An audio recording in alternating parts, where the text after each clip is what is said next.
This film is purely fictional. Please do not imitate it. Your like and subscribe are the motivation for me to update. Chapter 1 Sui Chung. Stocking up on the drifting island in the end of the world. Awakening and stocking up. When the dull thunder came from the sky outside the floor-to-ceiling glass, Shu Fu was standing in front of the tall shelf, taking hot pot bases of different flavors from it. The rumbling sound attracted the attention of other people in the supermarket. Some people looked out the window and complained, "It thundered yesterday and today." But it only thundered and didn't rain. The weather forecast said it would rain today. When will it rain? Yes. This is the worst weather. It's already October. And it's been hot for half a month. It's really hot. Global warming. Last winter wasn't that cold. And it was short. If it continues like this, China will soon have no winter. On a weekday afternoon, there were not many people in the supermarket. Other customers probably came to the supermarket to enjoy the air conditioning. They pushed empty shopping carts through the shelves and chatted. Someone passed by Shu Fu's shopping cart and accidentally glanced at her. She couldn't help but look sideways. The shopping carts in this supermarket are particularly large. In addition to the large frame on top, there is also a shelf underneath. The other person's shopping cart is already filled with various items, and they are placed skillfully, especially in the basket, which is stacked very high without falling. The other person was embarrassed to gossip in front of Shu Fu, and only after turning around the shelf did a low voice come, "Wow! The little girl bought so many things by herself. It's so hot." The little girl is still wearing long sleeves and wearing a mask. Is there something wrong with her? Shh. Don't mind your own business. Let's go. Let's go to another place to enjoy the air conditioning. And I'll treat you to afternoon tea. Shu Fu turned a deaf ear to him and skillfully placed the 20 bags of hot pot base in her hand on the stacked items. In the shopping cart, there are 5 cartons of toilet paper and tissue paper, 3 boxes of 24-pack instant noodles, a dozen bags of various smoked sausages, 3 boxes of 8-can luncheon meat, several bags of meal replacement energy bars, 2 cartons of 50 fresh eggs, some fresh milk and yogurt, and 4 cans of milk powder. This is the 3rd cart of goods she has purchased in this supermarket. The fruits, vegetables, and various fresh and frozen meats she bought before have been paid for and put into the trunk of the hatchback she rented. It is definitely not as cheap to buy these things in the supermarket as it is to go to the farmer's market or wholesale market. But this supermarket is also an affordable supermarket. The things are not too expensive. The most important thing is that it is very close to the community where she rents, with a straight line distance of only 1 or 2 kilometers, which makes it convenient for her to quickly carry the purchased things back. She pushed the shopping cart all the way to checkout. On the way, she passed by the snack aisle and bought a lot of beef jerky, pork jerky, duck tongue, cookies, multigrain pancakes, spicy strips, nuts, seaweed rice, chocolate, small bread and cakes, candies and other snacks on top, until there was no more room. The community is an old community. It is right behind the supermarket. You have to turn from the main road into a long 2-lane road.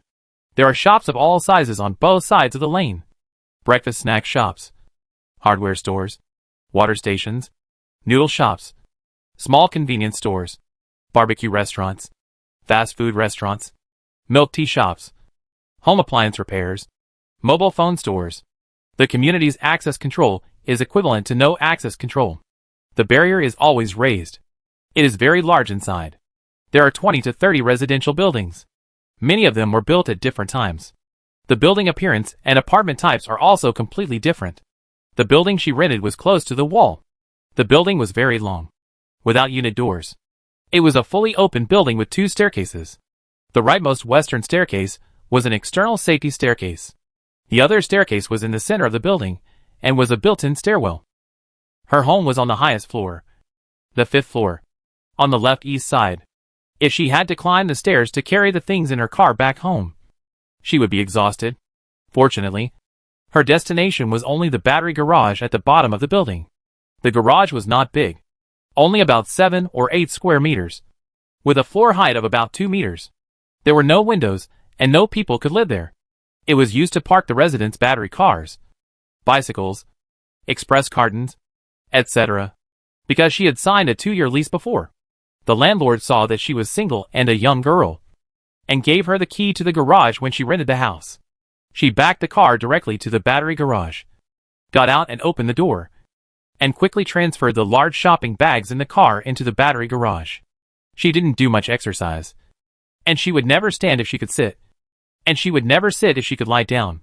After quickly transferring a car of supplies, she felt hot, tired, and panting, sweating profusely, and her waist could hardly stand up. But Shu Fu didn't stop to rest. She locked the door of the small garage and got in the car again. This time the destination was closer, at the rice and grain store near the community. She usually consumes very little rice, flour, grain and oil, but these are staple foods, which take up little space, and a little bit can fill her stomach. In addition to rice, flour, grain and oil, the rice and grain store also has various coarse grains and seasonings, which are very complete. In order to expand the trunk space, she has lowered the backrest of the hatchback forward. Now the trunk is connected to the back space, which is very large. She reported what she wanted to buy and asked the clerk to help her put it in the car. Listening to the list, the clerk looked at her a few more times, but she was wrapped tightly and could not see anything. Besides, there are many weird people these days, and business is more important than gossip. 20 bags of 20 gene rice, 5 bags of 20 gene flour, noodles, millet, oats, black rice, cooked seed, corn crumbs. These cereals are all in small bags or bottles, each weighing about 1 to 2 kilograms. She took 5 to 10 of each. Salad oil is also a must.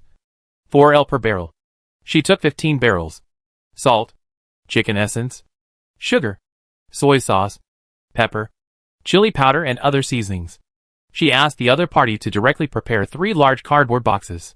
Her cooking skills are average, but when she thinks about the taste of boiled vegetables without salad oil seasonings, she naturally has to buy them.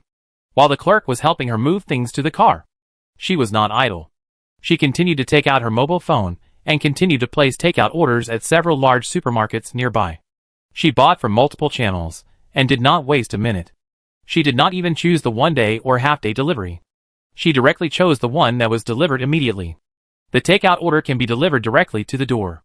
It is suitable for purchasing some things that do not require too much selection in a whole box, such as bottled water, beverages, boxed milk, coffee, underwear towels, toothpaste and toothbrushes, shampoo and bath, laundry detergent, alcohol disinfectant, paper towels and cleaning supplies, and sanitary napkins, which girls need most. When she placed an order for bottled water at the supermarket, she soon found that the overweight freight was too expensive. She remembered that there was a water station on this street, so she canceled the bottled water she bought at the supermarket and gave the freight space to other beverages and milk. After the rice and grain store finished loading the car, she checked out with her mobile phone and went to the water station on the way back to the community. Because the distance was short and she placed a large order, the other party was willing to deliver it for her for free. Shu Fu left the address of the battery garage. The other party had a car that could deliver it to her door, but it was definitely impossible for him to climb the stairs and carry it upstairs for her. For convenience, she chose the latter between the 19L large barrel and the 5L small barrel. The latter is packed in 4 barrels per box, which is more convenient to stack. Compared with other supplies, clean drinking water is the most important. She did not save money. She estimated the size of the battery garage and asked for 30 boxes of water. There are 4 barrels in each box. If she only uses it to replenish water and saves some, her allocation is 1 barrel per week, and 30 boxes can last for a long time. Of course, 1 barrel per week is definitely tight, but in special circumstances, it is enough. Although the amount of water she wanted was large, the destination community was not only for residents. Although the community was old, it was in a good location. Many small companies and small offices doing live broadcasts and takeout would rent houses here. So the other party did not ask much, just thinking that she was a girl running errands for a company. It would take more than an hour to deliver the water, and she took advantage of this time to run a trip to the pharmacy across the street. There were 2 pharmacies nearby, except for some special medicines such as amoxicillin, cephalosporin and other antibiotics, which were restricted. She tried to buy as many other medicines as possible. She has 8 to 10 boxes of cold and fever medicine, anti-inflammatory medicine, and gastrointestinal medicine for diarrhea. Even if she doesn't use so many of these medicines, they will be very useful in the future. In addition, she bought a lot of healthcare products to supplement vitamins. Vitamin B, calcium and magnesium tablets, vitamin A, vitamin E, and vitamin C effervescent tablets for drinking in water. These can maintain the healthy functioning of the human body and are very useful when certain foods are scarce. There are also outdoor first aid kits for sale here. There are more things in them than in her small medicine box at home now. Various basic medicines, bandages, tourniquets, disinfectant alcohol cotton, heating patches, whistle scissors, self-generating flashlights, safety hammers, multifunction knives, first aid manuals. There are a total of 39 categories and more than 130 components, all in small packages. So the entire first aid kit is not big but fully functional. And the price is not expensive, more than 100 yuan each. And she bought 5. Finally, she saw the drinking water effervescent disinfectant tablets. These disinfectant tablets can sterilize and deodorize water. Even if she was uncomfortable drinking it directly, she could purify the water and use it as domestic water. A bottle of disinfectant tablets contains 120 tablets. And the price is only more than 20 yuan. There are 100 bottles in a box. And there will be discounts if you buy more. She checked the balance in her card and bought 1 box at each of the 2 pharmacies. A total of 2 boxes, spending 4,000 yuan. In addition to other medicines and first aid kits. It almost consumed 1/20th of her deposit balance. Although the medicines cost a lot. Except for 2 boxes of water purification tablets. The other medicines did not take up much space. The trunk could only fit 2 more boxes. She piled the remaining medicines on the passenger seat and in the space in front. When Shufu returned to the battery garage with a full car of supplies, another thunder rolled over the sky above her head. The bright sun in the sky disappeared without a trace. The sky became overcast. The clouds began to gather, and the air seemed to be even more muggy. It seemed that the weather was going to change. She only looked at it for a moment, and continued to unload the goods into the garage. The small garage floor was filled with several batches of purchased materials. She thought of the boxed water, drinks, daily necessities, and other materials that would be delivered to her door in the future. She didn't care about her sore back and reached out to close the door, turned on the light inside, and then stretched out her left hand to pull open the sleeve of her sun protection clothing. On her fair wrist, she wore a bracelet that was 1 finger wide. The bracelet was made of silver frosted texture, and it felt warm to the touch. It looked like a whole piece without a buckle or any pattern decoration. It looked very low-key. Just an ordinary bracelet. But it fit her wrist tightly, and it seemed impossible to take it off. I didn't know how it was put on. Seeing this bracelet, Shufu sighed, stretched out her hand and tapped the bracelet, holding it for 2 or 3 seconds while her mind moved slightly. The surface of the bracelet suddenly became like a touch screen, with 2 icons lighting up, one in the shape of a bottle, and the other in the shape of a backpack. She tapped the backpack icon, and the bracelet changed instantly, with the silver frosted metal particles splitting out, like a stream of water, slowly flowing along her wrist towards the back of her hand and fingers, and finally wrapping her entire hand, forming a glove on her hand. The process was very fast. From the time she clicked the backpack icon to the gloves taking shape, it took less than 2 seconds. The gloves were made of soft metal, and were connected to the bracelet, which was still matte, so it didn't look too abrupt. As long as others didn't see the process of the bracelet spreading out of the gloves, others would just think she was wearing silver-gray gloves. If it weren't for this scene that violated the current scientific standards, she wouldn't have spent so much money to buy supplies today. Following her thoughts, the items that the gloves touched disappeared into the air. At the same moment, Shufu clearly saw the supplies that disappeared at this moment appearing one by one in the invisible bracelet backpack space. She called it the wristband backpack space. But this name is not because the space is classified and can be stacked like the backpack grid in the game, but purely because of the backpack-shaped icon that appears on the wristband. In fact, this space is integrated. She can sense the size, about 150 cubic meters, and time stops inside. It is not very big, but it is enough to store all the supplies she needs. Gloves are needed to put things in, but not to take things out. Just a thought, and you can take them out in 1 second. This space bracelet suddenly appeared on her wrist after she awakened this morning. The feeling of awakening was abrupt and strange. Like a piece of dusty glass in her brain was suddenly washed clean by water. She remembered that she was not from this world at all. She has been in this world for several years, but she lost the memory of her native world in the past few years, inherited the background and memory of the original body, and completely regarded herself as a native here, studying honestly and living a peaceful life. She came here when she first came to this city to study in college. Her parents in her hometown died unexpectedly, leaving her a house. In order to get rid of the clinging relatives who coveted her house, she sold her house and moved here to settle down. She used to live in a dormitory, and the money from selling the house was enough for her tuition and living expenses. Now she has just graduated and found a job. She chose the latter between buying a house with a loan and renting a house. It is precisely because of this that she now has enough money to buy supplies. The original her in this world is also called Shu Fu. She can be sure that she has not traveled into the body of the original body, because she is now the same as she was in the original world. After all, it is her own body, and it is impossible to make mistakes in details, such as the mole on the inside of the elbow and the small scar at the base of the ear. But the her in the memory seems to look similar to her. Of course, because of the increase in age in the past few years, the changes in dressing, so the figure and temperament are slightly different. She didn't know where she had gone. The two worlds had similar development ecosystems, and the two Shufu looked similar, but their ages and experiences were very different. When she was lying on the bed, analyzing whether she had entered a parallel world, she saw a silver matte bracelet on her wrist.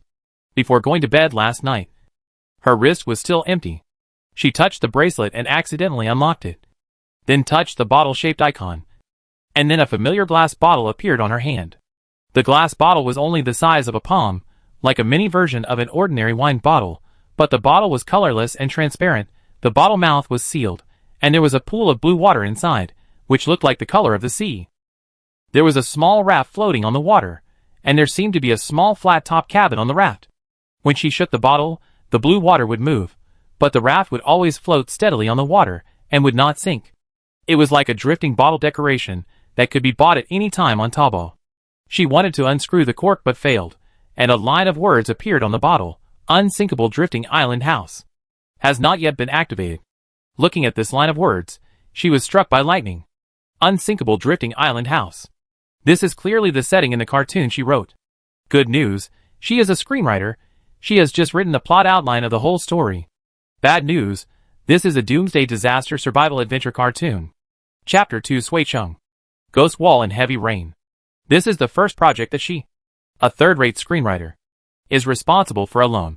It is to adapt a small game into an animation. It is also because of the generous screenwriter fee that comes with the identity of the chief screenwriter that she will make an exception to take on the animation drama adapted from the game. You know, although she was a third-rate screenwriter before, the screenwriter signature ranking is always at the bottom, but she is a genuine movie screenwriter. The prototype of the game is a standalone version of an old game. The picture is very rough, the setting is very sloppy, the protagonist survives in the water world, the Goldfinger is a raft, the task is to drift on the sea, survive, find supplies, upgrade the raft, and then live. This is a single infrastructure game, with no main plot and no ending, and no other players. The protagonist survives alone, and has to start over again when he dies. The company that decided to develop the single-player game as an animation is a new one. It is said that this game is the boss's childhood dream. Now he has the conditions, and wants to make a complete animation with a plot, conflicts, contradictions, and passion. The animation company is quite small, but the director and investors have many requirements, denying this, denying that.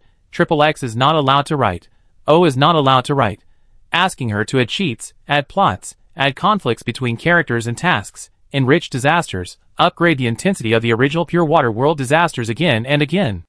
The script has not been written yet, and the outline has been forced to be changed dozens of times. Her original outline was filled with many plots from the company boss and director, which had long deviated from her original idea. As a creator, she should have walked away with dignity.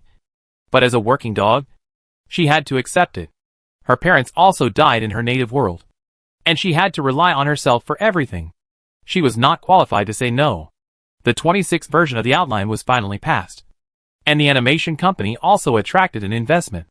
Before she officially started writing the animation script, the boss took everyone to a seaside restaurant for a meal. When she was walking on the beach in the evening, she picked up a beautiful drifting bottle. It was the one that appeared in her hand after she clicked the bottle icon on the bracelet. After living in this world for several years, she had forgotten many things in her native world. When she recalled it, it was like recalling something 4 or 5 years ago. She remembered it, but it was not clear. But she had a very deep impression of this drifting bottle. Because she came to this world after she fell asleep on the night she picked up this drifting bottle. And she remembered it clearly. The drifting bottle also contained such a blue liquid, but floating on the liquid was a very ordinary sailboat ornament. The raft with the drifting island house was clearly the setting in her outline. But her setting did not include a bracelet, nor a drifting bottle. How did these things get hooked up together? The drifting island house was the golden finger of the protagonist's opening, and the protagonist was not called Shufu. The boss of the company asked her not to name the protagonist for the time being. The boss said that he would name the protagonist himself. He wanted to think of the most shocking and shining name. But unfortunately, he still couldn't think of it after half a month. So, Unsinkable Drifting Island House has not been activated at this moment. Is it because she is not the protagonist? Or is it that the name of the protagonist has not been determined? The biggest golden finger in this setting. Does it mean that it can only be viewed but not used? Outrageous. After being stunned, Shu Fu's first reaction was to open her mobile phone to buy a plane ticket. She wanted to leave this city immediately. The city she lives in is called Suicheng, which is located in the southeast of Huaghua, not near the sea, and about 800 kilometers away from the coastline. It is a standard location. But the problem is that the average altitude of Suicheng is only 30 meters. This data sounds too insecure. However, after she opened the ticket purchase app, she found that she could not buy tickets to any city or any flight. All the purchase columns were gray and could not be clicked. At first, she thought she bought it in a hurry, and all flights today were full. But later, when she opened the high-speed rail, the ticket purchase column of the long-distance bus station, and even the taxi app, she found that she could not buy or order any means of transportation leaving Suicheng. She suddenly realized that it was not a problem with planes and trains, but her own problem. She did not dwell on this strange problem for too long, and immediately took all her documents and went out to rent a car. She turned on the navigation and wanted to drive away from the highway, but the navigation told her that the destination could not be set. She changed another highway intersection, directly entered Suicheng Airport and railway station, and finally even entered other cities near Suicheng as navigation destinations. But the destinations were either unreachable or could not be set. Finally, she gave up on navigation and drove out of the city relying on her memory. Logically, as long as she determined a direction and continued to drive along the road, she would eventually be able to leave Suicheng. But she wandered around the suburbs of Suicheng for 2 hours. And even when she asked for directions, she still couldn't leave Suicheng. She thought she had a good sense of direction, but she got lost again and couldn't leave, like a ghost wall. In the end, she abandoned her car and went to the roadside to take a taxi. But the bad thing was that the result was still the same. She couldn't get a taxi smoothly at all. This feeling, it was like there was an invisible force preventing her from leaving Suicheng or trapping her in the city. She returned to the rental car. The sun shone through the car window on her. The temperature was scorching. She could feel everything, and clearly remembered how she sold her house, bought a train ticket, and dragged her luggage to the city to go to school a few years ago. But now, she couldn't leave the city. So, it was her who was trapped in this city, not the original Shu Fu in this world. Or, other memories before coming to the city were just a memory. She looked at the car speeding on the road towards the outside of the city, and an inexplicable chill spread from her body. Other people were normal, only she couldn't leave this city. Since the morning, this world has become an abnormal world. After realizing this, Shufu gave up trying to leave, and then began to stock up on supplies and revenge. When Shufu squatted in the corner of the garage, her cell phone rang, and the other party said that the items she ordered had arrived at the community. This was the first batch of supplies she ordered in revenge. When she thought of her situation and the various disasters in the setting, she made impulse purchases and found a water sports store in the same city online, and bought a lot of water sports equipment, from floating ropes on the water, life buoys, buoyancy belts to quick-drying one-piece swimsuits, cold-proof diving suits, wet water rescue suits, water rescue knives, diving boots. Everything is available. The life buoy does not need to be inflated. It is not easy to break, and it is also small in size. 170 each. She bought 3. The buoyancy belt is divided into automatic opening and manual opening types. It is instantly inflated and forms a life buoy around the waist and abdomen. It is a very practical life-saving tool and can be reused. She bought 10 at the same time because the belt will consume gas cylinders and water solvent tablets when it is opened once. 100 gas cylinders and water solvent tablets are also equipped. Wet water rescue suits are the most expensive, but when paired with diving boots and water rescue knives, they can be used in shallow or deep water. She bought 3 sets. Cold-proof diving suits and quick-drying one-piece swimsuits. 1 for cold and 1 for heat. She bought 5 sets each. She bought 2 small automatic inflatable boats for 2 people, although they are hand-rowed. This type of inflatable boat can be automatically inflated like a buoyancy belt. It has both automatic inflation when it encounters water and manual automatic inflation. It also has a windproof and rainproof triangular canopy, which is very safe and practical. She bought 2. She also equipped herself with waterproof bags, snorkeling masks, scuba diving apparatus, portable oxygen tanks, underwater flashlights, and various small tools. This was the first huge sum of money she spent today. It was a complete impulse purchase to calm her inner panic. But now think about it. If the water level really rises to the point where Sui-chung can no longer survive, the world will be in chaos. Supplies are scarce, and she has to rob. She can't carry anything on her shoulders or lift anything with her hands. Who can she beat in the cruel end of the world? It's better to choose a comfortable way to die. Maybe she can go back to her original world after death. Being a salted fish seems to suit her better. She opened the garage door while complaining and signed for the express delivery of water sports equipment in the same city.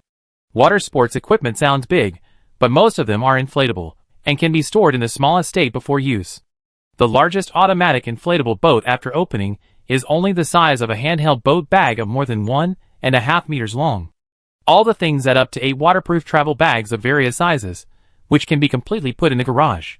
She closed the garage door again, and after putting the water sports equipment into the space of the bracelet backpack, she felt her heart settle down a little.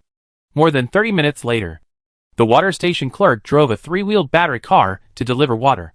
The water station's tricycles are divided into 2 types: barreled water delivery trucks and boxed water delivery trucks. The barreled truck can carry 25 barrels, and the box truck can only carry 20 boxes. So 2 trucks came in front and behind, intending to unload all the water for her at once.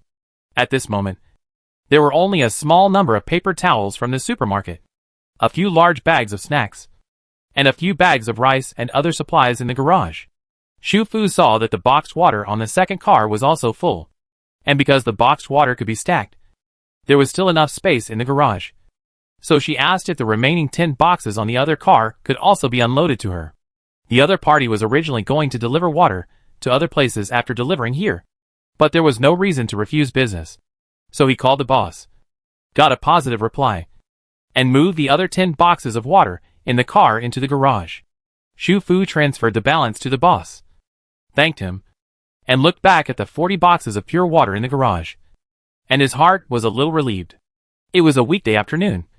The community was shabby, and there was no surveillance. And the sky was cloudy. And the garage was in a corner. So no one noticed the situation here.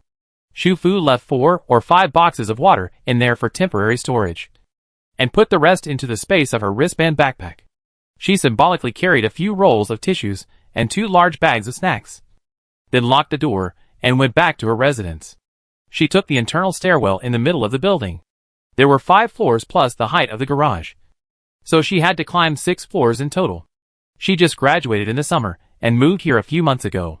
She thought she would start her working life alone, so she signed a 2-year lease. Although the community here is shabby, there are better and newer houses if you look carefully. This type of household owner also cherishes the house, and is not willing to rent it to a group or a family with a large population.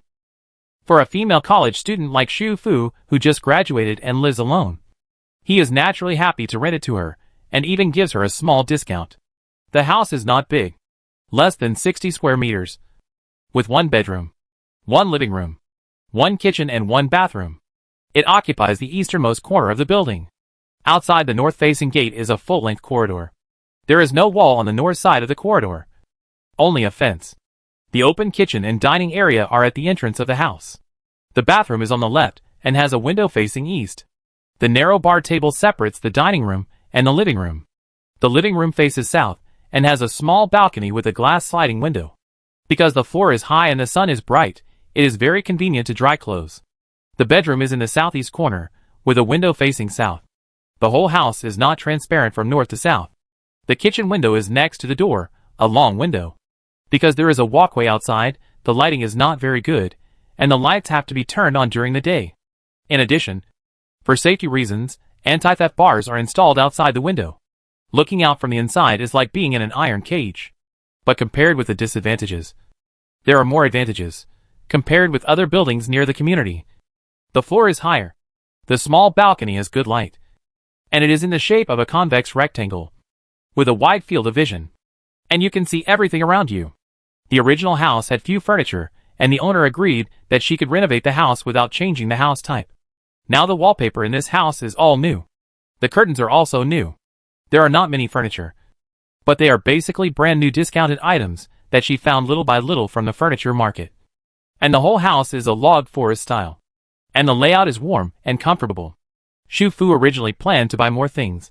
But now, as soon as she entered this house, she would think of her real home in the original world. And she immediately became paralyzed. It was a brand new loft, located on the 20th floor, with a constant temperature and oxygen design, remote control and voice control for all smart appliances. And she had just paid off her loan. The height of the apartment she was renting now was fine in the short term, but it would definitely not work for a long time. Suicheng didn't have many high mountains, so she had to find a tall building in the city to survive. The tallest building in Suicheng was in the commercial center, with the highest floor being 66.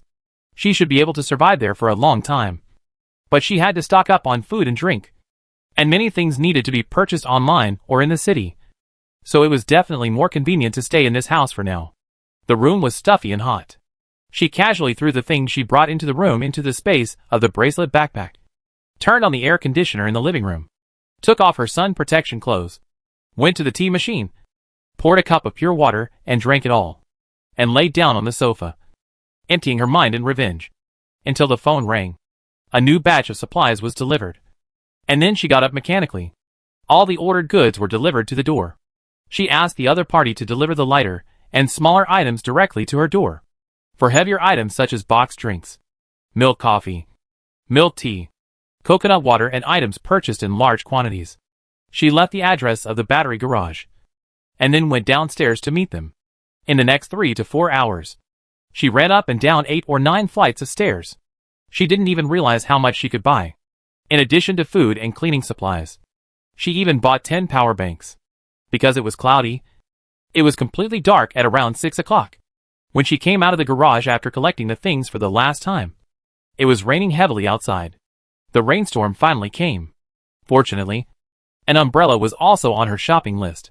She took out a new umbrella from the space in her wristband backpack, locked the garage door, and turned to walk towards the stairwell. Chapter 3 Suicheng. Activate. Golden Finger. The rainstorm came suddenly. Most residents did not have rain gear during the school and get off work hours. When they got off the bus or subway station, they were caught off guard by the heavy rain. But this was the first rain after many days of high temperature. It can be said that everyone had been looking forward to it. The rainstorm dispelled the heat and soothed everyone's anxiety. Therefore, there were few people complaining. Most people were happy. Some people found a restaurant nearby to take shelter from the rain and have dinner. Some people happened to have a convenience store next to them, so they went in to buy an umbrella and continued to go home in the heavy rain. Shu Fu closed the sliding window of the small balcony, looked at the high-rise building surrounded by heavy rain outside, turned back to the living room. She had only eaten 1 piece of bread since morning. Although she bought a lot of vegetables in the wristband space, she didn't have the energy to study cooking today. Originally, she wanted to order takeout, but it was dinner time and heavy rain. Shu Fu looked at the delivery time and gave up. Finally, she decided to cook instant noodles. She went to the kitchen to wash a few pieces of lettuce, and put them in when the instant noodles were almost cooked, and fried 2 poached eggs, carried the pot, and sat in front of the small dining table, turned on the tablet, and habitually began to browse the platform's real-time hot searches. She soon discovered that today's hot searches in the city were all dominated by the same news. The protagonist of the news was a young man, who climbed to the roof of a residential building more than 20 stories high in the city in the afternoon to do a live webcast. He said that the world would soon usher in the end of the world, heavy rainstorms, floods, and tsunamis. Eventually, the sea level would submerge most of the land on the planet, humans would lose their homes and become displaced, and fight to the death for land and fresh water. He called on the country to act quickly, immediately evacuate people in low-altitude areas, and at the same time called on the people to stock up more, especially fast food and fresh water, basic medicines, some water supplies. It's best to learn to swim. The live broadcast camera was shaking, sometimes facing the ground under the high-rise building, and sometimes facing the man's own face. His expression was anxious, looking at the camera with pity for others who were drunk but sober, repeating almost the same content like a madman. But compared to the madman, the disaster he described was very organized, and he repeatedly said that he was not trying to attract attention, he was just reborn, just this afternoon. He came back from the future disaster world, and it was because he saw the bleak future that he thought of broadcasting live to warn everyone and the country. After the live broadcast incident attracted attention, someone called the police soon. Someone analyzed and guessed based on the shaking camera in the video, and found the man's location. Police cars, fire trucks, ambulances were dispatched, reporters and ordinary people were also dispatched, and the residential building where the accident happened was surrounded. However, the man seemed to have been prepared. He locked the door to the rooftop in some unknown way, and chose a building that was impossible to climb up from the bottom window. The police and firefighters could not find a breakthrough, so they could only ask their superiors for help. Finally, they dispatched helicopters and troops to raid from the air, and successfully controlled the man, who had been sitting on the edge of the building and broadcasting live. It was almost dusk at this time, when the troops twisted his arm in the dark sky. He was still broadcasting live. Then a rainstorm came, and the live broadcast was interrupted by the military personnel. The man who had been under control suddenly struggled wildly, and shouted at the people and reporters in other buildings. "Look! It's raining! I didn't lie to you. The end of the world has begun. It's too late to hesitate. Hurry up and act." His next words were forcibly stopped by the military personnel, who caught up with him. The man was taken away on a helicopter, and the entire network platform exploded because of this incident. The live broadcast initially attracted attention because everyone thought he was going to live broadcast suicide. So many people recorded the screen while watching. After that, the incident escalated, and more people paid attention to it. Even if the official people intervened later, it was too late to cancel the live broadcast video. In other buildings near the residential building, hundreds of cameras were pointed at the man, and his last panic expression and hoarse shouts were preserved. The reason why everyone was going crazy was not because they believed the doomsday news broadcast by this man, but because they didn't expect that there would be people who would be crazy enough to take the plot in the novel as a real thing and bring it into reality. Everyone should understand that with such great pressure in life, there will always be some people who go crazy every day. If the next rain is the beginning of the end of the world, this world has already experienced the end of the world countless times. That is, during the rainy season in August, there were heavy rains and floods in many places on the planet. According to his logic, that was the end of the world. Right? But what he said was quite organized. The average altitude of the European continent is 300 meters. So it will disappear first. After that, there are the ocean continent and the Antarctic continent. The average altitude of the ocean continent is 400 meters. If all the ice on the Antarctic continent melts, the average altitude of the remaining land will also be about 400 meters. On the two lands in the north and south of the western continent, only the mountain range on the west side is left. The rest of the land is flooded. And on the eastern continent, our country will become the largest country in terms of area. No, by then, our country will become the country with the largest land area in the world. But with so much land flooded, most cities will be destroyed, countless people will lose their homes, and the remaining land will not be able to support so many people. That would really be the end of the world. The person above, I know you are knowledgeable, but do you lack basic common sense? Although the planet is warming, the polar glaciers are also melting, but even if all the glaciers on the entire planet melt, the sea level will only rise by about 60 to 70 meters, which is already the limit data. In this case, it will indeed cause a planet-wide disaster, but there will obviously be a lot of land left. In other words, this is just a disaster, not the end of the world. Moreover, it is unlikely that such an extreme situation will happen. What are you arguing about? It's the end of the world. How can we only count the glaciers and fresh water on the planet? Can't it be a flood caused by foreign cosmic matter? Ha ha ha. A flood? Are you telling the story of Noah's Ark? Green River Literature City welcomes you. While all kinds of hot discussions were going on online, Shu Fu was searching the internet for follow-up news about the man. Since she, an outsider, appeared in this world, it is not surprising that there are also reborn people. In fact, when she woke up in the morning, for a moment, she had the idea of warning the world. So when her colleague called and asked her why she didn't go to work, she paused for a moment and wanted to mention the heavy rain. But just as she was about to speak, her head began to hurt. She barely ended the call and fainted. She fainted for about 5 minutes. When she woke up again, she found that the disaster part of the outline of the setting of this world in her memory seemed to be a little vague. This situation scared her. She quickly found a notebook and a pen and scribbled down a few key points. Continuous heavy rain, floods and tsunamis, typhoons, thunderstorms and hail, aquatic organisms, and rising sea levels. The disasters that will occur in the future include, but are not limited to these. And the order is not completely accurate. She was afraid that there would be another emergency, so she temporarily recorded them. But fortunately, throughout the whole day, she did not faint again and had no vague memory of the setting outline. Even when she was in a state of confusion in the suburban area, her mind was still clear. This shows that the situation will only happen when she wants to warn the world. But why can't she do it? But the man can? In addition, the man warned of various things in the end of the world, but did not mention that he could not leave Suicheng, which means that he was not trapped in Suicheng. She and he are both aliens in this world. What is the difference? Is it because he is originally from this world, and she is from another world? Shu Fu ate noodles and clicked on the tablet computer, and her mind was full of thoughts. Finally, she took out a notebook and recorded a few fruitless thoughts. 1. According to memory, this world is slightly different from her native world. The land area only accounts for 20% of the total area of the planet, which is 10% less than her native world. But even so, it would take more than a few heavy rains or glacier melting to flood most of the remaining 20% of land. The water level rises by 60 to 70 meters at most. It will flood some low-altitude coastal areas. So, is it really the alien cosmic matter that caused the planet-wide flood? The main thing is that the outline she wrote before was really the roughest one. The detailed outline and the episode outline have not been written yet. Even the order of disasters has not been listed, not to mention the causes of disasters. 2. She needs to make a more detailed survival plan, try to recall all the details of the outline, record the disasters, and list the countermeasures. Even if you have to live in seclusion, you have to live comfortably.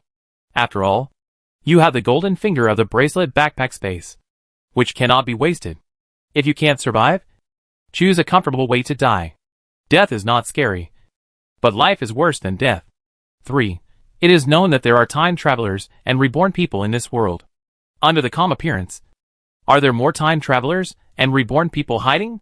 Why does this happen? Does this world really exist? Is it the world in her script? Or is all this just a dream of hers, and the real her is still lying on the bed in her loft apartment? But if it is a dream, how can all this be so real? In the past 4 years, she has really studied and lived here, and all her memories are very vivid. On the contrary, the memories of the original world are always stumbling when she recalls them because they are a bit far away. But some physical skills, such as the familiarity of renting a simple house, decent driving skills, ordinary cooking skills, and shopping in the supermarket, are not what a girl who has lived on campus for 4 years should have. Zhuangzhou dreamed of a butterfly, or a butterfly dreamed of Zhuangzhou. Shu Fu tapped the notebook with the tip of her pen. The remaining half of the instant noodles in the small pot were no longer hot, and they had expanded a little due to being soaked in the soup for too long. According to her previous habits, she would throw away the remaining noodles. But now, thinking of the preciousness of food in the future, she put down her pen and quickly ate all the remaining instant noodles in a few mouthfuls. After dinner, the local news station reported the live broadcast incident in the afternoon. But the whole thing was completely led to another direction. The reporter said that according to the investigation, the man who was broadcasting live originally suffered from mental illness. And this time, he suffered a series of realistic blows such as breakup, unemployment and debt, which led to his extreme behavior. The man has been admitted to the 6 People's Hospital for treatment. Doctors call for modern people to live under too much pressure. And seeking help from a psychologist in a timely manner may be a good way. In summary, he is a psychopath. Don't believe in rumors or spread them. 6 People's Hospital. Shu Fu shook her head. The 6th hospital is a psychiatric hospital, located in the suburbs. With that person's condition, he probably won't be able to get out once he goes in. And he will get sick even if he doesn't have any disease. According to this situation, even if there are more reborn people in this world, they probably won't come out again. And she, after these 2 things, is even less likely to cause trouble for herself.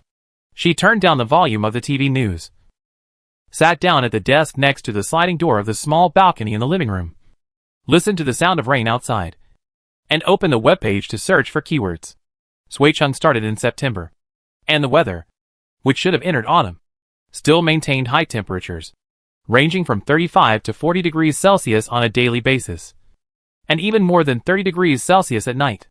Not only is it hot, the air is also stuffy, even worse than the dog days of summer, and it's almost melting people. Huaghua has a vast territory, and the off-season high temperature this time affects a wide area. However, due to geographical conditions and other reasons, the heat is not so obvious in some places. However, since last week, the weather forecast has been reporting that the off-season high temperature will soon end, and some other parts of the country have also begun to rain and cool down. Some areas have experienced a temperature slide, and the temperature has dropped from 35 degrees to below 20 degrees in 2 days. But this kind of climate change has become the norm in Huaghua and other countries. People only sigh a few times and put on more clothes in time, but they don't think about the end of the world. In her outline, the opening is already a disaster period of flooding. After all, the main line is the infrastructure upgrade of the raft, and the raft is also a protagonist. But it does not describe the details of the whole world in detail. She still remembers the original sentence. This is a dark era. The once prosperous city is sleeping under the water. Land resources are decreasing day by day. The planet has become a huge ocean. When Triple X woke up, he found himself lying on a small raft, drifting with the current. XXX's part was the protagonist, who had not yet been given a name. It was known that this world would become a water world, but she did not know how much time would pass from this moment to that stage. The notebook was turned to a new page, and Shu Fu began to make a survival plan. Future survival methods, stock up on basic supplies, short-term safe housing, and medium-term safe housing. The short-term safe housing was the house she was renting now, and the medium-term safe housing was to choose a building that could be entered from several high-rise buildings in the commercial center, and find a space on a higher floor where she could live alone. She didn't stick to the 66th floor of the tallest building, because it was too conspicuous. She didn't have enough strength, and the golden mean was safer. She didn't write about long-term safe residences, because eventually the whole world would be flooded, and only a few high mountains and plateaus would survive. But this process would definitely be gradual, and during this process the people of this world would continue to migrate, and it is very likely that unique safe zones would be established, such as giant ships or submarines. Sui-chung was not within the range of the high mountains and plateaus. She would not live to that time, so there was no need to consider long-term safe residences. Key materials for the future: water, electricity, gas, survival tools, medicines, self-defense weapons, fresh food, prepared food. Floods can cause power outages, water outages, and gas outages. Modern people cannot move without these 3 resources. The problem of electricity is easy to solve. Just buy a gasoline generator for camping. This type of generator is light and portable, low noise and energy saving. According to normal electricity consumption, a 3000 watt 220V generator is sufficient. This type of generator can generate 3 degrees of electricity per hour, and it can generate 36 degrees of electricity if it is turned on for 12 hours. 1 kilowatt hour of electricity can run the air conditioner for 1 hour, the laptop computer for 8 hours, the washing machine for 2.5 hours, the TV for 6 hours, the induction cooker for 0.5 hours, the refrigerator for 8 hours, and the ordinary light for 12 hours. She uses it alone, so a generator of this power is completely sufficient. A 3000 watt generator consumes about 1.12 liters of gasoline per hour. This world is different from her native world. There is no need to issue a special bill for buying gasoline. When driving to a gas station to refuel, you can bring a portable oil barrel for extra refueling. Even if a gas station is not suitable for adding too much oil, She can just go to a few more gas stations. In addition to portable oil drums, she also needs to get a few large oil drums.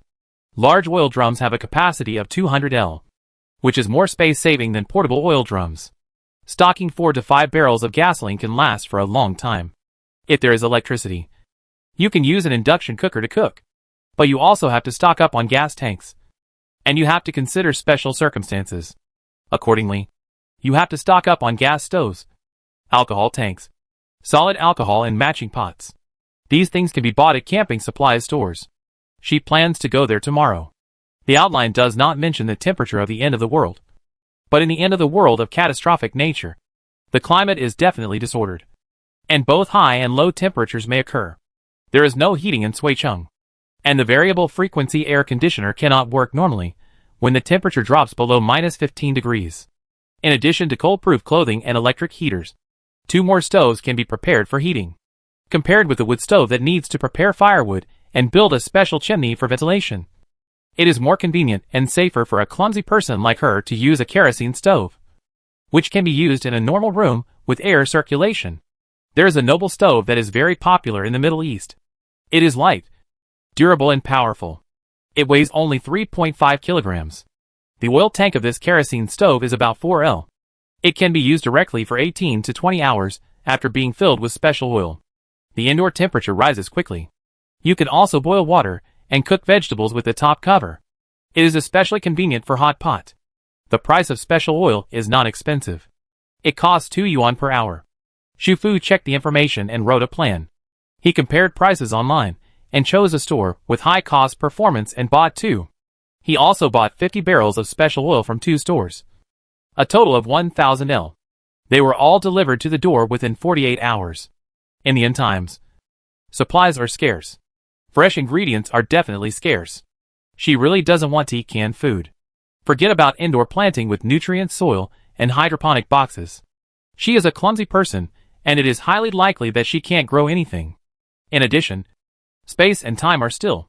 Living things will probably die if they enter. It is not convenient to transfer. It is more convenient for her to just stock up more vegetables, fruits, fish, meat and eggs. Xu Fu is seriously making plans for production, stocking, and inventory stock. She found that the sound of rain outside had turned into a crackling sound without her knowing when. It sounded like a handful of pebbles hitting the glass. She put down her pen, stood up, opened the sliding door, and walked to the balcony. She looked out through the balcony glass window. The city with lights on had high visibility at night. Ice crystals had been mixed into the rain lines at night. The ice crystals were not big, like tiny beads, hitting the window along with the dense rain. Is this hail? It started to hail so soon? The bracelet on Xu Fu's left wrist vibrated slightly. It felt like the vibration function of a mobile phone. She raised her hand, and the icon on it that should have been invisible was flashing at this moment. The icon flashing was the bottle-shaped icon. She directly clicked the bottle icon. But it didn't work. Probably because she hadn't unlocked the bracelet yet. She followed the previous activation sequence. Unlocked the bracelet by touching it with her finger for more than 3 seconds. Waited until both icons lit up. And then clicked the bottle icon. The familiar little drifting bottle appeared in her hand again. The words on the glass bottle changed. Unsinkable drifting island house has been activated. Raft level, level 1 drifting island house size, 10 square meters. Driving mode, drift with the flow. Daily usage limit, 5 hours. First activation placement method, rotate the drifting bottle cap. Under this line of words, there is a percentage progress bar. And it says raft level 2 progress 0%. Xu Fu's eyes suddenly lit up. This golden finger was actually activated. And it seems that it should be the same as set in the outline. The raft will continue to upgrade. In the original game, to upgrade the raft, you need to collect wood, iron ore, vines, and other materials. As the level increases, the types of materials that need to be collected become more and more complex. And smelting is also required. But in the animated series, she plans to remove this overly game-like setting and redesign a way to upgrade. However, the outline is brief. She only imagined it and has not written it down yet. So now, she doesn't know what to collect between 0% and 100% and what to do to push the progress bar. Daily usage limit?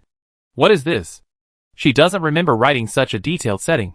She looked at the size of the drifting island house again. It was 10 square meters. Not even as big as her living room. She had a sudden idea that she might just take out the raft and take a look. Shufu quickly closed all the blinds on the balcony, put away the coffee table in front of the sofa in the living room, and then stood in a corner of the living room, and turned the glass bottle cap towards the middle of the living room. Nothing happened. The drifting bottle was still in her hand, and the small raft floating on the blue liquid inside was still shaking gently as she raised it. There was an extra line of words on the bottle. The detection area is small and cannot be placed. Shufu checked the living room and estimated that some space would be needed to place the raft. When she was about to put away all the other movable furniture in the living room, her cell phone rang. The person who called was her colleague Zheng Feifei. Shufu had not yet completed her internship at this company. The company was not big, the salary was average, but the office atmosphere was good, and the relationships between colleagues were not that complicated. Zheng Feifei had joined the company a few months earlier than her, and was considered her senior. Since they were in the same group, they had meals together more often, and she was also the one she was most familiar with in the company. Today she had completely forgotten about going to work. It was Zheng Feifei who called. When she heard that she was not feeling well and wanted to go to the hospital, she agreed to ask for leave on her behalf. Later, she had a headache and fainted because she wanted to talk about the disaster. Her voice changed when she hung up the phone. The other party did not suspect anything. The call was to express concern and ask about her health. Then you should rest early. Sister Wu said that she would make up the leave application when you come back. Will you go back to the company tomorrow? Shufu did not plan to go back to work. You are kidding. Why go to work when the end of the world is coming? She still had the savings from selling the house a few years ago in her card. In addition, she had always had good credit. She could borrow 1 or 2,000 yuan from several payments. However, when she was about to speak, the bracelet vibrated again. This time, the icon flashing on it was something she had never seen before. It was not the raft icon she had guessed before, but a book icon. She quickly unlocked the bracelet, clicked the book icon, and a palm-sized black mini notebook appeared in her hand. She turned to the first page, and a line of text appeared on it at a speed visible to the naked eye. Tomorrow, go to the company to punch in on time, and you will get a 5% progress bar for level 2 of the raft. Current progress of level 2 of the raft, 0%. Shufu, ? Chapter 4 Suicheng. Shufu hung up the phone, and looked at the black mini notebook in her hand again. It was made of pure black plastic, and was only 1/3 the size of a normal notebook. It looked thin and ordinary. But obviously, this was not an ordinary notebook. First, she couldn't write on it, and no ink from any pen could be left. Second, it gave the method to upgrade the raft to level 2, or the task. But why was the task to go to work? It was almost the end of the world. But she couldn't escape the fate of being a social animal? If she went to the company to punch in on time tomorrow, she would get 5% of the upgrade progress. It sounded a little unreal, but since her own existence was unreal, she quickly accepted it. Shufu put away her mini notebook, started her previous work, put all the furniture in the living room into the bracelet backpack one by one, waited until the living room was left with only the background wall with the TV, tried to rotate the bottle cap again. She was a little worried that the bottle would show that it could not be placed because it could not detect the water area, but obviously, the boat in the water can also be placed on land. A small raft appeared in her living room, not as big as she thought, about 4 meters long and 2 meters wide. The raft is a neat rectangle, with a flat surface, wooden planks of natural color, and a small flat-roofed wooden house in the middle. 2 meters high and only 4 or 5 square meters in area, far less than the 10 square meters shown in the information. There is a small deck space in front and behind the raft, and the left and right sides are too narrow for people to pass through. But there is a door in front and behind the wooden house, through which you can go to the deck behind the raft. There is a small window on each side of the wooden house, with a wooden frame and frosted glass, so you can't see the situation inside clearly from the outside. There were no sails or oars on the raft deck, nor any power machinery. Compared to the boat, the deck was too flat, and it looked more like a floating wooden platform for fishing. No wonder the driving mode was drifting with the current. Did it mean pure drifting? Shufu walked onto the raft and found a very strange pattern or symbol painted on the door panel of the wooden house's front door. It didn't look like any of the characters she knew. Overall, it looked a bit like a Crooked Moon character. Moon? What does it mean? Does this house have a name? She opened the wooden door. When she entered the house, she felt an invisible light scanning her. She saw that the interior of the house, which was originally dimly lit, suddenly became bright. This brightness was like something being activated for the first time. She looked at the empty house in front of her and felt suddenly enlightened. The house was much larger than it looked from the outside. It was a square room with a small compartment. The area was indeed 10 square meters. The floor height was more than 2 meters. This was actually a compressed space. There was no light inside the house. The light source at this moment came from her living room. The 2 glass windows of the house were normal transparent glass when viewed from the inside. The light source outside was clearly projected in, and the size of the window was twice as large as it looked from the outside. There is a temperature difference between the inside and outside of the cabin. It is very cool inside, between 23 and 26 degrees. The walls, floors, and ceilings are all made of logs. The compartment is on the left side of the back door of the cabin. It is the bathroom, about 3 or 4 square meters, with a wooden sink, wooden shelves, a small wooden shower room, and a wooden toilet. The wooden furnishings are compact and tight, small but complete. When Shu-Fu saw a toilet made of wood for the first time, she couldn't help but touch it, and it was indeed made of wood. Since there are toilets, showers, and wash basins here, it means that wastewater will be produced as long as the raft is used. Ordinary cruise ship wastewater is the same as RV wastewater, divided into gray water and black water. But unlike RVs, these waters do not need to be manually processed, as long as they are filtered in the discharge device. Bacteria are added to decompose and clean them. Ultraviolet disinfection is used, and domestic sewage can be discharged in the sea area 3 nautical miles away from the land. But this raft and drifting house do not seem to have such complicated devices. How is the wastewater discharged? Shu-Fu couldn't figure it out, so he studied the wooden wash basin and tried to turn on the wooden faucet. But no water came out. The whole cabin looked like a model room that could only be visited and not used. It was not until she was about to leave the cabin that she noticed the display screen behind the wooden door. There was one display screen at the front door and the back door of the cabin, and they looked exactly the same. The screen was slightly larger than an ordinary tablet, silver, and when you reached out and touched it, the information of the current drifting island house would appear. Some of it was seen in the drifting bottle before, and some was new. Raft level, level 1, level 2 progress 0%. Drifting island house size, 10 square meters level 1 protection. Cabin area master mode, the interior of the master area is disaster resistant. Constant temperature. An exclusive safe living space, raft function, no water source detected around. Not available for the time being. 1. Mooring. 2. Drifting. Driving mode, drift with a flow rate, 10, 20 kilometers per hour, daily use limit, 5 hours, today's remaining, 4 hours and 52 minutes, wastewater collection and filtration, 0/1000 L1, automatic discharge when full, no water source detected in the surrounding area. 2. Manual discharge. Water source options. 1. Purified water, 10 L per day, no water source detected in the surrounding area. 2. Water tank storage, 0/500 L, no water storage. Raft placement method, long press. Raft icon, or rotate the drift bottle cap. Raft folding method, when the raft is placed, long press. Raft icon. Maximum placement distance, within 20 meters. This should be the function operation screen of the drifting island house, according to the display above. In addition to drifting, the raft also has a mooring function, which means it can actively dock. Within a radius of 20 meters, she can control the placement of the raft, which means that she can fold the raft at any time regardless of whether she is on the raft or not. She checked the bracelet again, and probably because the raft had been placed for the first time, the 4th figure appeared on it. Raft. Shu-Fu was not surprised about the protection mode. This setting was written into her outline because it was a more important function, but she did not write it in detail. She just mentioned that a safe house could be built on the raft to become a personal shelter from wind and rain. So the level 1 protection here means that the raft deck may not be safe, but the interior of the cabin is absolutely safe. What surprised Shu-Fu was the wastewater and water source functions above.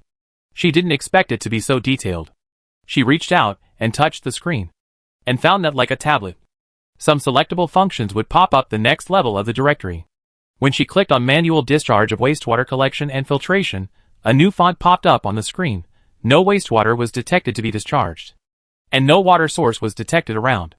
She immediately understood that, after the wastewater is full of 1000 L, the raft will automatically discharge. And whether it is automatic or manual discharge, the prerequisite is that the raft must be placed on the water surface. When she clicked, Purified water. Behind. Water source optional, a font popped up. Do you confirm that purified water is use order 1? As for the water tank storage behind, since there is such a display here, it means that there must be a water tank in the wooden house. She searched the cabin carefully again, and finally found a small silver box in a corner of the ceiling at the entrance to the bathroom. The box seemed to have a volume of only about 5 L. It was probably the same as the cabin, and the interior was a compressed space, which could store 500 L of clean water. She was worried about the water problem. After all, the bracelet backpack only had 150 cubic meters of space, and now there were too many things to store, and clean water took up a lot of space. But now the raft could store water and purify water. So the water problem was completely solved. Even though the raft looked light and unreliable, the cabin was only as big as her bedroom, and there was no furniture.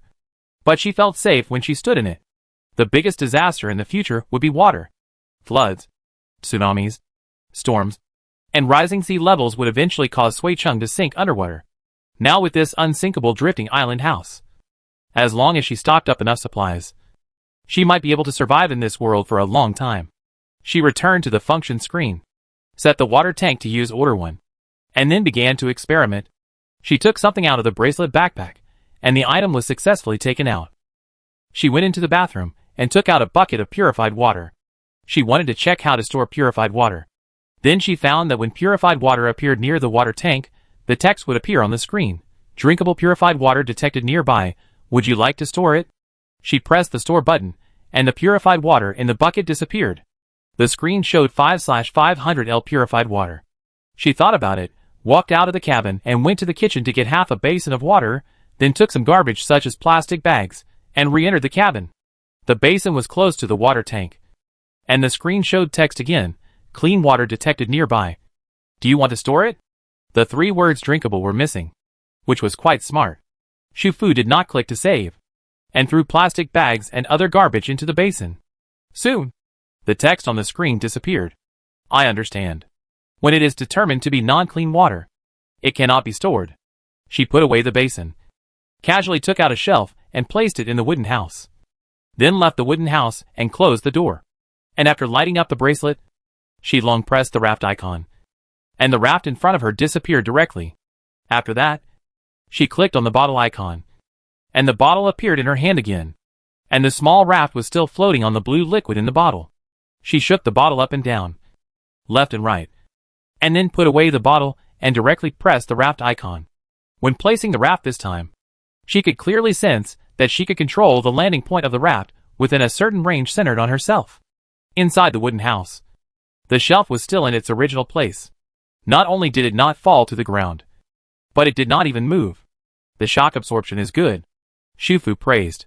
She understood it completely. There are 2 ways to place the raft, either directly or through the drift bottle. There is only one way to put the raft away. Now it seems that the only problem is that this raft is currently level 1 and can only be used for 5 hours a day. If Sui Chung is flooded now, she will only be safe for 5 hours a day, and the remaining 19 hours can only be spent on an ordinary rubber boat. Upgrading is quite important. When she thought about the 5% upgrade progress bar that could be increased by getting up early to go to work tomorrow, it didn't seem so hard, and she even felt motivated, because she saw hope. Chapter 5 Sui Chung.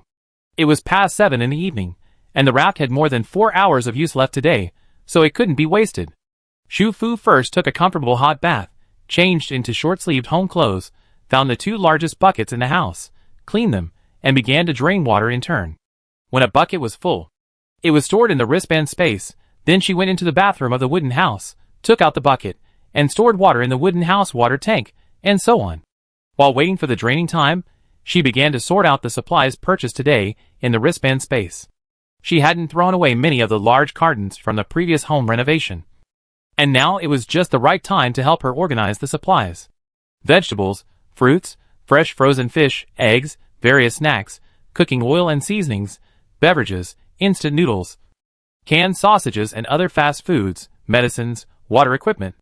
Different things were organized into different large cartons, then stacked into the space. Other boxes of water and paper cleaning supplies can be directly stacked. All the organization is to save space. She tried it. As long as the items are in the space, they can be arranged and stacked completely according to her wishes, and because time is still, she can take out any of the bottom cartons without affecting the other cartons above. Most of these cartons were not full, especially fruits, vegetables and other fresh foods and instant foods, which she had to stock up on. In addition, her shopping list had to be slightly modified. With the drifting island house, she had a small cabin to take shelter in, and she could also stock up on some home appliances.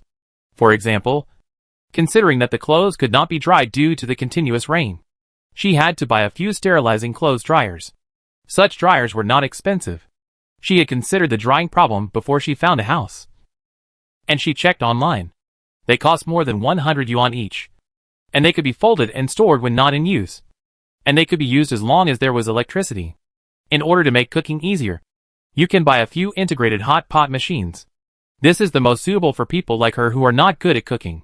You can eat directly with meat, vegetables, and soup. Xu Fu stored water while organizing the space. During this time, she thought of something to buy and wrote it down in her notebook. If there were some online delivery services in the same city, she would place an order immediately, and it would arrive the next night. When the raft ran out of time today, the 500L water tank in the wooden house was full of clean water, and the supplies in the space were neatly stacked on one side. It looked neat and refreshing, and the space seemed to be much larger. It felt like she could store a lot of things.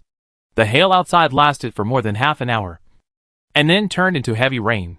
The wind also got stronger, rolling up the raindrops, hitting the windows in waves. Before Xu Fu went to bed, the heavy rain outside became lighter, but it continued to rain without stopping. The temperature in the room dropped a lot, and she didn't even need to turn on the air conditioner. She set the alarm clock and ended this long and hard day. The next day, she was awakened by the sound of rain hitting the glass. The heavy rain turned into a rainstorm, which made the glass crackle. She took out her phone to check the weather forecast. It was raining all day, hail in some places, wind force 7 to 8, and temperature 20 to 26 degrees Celsius. Overnight, the temperature dropped by more than 10 degrees. She found jeans and denim long sleeves in the closet, looked at the messy closet, and planned to come back tonight to sort out the clothes and bedding that were not in season at home, and put them all in the wooden house. The wooden house can also hold a lot of things, but things cannot be kept fresh if time does not stand still. So it is suitable for things that will not expire. Yesterday she bought white bread at the supermarket. For breakfast she fried ham and eggs, made herself a sandwich, and washed a cucumber as a vegetable. It was raining heavily outside, and the weather was gloomy and dark. She dug out her rain boots from the bottom of the box, and was hit in the face by the raindrops as soon as she went out. She quickly locked the door, and opened the umbrella in her hand. Another small drawback of this rental house is that the corridor outside the door is open. When the weather is fine, the light and air are good, but once it rains, winds, snows, you will get hit in the face when you go out. It rained heavily all night, and the corridor was full of water. Fortunately, she wore rain boots. She held the umbrella diagonally to her right, and walked quickly towards the middle stairwell. It was working hours, and other residents in the building also got up early to prepare for work. The young couple next door were arguing over trivial matters. On the 4th floor, near the stairwell, a 16 or 17-year-old boy rushed out wearing a raincoat.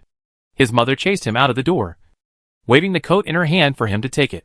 But he turned a deaf ear to her and rushed into the stairwell in a few steps, almost bumping into Xu Fu.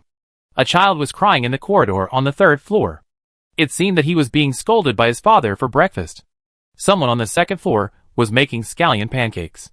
The aroma of scallion oil drifted out from the kitchen window on the corridor. She felt a little hungry again.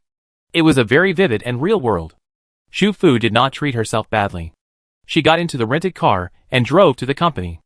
After completing 5% of the progress today, she had to go to the electrical appliance city to buy generators and some necessary electrical appliances. There is a commodity wholesale market near the electrical appliance city, and there is also a food city. You can go there for dinner today and stock up on supplies. Because of the heavy rain, the road was a bit congested. Fortunately, She left home more than 10 minutes earlier than usual and clocked in before work. Several colleagues were late today. Not only was the road congested, but the buses, subways, and taxis were all congested. It was wet everywhere. On the last shift, half of her clothes were wet. Xu Fu first submitted a leave application, but because there was no hospital certificate, the HR department eventually recorded it as a personal leave. Xu Fu. Several colleagues were distracted from work in the morning. It rarely hailed in Suicheng. Yesterday's hail lasted for more than half an hour. Many people took photos and posted them on WeChat Moments. Some people even went out in the rain to pick up hailstones and pose for photos. It was stormy again today. The weather changes always make people distracted from work. I wonder if the wind and rain get stronger, the company will be able to have a holiday. Xu Fu agreed and chatted with others for a few words. During the time, he quietly went to the bathroom. He hid in the cubicle and took out a black mini notebook to take a look. The current progress on it was still 0%. Strange, she clearly punched in on time for work. Why is the progress bar still not moving? Does she have to stay in the company until the end of the get-off-work day to complete this task? At noon, Zheng Feifei came to eat with her again. Although Xu Fu had no memory of the original world in the past few years, she was a 29-year-old adult in the original world after all. The work was special, and the people she came into contact with were quite diverse, so some of her temperaments were still there. So for more than 4 years, compared to the Xu Fu in this world, she lived more like Xu Fu, who had lost her memory. She has savings, which is more comfortable than the average fresh graduate. If someone treats her well, she won't say much, but she will give feedback to the other person on various small matters. When buying milk tea, she will buy an extra cup, occasionally treat the other person to lunch, and work overtime for the other person when necessary. Most importantly, she is quiet and not ostentatious. Although she doesn't gossip about others, she likes to listen to gossip. For colleagues who are under great work pressure and have a strong desire to talk, she sits there quietly and occasionally makes a cheering wow sound, which makes people feel an inexplicable sense of accomplishment. Zheng Feifei had a meal with her not long ago, and since she was on sick leave yesterday, she said she would treat her to a meal today. It just so happened that a new store had opened in the food court across from the company, and its curry rice was excellent. At noon, the rain outside was much lighter, but the wind seemed to be stronger. When they got out of the elevator and walked to the lobby of the building, they heard the whistling wind outside the glass sliding door. Zheng Feifei was a very straightforward person. Strong winds and heavy rains could not stop the temptation of curry rice for her. Not to mention that the rain had almost stopped now. She pulled Xu Fu and planned to rush out. Wait a minute. Let me open the umbrella first. Xu Fu didn't bring her bag, and she was holding a mobile phone in her hand. When she unfastened the umbrella buckle, she accidentally dropped the phone on the ground. Zheng Feifei had already rushed to the door, but when she heard the sound, she hurried back and picked up the phone for her anxiously. Let me see if the screen is broken. Fortunately, Xu Fu's phone was covered with a film and a phone case, so the phone screen was fine at the moment. Xu Fu simply asked her to help her hold the phone, and she continued to move. The umbrella buckle was unfastened, and the folding umbrella was opened. When she was about to speak, she heard a loud bang in the open space outside the company building. And then, there were screams from pedestrians outside. The two of them were startled, and looked up at the same time. Zheng Feifei took 2 trembling steps forward, and saw the twisted metal sign. Outside the glass door, there were several people lying in the cold rain, and bright red liquid was spreading from under them. That was falling objects caused by the strong wind. She looked at the chaotic scene and blood outside, and she felt cold all over. If Xu Fu hadn't opened the umbrella first, if she hadn't accidentally dropped her phone in such a light rain, she should have rushed out of the building by now. And she should have been like the few people lying on the ground at this moment, with a bleeding head and twitching. Xu Fu held the umbrella handle and stood there motionless. Under the sleeve of her denim jacket, the bracelet vibrated slightly. Chapter 6 Suicheng. On the black mini notebook, the previous line of handwriting changed from dark black to light gray. It seemed that the task had been completed. Underneath, a new line of words appeared. Company punch and task completed. 5% progress bar for level 2 raft obtained. 5% bonus for extra progress bar obtained. Current progress of level 2 raft, 10%. An extra 5% was added. This surprised Xu Fu a little, but at the same time, it also gave her a hint. She long pressed the book icon to close the notebook. Considering all the previous things, the focus of this task is on Zheng Feifei. Because she dropped her phone, she slowed down Zheng Feifei, so she escaped.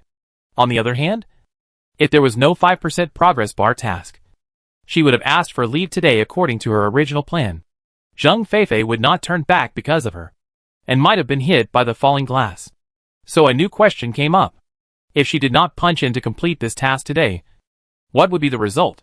Would she just not be able to get the 5% progress bar? Or would there be any irreversible consequences? At present, she prefers the former. Because if there would be irreversible consequences if the task was not completed, there should have been a corresponding prompt when the task appeared before. The scene was tragic. One of the people who were hit died, and 2 were injured. Zheng Feifei witnessed the scene up close. With the fear, she had psychological and physiological reactions. She was unable to eat anything at noon. Finally, she dragged Xu Fu back to the company. In the afternoon, people in the entire building were discussing this incident. Those who were lucky enough to escape the disaster in the same building were also afraid. Every building in the commercial district has a signboard. Usually, it is made of special materials. It is light and corrosion resistant. There are always special people to check and repair it at fixed times. I didn't expect such a tragedy to happen this time. It is said that the signboard fell together with the metal rod fixed at the back. I can only say that I was really unlucky. This high-altitude falling object incident was quickly posted on the internet. There were many people near the scene at the time. The video could not be supported.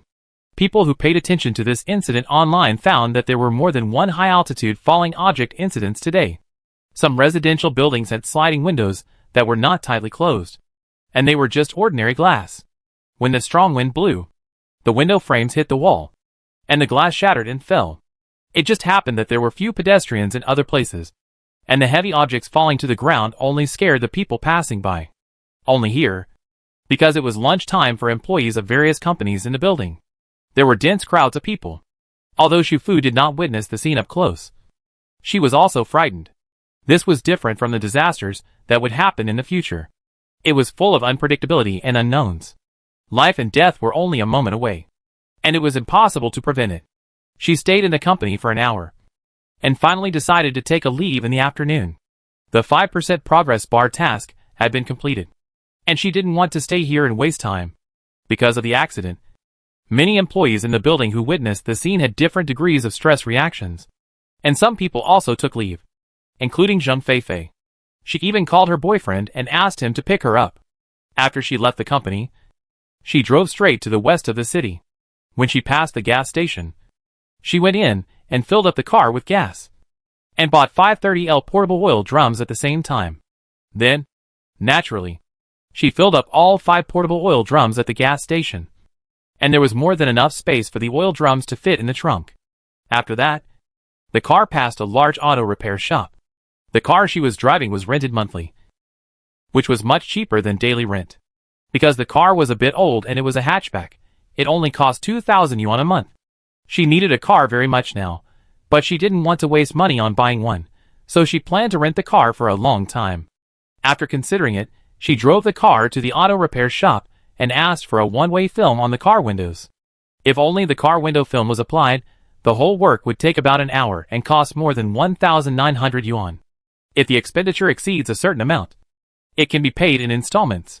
She chose the longest installment, although she had to pay a little interest. Compared with the cost of stockpiling a large amount of goods, it was definitely more cost-effective to use installments. If it was really a butterfly dream Zhuangzhou, and the end of the world had not come a year later, she would still be willing to pay the interest and debt. Xu Fu arrived at the electrical appliance city at 3:42 p.m. She had already put all the 5 portable oil drums in the trunk into the bracelet space under the cover of the one-way membrane. The first thing she bought was a gasoline generator. She found the corresponding brand according to the guide she had made before. This camping generator is famous for its low noise. When she listened to it in the video yesterday, she thought it was very quiet.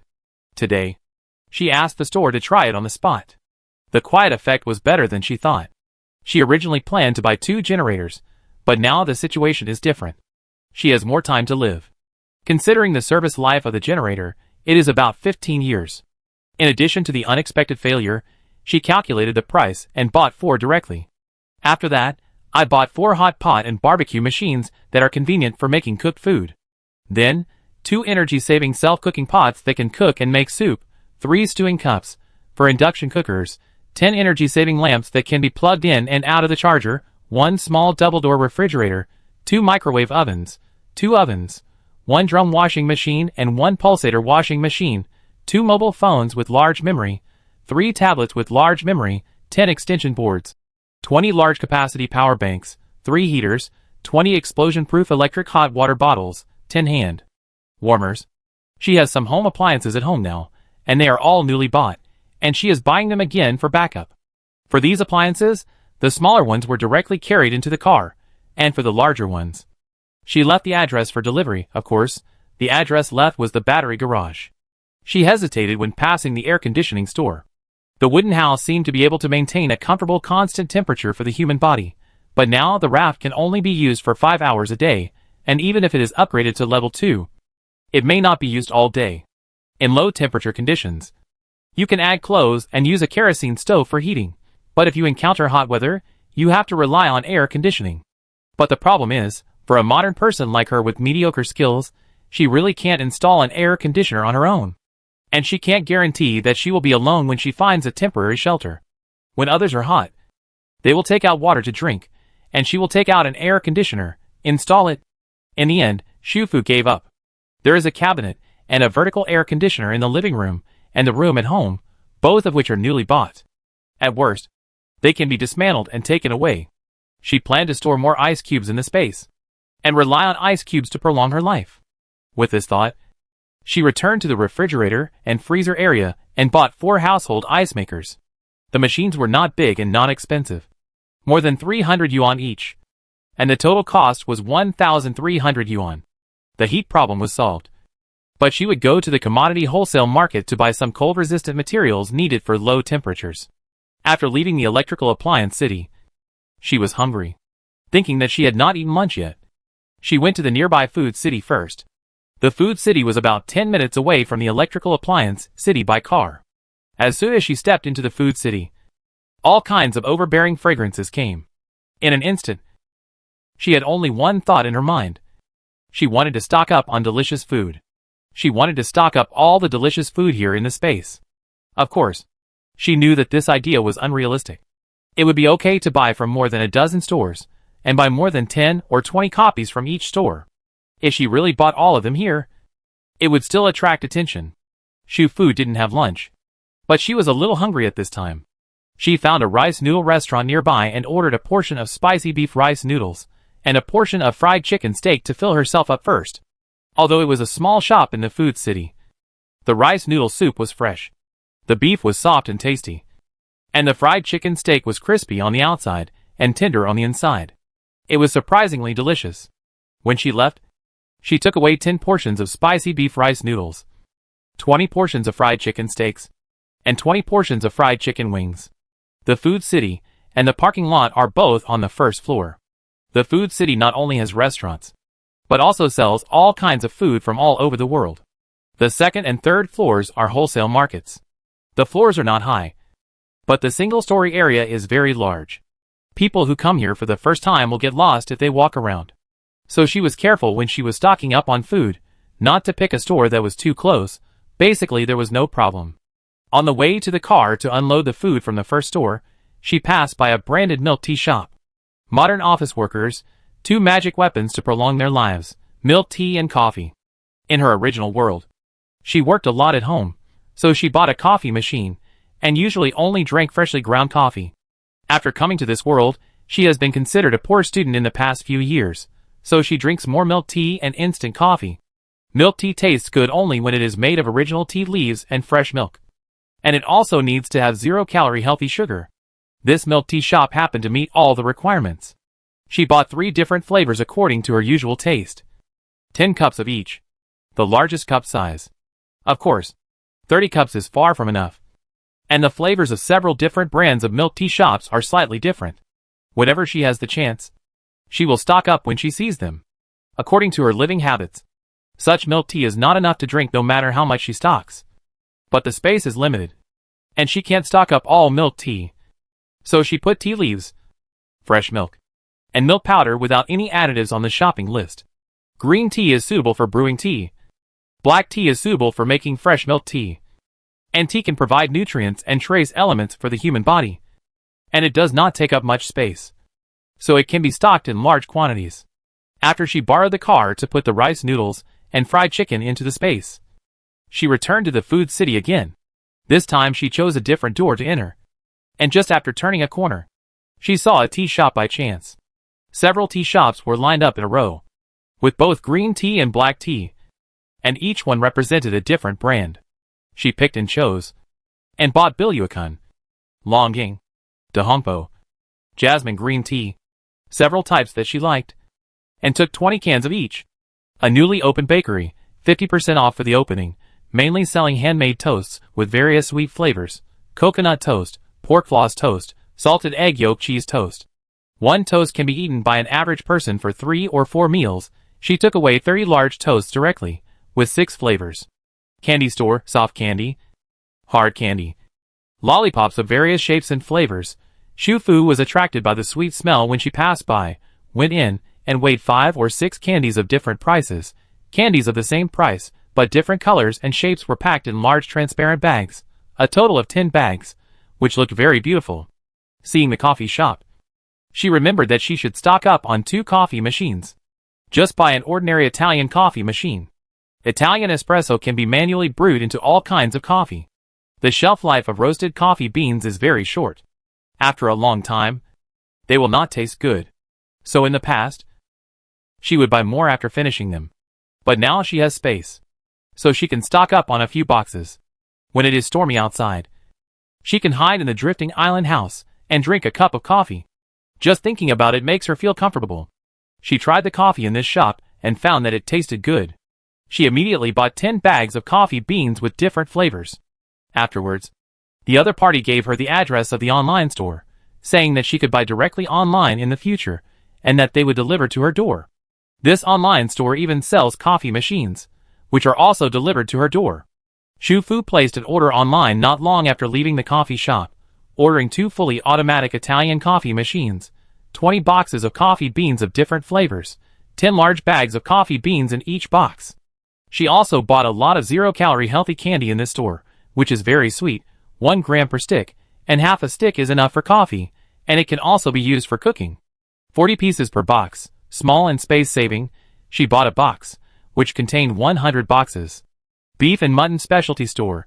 In addition to fresh lamb chops, mutton spine, steak, original cut beef, coccyx, beef shank and other basic meats, there are also processed meats such as beef and mutton rolls, mutton tripe, beef balls and mutton skewers. This store also has an online store. She bought some of each, and then placed a large order online, which was delivered to the garage the next day just like coffee beans. After that, she also visited fresh fruit stores, spicy hot pot stores, pizza stores, hamburger stores, fried food stores, curry rice specialty stores, handmade lemon tea stores, chocolate stores, chicken, duck, poultry, meat and egg fresh food stores. She bought the maximum amount that could be carried in 2 hands from each store. If there are some things that can be bought online, she will find the right online store and place an order immediately, such as different kinds of fruits and fresh foods such as chicken, duck, poultry, meat, eggs and milk. In the era of national prosperity and people's strength, there is no need to worry about not buying enough, but only about not having enough money. As long as the money is in place, you can buy as much as you want, and they will be delivered to your door the next day. She placed an order to buy 40 boxes of fresh chicken, duck, poultry, meat, eggs and milk and 30 boxes of different kinds of fruits, and deliberately staggered other orders for home delivery the next day. In order to save time, she never hesitates when choosing things, and leaves as soon as she buys. After going back and forth several times, she took advantage of the car to find a hooded long-sleeve thin sweater that she picked up at the supermarket yesterday, changed her denim jacket, let her long hair that was originally tied into a bun down, changed the color of the mask, and then entered the commodity wholesale market upstairs from another entrance. The wholesale market is 2 or 3 times the size of the food city. There are long corridors between the shops that you can't see the end of, because this wholesale market is located in the city. It can be wholesaled or retailed. There are carts of various sizes for rent at the entrance. No matter how much she buys here, it will not attract attention, because other people will only buy more than her. In such a large place, with so many kinds of goods, it is impossible for her to buy everything she needs today, and she has to rush back to sign for the local supplies she bought online yesterday. However, she plans to come here to buy whenever she has the chance. It is more convenient to have everything. She definitely couldn't attend class properly, and now stockpiling is her main business. She looked through the memo on her phone, and first bought gas stoves, replacement gas tanks, alcohol tanks, solid alcohol and matching pots. This type of pot is actually camping cooking utensils. Cups and soup pots all have handles or hooks, which can be used as bowls or pots for cooking soup, which is suitable for her empty drifting house.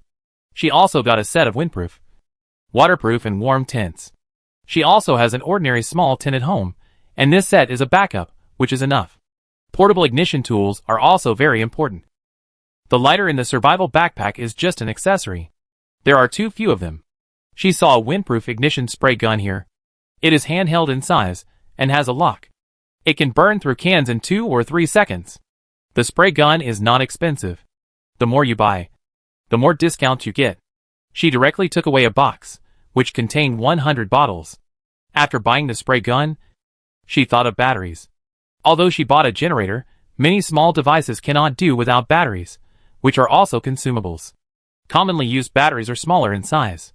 According to the daily battery usage habits of her family's equipment, she matched the number of several commonly used batteries and bought a box, which contained about 500 batteries. In addition, she also bought 100 rechargeable batteries with built-in charging boxes. This type can be charged and reused, but the effect is not as good as the original batteries. Next came the cold-resistant clothing, down jackets that could withstand temperatures as low as -50°C, down pants, waterproof warm boots. Waterproof warm gloves were considered the basic cold-resistant clothing. She calculated the price of the full set and bought 2 sets. Then she bought 3 to 5 sets of fleece jackets, fleece pants, warm underwear, waterproof jackets and trousers, according to her needs. These clothes can be layered, plus the winter clothes she already had at home, enough. After all, she prepared everything for survival, and as long as she stocked up enough supplies, she would never leave the shelter. Finally, she bought a large box of heating packs. Unlike rechargeable hand warmers, this is a disposable heating pack. It will heat up automatically for 8 to 10 hours after you tear open the package. You can throw it away after use. It is very convenient. Each pack is not big, thin, and there are 1,000 packs in a box. After that, she bought various daily necessities, such as towels, underwear, sanitary napkins, tampons, toilet paper rolls, bath shampoo, toothpaste, toothbrushes, laundry detergent, disinfectant, ordinary wet wipes, alcohol wet wipes, alcohol spray, hand sanitizer, hand gel. There are a lot of these things at home. She also bought some in the supermarket before, and also placed various orders online. But because they are all consumables, she continued to buy them when she saw them. Later, she bought some simple curtains that can be installed manually, including blinds, cloth curtains, and gauze curtains, which were prepared for the drifting island house. The last batch of things she stocked up before leaving that night were rain gear, hooded ponchos, button-type raincoats, umbrellas, rain boots, waterproof backpacks, waterproof pants, and finally a few large rolls of transparent waterproof plastic sheets, which she could DIY when needed. She drove away at around 7 o'clock in the evening. The wholesale market was still very busy. It was raining heavily outside, but it was just a rain, and the weather was neither cold nor hot, which did not hinder the original life plans of urban people. A large number of people come here to buy goods every day.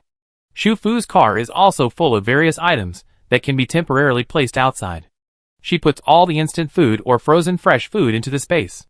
As she drives, she senses the supplies in the space, reaches out, and touches the passenger seat full of supplies. She is once again surrounded by a full sense of security. Shu Fu is in a good mood. Even heavy rain and traffic jams can't affect her mood. She listens to the crackling sound of rain falling on the roof of the car, and turns on the radio in the car. The host in the radio is talking about daily life related to the weather, popularizing some safety matters in rainy days, mentioning the hail last night. analyzing the future weather, and telling a joke from time to time.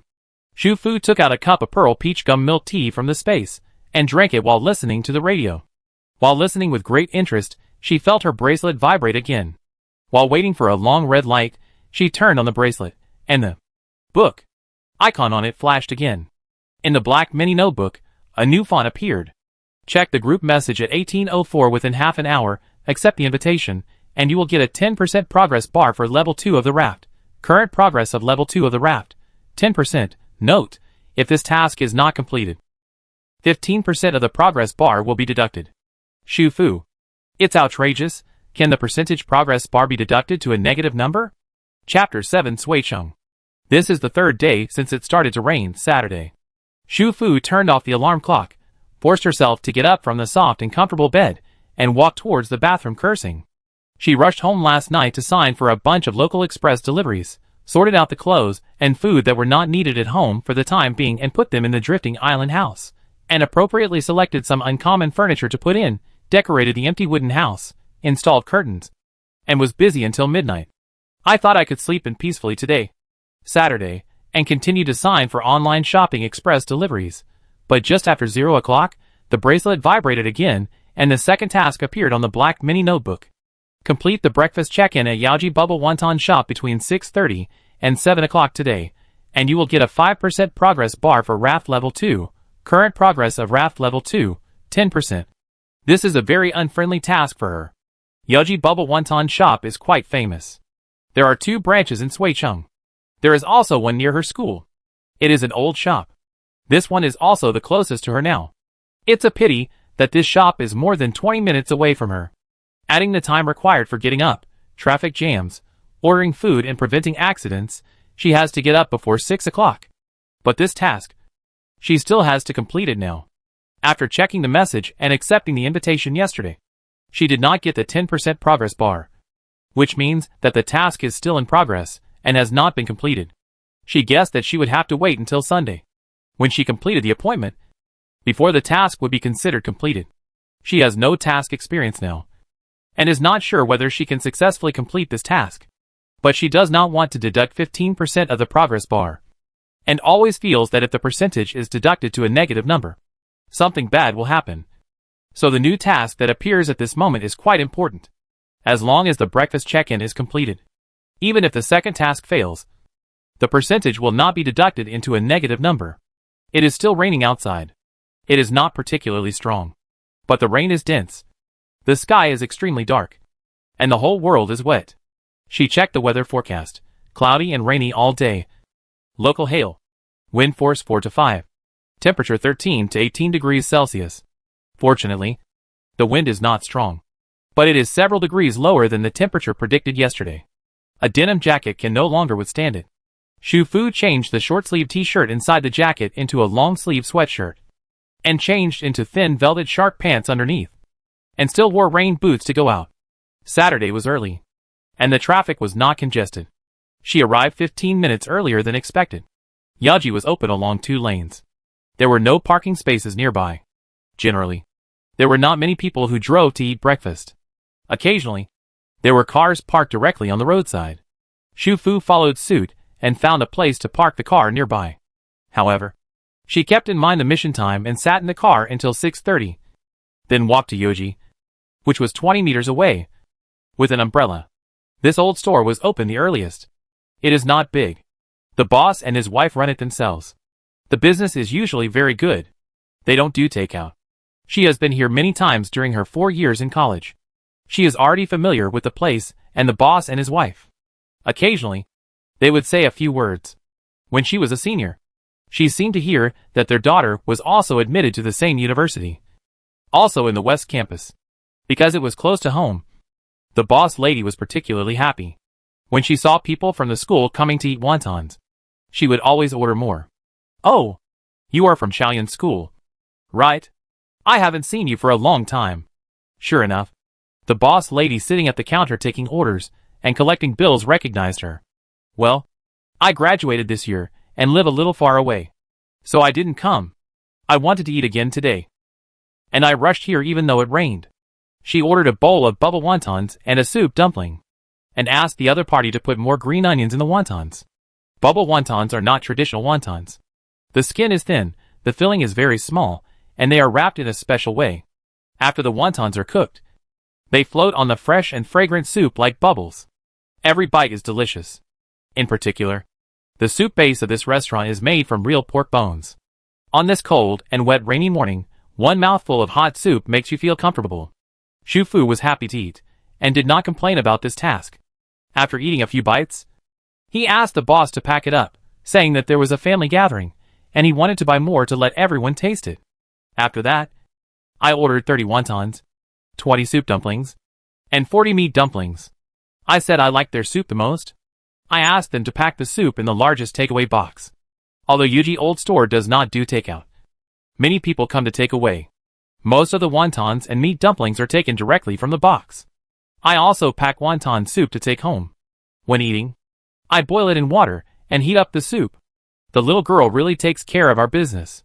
It had been raining and hailstorms for several days, and the business in the store was affected. Now, when she heard that she wanted to pack so much, the boss lady laughed immediately. "How are you going to carry so much later?" "I'll drive, I'm right next to you. I'll drive to the door in a while." "Okay, you eat, I'll pack it all tightly for you. I'll be responsible for loading it into your car in a while.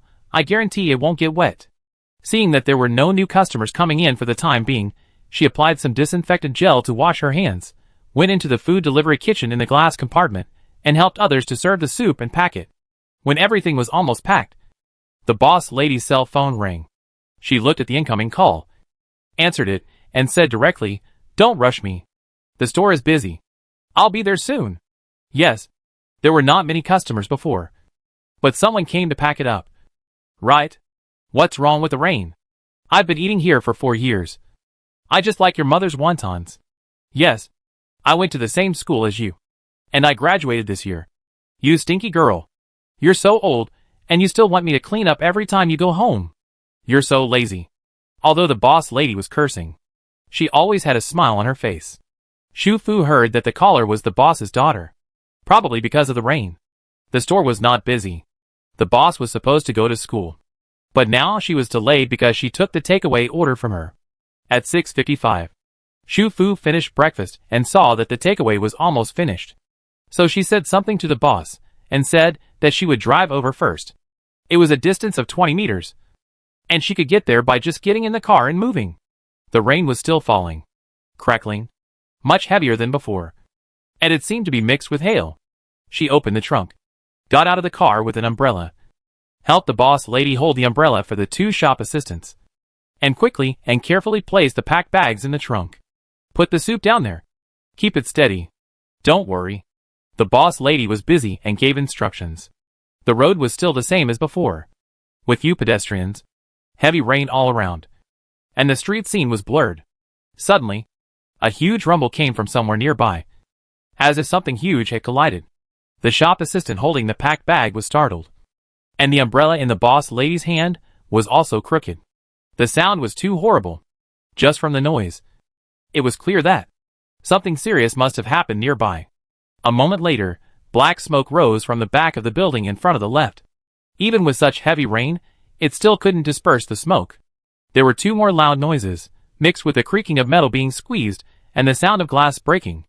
The people who were still sleeping in the surrounding buildings were awakened, and they all rushed to the window to look at the sound and smoke. Some people lived on high floors, and could barely see some of the movements at the accident site, but through the heavy rain, they could only see a vague general idea. "There's a car accident." In a nearby building, someone yelled at the top of his lungs, and then he found his phone to call the fire department and ambulance. Near Yaoji, some breakfast shops that opened earlier also had people running out in the rain. They couldn't see the scene of the accident, but they all heard the huge noise just now. At this moment, they all looked around and asked privately in shock. Shu Fu also couldn't see what happened clearly, but she recognized the direction of the smoke rising. That was where her school was. The proprietress obviously thought of the school, and her face changed immediately. She took out her phone and was about to make a call, but her phone rang. "Hello, Xiaoyun." She heaved a sigh of relief when she heard the voice on the other end of the phone. "I'm glad you're okay. Mom was worried about you." "Mom is fine, don't worry, Mom hasn't gone to school yet. Is it at the school gate? Okay. Don't join in the fun. Stay upstairs. Mom will come over later. Don't worry, Mom will take a detour later, yeah. Ask your dad to come along, just listen. Don't go to watch the fun. Amid the proprietress's repeated warnings, Shu Fu felt the bracelet on her wrist, and it vibrated slightly again. In the picture, the video shooter was broadcasting the accident scene in the rain. This was a chain accident. The first vehicle involved was a large truck. The driving hours of large trucks in Suicheng on weekends are different from those on weekdays. They are from 10:30 p.m. to 7:30 a.m. This is the west of the city, close to the highway exit. This large truck was rushing out of the city. It should have stopped at the red light after going down the ramp in front, and continued to drive after the left turn light came on. However, the road was slippery due to heavy rain, and the car itself had problems. The brakes failed, and it failed to stop the car or turn. Instead, it accelerated through the intersection and crashed directly into the school gate. The road is not like a street. There were cars passing through the intersection, but the truck rushed over and hit them, which eventually caused a chain of car accidents. 2 people died on the spot, 3 were seriously injured and are currently being rescued, and 7 or 8 people were also injured to varying degrees. Among the 2 people who died, one was the driver of another car behind, and the other was a student who happened to be walking to the school gate. It is said that there were 3 students walking together at the time. The other 2 were slightly injured. Only this one was the most unlucky, and died on the spot. Shu Fu sighed, somewhat sad, and a little scared. In that situation, no matter who it was, I'm afraid there would be no way to survive. Sometimes, fate seems to be destined. Thinking of this, a subtle thought flashed through my mind. No, maybe sometimes fate can be changed. Just like when she completed the first task, if she didn't come to Yao Ji for breakfast today, if she didn't pack, then when the car accident happened, Yao Ji's boss lady might have gone to college, if she happened to be near the gate. If so, could these tasks? No, not right. The whole thing is not certain to happen. It's possible that she gave up the task, or that she didn't decide to pack today. Shu Fu frowned and browsed the videos related to the car accident on the internet. She had some guesses in her mind, but there were too many variables, so it was not fully formed yet. On the black mini notebook, the handwriting of the completed tasks faded, and the handwriting of the unfinished tasks was still dark and eye-catching. In the latest line, new words appeared. Yaji breakfast shop check-in task completed. Receive 5% progress bar of level 2 raft. Receive 5% extra progress bar bonus. Receive wheel lottery, 1 time. Current progress of level 2 raft, 20%. Wheel lottery? What is this? Chapter 8 Suicheng. Shu Fu long pressed the book icon on the bracelet, put away the notebook. Below the raft icon, a 5th icon appeared, a round turntable. After long pressing the turntable, a small round metal display screen appeared in her palm. The center of the display screen is a pointer, and the surrounding turntable is divided into 24 grids. With a total of 4 colors, the grids are of different sizes, and the colors are arranged in disorder, most of which are red, blue and green, and some grids are large and some are small. Only the gold color only occupied 3 grids, and the area was very small. The smallest grid was not much wider than the pointer. The turntable was smaller than her palm, and looked like a pocket watch. The dot in the middle of the pointer showed the number 1. So this meant that she had a chance to win a lottery? Since she couldn't figure out anything just by looking at it, Shu Fu quickly pressed the dot in the middle of the pointer.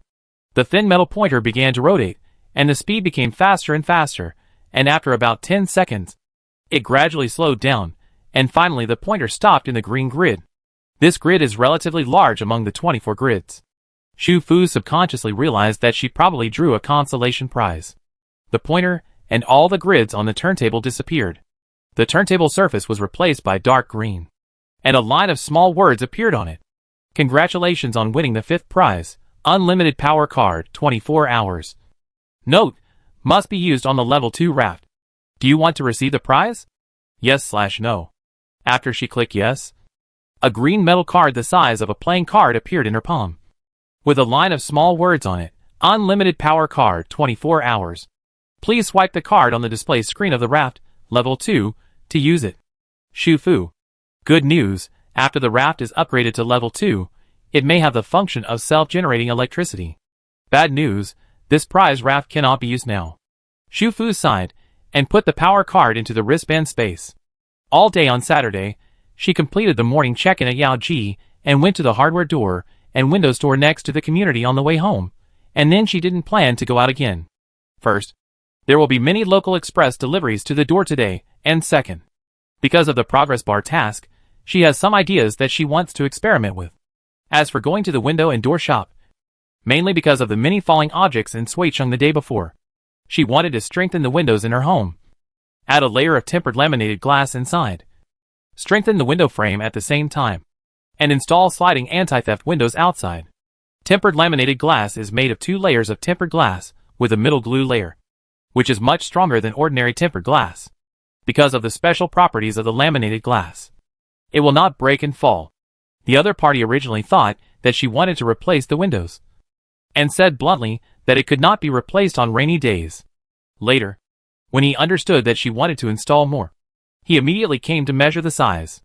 The apartment is small, with only 3 windows facing the outside, a few more glass windows on the small balcony, 3 normal windows in the bedroom, and a very small window in the bathroom. Because laminated glass must be custom made, it takes 3 to 7 days to wait. Xu Fu always felt that the time was a bit long and not very safe. After negotiation and price increase, the time was reduced to 2 days. The other party agreed that as long as it was not a storm, he would come to install it for her on Monday afternoon. For the rest of the day, she repeated the process of lying down and browsing her phone, answering the phone to indicate that someone was at home, and opening the door or going downstairs to sign for it. Kerosene stoves and special oil, the day before. Everything ordered online or offline at the electrical appliance city, food city, commodity wholesale market arrived one by one. She asked the other party to deliver the large electrical appliances to the garage, and the other small items or things that need to be used were all delivered to the doorstep. The good thing about shopping in the same city with offline stores is that the goods have been checked in advance, each one has been selected by her, and there will be no situation where the goods are not the same as the ones ordered and need to be returned or exchanged. And compared with ordinary express delivery, shopping in the same city generally provides door-to-door delivery service. The coffee machine was not only delivered to her door, but also installed and tried it out for her. After the other party left, she drank the fragrant freshly ground coffee, listening to the sound of rain outside. She drank coffee and curled up on the lazy sofa on the small balcony. She took out the newly bought mobile phone and tablet with large memory. The mobile phone was used to download maps and various survival materials. The survival materials included text and video, popular science about related disasters, extreme climate materials, and a large amount of marine life materials. The tablet was used to download entertainment materials, various apocalyptic and romance novels, various movies, TV series, online dramas and entertainment programs, various music and piano music. The mobile phones and tablets that were not used for the time being were kept as backup. The internet speed at home was quite fast. While downloading the files on her phone and tablet, she used her original phone to buy some survival equipment in the online store in the same city, such as a multifunctional hammer and pliers that can be used as more than a dozen tools, which comes with wire cutters, tool pliers, hammer, hexagonal wrench, tooth knife, can opener, bottle opener, cross screwdriver, etc. There are also multifunctional flints, survival ropes, wire saws, survival blankets, sling sticks, high-intensity flashlights, multifunctional survival whistles, compasses, and matching waterproof backpacks.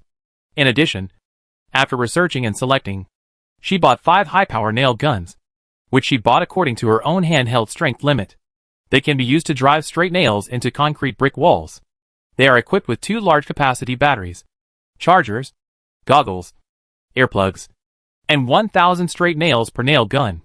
The nails are not big, about 3 centimeters long, 0.3 centimeters in diameter, 30 in a row, and can be fired continuously. They are unlikely to cause fatal injuries, but they are easy to use. In special cases, they can make those with bad intentions suffer and lose their ability to move. She knew that, in her survival plan, these things might not be useful, but it was better to be prepared. Now that she had the chance, she would buy what she needed. These online stores deliver the goods on the same day, and the prices would be higher than those that took a few days to deliver. But her first requirement now was speed, and as long as they could be delivered on the same day, she would accept a slightly lower price. Most importantly, these things could be paid in installments, and the first payment was not much. I don't know if it was because I didn't drive out, But the bracelet didn't show any new task prompts. Until Sunday morning, when she ordered takeout for herself, her bracelet suddenly vibrated, and a new task appeared.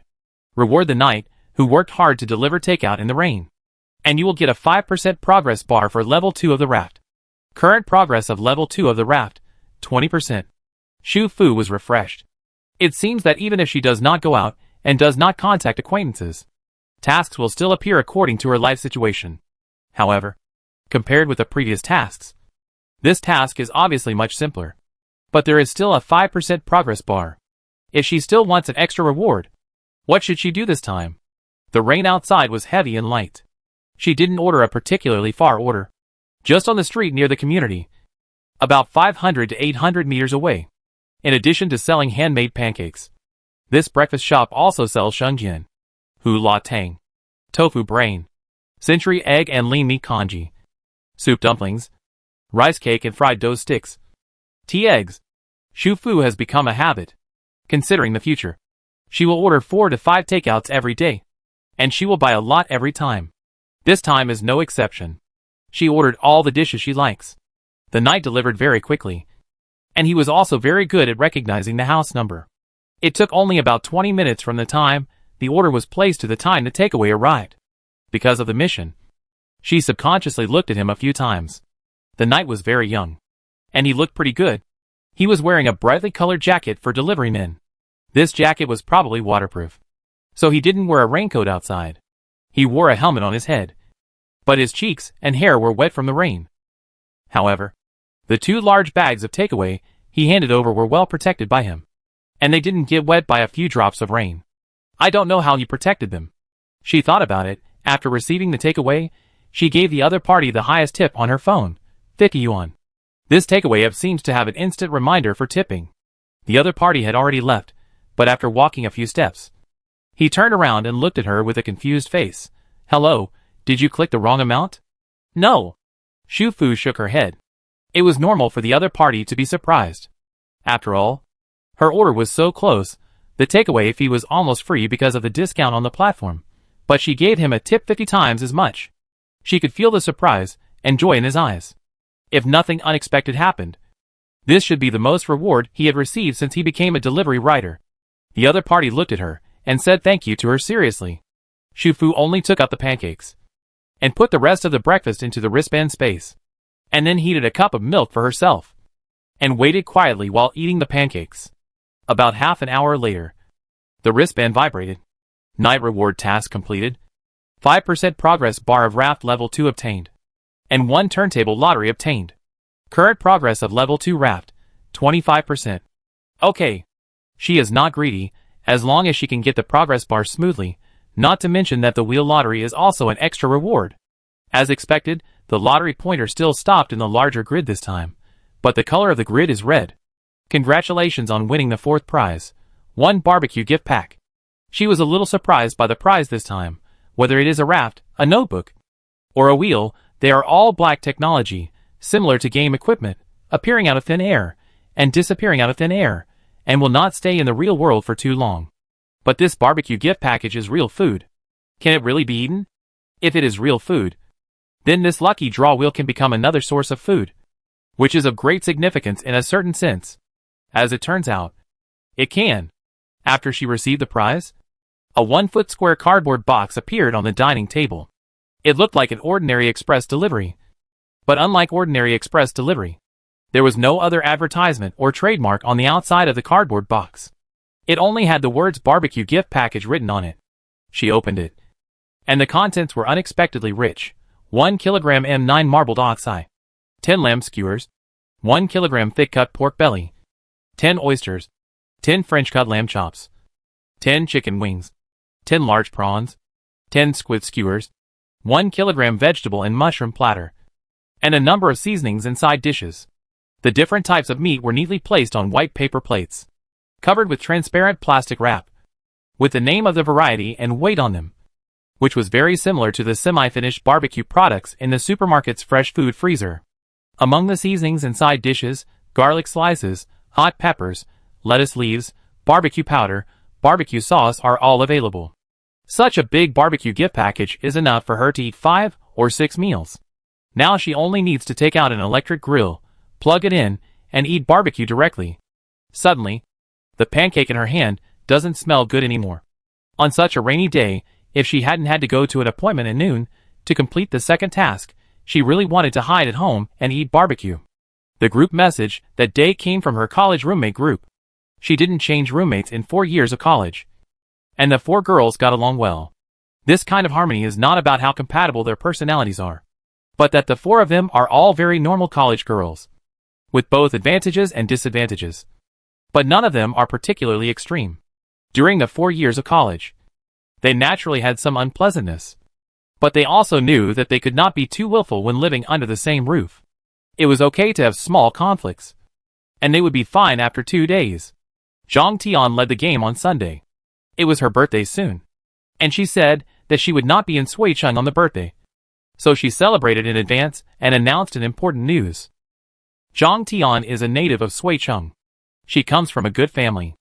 After graduation, she didn't like working, so her parents invested money to open a milk tea shop for her. The milk tea shop is a franchise chain brand, and there are also store employees. She usually works in the shop when she wants to, and goes out when she wants to, and she is retired in advance. She looks pretty and likes to dress up. She always says that youth should not be wasted, so she had almost no gaps in her 4 years of college. The longest time she was single was 1 week. She really didn't waste any of her youth. Another roommate, Chen Fa, complained in the group that Zhang Tian called for a party on a rainy day. Zhang Tian said that she originally wanted to make an appointment a week ago, but the weather was too hot, and her makeup was ruined after walking out for a while. Although it is raining now, at least the high temperature hell is over. At worst, we can find a shopping mall near the subway station to have a meal and afternoon tea. The underground area of this kind of shopping mall has a connecting passage with the subway station. As long as they enter the subway station, they will not get wet. Will you still get wet on the way to the subway station? Chen Fa has entered the Fortune 500, works overtime every day, and has only 1 day off. She originally wanted to lie at home on Sunday, but in the end, she couldn't resist Zhang Tian's coquettishness, and she gave in. Let's make a deal first. If it's still stormy near noon, we won't make an appointment for now. I'll make it up to you when you come back. Xu Fu had no choice but to accept the invitation. As for the last roommate, Wu Xiaoshan, she lived with Chen Fa and had no objections. She agreed to the other 3 people's decision. They agreed to meet at 12:30. When it was almost 10 o'clock, the rain gradually subsided. Xu Fu was used to driving and didn't want to take the subway. In addition, there were many shops in the shopping mall, so she planned to buy some goods. So she left early. As usual, she went in to fill up the gas station when she passed by, and then bought 630L portable oil drums again, filling them all up at the same time. It was a rainy weekend, and not many cars on the road. It was only 10:30 after parking on the second floor below ground. She still had 2 hours to stock up on things. She was carrying 30 cups of milk tea and 2 large boxes of cheese and mousse cakes. On the way back to the underground parking lot, she saw a young couple. The man was handsome and the woman was beautiful, but their voices were a little loud, and it seemed that they were arguing. Can you stop making trouble? I'm already very tired. Of course you are tired. How can you not be tired? Tell me, do you really like her? What are you talking about? How could I like her?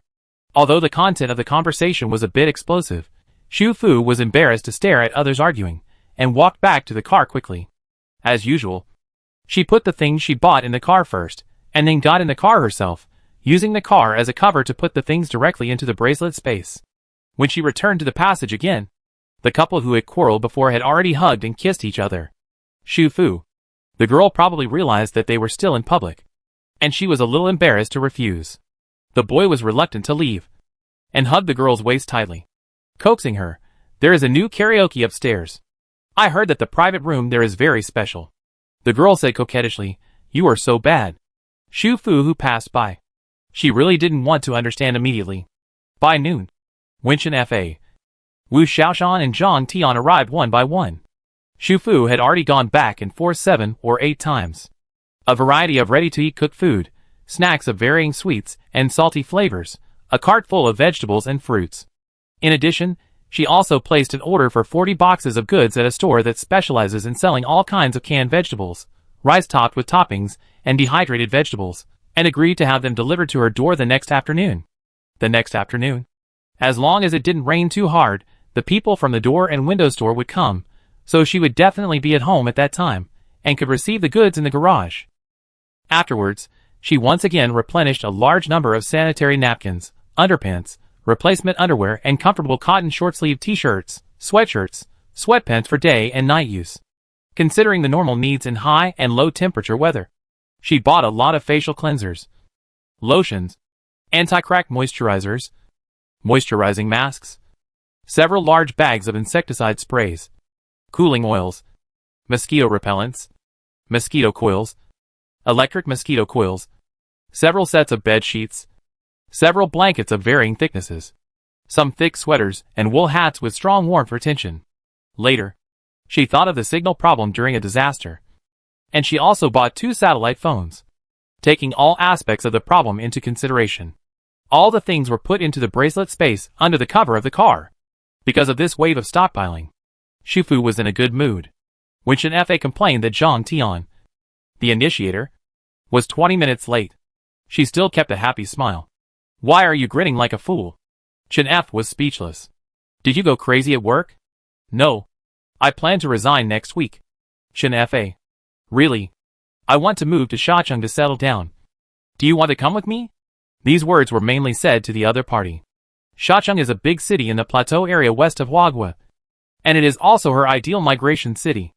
Unfortunately, she was trapped in Suicheng and could only think about Sand City. But this restriction does not apply to ordinary people in this world. If Chen Fa and the others want to leave, they will definitely be able to leave smoothly. However, after the last time, Shufu can now distinguish what to say and what not to say. And 2 direct reminders are not allowed. Really, Sand City is good, and the location is good. You should consider it. You should drink juice. Chen Fa held his forehead. Wu Xiaoshan didn't say anything, but looked at her with more curiosity and inquiry. The topic continued to revolve around work and life. After graduation, everyone had a stable job, and their consumption concepts had changed. Things that they didn't need and didn't have the money to buy before were included in their shopping list. Chen Fa said that she would go to a few jewelry stores after dinner. A certain popular brand has launched a new bracelet, which is very delicate and beautiful, and the price is not expensive. You can go with us, we'll buy the sister version.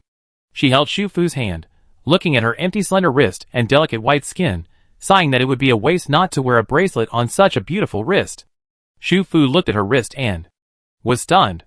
Her sleeves were pulled up a little because of Chen Fa's action, and the inconspicuous silver-frosted bracelet was just right on her wrist. Can't you see it? Chapter 9 Suicheng. Shufu paused, pulled her sleeves toward her elbows again, and then showed her wrist to the 2. "I think I look good without anything on." "Vain, the point is waist."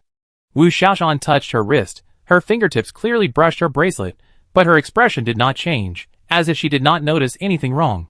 Shufu thought for a moment, turned around and opened her big bag, using the bag to cover, releasing the palm-sized drift bottle, and instantly took out a bracelet from the bracelet space, then held both items in her palm, stretched her hand out of the bag, and showed them her palm. "I brought the bracelet, but I forgot to wear it because I put it in my bag." The result was the same as before, the ordinary bracelet. Both of them could see and touch, but the drift bottle prop that appeared from the bracelet, they could not see or touch. Shufu confirmed that they really couldn't see the bracelet and the things related to it. Not only that, even if they touched it, they couldn't feel the existence of the bracelet and the props related to it. Wait a minute. This feeling, a strange sense of familiarity, suddenly flashed through her mind. This invisible and intangible situation. Wasn't it her state before the awakening day?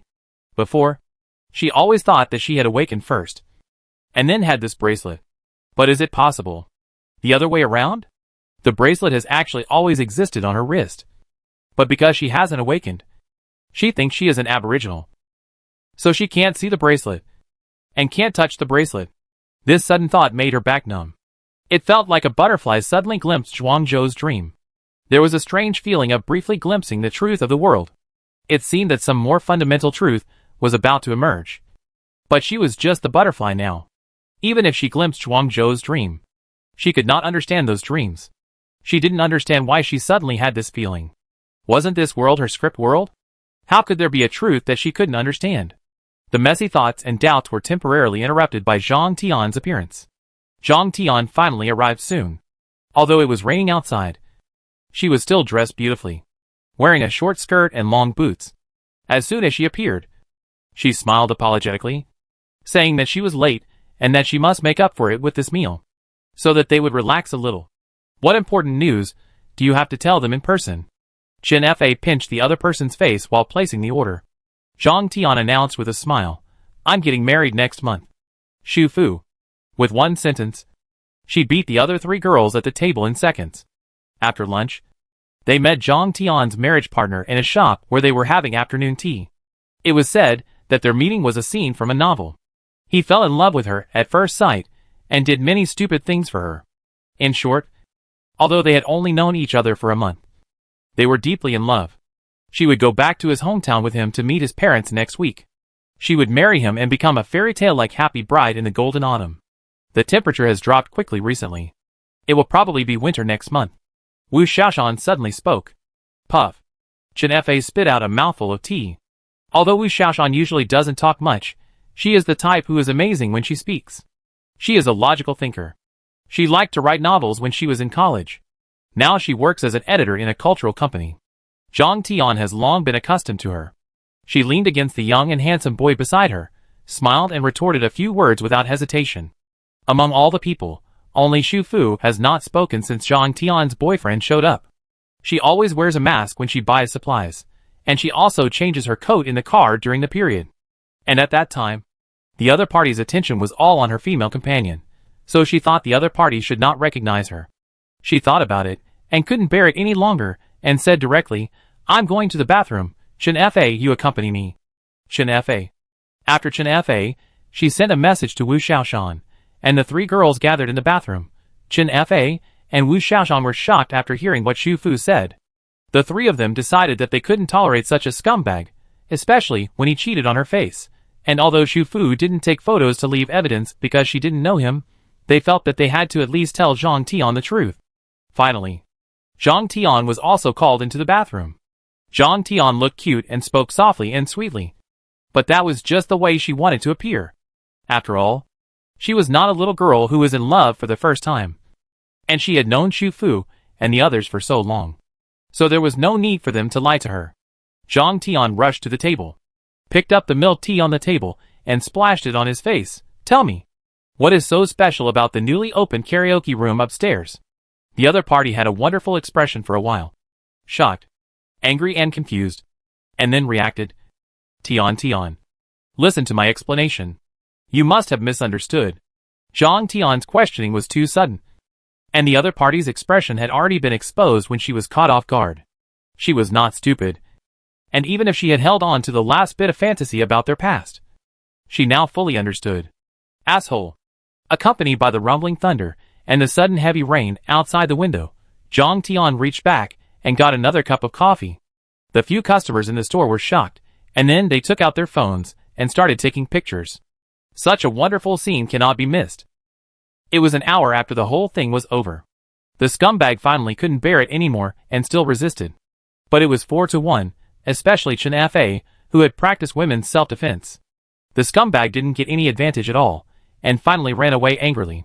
Xu Fu finished dealing with the things in the store.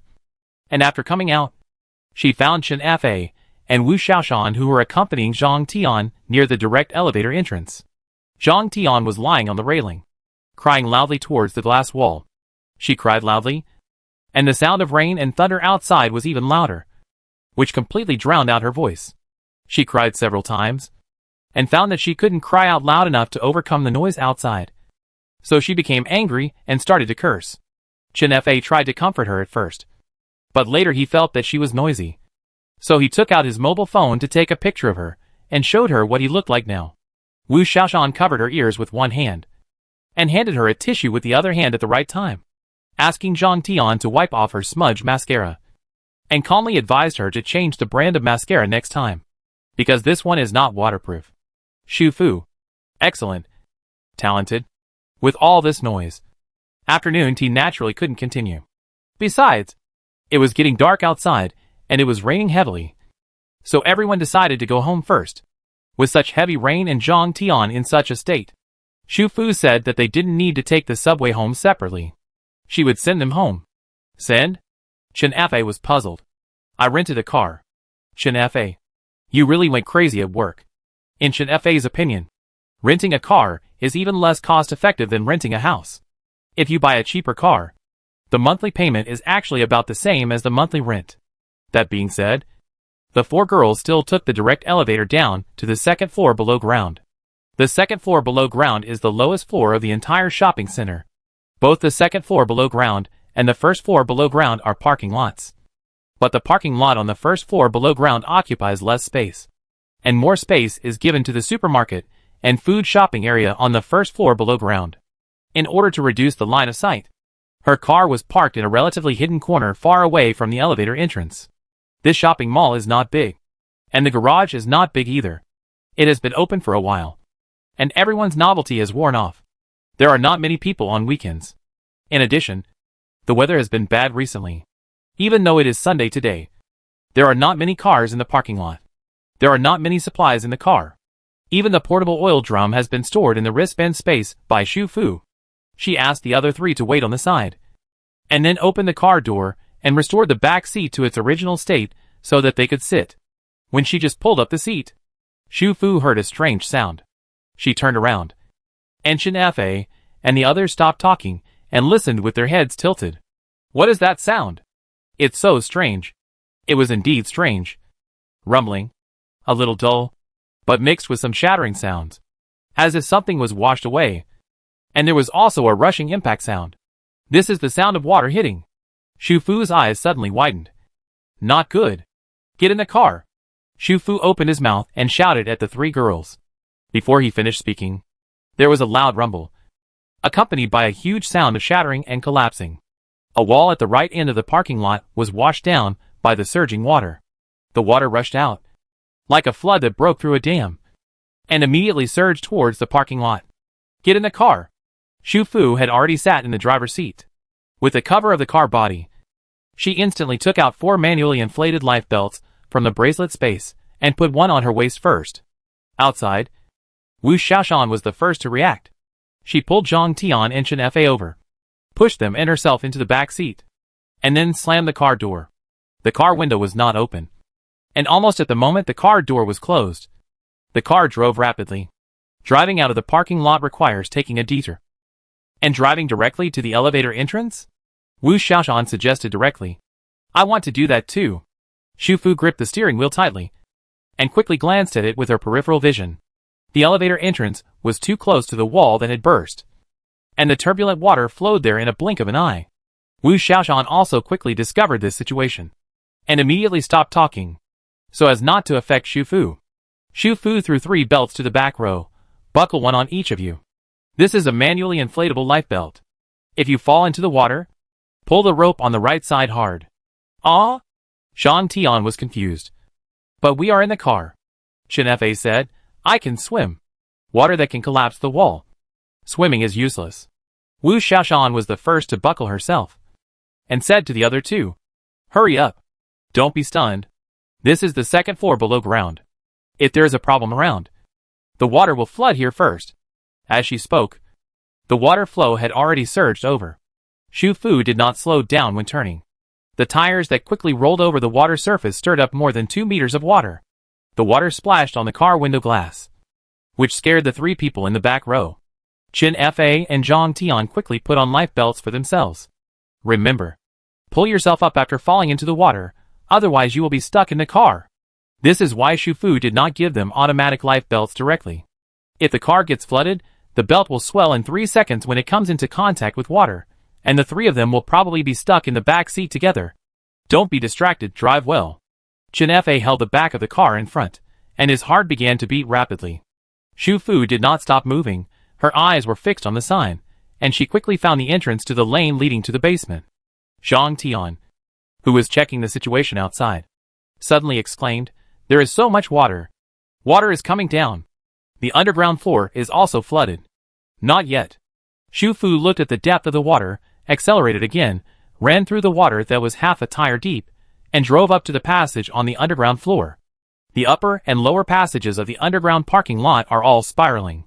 When she rushed to the underground floor in one breath, she couldn't see the situation on the upper floor clearly, and almost collided with another car that rushed out from the side. There were more cars on this floor than below. At this moment, there was water everywhere on the ground. It seemed that a large part of the wall on the same side collapsed. The turbulent water flowed in instantly. The people in the parking lot happened to be confused about the situation. They all got in the car and started the car in a panic, wanting to leave immediately. In the panic, the cars could not line up in an orderly manner as usual, and leave one by one along the correct channel. Everyone wanted to leave as soon as possible. Some people cut in line. Some people bumped into traffic jams, and both sides screamed and cursed. The scene was in chaos. Don't turn left. It's blocked there. Drive forward, and go around the channel in front. Wu Xiaoshan leaned on the car window. Her voice was very nervous, but with a hint of calmness. Okay. Xu Fu stepped on the accelerator and went to the right to bypass the left side of the traffic jam. Because the space in the block channel was small, the car body scraped past the front of the two cars parked on the right, and the metal scraped against each other, making a teeth-grinding squeak, which made the three people in the back row tremble with fear. The water flooded the tires. When water began to enter the car finally rushed into the rotating lane. At this time, no one cared about the forward and reverse directions of the lane. As long as there was space, they rushed up. The fence at the entrance of the passage had been broken by the car in front. Xu Fu's car passed a car that had stalled due to climbing the slope. The car should be a manual transmission. The person inside was yelling, but the more he yelled, the harder it was for the driver to start. Xu Fu's car overtook the other car in an instant, drove out of the underground parking lot, rushed to the side of the road, and stopped after confirming that she was not blocking the lane. She wanted to release the steering wheel, but found that her fingers were frozen, and she couldn't release it. The rain outside was pouring down, as heavy as if the sky was leaking. The sky was dark as ink. It was only 3 or 4 o'clock in the afternoon, but it seemed like night had already fallen. The four people in the car were still in shock. Before they could speak, a huge thunder suddenly struck, making a loud explosion-like sound. The people in the car only felt that their eyes suddenly brightened and darkened, and there was a crackling sound on the side of the hood of the car. The girl in the car screamed. There was a crackling sound from the roadside outside the car.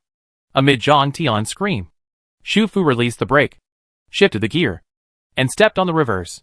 The moment the car backed up, a tall tree on the roadside fell toward the road, almost hitting the front of the car. Thunderstorm? Mom!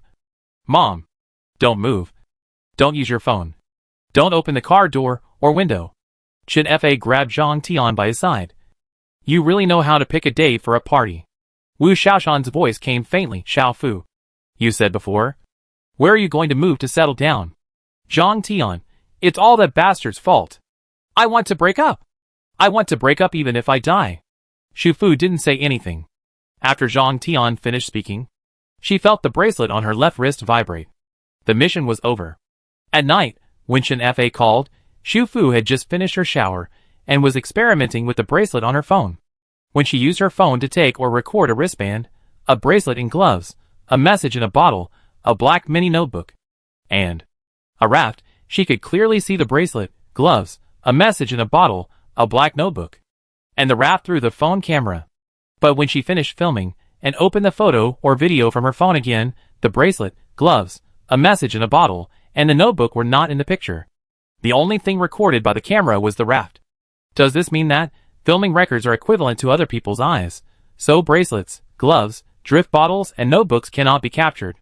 But the raft is an exception? Conversely, other people's eyes can also see the existence of the raft? But this speculation verification, she is not able to do it yet. Chen Fa's voice on the phone was trembling, sounding more nervous and frightened than before in the car. Have you seen the news? News? Xu Fu turned on the TV while holding the phone, and tuned to the news channel of the city. In the news, the flood in the underground garage of the shopping mall was being reported. After a moment, Xu Fu said, I saw it. The entire underground garage was flooded. It seems to be a problem with the retaining wall. It seems that there were omissions in the initial construction. The specific situation has not been finalized. Fortunately, there were no casualties. Rescue work is still underway. No! Shin Fa interrupted her. It's not news about the shopping mall, it's news about the subway. A subway near the shopping mall was trapped in the gate, and the accumulated water rushed into the carriage. Several people died. She paused, and then continued. Xiaofu, that subway is line 14, which is the line that Xiao Shan and I were originally going to take to go home. Chapter 10 Suicheng. If Xiaofu hadn't discovered that Zhang Tian's boyfriend was cheating on her, if they had gone home separately as planned, if Xiaofu hadn't offered to send them off, Chen Fa and Wu Xiaoshan would have followed their normal trajectory, and would have taken the subway line 14 at the subway station next to the shopping center, and went home. Chen Fa was always bold, but when this hypothesis took shape in her mind, she felt a terrible tremor she had never felt before. Although the incident had passed, her subconscious was telling her how high the probability of this, if happening, was. It was like a human blinking unintentionally, or like a butterfly flapping its wings gently. There was a 90% chance that they would get on that subway. If they really got on that subway, it would be hard to say whether they would live or die. Xiaofu on the other end of the phone was also trembling. She opened her black mini notebook again. The joy she had felt because the progress bar had increased by a large amount disappeared at this moment. Invitation task completed. 10% progress bar of level 2 raft obtained. 10% bonus of extra progress bar obtained. 2 times of wheel lottery obtained. Raft level 2 current progress, 45%. She originally wanted to take a shower before drawing the lottery. But now she is not in the mood. In today's invitation task, there is only one thing that will definitely happen. That is, she will definitely come to the appointment. Because she is restricted by the task of reducing the progress bar if she does not show up. And everything else is unknown. If she had not thought of stocking up and went out more than 2 hours earlier, she would not have happened to see Zhang Tian's boyfriend cheating. If Zhang Tian had not broken up with that scumbag, she would not have offered to drive them because she was worried. If she did not drive but chose to take the subway, maybe the 4 of them would have avoided the flood in the parking lot. But Chen Fa and Wu Xiaoshan might not have avoided the subway where someone died. If, everything is what if. There is no certainty. All are variables. And that is why people feel uneasy. When she drove out of the underground parking lot, avoiding the trees that fell on the roadside due to the thunderstorm, she actually had a moment of doubt. Because this mission was different from the previous ones. She was not outside the event, but in the middle of the event, becoming a part of the event and experiencing the danger personally. As early as the beginning, when she saw the task and the progress bar, she had some thoughts. She guessed that these were rescue missions, similar to helping people avoid risks, gaining merit, and thus accumulating progress for her raft upgrade. But soon, this guess was overturned by herself. Although she helped Zheng Feifei and the boss lady avoid some dangers, she felt that this part belonged to the 5% progress bar added later. In other words, if she had not lost her phone, and had not decided to pack up, Zheng Feifei and the boss lady had not been able to avoid danger. After the incident, her mission would probably still be considered completed, but the bonus would be missing. Such a task is ambiguous and lacks accuracy.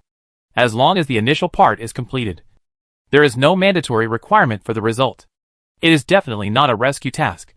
Afterwards, she guessed that this might be the main plot, or because she had not yet named the protagonist. She came here to fill this gap and became the world protagonist. Now, the drifting island house is also in her hands. So this guess seems reasonable.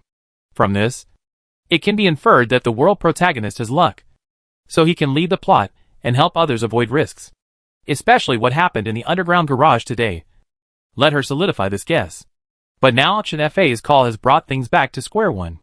So the real danger is not in the underground parking lot, but in the subway. So this time, it is no different from the previous mission.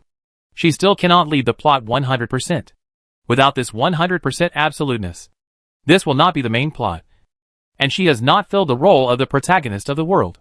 She now feels that she is more like a tool. For example, it is like a wrench that must appear at a certain moment. The meaning of its existence is to tighten a screw to keep the 2 nearby gears turning and prevent them from derailing. As for whether the 2 gears rotate fast or slow, and whether they are worn, it is not something that the wrench can control. But is this wrench really necessary? Why did she come to this world? Xu Fu stood on the small balcony wrapped in a coral fleece nightgown. Outside the balcony glass, the rain was much lighter than in the afternoon. But it never stopped. Whether it was TV news or websites, they were all related to the heavy rain and thunderstorm. The terrible thunderstorm lasted for more than 10 minutes.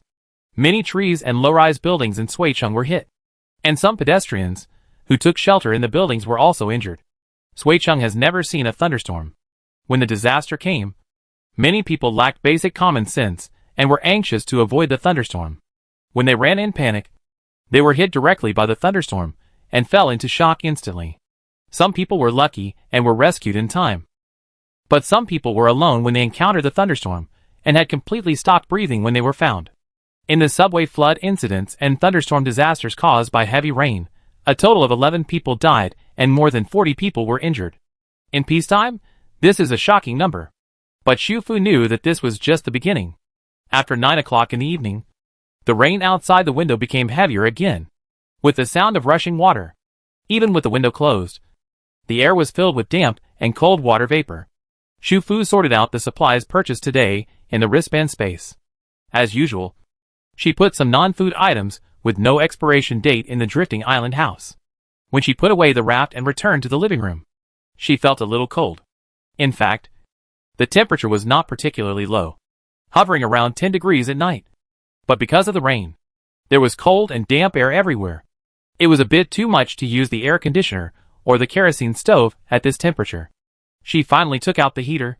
The heater lit up, emitting a warm orange light, which dispelled the coldness around her. Xu Fu wrapped herself in a nightgown, sat cross-legged on the sofa, and opened her laptop to post an anonymous post online. Suppose I am now in a book. I am not the protagonist, but I have to complete some tasks every day. These tasks are trivial and disorderly, such as eating, going to work, meeting someone. They are just trivial and ordinary things. What do you think is the significance of such tasks for this book? This website has a large flow of people. There are all kinds of weird posts on it. And there are all kinds of questions and answers. Many people who have nothing to do will leave a sentence or two when they pass by. After getting the post owners like, they will get points, improve their authority, and have more popularity. The account that Xu Fu used to post the anonymous post was a new one that she had just applied for. It was not very popular. Even so, within half an hour of posting, people kept leaving comments. Coincidentally, I also traveled into a book a few days ago. Would you like to have a private chat with me? Up. Can eating and going to work also be considered tasks? Please write it more carefully next time. Okay. Where do you go to eat and go to work every day, and who do you meet? Isn't this an NPC? The protagonist needs to save the world. What else does the NPC want? The above. This is worse than an NPC. NPC can also issue fixed tasks and play a role in promoting the plot. This is just a background board at best. What's the point? Unfortunately, most of the comments are nonsense. Of course, there are also a few slightly more serious replies. Have you ever heard of the butterfly effect? A trivial matter that seems insignificant to you may become the starting point of a key point. But you just don't know it. The beginning, process, and result of this world are full of mysteries. Knowing the result in advance may change your trajectory of action, causing the outcome to change and become worse. Only when you know nothing can something that should happen. I think it is very meaningful. Although we do ordinary and trivial things like eating and going to work every day, it is impossible for every day to be exactly the same. Right? Even if we take the same bus, we will meet different people on the road if we leave a few minutes earlier or later. There is only one protagonist in a book, but there are so many people in the book. Without those other people, how can the protagonist become the protagonist? So it is still the same question. Are you willing to be a molecule standing at the top, or a denominator standing at the bottom and disappearing among the crowd? Xu Fu sighed and closed the web page. In fact, she didn't care whether she was the numerator or the denominator.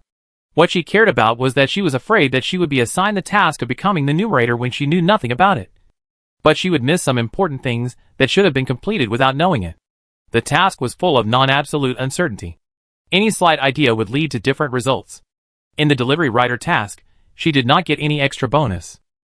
Compared with other tasks, she couldn't help wondering if the extra bonus she failed to complete would result in the loss of a life.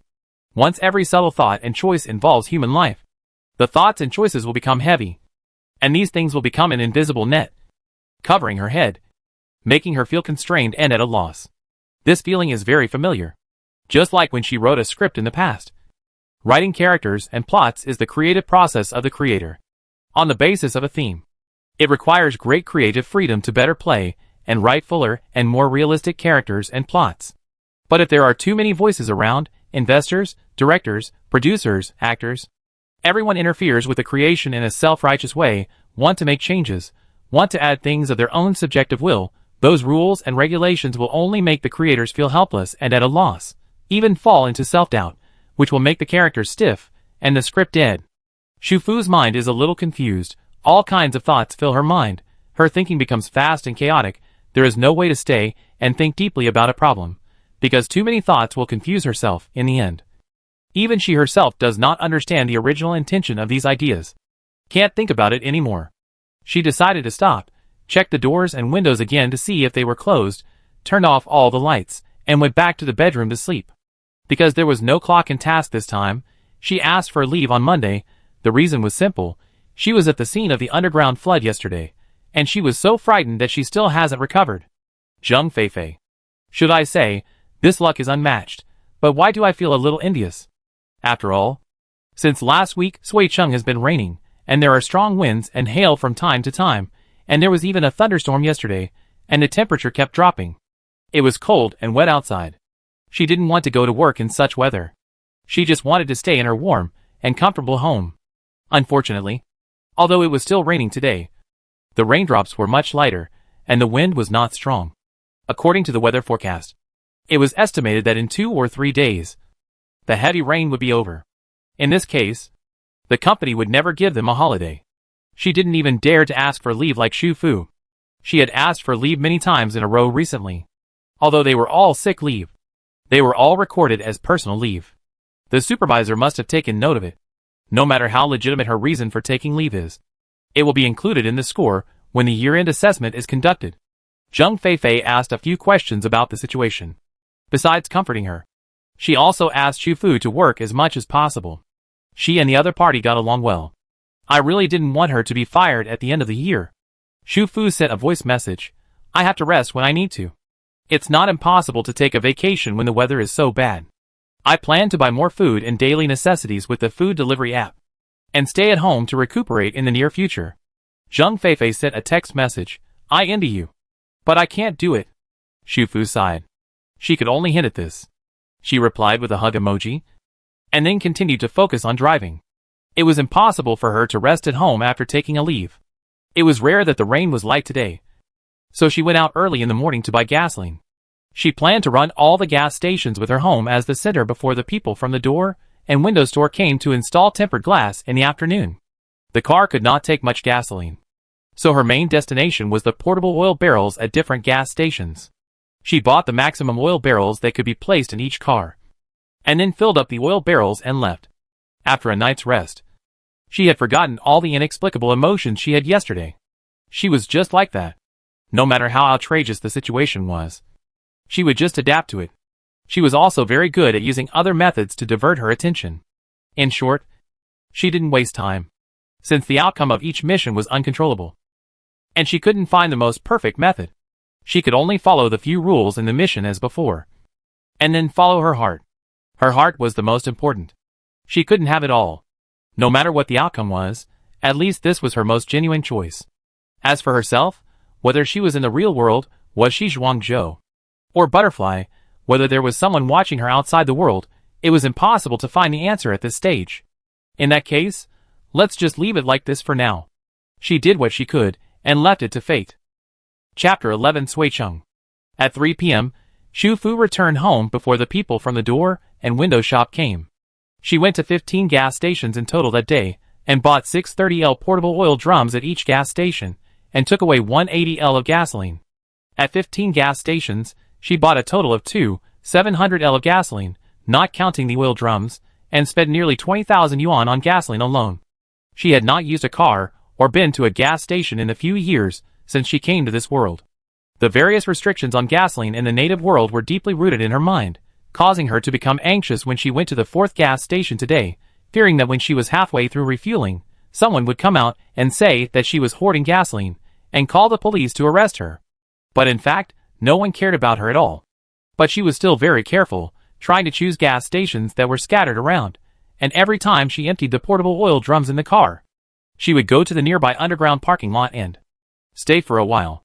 There happened to be supermarkets above 2 parking lots, and she got off the car and went into the supermarket to quickly stock up on fresh vegetables, fruits, eggs, milk, meat, fish, bottled water, and other things.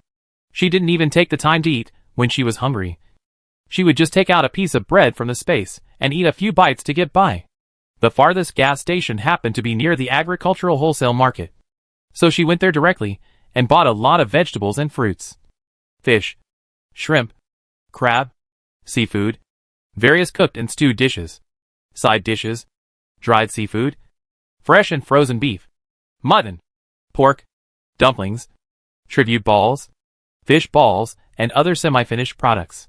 She rented a flatbed truck and transported the supplies back to the car one by one, until every corner of the car except the driver's seat was filled before she finished shopping and left. Now in her wristband space, there are a total of 101 30L portable oil drums and 30L of fuel. Because the portable oil drums are all the same shape and are all stacked, they don't take up much space. On the way back, Shu Fu went to the commodity wholesale market again and bought 20 rectangular storage boxes of half a cubic meter in size. This storage box has a lid and can be stacked when not in use, which does not take up space. After the items are in place, they can be stacked directly by closing the lid. She did not want to use them to store items, but to store water. At present, the raft water tank can only hold 500L of water, and the purified water is only 10L per day. Although it is enough, there is no heating device in the drifting island house, so all the water that comes out is cold. Even if the room is kept warm, she can't just wash with cold water. Boiling water with a kettle takes too much time and electricity, so she plans to fill all these boxes with hot water at about 60 to 70 degrees, which is convenient for washing. One box can store half a cubic meter of hot water, which is 500L. If 20 boxes are filled, it will be enough for a long time. At this time, the full car of farmers market supplies has been stored in her wristband space. She also went to the food city next door, found a food store that she didn't have time to visit before, and took away a lot of food and beverage takeout. The last 2 stops, one was another water station near the community. She asked for 40 boxes of 4-barrel purified water again, and asked the other party to deliver it to the garage. The second was a grain and oil store near the community. She drove the empty car, and bought a whole truckload of rice, flour, edible oil, grains, and various seasonings. She didn't eat rice for all 3 meals a day, and her appetite was not big. According to her previous consumption, she consumed about 3 to 5 kilograms of rice a month. According to 5 kilograms a month, this truckload of staple food grains and oils plus the one she'd bought before was enough for her to eat for many years. At 3:40 in the afternoon, the door and window master arrived when the rain was at its lowest. He not only brought tempered laminated glass and sliding anti-theft windows, but also a stainless steel fence door that matched the size of her front door. This was the result of her calling the master to discuss the door after she remembered it later that day. The fence door is somewhat similar to the anti-theft window, installed on the outside of the door panel, and is also a sliding type, which can be regarded as a reinforcement for the front door, because the laminated glass is installed on the inner layer. Shu Fu also said that it doesn't need to be beautiful, as long as it is firm, so the whole installation speed is still quite fast. During this time, she went downstairs to the garage to sign for the 40 boxes of canned vegetables, rice and dehydrated vegetables she ordered yesterday. She then pushed a folding cart to the express cabinet to take out the other items she had ordered before. After this wave of pickups, basically all the things she had ordered online were delivered. Before 6 o'clock in the evening, all the work was done. She looked at the 3 solid window panes and the freely movable fence gate, thanked the master with satisfaction, and after sending him away, she began to clean up the dirty house, sweeping first, and then mopping the floor. Before 7 o'clock, she finally finished all her work and collapsed on the sofa. She lay on the sofa for 10 minutes, then stood up and went to the bathroom to clean the storage boxes she bought today one by one. Then she turned up the water temperature and began to repeat the work of draining and storing water. The water heater at home was newly purchased after she rented a house. It was a gas water heater. The gas water heater was installed in the kitchen. It was a little more expensive than the electric water heater, but there was no need to boil water in advance when using it, and there was no water consumption limit. As long as the required temperature was adjusted, it could be used immediately. Gas is cheaper than electricity. After calculating the daily expenses, it is definitely better than an electric water heater. It is also because the gas water heater can be turned on and the temperature can be adjusted. When she was sorting things in the drifting island house, she thought about whether to install one in it. But there is no electricity or gas in the wooden house, and she, who is clumsy, can't install it herself. Even if she can, she doesn't dare to use an electric drill to drill holes in the wall of the wooden house. In the end, she thought of storing warm water. For dinner, she cooked noodles herself, simple green vegetable noodles, plus a box of stewed vegetables and spiced hand-shredded chicken. While waiting for the water to be drained and stored, she still opened the lottery wheel and used the 2 lottery opportunities. Her luck was average, and she won the blue 5th prize and the red 5th prize respectively. The blue 5th prize was a shower barrel, and the red 5th prize was 2 50 caddies bags of rice. The rice was packed in a vacuum bag, which was similar to the packaging sold on the market now. But there was no brand name on the outside of the bag, just an ordinary nylon composite film bag. After receiving the shower barrel, the turntable showed placed, but the barrel did not appear in her home. Shufu understood. Closed the curtains on the balcony of the living room, put away the sofa and coffee table, and released the raft. On one side of the wooden shower room in the drifting house, there really appeared a half-person high round wooden barrel, one side of which was fixed to the wall, and the shower faucet occupied both sides of the shower room. On the wall above the wooden barrel, there was also a wooden faucet, which could obviously be used to directly pour water into it for a bath. However, there was only cold water now, and she could not afford to pour a large amount of stored hot water into it for a bath. So this wooden barrel was not very useful. But after these draws, she had a rough idea of the prizes. Red should be food supplies, blue is estimated to be real home furnishings for the drifting island house, and green, if she didn't guess, should be energy that can be used on the raft. Of the 3 prizes, red and green are both good, blue is a bit tasteless, after all. She can put all the furniture herself. Now she has placed a wooden coffee table, a single sofa, several aluminum alloy shelves, and boxes of organized clothes, shoes, socks, bedding and daily necessities in the wooden house. I just don't know what the 3 golden prizes that have never been drawn will be. Tuesday, moderate rain. She still didn't go to work. She went out in the rain in the morning to do a parking space task, and took a tabby cat hiding under her car to take shelter from the rain back home. The tabby cat has an owner, who lives in the 4th floor of her building near the stairwell. The cat was originally a stray cat. She remembered that the 16 or 17-year-old son of the 4th floor family picked it up when she first moved in. At that time, it was still an abandoned kitten. The building was not soundproof. When she occasionally passed by the 4th floor, she would always hear the boy teasing the cat. Recently, for some reason, the cat would always go out to play by itself. The tabby cat was a wilder breed. She guessed that the cat had grown up and began to yearn for the outside world. In addition, the open corridors of the building were particularly suitable for cats to climb. The tabby cat was wet all over. When it saw her, it opened its eyes wide, and its expression looked a little silly. The color of its eyes was rare in tabby cats. It was blue. The fur was also very beautiful, somewhat brown, and mixed with a little silver. Although she sometimes heard cats meowing when she went up and down the stairs. This was the first time she saw the tabby cat clearly. It was about 3 or 4 months old and quite cute. She didn't know if it was sick, but it didn't run away. It took 2 steps towards her weakly. She stretched out her hands from under her raincoat, spread out a thick towel with both hands, and directly wrapped the cat.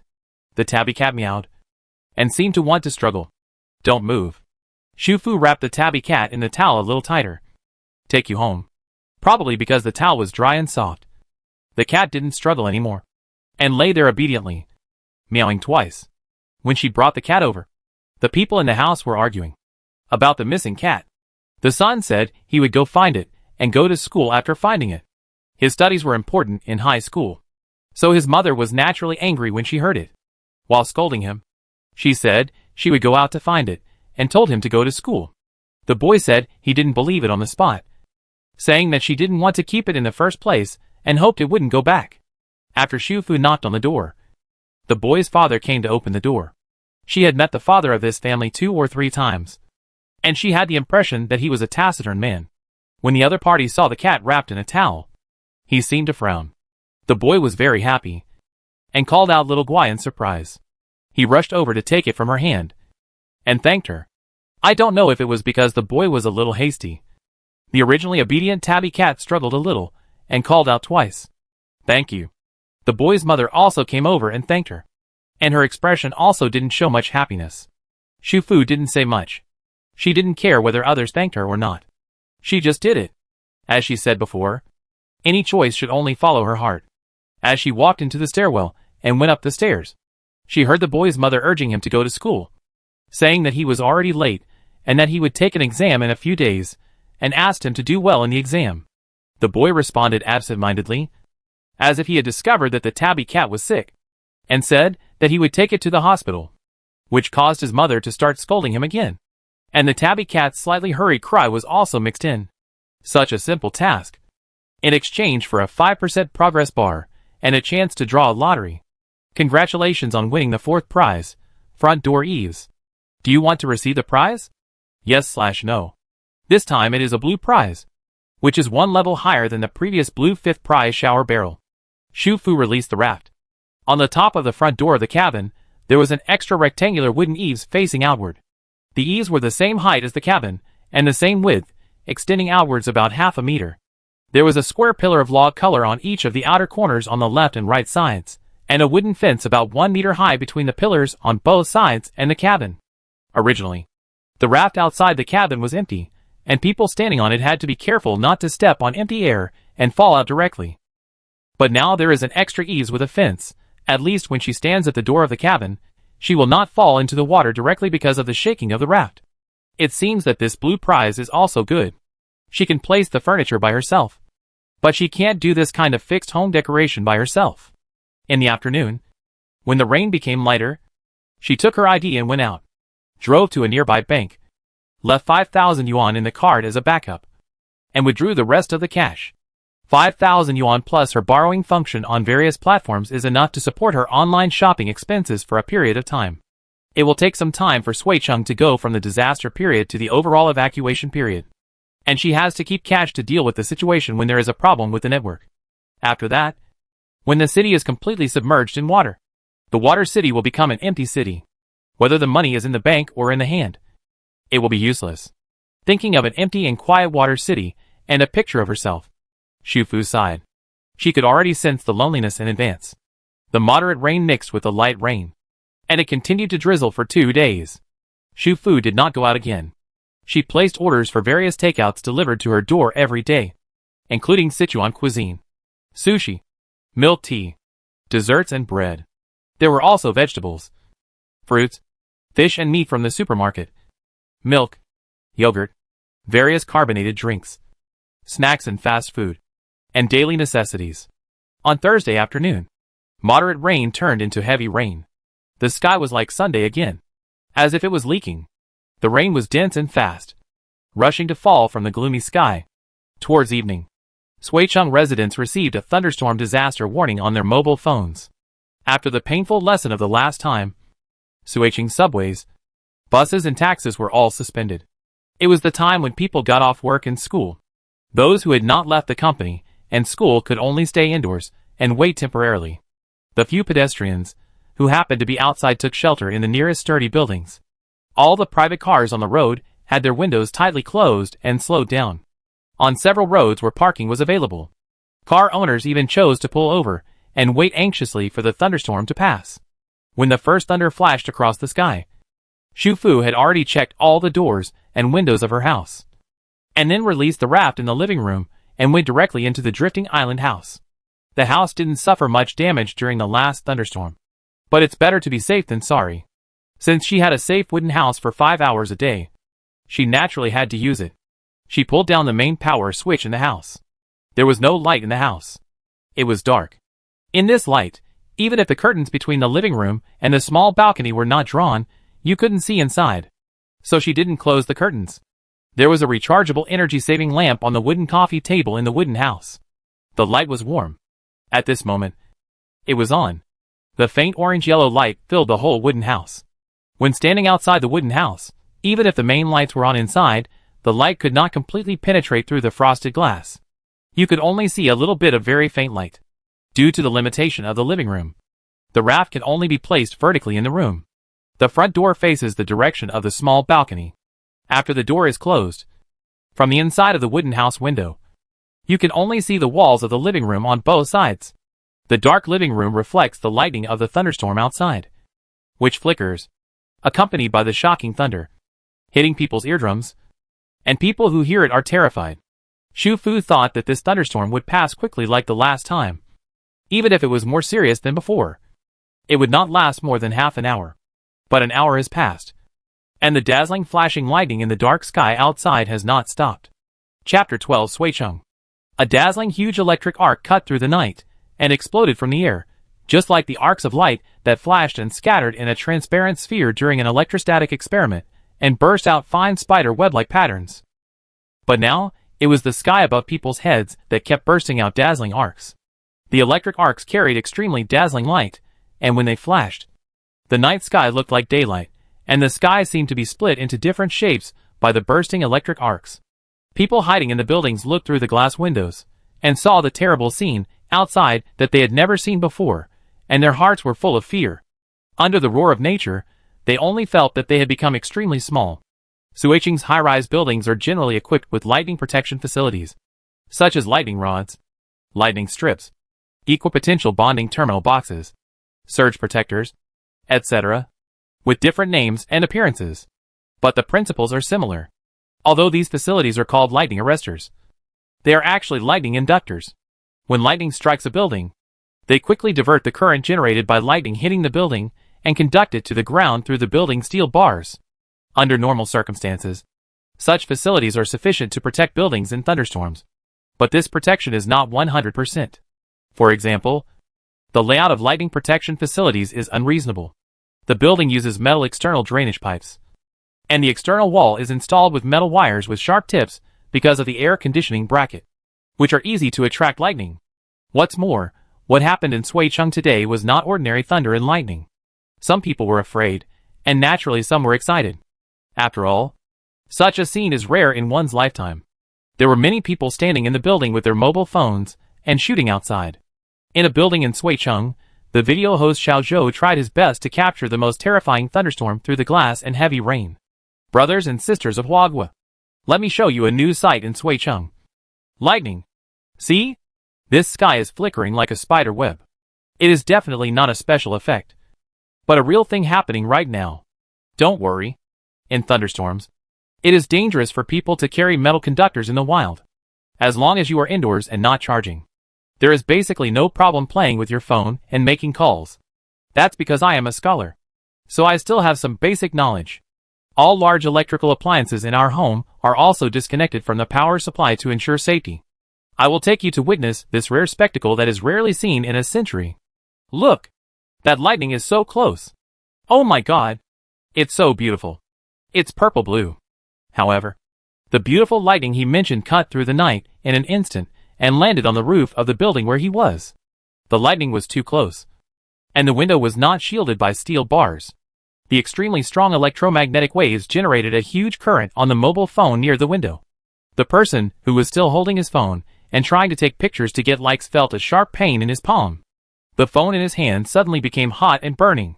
He screamed and subconsciously let go of his hand. The phone fell to the ground with a bang. He looked down and saw that the new phone he bought not long ago was smoking. What's wrong? The family in another room heard the noise and rushed over, but saw that the person who was shocked and excited by the severe thunderstorm not long ago and shouted, "I'm going to be famous," was walking away from the window with a horrified face. How is it possible? Didn't someone debunk the rumor that mobile phones would not be struck by lightning before? He covered his right hand, which was in great pain and numbness, with a look of shock on his face. He did have some knowledge about disasters, so he dared to stand at the window and shoot videos in such weather. How could he have known that such a thing would happen? Seeing their son addicted to playing short videos, the family couldn't help but complain, "Are you crazy? Look at the horrible weather outside. This is not ordinary lightning, this is a thunderstorm. Suicheng has issued an emergency disaster warning, and you still went over to shoot. It's red all day long, You don't want to die for red. Right. However, despite the scolding, seeing their son holding his palm and crying in pain, the couple could only give up temporarily and drag him around to look for a medicine box. Seeing his parents looking anxious and flustered, Xiao Zhou's fear dissipated a little. And he comforted them. Don't worry too much. I was just scared just now. It's okay. The injury is not serious. It's just a pity to lose the new mobile phone. Dad? Mom? Don't be afraid. The power supply of our large electrical appliances is disconnected. And the windows are closed. As long as you stay away from the windows, the thunderstorm outside will not affect the room. As if in response to his words, the sudden strong wind outside made the originally closed windows slap, and the rainstorm suddenly increased to a higher level. It seemed that a huge storm cloud from somewhere moved here. The heavy rain hit the window glass, making a crisp sound, as if something sharp was mixed in the rain, knocking on their windows. Before the three people could react, they only heard the window shattering. As the glass fragments fell into the room, the wind and rain rushed in instantly, and the cold and surging water vapor made the three people in the room shiver involuntarily. They opened their eyes and looked, and along with the glass fragments, there were also ice crystals as big as eggs falling on the floor. Oh my god, such big hail, oh my god. When the window glass was hit by the large hailstones, Xu Fu was hiding in the drifting island house on the raft in the living room, sitting cross-legged on the wooden floor next to the low coffee table, fiddling with the pan on the gas stove in front of him. It was dinner time, and in the pan, there were several pieces of meat with pink and white textures as beautiful as snowflakes. This was the M9 marbled beef I in the barbecue gift pack that day. The whole portion of beef I weighed 1,000 grams in total. Probably because it was barbecue instead of steak, the beef was divided into 10 thin pieces. Now there are 3 pieces in the pot, next to the gas stove. In addition to the rechargeable energy-saving lamp for lighting and the tablet playing variety shows, there is also a piece of evenly thick pork belly, 2 large prawns and 2 skewers of large squid, a vegetable and mushroom platter, a sea salt and black pepper grinder, barbecue sauce, some garlic slices and lettuce. Except for the sea salt and black pepper grinder, the rest are the food in the barbecue gift pack. She eats alone. Naturally, it is impossible to finish the whole barbecue gift pack. These are enough for now. In a moment, the marbled beef eye in the pot was ready. This high-quality beef was fried and roasted until 70% done, and some sea salt and black pepper were ground on it. No other seasoning was needed. The marbled beef eye had some soft fat, and the taste was rich and tender, but not greasy at all, and it melted in the mouth. After Xu Fu finished eating 2 pieces of marbled beef, she felt comfortable all over, and her inspiration was full. She could open her computer and write a 10,000-word food story. While she was eating the marbled beef, she used the fat from the roasted beef in the pan to put in zucchini slices, eggplant slices, enoki mushrooms, and shiitake mushrooms. These thin slices of vegetables and mushrooms also only need to be ground with a little sea salt and black pepper before they can be eaten. Outside the house, there was another thunder roar. This time it seemed particularly close, and not long after that, the sound of wind and rain outside suddenly increased, like a group of people holding fire hoses and constantly spraying high-pressure water on her windows. As the crisp sound of glass breaking came, Xu Fu secretly called out "Oh no," temporarily turned off the gas stove, got up and walked to the door of the wooden house, took the thick fleece coat beside her and put it on, and then pushed the door open. There was a big temperature difference between the inside and outside of the wooden house. She stood under the wooden eaves outside the door and looked forward. The flashing thunderstorm outside clearly reflected the situation on the small balcony.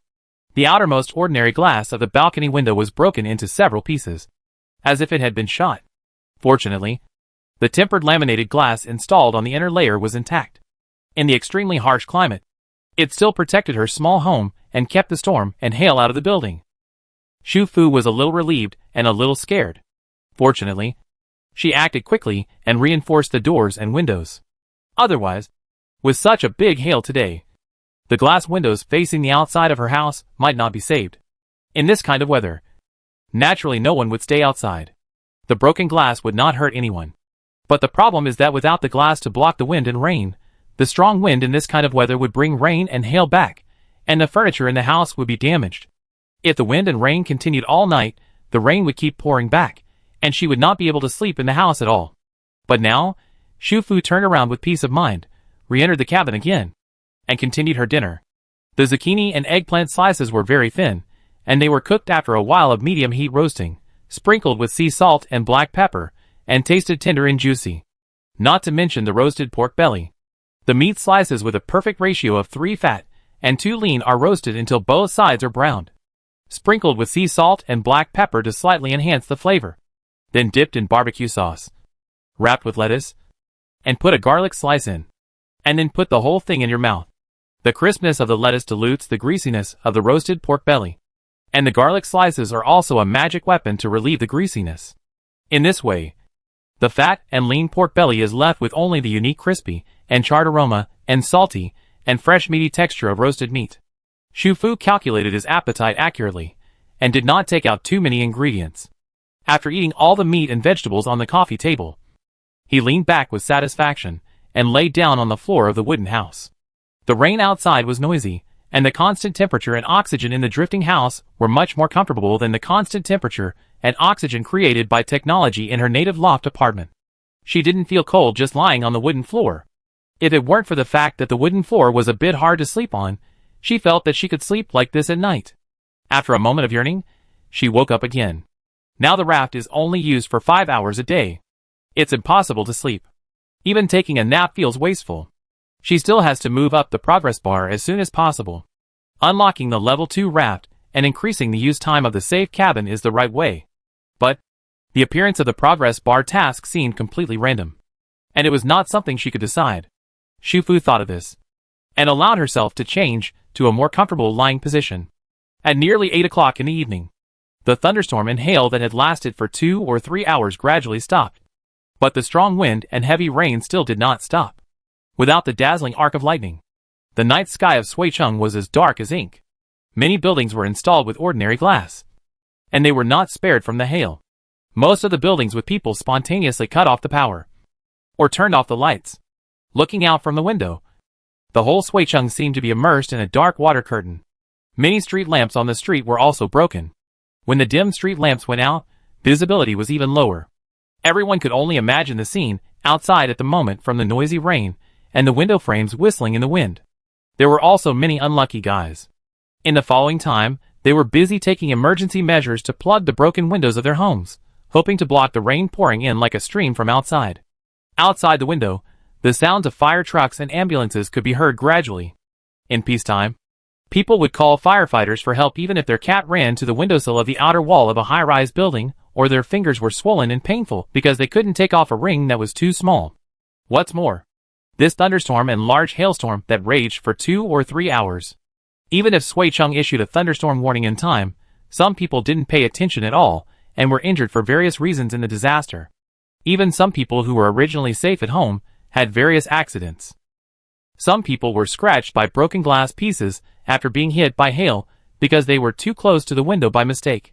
Some people found that the destructive power of hail was amazing and felt sorry for the car that had been parked downstairs before, and went downstairs to move the car despite the opposition of their family members, and then were hit by hail and lay directly in the rain. Before 8 o'clock, there were already many ambulances and fire trucks were dispatched because of the emergency situation, but at that time the thunderstorm and hail were too loud, and the sounds were mixed together and could not be distinguished. Now that the thunderstorm and hail had passed, the movements of the rescuers outside suddenly became clear, and they braved the heavy rain, and did not care about their own safety, and rushed to rescue. This heavy rain lasted all night. Chapter 13 Suicheng. It was around 9 o'clock in the evening when Zheng Feifei and Xu Fu sent messages complaining that they might have to sleep in the company tonight. At that time, Xu Fu had already closed the bedroom curtains, and was lying on her soft and warm bed. When the use time of the drifting island house was about to end today, she tried not to put away the raft and quietly waited for the countdown to end. As the countdown behind the door of the wooden house reached 0, she felt her feet go empty, and the whole person fell from the house on the raft into her own living room. Therefore, after the usage time is over, the raft will be forcibly retracted regardless of whether there is anyone in the house. If the raft was originally on the water, she would fall directly into the water. Xu Fu sighed, got up and turned on the power switch in the house, then drew the floor-length curtains in the balcony sliding door, turned on a yellow floor lamp in the living room, put the pots and tableware temporarily placed on the small bar in the bathroom, turned on the small light on the kitchen range hood, and then quickly cleaned the pots and tableware for dinner. After that, she went into the bathroom and took a quick hot shower. The running water in such old buildings is slow, but the water pipes of the gas water heater are equipped with a water pressure booster, which makes the water boil quickly and the water flow very large. The warm water feels very comfortable on the body. Shufu also sighed after taking a shower. The weather has obviously become worse today. I don't know how long I can enjoy the life of electricity, gas and hot water whenever I want. She dried her hair, turned off all the lights outside, checked the doors and windows again, and then curled up in the quilt to check her phone. The internet is now full of various exclamations and wailing speeches and videos. Several short video websites have been flooded with words such as thunderstorms and large hail. In addition to Suicheng and several large and small counties near Suicheng, several cities in the southeast of Huaguo today have encountered thunderstorms and hail that are rarely seen in a century. Although some coastal cities have not encountered hail and thunderstorms, they have been attacked by typhoons and heavy rains, and the damage to buildings and glass windows is no less than that here in Suicheng. The Suicheng thunderstorm disaster warning was issued at the time of getting off work and school, and many people have been trapped in the original building since then. The nearly 3-hour thunderstorm and the large hailstorms that raged in Suicheng damaged a lot of things. Many people's car windows were broken on the road. Various objects fell from high places on the ground.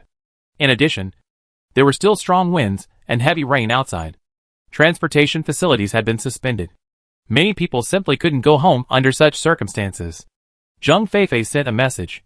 My parents asked me not to go back yet. Although it was uncomfortable to stay in the company for a night, it was safer at least. It was pitch black outside, and there were falling objects from buildings from time to time. Zheng Feifei was a local. Her home was not far from the company. It usually took 20 minutes to go to work by subway, and it took about 10 minutes to walk home from the subway station. But now, the subway is out of service, and walking sounds unsafe. No matter how unwilling she is, she has to accept the reality. She complained to Xu Fu that she only had a bowl of instant noodles for dinner, and now she was eating biscuits, feeling hungry and sleepy. Other colleagues in the company were discussing how to arrange a rest area tonight. After all, there were many people stranded, and there were limited sofas in the lounge and conference room. Most people could only sleep on the floor or lie down on their seats. She regretted not listening to Xu Fu's advice and asking for leave. If she had known that the weather would be so bad recently, she would have asked for leave even if her supervisor wrote her in a notebook. Her community is relatively new, and the buildings are solid. In addition, her family lives on the lower floors, the second floor. So this time she survived the hailstorm intact. She was originally worried about her parents, but now she is worried about herself. If she had listened to Xu Fu and asked for leave a day earlier and bought more different kinds of takeout at home, she would have been comfortably curled up on the sofa eating duck wings, watching TV series on her tablet, surfing the internet on her phone, and eating a few bites of fruit peeled by her mother, and it would have nothing to do with her regardless of the wind and rain outside. Xu Fu sent a message. You can go downstairs and take a look. Our company's building is actually quite diverse. There are nail salons and beauty salons. Usually these shops have beauty beds for sleeping. If the clerks happen to be stranded in the store, they can pay a little money to make do for one night. Zheng Feifei exclaimed.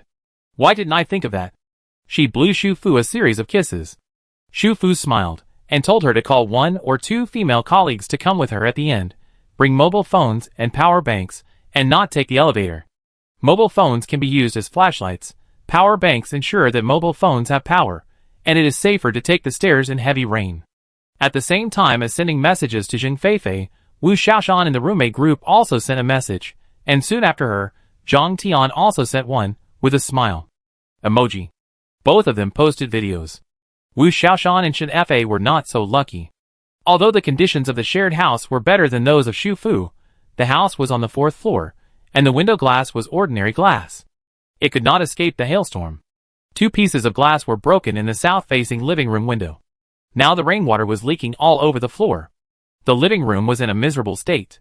In fact, not long after Chen Fei called to talk about the subway incident that day, Xu Fu told the group that she had asked someone to reinforce the windows. Because she could not mention the disaster, she only took a video of her small balcony, saying that the upper half was all glass and felt brittle and unsafe, so she had asked a master to come to measure the size and install tempered laminated glass. Because the others had just experienced the underground garage incident with her, they had not yet recovered. So her mentioning it at this time was equivalent to a psychological hint. And everyone felt insecure when looking at their own windows. The next day, Chen Fa and Wu Xiaoshan asked someone to come to measure the size and prepare for reinforcement. Zhang Tian lived in a high-end residential area, a small high-rise building, and her house was on the 20th floor. Such high-rise buildings generally use tempered glass, which is very strong. After she told her parents, they felt that there was no need for reinforcement. But what no one expected was that extreme weather came so quickly, and the hailstones were as big as eggs, and some were even 8 or 9 centimeters in diameter, which was fatal to buildings, especially glass. Zhang Tian's family has 2 houses. The new one is in the same community as her parents. After buying it, she has been renovating it one after another. She originally planned to move in. Later, she met a scumbag and planned to get married. She planned to use it as a wedding house. Now that the scumbag has cheated on her, she has naturally given up. The glass in the high-end residential area is all tempered. The new house was fine. But I don't know if it's because the floor of her parents' house is too high, or for some other reason, the window frame of the sliding window actually leaked. It was useless to block it with a towel. The water flowed from the leaking place like a gushing faucet. The master bedroom at home was also a disaster scene. The main purpose of Wu Xiaoshan posting this video was to lament that she and Chen Fa were unlucky. They had obviously asked someone to reinforce it, but the glass hadn't been fixed yet, and the bad weather came first. Zhang Tian laughed at herself, saying that her house had strong glass. But she was still unlucky. The only thing they were thankful for was that when Suicheng issued a thunderstorm warning, Chen Fa and Wu Xiaoshan had already returned home from get-off work, and Zhang Tian did not go to the milk tea shop, which was a blessing in disguise. Because of the recent continuous thunderstorms, hail and heavy rain, a large number of out-of-town tourists were stranded near the station and airport in Suicheng. The previous wave of tourists stranded due to thunderstorms on Sunday had not yet arranged flights or vehicles to leave. And today a new group of people were stranded again. And many of them were Suicheng people who originally planned to go to other places. There have been a lot of related news on the internet these 2 days. The airport and the train station are in chaos. There are many people who are worse off than them. And after today's disaster, most companies and schools in Suicheng have issued emergency suspension notices in the group. They don't have to go to work for the next few days. At least they can have time to deal with the mess at home. Shu Fu thought about it and sent a message. If the rain is light tomorrow, it's safe outside, just go to the nearby supermarket to buy more water. They think it's normal to mention such things at this time. After all, bad weather and supplies have always been standard. The next morning, the rain was indeed lighter. The sky was overcast and rainy. Looking out the window, Suicheng seemed to have become dilapidated and miserable overnight. Trees and shrubs were beaten to pieces and lost branches. The ground was full of branches and leaves and building debris. Some low-lying areas in the city had begun to accumulate water, with a depth of more than 20 centimeters. The area covered was not large, but the muddy water was mixed with broken branches, glass shards and broken metal, which made it difficult for some people to travel. Almost all the vehicles parked in the open air under the building and on the road were intact.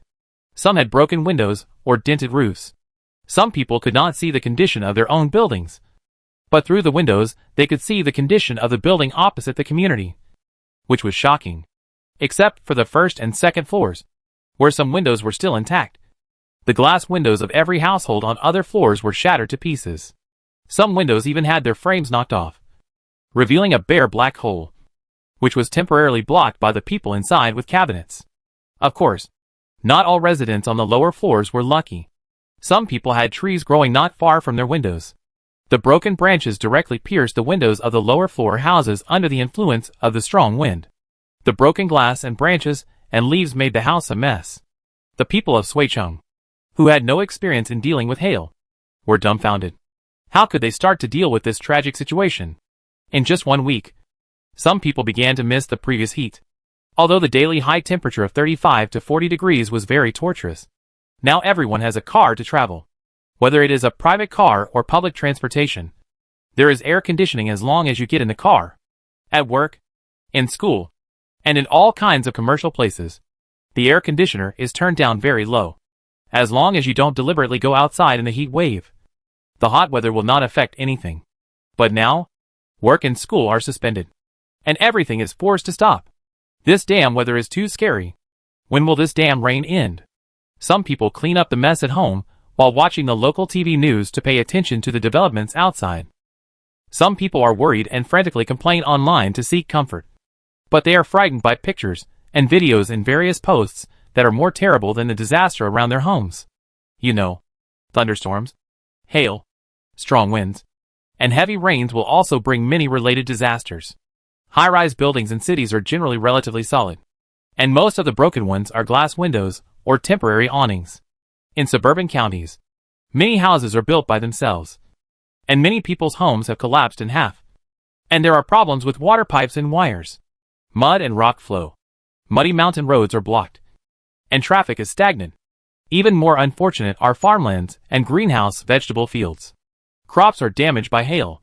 Greenhouses are smashed, and farmers suffer heavy losses. On the internet, some people are cheering for the suspension of work and classes. In their minds, the disaster will eventually pass, and only a small number of people will be unlucky, which will not affect them. But the holiday is real. The windows of the buildings where these people usually live are not seriously damaged. They still have the leisure to post photos or videos of thunderstorms and hail taken yesterday on WeChat moments and social media networks. And they are crazy in various groups, reading various news and forwarding various news. Of course, there are also some people who are still clear-headed. After looking through the pictures and videos of various disaster scenes in Shuicheng and surrounding counties, they feel uneasy. Although Shuicheng is not a first-tier city, it is also a modern city. The drainage system of the sewer pipes has always been very good. There has been no water accumulation in the past few years. But now, not only are there more than 20 centimeters of water accumulation in some areas, but some people have also taken photos of several underground bridge tunnels and subway stations in the city with water accumulation. The situation at the subway station is a bit scary. The ground at the bottom of the subway station has disappeared. When you take a photo from the stairs, it looks like a vast ocean below. The rainwater on the ground is still flowing down the steps, and there is a tendency to flood the entire subway station. Although the rain has subsided, experts have analyzed that this wave of rainfall still shows no signs of passing, and there will still be heavy rainstorms in the next 48 hours. We won't have a flood like in August. Will we? Will Shuicheng have a flood? I don't think there has ever been one in my memory. Yes, our place is also a feng shui treasure land.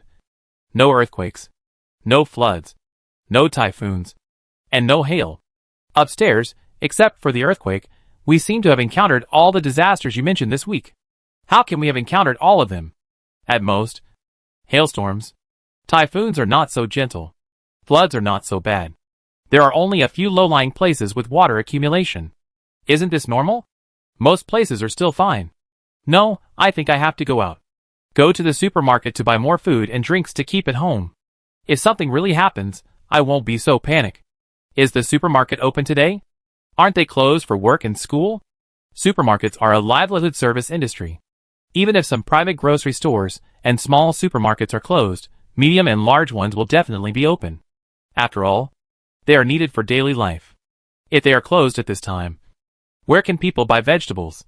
I saw many riders delivering takeout and supermarket orders on the road. Picture: I am in the supermarket. The glass here is quite strong. There is nothing wrong with the building exterior wall. There are so many people inside. Many people are pushing carts full of things. Some shelves can't be restocked in time. Luckily, I came with my parents. I'm tall. I can get things from the high shelves. Oh my God! What's going on? What time is it? The supermarket just opened. Right? Why are there so many people? I'm in the supermarket too. Everyone is taking things as if they are free. Scary. Didn't you receive the notice? There will still be heavy rainfall in Shuicheng and surrounding cities in the next 48 hours. An orange rainstorm warning has been issued. The maximum rainfall is expected to reach 200 millimeters within 24 hours. People are required to buy the drinking water they need.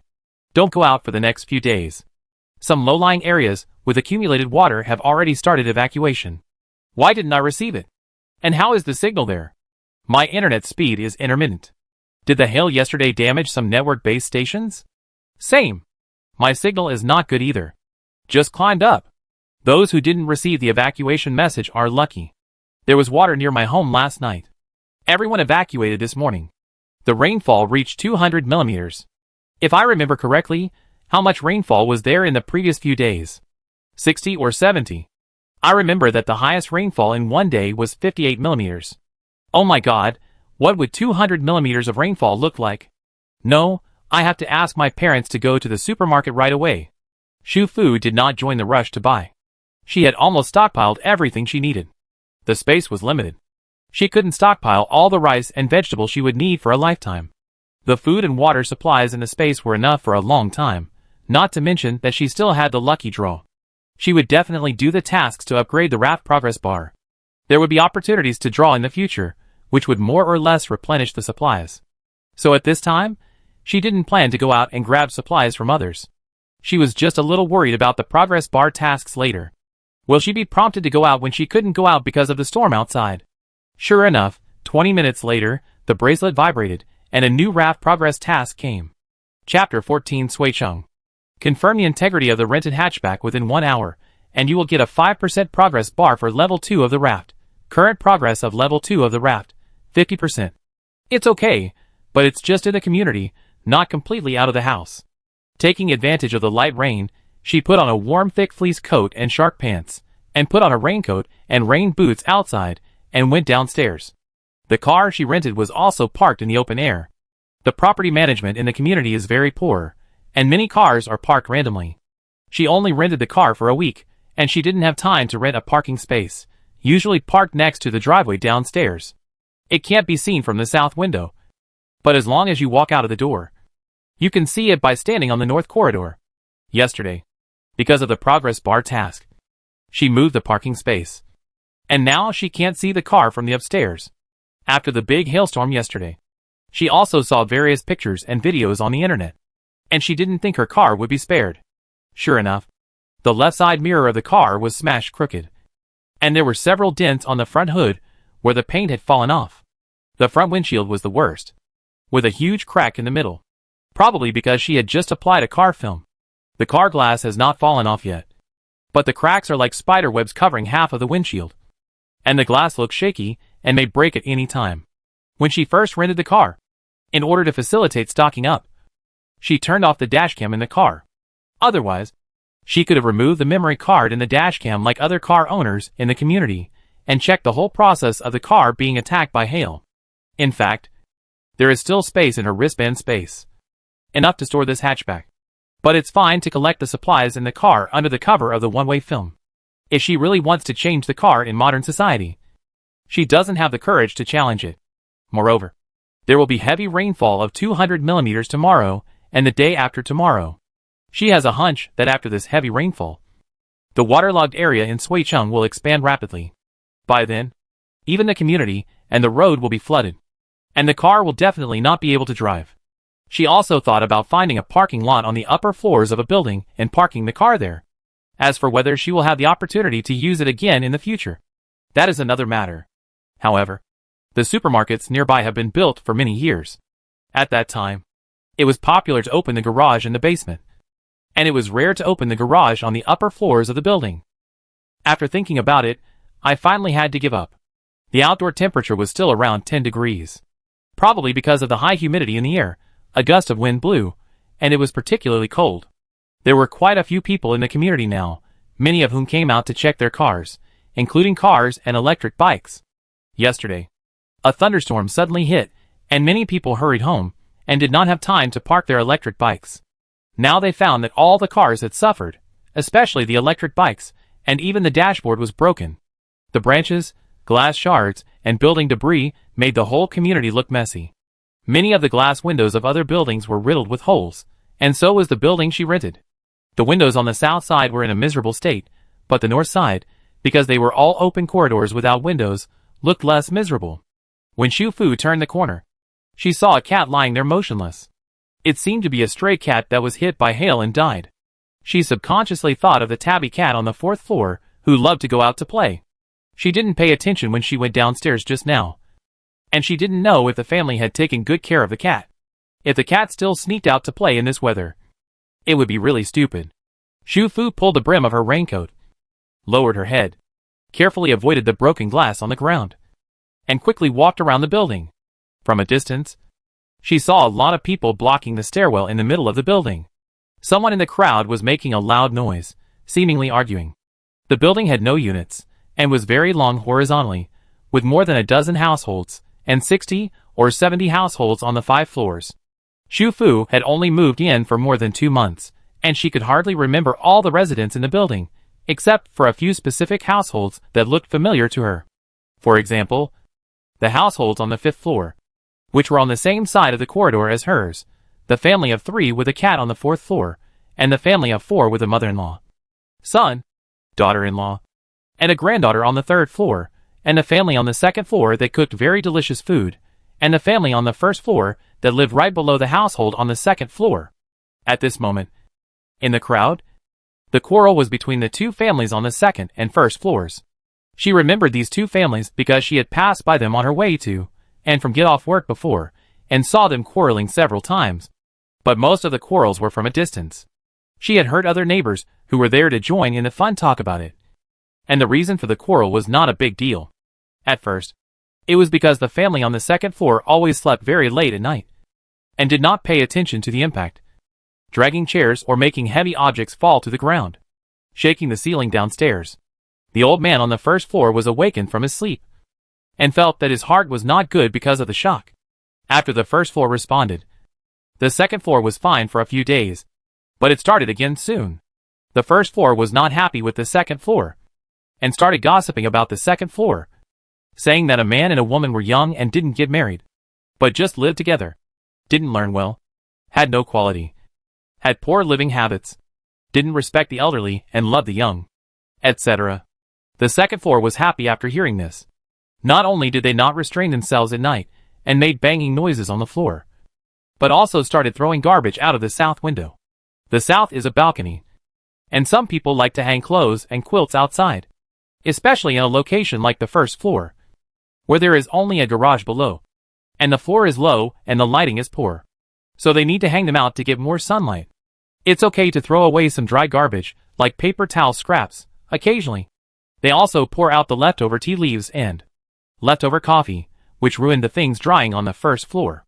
The 1st floor went to the 2nd floor to make trouble, and the 2 families quarreled, but nothing came of it, after all. It's not a big deal, and no one cared when they called the police. The property management of the community is poor, and the security guard didn't want to deal with it after coming twice. The reason for the quarrel today was that the glass of the south-facing room and balcony of the 2nd floor was broken, while the glass of the 1st floor was intact, and the people on the 1st floor ran to the corridor to gloat over the misfortune, saying that it was uncivilized to clean up. The people on the 2nd floor were already upset. When they were going downstairs, they heard that the young man on the 2nd floor got angry. He picked up a broken brick and went to the south. He smashed the balcony window on the 1st floor with a bang. Now, one was mean, the other was mean, and the 2 families started quarreling like fighting cocks. Probably because they had just experienced a natural disaster, everyone was not very emotional. This time, the 2 sides started pushing and shoving. Some neighbors on the 2nd and 1st floors, who were familiar with them, gathered around. It was raining lightly at this time. The others did not wear raincoats and rain boots like Xu Fu. Only a few of them held umbrellas.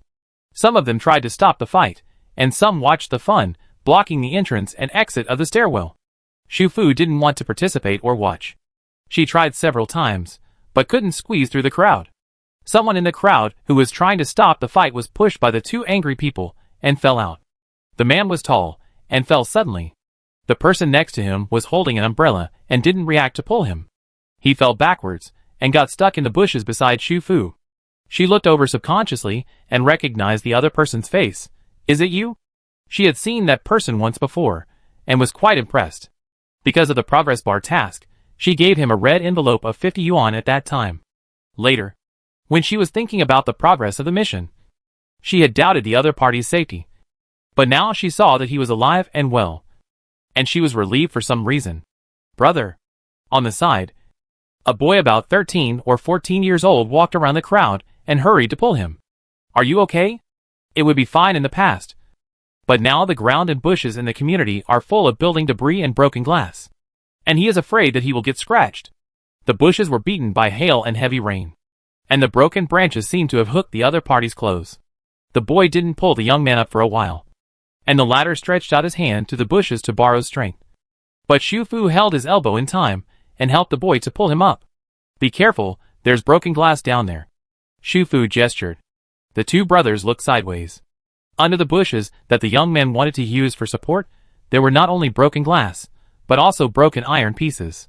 If he had held on just now, he might have been scratched. "Thank you." The young man looked at Xu Fu again, thanked her earnestly, obviously having recognized her a long time ago. "Do you live here too?" "Yeah." The young man nodded, not looking like a talkative type. His brother was just the opposite, like a chatterbox. "Sister, we live in the building in front." The young man gestured to the south of the building. "The fourth floor over there. I came out because I heard the sound of breaking glass and quarreling before. My brother likes to meddle in other people's business, and the house is still in a mess. The window is broken." Xu Fu understood as soon as he heard the fourth floor. The building in front was built earlier than hers. It was an old-style apartment building with windows on both the north and south sides. Its condition would be even worse than the building she lived in. The other party nodded again, indicating that he was not nosy. He had originally wanted to go out and find a door and window shop master to fix it. However, he also knew the current situation. The master was probably not available to come to her house. However, he knew a little bit about everything. He had already measured the size of the window. If the master was not available, he planned to buy a few pieces of glass and install it himself. Xu Fu chatted with the other party for a few words and learned that the other party's surname was Lu. The young man's name was Lu Zheng, and the younger brother's name was Lu Su. They were not locals. Their parents were gone, and there were only two brothers at home. They rented an old and shabby house. Lu Su was in junior high school, and Lu Zheng was in college. He delivered food at night and on weekends to support his family and save money for college tuition. Of course, most of this information was said by the chatterbox Lu Su. Xu Fu saw that the crowd was still blocked and the farce would not end for a while.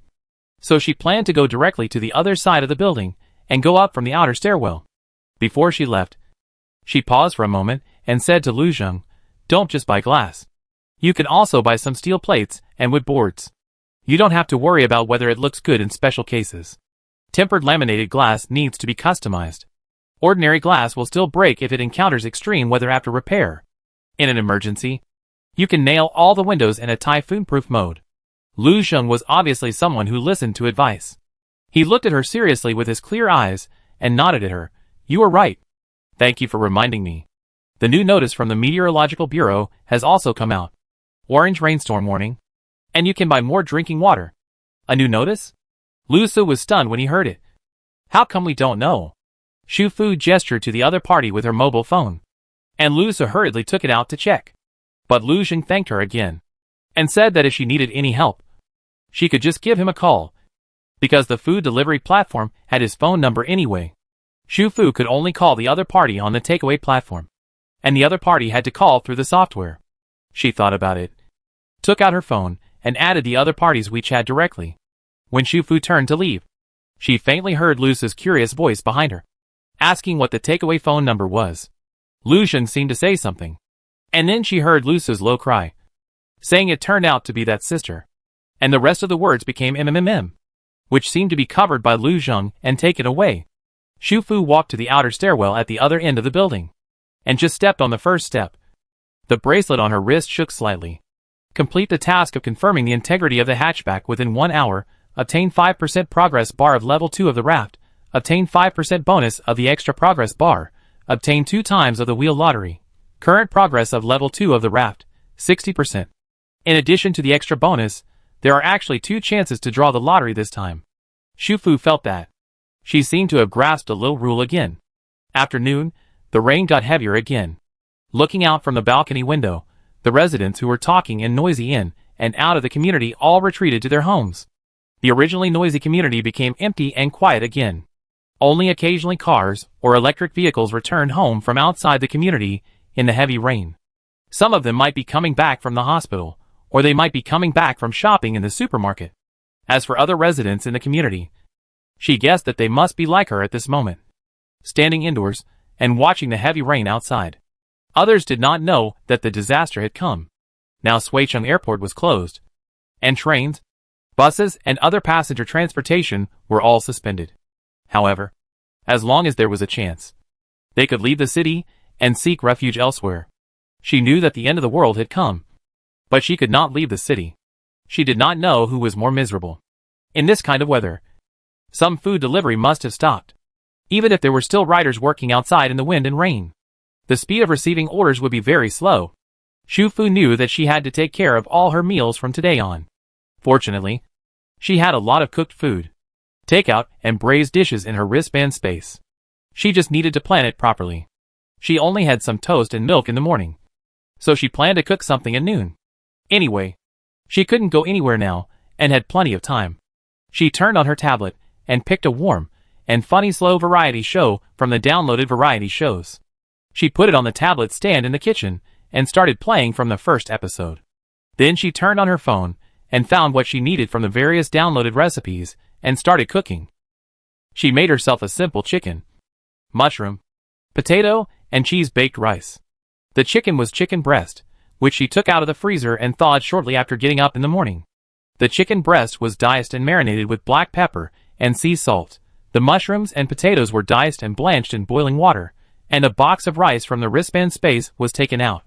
After that, the rice, chicken, mushrooms, and potatoes were first fried in a pan, and seasonings were added, and finally the amount to be eaten today was served, and placed in a gratin dish, and mozzarella cheese was spread on top, and then baked in the oven for 10 minutes. In line with the principle of saving time and effort, she made a lot of fried rice. The rest was put into a pot with a lid and stored directly in the space. Next time she wanted to eat it, she could bake it with cheese or eat it directly without cheese. She didn't cook vegetables. She took out a portion of cold kelp shreds from the stewed dishes. It had meat, vegetables, and starch, which was a very nutritious meal. When she sat at the small bar and started to eat, the heavy rain outside turned into a rainstorm. The rain was so fierce, and it was more intensive than the heaviest rainfall before. At 3 or 4 o'clock in the afternoon, the mobile phone received another heavy rain warning message. Except for Suicheng, the entire southeastern region of Huaguo, from the coast to here, about 5 or 6 provinces, were all covered by heavy rain. Other areas of Huaguo were also covered by rain to varying degrees. At nearly 5 o'clock, the sky darkened. She looked down from the balcony. The messy ground of the community, which was originally covered with various glass fragments, plants and building fragments, was no longer visible. The rain that had no time to drain flooded the ground, and the trees were toppled in the strong wind and heavy rain. The rain washed the whole city. The real-time messages sent by netizens online were constantly updated. The waterlogged area spread rapidly. Half of the tires of the cars parked on the road were submerged in the water.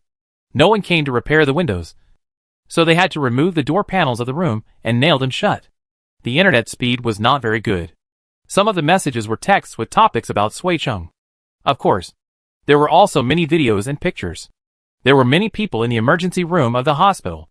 I was busy all night and didn't sleep. I fell asleep while eating just now. The house was leaking. Fortunately, no one in the family was injured. I was worried and wanted to go home. Picture. Is it a doctor or a nurse upstairs? Although it is not easy for medical rescue workers. Hold on. I am also in the hospital. I originally wanted to go home after taking the medicine, but in such a short time. The water outside the hospital is as deep as my calf. Oh my God. Video. Help. The car stalled under the bridge hole. I thought I could drive through. The water has flooded the car window. Video. Are you playing upstairs? We said it was going to rain heavily. But you are still driving under the bridge hole? Why are you surfing the internet now? Call for help quickly. It is too late to call for help now. The water under the bridge hole is rising very fast. I can't do it. Just abandon the car and run. Don't feel sorry for the car. The car will definitely not be able to drive out. If it is later, you can't escape. I thought it would rain heavily in the afternoon, there would be fewer people in the supermarket, and I could take a leave to go back to the dormitory. But I didn't expect that customers would come in waves. Many people came by private car, and some walked in raincoats. We couldn't restock as fast as they took the goods. There are still many people in the supermarket now. My shift is over, but it's raining so hard, I'm struggling whether to walk home. Picture.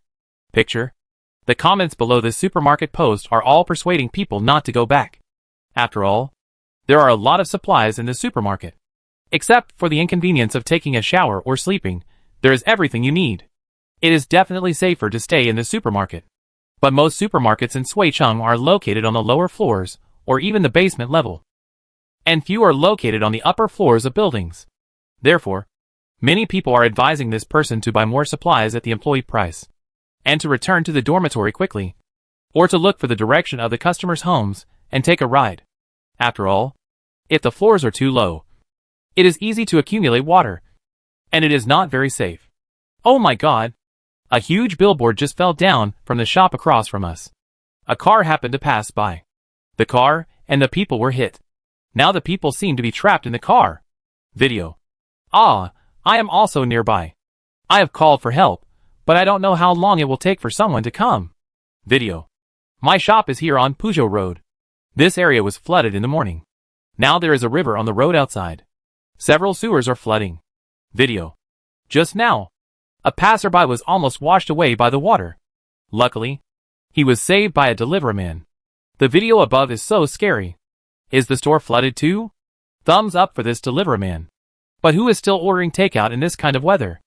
I ordered, when the errand fee was increased to 20 yuan. Someone took the order in the morning. I ordered a supermarket delivery order for my grandparents. My grandpa even took a video of the riders entering the community. It was really a long journey. I ordered one too. The errand fee was increased to 30 before someone picked me up. I also. Oh my God, my home is near Puzhou Road. How can the water rise so fast? I'm still on my way home. I'll show you what I took. You can see the subway station across the street from the window. See? The stairs at the subway station are also flooding. Video. It's even scarier here. There's a river next to the road. Now the river and the road are indistinguishable. Oh my God. Video. Although the authorities issued a heavy rain notice early, there are still many people who are lucky enough to get home, or who are still outdoors for various reasons, and fail to get home in time. All kinds of videos can be found online, and they make people sigh. But at this time, for everyone in the rainstorm area, it is still just a rain. It is fierce and violent, and it makes people panic. But everyone knows that it will soon pass. 2 days later in the evening, the temperature was 7 to 10 degrees Celsius. The wind force was level 4 to 5. And there was heavy rain in Suicheng, and heavy rain in some areas. 48 hours have passed. And for 2 whole days, the rain has never stopped. The only difference is the size of the rain: moderate rain, heavy rain, and torrential rain. In the several large and small groups on Shufu's phone, everyone is very active. The Lu Zheng brothers have lived in this community for several years, and are much more familiar with their neighbors than Shufu. That night, they pulled Shufu into the community's resident group. This resident group is called Ping and Community Mutual Help Group. There are not many people in the group, but they are all familiar with each other. It is estimated that they are all people that Lu Zheng has seen or talked to. In addition, there are several people from the community service station, who sometimes convey some community news and arrangements, as well as the situation of other nearby communities. Some people in the group were worried about electricity. It was said that several old and dilapidated bungalows in Suicheng had power outages today. More people were worried about flooding. After all, it had been more than 48 hours, and the heavy rain showed no signs of stopping. Qin Fa and Wu Xiaoshan showed off their glass windows that they had patched up with foam boards, clothes hangers, and cardboard in the roommate group of beauties. They were optimistic and thankful that it had only rained in the past 2 days, and there was no hail, because of the garage incident and Shufu's words. They bought a lot of food and drinks to take home. In addition, Wu Xiaoshan usually had the habit of growing hydroponic vegetables on the small balcony, so they really didn't worry about food and drink for a while. Zhang Tian's home is on a high floor, and the glass is not broken, although the leaking problem is annoying. It is not a big problem compared to other people.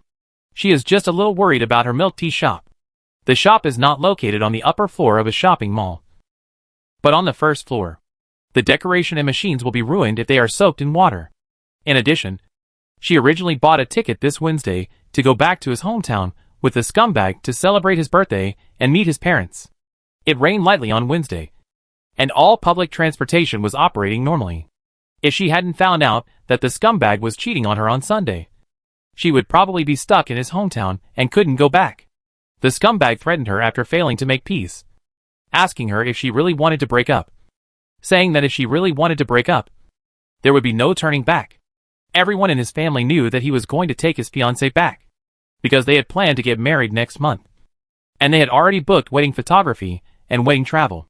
If she didn't go, he wouldn't embarrass his parents, so he would naturally take someone else back and take wedding photos with someone else. Jang Tian found out that the other party was a scumbag, but she didn't expect him to be even more of a scumbag, saying such things, so she naturally told him to go to hell. The scumbag really took his mistress back to his hometown, and posted a photo on his moments to show their affection, with the caption, "The next one will be better," which made Jang Tian so angry that she almost vomited blood. However, the scumbag's hometown was also within the range of this rainfall, and because it was a county town, it was currently experiencing the double disaster of mudslides and floods. Jang Tian was not angry at all at this time, but only felt fortunate, and a little scared. She once again said that it was thanks to Xu Fu. Otherwise she would be stranded in the scumbag's hometown at this time, which would be miserable just to think about it. This made Xu Fu think of a subtle causal relationship, but she didn't say much. Zheng Feifei said worriedly in the company group that it was quite comfortable to stay at home after not going to work for 2 days. But the bad thing was that her community couldn't hold up. It started to accumulate water yesterday afternoon, and today the water has risen to half of the garage.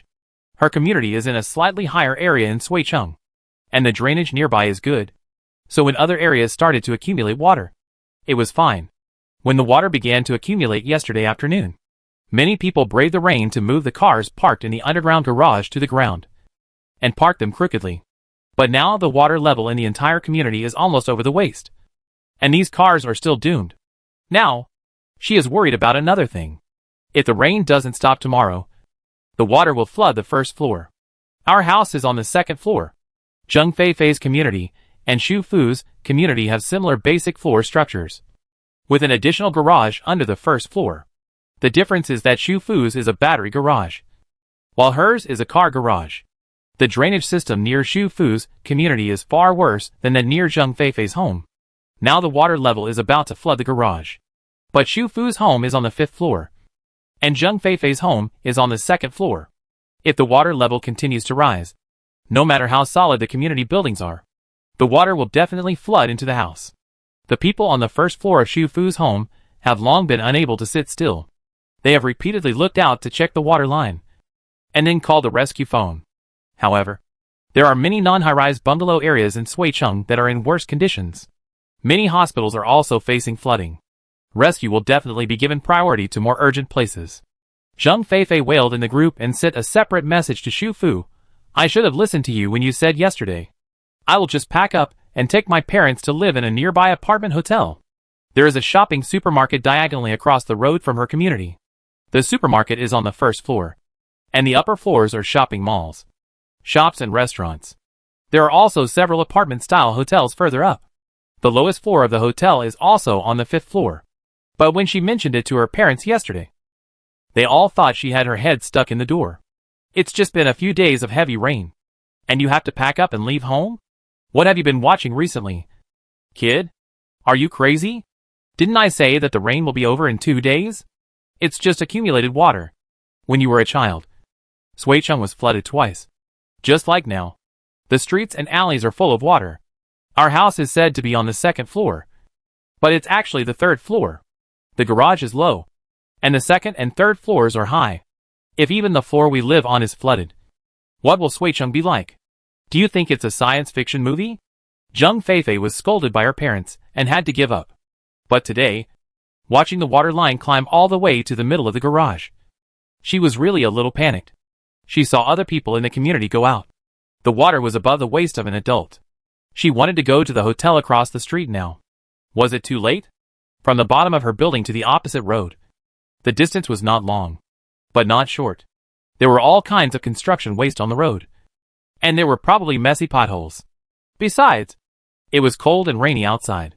She really didn't dare to go out in this situation. Xu Fu replied, "Is the water flow on the road outside your house fast?" Zheng Feifei, "It's not fast, but it's just stagnant water. I saw someone go out just now, but I didn't dare. It's still raining." Xu Fu asked again, "Are the hotels across the street still open?" Call first to ask whether they are open, whether there are empty rooms, whether they can still check in, how much the room rate is, whether the hot water is normal. Remember to ask clearly. Zheng Feifei responded. And after a while, she got back to her. All 3 hotels were open. Many guests had originally planned to check out and leave Suicheng a few days ago, and there were still vacancies, but the room rates were a bit higher than usual, so they could be accommodated. Xu Fu called the other party directly. Do you have a kayak? Or an inflatable swimming pool air mattress? Or a life buoy? Hearing the last one, Zheng Feifei hurriedly replied, I have a life buoy. I also bought a manual life belt before. Well, the life belt should be manually pulled before entering the water, and it can be directly inflated into a life buoy. Bring these 2 life buoys. In case of any emergency, they should be able to bear the weight of your family of 3. Put your cell phone in a waterproof bag and hang it around your neck. Carry cash, jewelry, documents, property certificates, and other important things with you. Seal them with plastic bags. Bring as much water as possible. Portable instant food that will fill you up, common medicines, power banks, lighters, and a proper amount of spare clothes. Put everything in a waterproof backpack. If you don't have a waterproof backpack, put it in a thick plastic bag and seal it with plastic wrap before packing. If you have a large plastic basin or bucket for washing and bathing at home, bring it with you. Tie it together with a rope and a lifebuoy. You can put your backpack and material bag in the basin or bucket. Seal it with plastic wrap. Put it in the water and pull it over directly. Reduce the weight. Wear a raincoat if you have one. Try not to hold an umbrella. Keep your hands free to hold the lifebuoy and your supply bucket. There are supermarkets, shops, restaurants in the shopping mall. They shouldn't all be closed. Don't rush to take a shower after you check in. Change into dry clothes and go downstairs to look for more. Buy more water and supplies from the stores that are still open, according to your own needs. Zheng Feifei was stunned. Wow, I suddenly think you are so handsome. Then, what if my parents still don't want to go to the other side? In this kind of weather, you have to wade through the water to go to the other side. It's so cold. Xu Fu sighed. Think of a way. Now the water is above the waist. But I can still walk. If I wait until tomorrow. She didn't say the following words, because it involved the disaster part, and she couldn't continue. But now that the words came to this, Zheng Feifei would understand. Don't worry. I haven't finished yet. There are actually other ways. What is the highest floor of your place? People can actually live in the corridors or stairwells of the upper floors. It would be more convenient if there are tents and other camping tools. Of course, if you have a good relationship with your neighbors on the upper floors, you can spend some money to rent a place to stay. But it's better to make an appointment with others in advance. In Xu Fu's opinion, all methods are fine. But if it were her, she would definitely choose the first one. After all, an apartment hotel is definitely more comfortable than a stairwell or someone else's home. It's a hard trip, and it's done once and for all. But for Zheng Feifei, perhaps the latter 2 methods are better. After all, for her, it's just a rain, and her parents are not young anymore. Is it really necessary to wade across the river in such a cold day? Will the water really flood her floor? Although Xu Fu and Zheng Feifei have a good relationship, she is not so self-willed as to force her to choose the first method. She just gave her a plan to go to the hotel because she regretted not going to the hotel yesterday and expressed her intention to go today. As for which one she and her parents will choose in the end, it's up to them to decide. On the other end of the phone, Zheng Feifei hung up the phone hesitantly. Not long after the phone was hung up, the bracelet on Xu Fu's wrist vibrated. Complete the task of posting a polite greeting in more than 3 friend groups, obtain a 5% progress bar for level 2 of the raft, and obtain a lucky draw on the turntable. 1 time. Current progress of level 2 of the raft, 65%. Although the task progress bar did not increase much, the task was simple, and she could get a lucky draw every time a task was completed recently. She was still very happy. In the previous 2 draws, she drew the blue 5th prize, floor-to-ceiling window, and the red 4th prize, a hot pot gift package. After the floor-to-ceiling window was received, it was immediately effective on the drifting island house. The wooden house originally had a short wooden frame lattice window on each side, which was not in line with the more than 2-meter high floor height inside the wooden house. Next to a small window was the bathroom compartment, and this time it was another window that was effective. The short wooden frame lattice window was stretched vertically, becoming a wooden frame floor-to-ceiling window with 3 times the height. The glass is in the same state as before. When you look from the outside of the cabin, it is floor-to-ceiling frosted glass that cannot clearly see the scene inside the cabin. But when you are inside the cabin, the floor-to-ceiling glass is clear and transparent, and the lighting is more than twice as good as before. The addition of floor-to-ceiling glass to the cabin makes the originally simple interior more fashionable. Shu Fu has the idea of decorating the cabin and rearranges the layout of the cabin. She moved all the aluminum alloy cabinets and material boxes used to stack items to the opposite side of the bathroom cubicle. These two parts occupy 1/3 of the area near the back door of the cabin, which is considered a sundry area. The sofa and wooden coffee table were moved to the small lattice window. This is the dining and living area. There is also a small bar table against the wooden wall of the bathroom compartment. There is a tablet and a lamp on the table. In the cabinet below are induction cookers, gas stoves, and some camping pots and pans. There are also various snacks, fast food and drinks that are not easy to spoil. There are not many, which is convenient for her to use when she is in the cabin. She laid the empty floor-to-ceiling window area with a camping mat against the wall. The cabin is not cold or damp, but the wooden floor is a little harder. So she laid 2 layers. The bottom is a foam mat, and the top is an automatic inflatable mat, which is about 1.2 meters wide. She then laid a blanket and cushions, which is just enough for her to sleep. Although you can't stay overnight in the cabin for now, you can still lie down occasionally. The hot pot gift pack also has a lot of ingredients. And like the barbecue gift pack, it has all the dipping sauces and side dishes. You only need an electric cooker and a few bottles of mineral water to start eating. Shu Fu thinks that such a consolation prize is already very good, so she is very happy every time she draws the lottery. But she doesn't expect to win any big prizes. However, this time, after the pointer turned, it actually stopped on the golden grid. Shu Fu, amazing. Chapter 15 Sui Chung. Congratulations on winning the 3rd prize, Drifting Bottle Protective Shield, 24-hour experience card. Note, this is a level 3 raft function. The experience card can be used on any level of raft. Do you want to receive the prize? Yes/no. The small golden card fell into her hand, similar to the green electric card she had obtained before, with a line of small words on it. Drifting Bottle Protective Shield, 24-hour experience card. Please swipe the card on the raft display to use it. Drifting bottle? Shu Fu remembered the bottle icon on the bracelet, so the drifting bottle and the raft are matched? Level 3 raft function.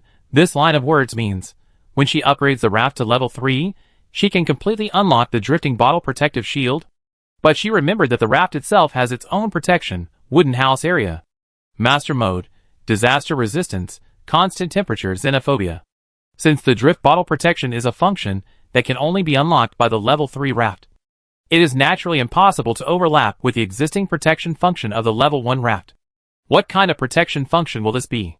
Shu Fu was curious, but she didn't want to use this card just because of curiosity. After flipping through it several times, she carefully put it into the bracelet space. The night was as dark as ink, and the heavy rain outside the window continued to fall. In the past 2 days, people on the internet, who were originally happy about the suspension of work and school, were no longer happy. There were more and more flooded areas in Sui Chung, and the windows were leaking, and the houses were flooded. Not to mention the difficulty of traveling. The flooding had affected their normal home life, and more people could not sit idly by. The gate was raised to block the rain. But today, the water started to overflow. My God! The water stinks. What should I do? The water has risen to the door of my house. The rescuers haven't come yet. Several families around have formed a team to move. It seems that they went to the school opposite. There is no one there. The building is high and the classrooms are large. It was open to people who were affected by the flood. But we have elderly people at home. It's so cold. It's really inconvenient to be in the water up to the thighs outside. The relocation site is so close. So let's move quickly. The water up to the thighs can barely walk. The elderly can carry them on their backs and pass through with a grit of teeth. The water here is over the chest. If you can't swim, you will be drowned if you trip accidentally. It's so sad. At least you can stand in the water and show your head. The water here is more than 2 meters deep. There are undercurrents. Even those who can swim need to hold a lifebuoy. The house is flooded. Now I'm squatting in the neighbor's house waiting for rescue. It's really miserable. My family, on the 3rd floor, looking from the balcony.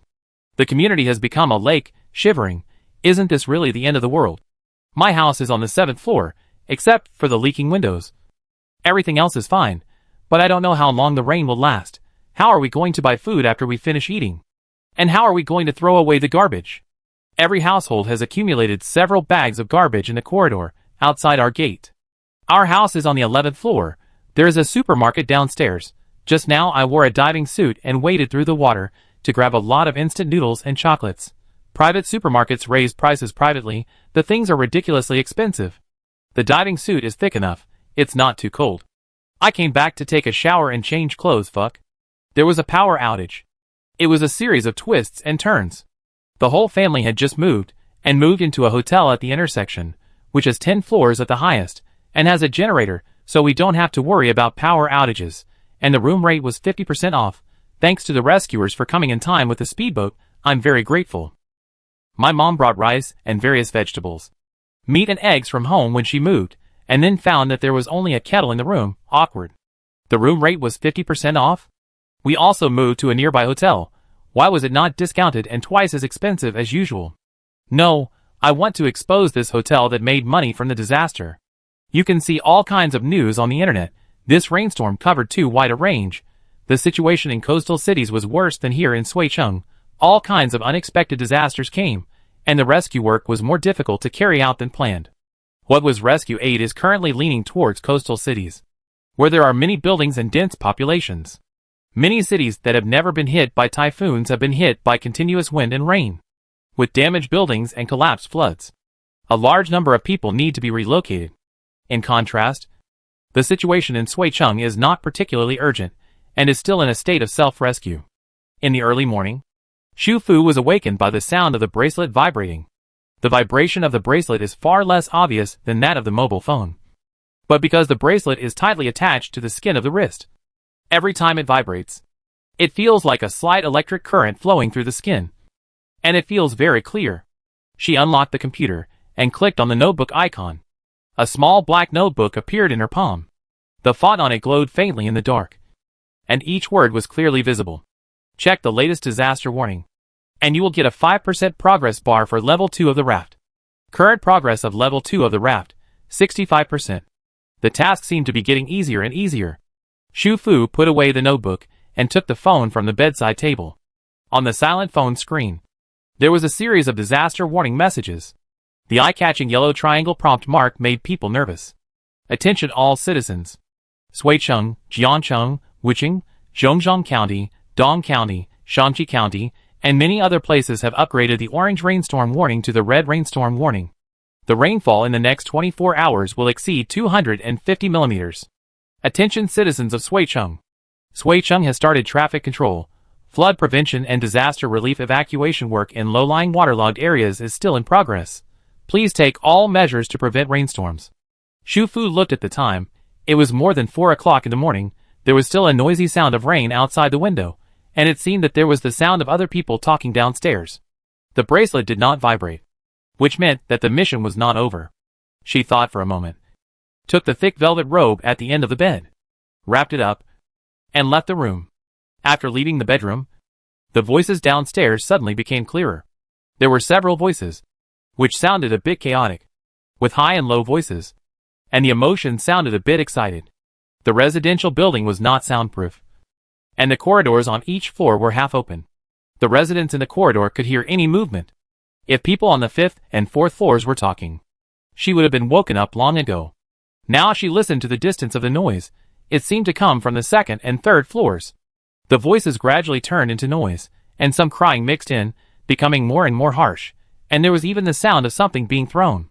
She came out of the bathroom, wrapped her nightgown tightly, and came to the small north-facing window in the kitchen. The small window faced the aisle. Standing here, the sound outside was clearer. She opened the window a little, and happened to hear the sound of the door opening next door. Some people don't like to join in the fun, such as her. If there is no bracelet task, even if she is woken up by the noise, she will just turn over in the quilt and continue to sleep. But some people are born to join in the fun, such as the young couple next door, who have no children, and have been forced to stop working these days. They are almost bored at home every day. Now they hear the noise downstairs, and they hurriedly put on their pajamas and come out to join in the fun. It sounds like Shirley's family on the second floor? Are they quarreling with Fong's family on the first floor again? A female voice came. With a little anxiety. The young couple next door to Shu Fu and the young couple on the second floor should know each other. Probably because they are of similar age and have similar family situations. She has seen them chatting in the stairwell. One complaining about her husband, and the other complaining about the neighbors downstairs. It's okay to quarrel. It's not the first time. Why are you in such a hurry? The male voice was not impressed. What do you know? The whole first floor is almost soaked in water. We live in a building. The rescue team has not come yet. Let the people on the first floor take shelter upstairs, and we will pick them up tomorrow. During dinner, the old lady on the first floor took the chicken feather as a token of authority and ran directly to Shelley's house and said that this was arranged by the leaders above, and said that her family wanted to live in her house. If they don't let them in, it's illegal. Shelley's husband was so angry that he almost slapped the old lady in the face. The first floor is flooded, and it is indeed arranged by the rescue team to stay at the neighbor's house upstairs. It's not just this family that needs to stay, the whole first floor needs to stay. This is miserable enough, letting them stay for one night, and what's the problem? What can I do? The man was scolded by his wife, and his voice was helpless. How do you know so much? Xiaoli took a video, and posted it online of the other party's appearance when they came to her house to make trouble. As a result, many people watched it, and many people left messages to scold. Didn't I ask you to watch it before going to bed? You were so busy playing games that you didn't watch it at all. It's not good to expose others. In the final analysis, it was Zhongli and her husband who had bad living habits, and frightened the old lady of the Fong family. Hey, who are you helping? While the two people were talking outside, the noise below became louder and louder, and the man's angry roar and the woman's shrill screams were heard. The young couple seemed stunned for a moment, then locked the door, stepped on the wet corridor, and ran towards the stairwell. Shu Fu roughly understood what happened downstairs. Indeed, their house was a building, and the people in the flooded house would not be in any danger for the time being as long as they went upstairs to avoid the flood. If they met a familiar neighbor who was willing to accept them, they would not even have to evacuate for the time being, and there would be plenty of time to transfer the supplies and important items at home upstairs. Now the whole city is flooded, and the bungalows in many areas are almost submerged. The rescue team must first take care of more urgent rescue. But this matter cannot be bound by morality, it has to be consensual. The first and second floors quarreled at this time, probably because the household on the first floor found out about the video, and the orange rainstorm warning turned red. The situation became worse, and under multiple pressures, people's emotions would naturally collapse. The noise downstairs was noisy. The two families together had 6 people, and the neighbors stood up and supported each other. This scene was even louder than the previous quarrel that blocked the stairs. This matter was not something Shu Fu could handle. She did not hesitate for long, closed the window that had been opened a crack, and wanted to go back to sleep. However, just as she turned around, there was a subtle and strange sound coming from the door behind her. Swish. Shu Fu froze. There was no movement outside the door, only the noise coming from the second floor. She thought she had heard it wrong, and was about to take another step. Swish. Swish. Her feet froze, and her scalp felt a little numb. This time she heard it clearly. There was really a sound outside, just outside the door behind her. Outside the door of Shu Fu's house, a layer of metal fence door had been installed, but the fence door was hollow, and a normal person could still knock on her door directly with just a hand. She frowned, and a bottle of anti-wolf spray appeared in her palm. She turned her head to look at the door, and lowered her breath. The sound outside the door stopped, but only for a moment. And then, there was a subtle movement again. Rustle. Rustle. Rustle. Shu Fu's head was a little buzzing, and a chill ran down her spine.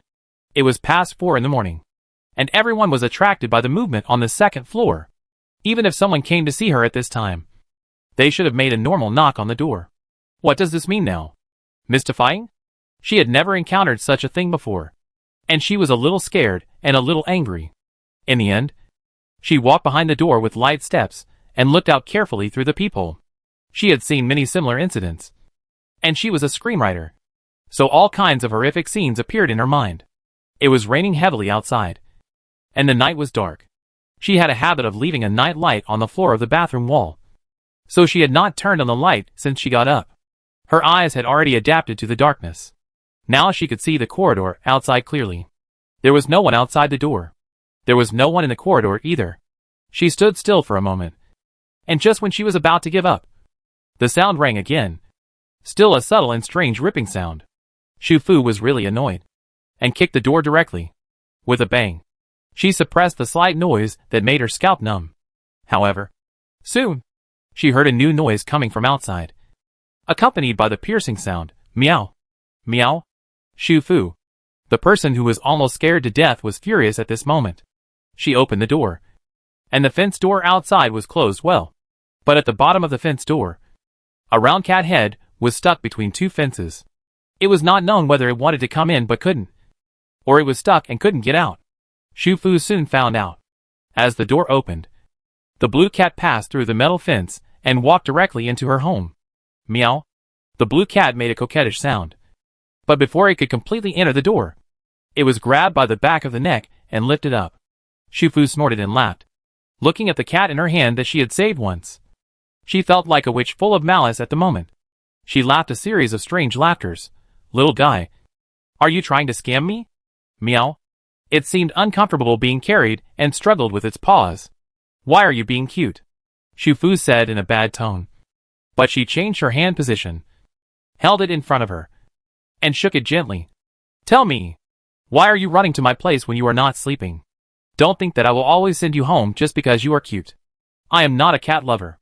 I prefer dogs. Do you understand? Oh, it's a little male cat. It shrank its paws and looked at her with its big blue eyes, as if it was frightened by her. Shu Fu felt a little bored. It was an awkward time now. Normally, she should keep the cat for the time being and send it downstairs after dawn. But she heard the noise downstairs, and she guessed that the family on the 4th floor was also woken up. It was probably because the door was open that the cat sneaked out to play again. Since it can go upstairs, it can naturally go downstairs and go home. So Shu Fu opened the gate without any sympathy and let the blue cat out directly. Go home by yourself. I don't like cats. Come back to me when you become a dog. Go back quickly. She reached out and patted its little butt. It turned its head and cried a little, as if it was dissatisfied. She was frightened by it today, but she didn't care whether it was happy or not. She sent the cat out, closed the gate, and pulled it shut. Shu Fu locked the door and washed her hands. She pretended not to hear the rustling sound outside again and returned to the bedroom in her nightgown. The bracelet on her wrist vibrated gently when she slid back into the soft quilt. Check the latest disaster warning task completed. Get the 5% progress bar of the raft level 2. The current progress of the raft level 2, 70%. Shu Fu sighed while brushing her teeth. Well, after the golden reward, there is no consolation prize this time. She vaguely felt that the key point might be the two families on the 2nd and 1st floors. But it might also be the family with the blue tabby cat on the 4th floor. So, if she went out in the early morning to participate in what happened to the neighbors, would she have a chance to get extra bonuses and draw prizes? But in this situation, it was almost an instinctive choice for her not to participate in the farce conflict. She was indeed anxious about the progress of the raft upgrade. But she always sought stability, and did not want to go against her instinctive will. After Shu Fu finished washing up, she took the lotion from the wash basin and was about to apply it on her face when the light in the bathroom suddenly went out. The sunlight was dim on rainy days, and the lights had to be on all day at home. She walked out of the bathroom, and the corridor and living room, which had been lit, also became dark. She realized something, turned into the kitchen and opened the refrigerator. Sure enough, the light inside did not turn on after the refrigerator door was opened. There was a power outage. After a while, the voices of the residents rang out from all over the corridor, asking each other about the electricity. Everyone hoped that there was only a problem with the switch in their own home. But after asking and finding that other people's homes had no electricity, they had to accept the fact that the whole community had a power outage. It was pouring rain outside, and the house was cold and damp. There were bags of garbage piled up on the walkway outside the door. Under such circumstances, the power went out again. It was too bad. The young couple next door to Shu Fu came out to visit again. They first went to ask a few questions at the house on the other side, and then knocked on Shu Fu's door. Shu Fu was still wrapped in her nightgown, and she hadn't had time to tidy her hair. She opened the door and shook her head at the two people outside through the fence, indicating that her house was also out of power. Do you know when the power will come back? The woman asked anxiously, and she just sighed and nodded when she didn't get an answer. She knew that she was desperate, and was desperate. How could a girl younger than her know about this? Her husband urged her to go back and cook, which made her roll her eyes and scold him for being a starving ghost and a fool. He was only thinking about eating when the power was out. What do you know? Go back and cook the vegetables, meat, rice, and noodles at home. In this situation, let alone electricity, the gas may be cut off at any time. You can make do without electricity. But what are you going to do if there is no gas? The man urged and pulled the man back. Xu Fu closed the door, tidied herself up, and went to the kitchen as usual. There were many raw foods in her space. She had nothing to do at home these days, so she had been washing vegetables and fish, cutting them and packing them, or simply cooking them and putting them into brown paper packaging bowls, and stacking them in her space. She had a generator, a gas stove, and a kerosene stove, but they also consumed fuel, and they were not as convenient as cooking in the kitchen. Now that there was water and gas, she would save as much as she could. She planned to make mutton soup today. The weather was too cold and humid, and it was best to drink a bowl of hot mutton soup. She took out a large bag of lamb ribs from the space, first boiled water to blanch the lamb ribs, then fried them slightly in the pot, after frying out the aroma. Added scallions and ginger and stir-fried, then added hot water according to the recipe, waited for the soup in the big pot to boil. Adjusted to the lowest heat, covered the pot, and let it stew by itself. For breakfast, she took out a portion of bubble wontons from the space, which was packed from Yoji before, at that time. The package were bone soup with seasoning and raw bubble wontons. Later she took the time to cook all the wontons in batches, then picked them up one by one, and put them into the packed bone soup bowl, and directly put them into the space. The space where time stops is good. No matter how long the food is left in it, it still looks freshly cooked when it is taken out. The bone soup is hot, and the bubble-shaped wontons float in the soup sprinkled with chopped green onions. Cute and delicious. There is still a wet curtain of water on the glass window. On such a cold and power-off morning, it is really a very happy thing to be able to sit in a safe house, listen to the rain outside, and eat a bowl of freshly cooked bubble wontons in peace and leisure. In the Ping'an Community Mutual Help Group, hundreds of messages were posted in one morning. In addition to the collective complaints caused by the power outage, everyone was discussing the farce in the early morning. Different people naturally have different views. Some people think that it was wrong for the family on the first floor to provoke the family on the second floor at the beginning, using the rescue team sign, and forcefully trying to move into the family on the second floor. But the problem is that the family on the second floor didn't let anyone move in the end, but they secretly filmed the video and posted it online, which made people insult them. That's why there is something wrong with the family on the second floor. Some people think that there was nothing wrong with the family on the second floor. They were just fine at home, and someone forced their way in and acted arrogantly. They were right to film the process and expose it, and let those who like moral kidnapping know that they are not easy to mess with. The follow-up to this incident was that the old lady of the Fong family stood at the door of the young couple on the second floor and tried to cover her chest to claim compensation. The young and middle-aged men of the two families started fighting. The family on the first floor had more people, and the second floor suffered the loss, so they called the police directly. But the flood was in the present, and it was still raining heavily outside, and traffic control was implemented everywhere in Suicheng.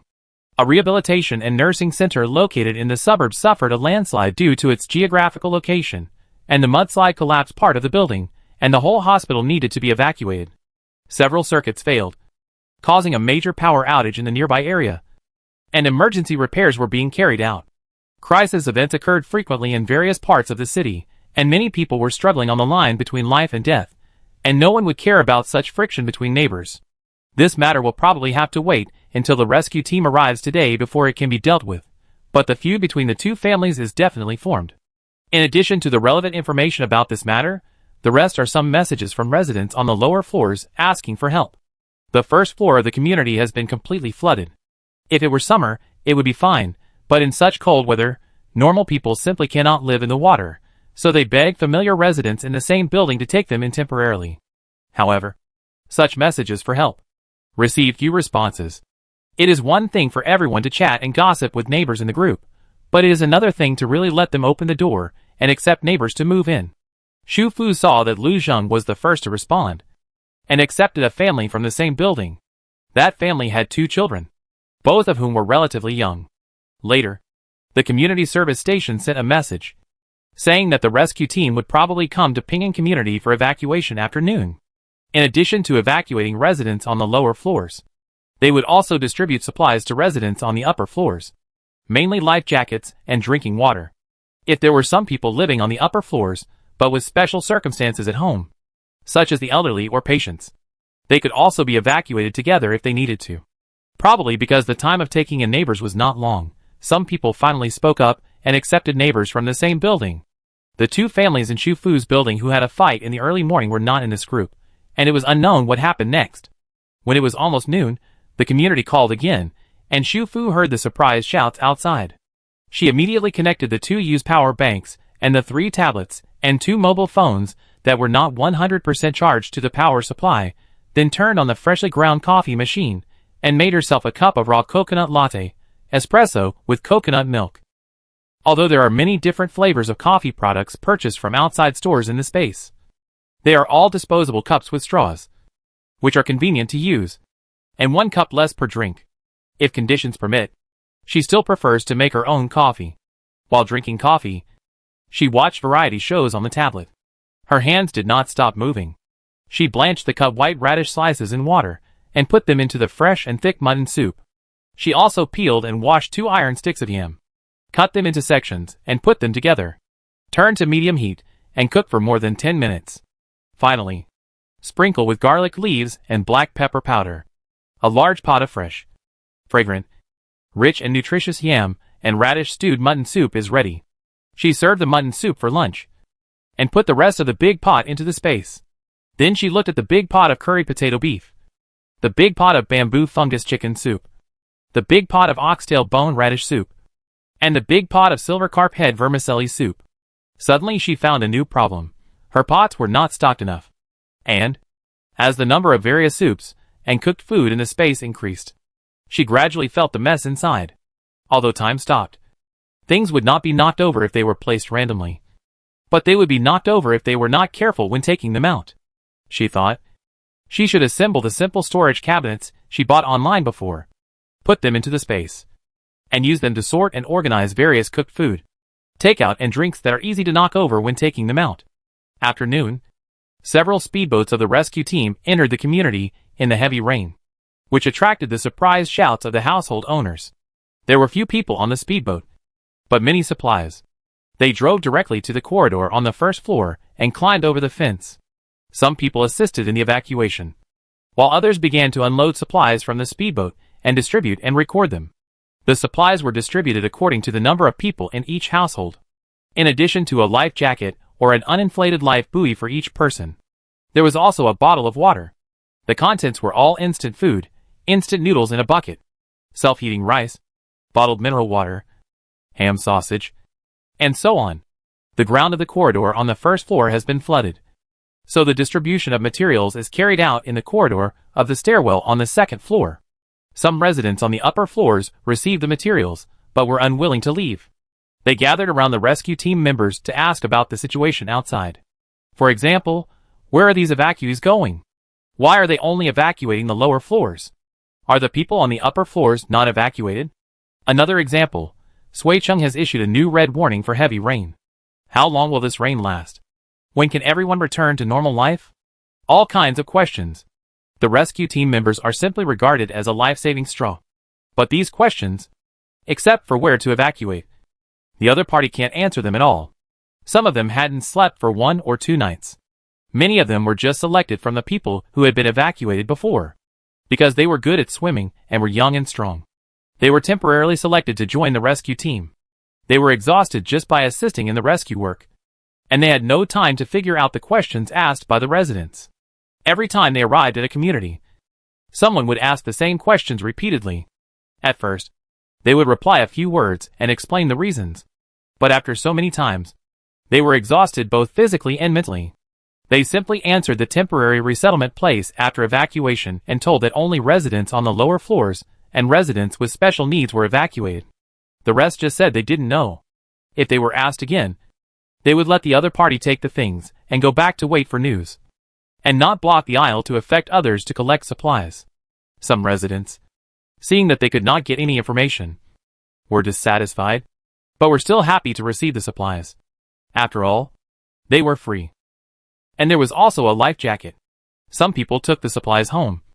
And because they had life jackets and lifebuoys, they discussed with their families whether they should move to a nearby hotel or shopping supermarket, which were the temporary resettlement sites for the residents of the flooded floors of Ping'an community. The hotel and supermarket are located at the intersection of the road where the community is located, and the other is about 100 to 200 meters away from the intersection. At present, the water in this area has flooded the first floor above the garage, which is about 20 centimeters beyond the first floor. The total water depth is about 2 to 2.5 meters. But the hotel building is more than 10 stories high, and it is full of rooms. The living conditions are not much worse than at home. As for the supermarket, the terrain on the main road is higher than the community. Although the supermarket is on the first and second floors, there is a 4-story shopping building above it. And there is also a connected office building behind it, which is more than 10 stories high. Moreover, the single-story building of the supermarket is very high, which is equivalent to the 2 or 3 floors of an ordinary residential building. There are abundant food and daily necessities inside. Even if it is not open now, it will be more reassuring to be closer to the supply area. What's more, such public buildings usually have diesel generator rooms. If there is a power outage in this area again, there will still be backup power inside. The family members had different reactions. Some of them lived on the second and third floors because their houses were not high. Seeing that the water had already flooded the stairs between the first and second floors, and it was raining heavily outside, they were afraid that the water level would continue to rise, so they were tempted to seriously consider the possibility of self-evacuation. I thought we were evacuating to a farther place, where we could be completely away from the flooded area, but it turned out that we were just setting up a ferry. Who knows, but where is there any place in Suicheng without water now? There must be. The person who said it was not sure either, and changed his tone again. There should be. Right? Aren't there several scenic spots, with hot spring hotels in the suburbs on the mountains? With such heavy rain, it's more dangerous in the mountains. There will be landslides and mudslides at any time. Didn't you see the news that the suburban rehabilitation center was crushed by mudslides? And there are so many places in the city with mudslides. Water, there are too many people evacuating, there is no place to squat. But, this is not right, the rescue team is here, can't we borrow their boat? It only takes a short time to get to the intersection and the supermarket by boat from here. It's so cold, if I go by myself, how can I bring my things with me? It's wet and cold there. And I don't know if I can take a shower, and what about cooking? How can I cook? Do I have to eat instant noodles every day? It's a conscious action, but it makes people give up their warm and comfortable home and run to a place where the situation is unknown, and there are many things to worry about. Do you think I don't want to borrow their speedboats to transfer? But now we have limited manpower and resources. There are so many people in our community. You want to transfer comfortably with your belongings. Don't others want to? There are only a few small boats. We have to rush to the next place immediately after we finish here. What should we do with others if we take you with us? When they see that you are staying in a safe place, how could they be willing to waste time taking you? That's not right. Just give us some supplies and ignore us. It's not just our community that is flooded now. There must be rules for evacuation. If you don't want to evacuate by yourself, just wait for the notice. When the second and third floors have to be evacuated, they will definitely come again. Several families had similar conversations. For them, the best way is of course for the rescue team to carry them, and the necessary supplies to transfer safely, but this is obviously impossible at this stage. If you evacuate by yourself, you have to wade through the water. And you can't take much stuff with you. You are so confused after thinking about it. Some people, when they heard about evacuating by wading through the water, simply shook their heads without thinking. These people are all residents on the 4th floor and above. In everyone's concept, the 4th and 5th floors are absolutely safe areas. They are a big city, not a small county town. There is no record of flooding that floods the 3rd floor in history. Big cities flooded the 4th floor, which is actually a 5-story building, because of rain. Isn't this a fantasy? They are not a coastal city. If the flood in Suicheng rises to the 4th floor, then other cities of the same altitude will be flooded to the 3rd and 4th floors at least. Is that reasonable? This kind of thing is absolutely impossible. The only inconvenience is the power outage. It was out for several hours in the morning. Obviously, The people from the Power Bureau were on the front line and repaired it. However, this situation is expected to happen again before the rain ends. They also hope that there will be no problems with tap water and gas. As long as these three are fine, the fourth floor and above will definitely be safe.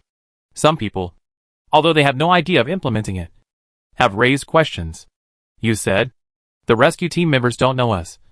How can they determine which people are the first floor residents who need to be evacuated, and which ones are just collecting supplies? Will someone pretend to be a first floor resident and get on the boat? No way.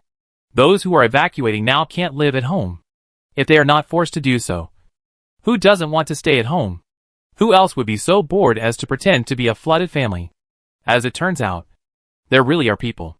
When Huang Jun and Zhongli were called out by their names, and it was revealed that they were not the residents on the first floor who needed to be evacuated.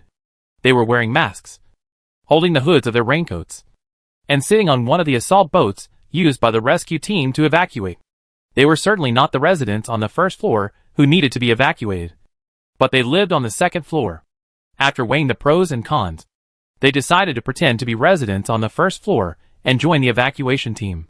They knew the residents at the end of the first floor at the other end of the residential building, 1012, and knew that the couple was not at home. They had taken their children back to their hometown because of something.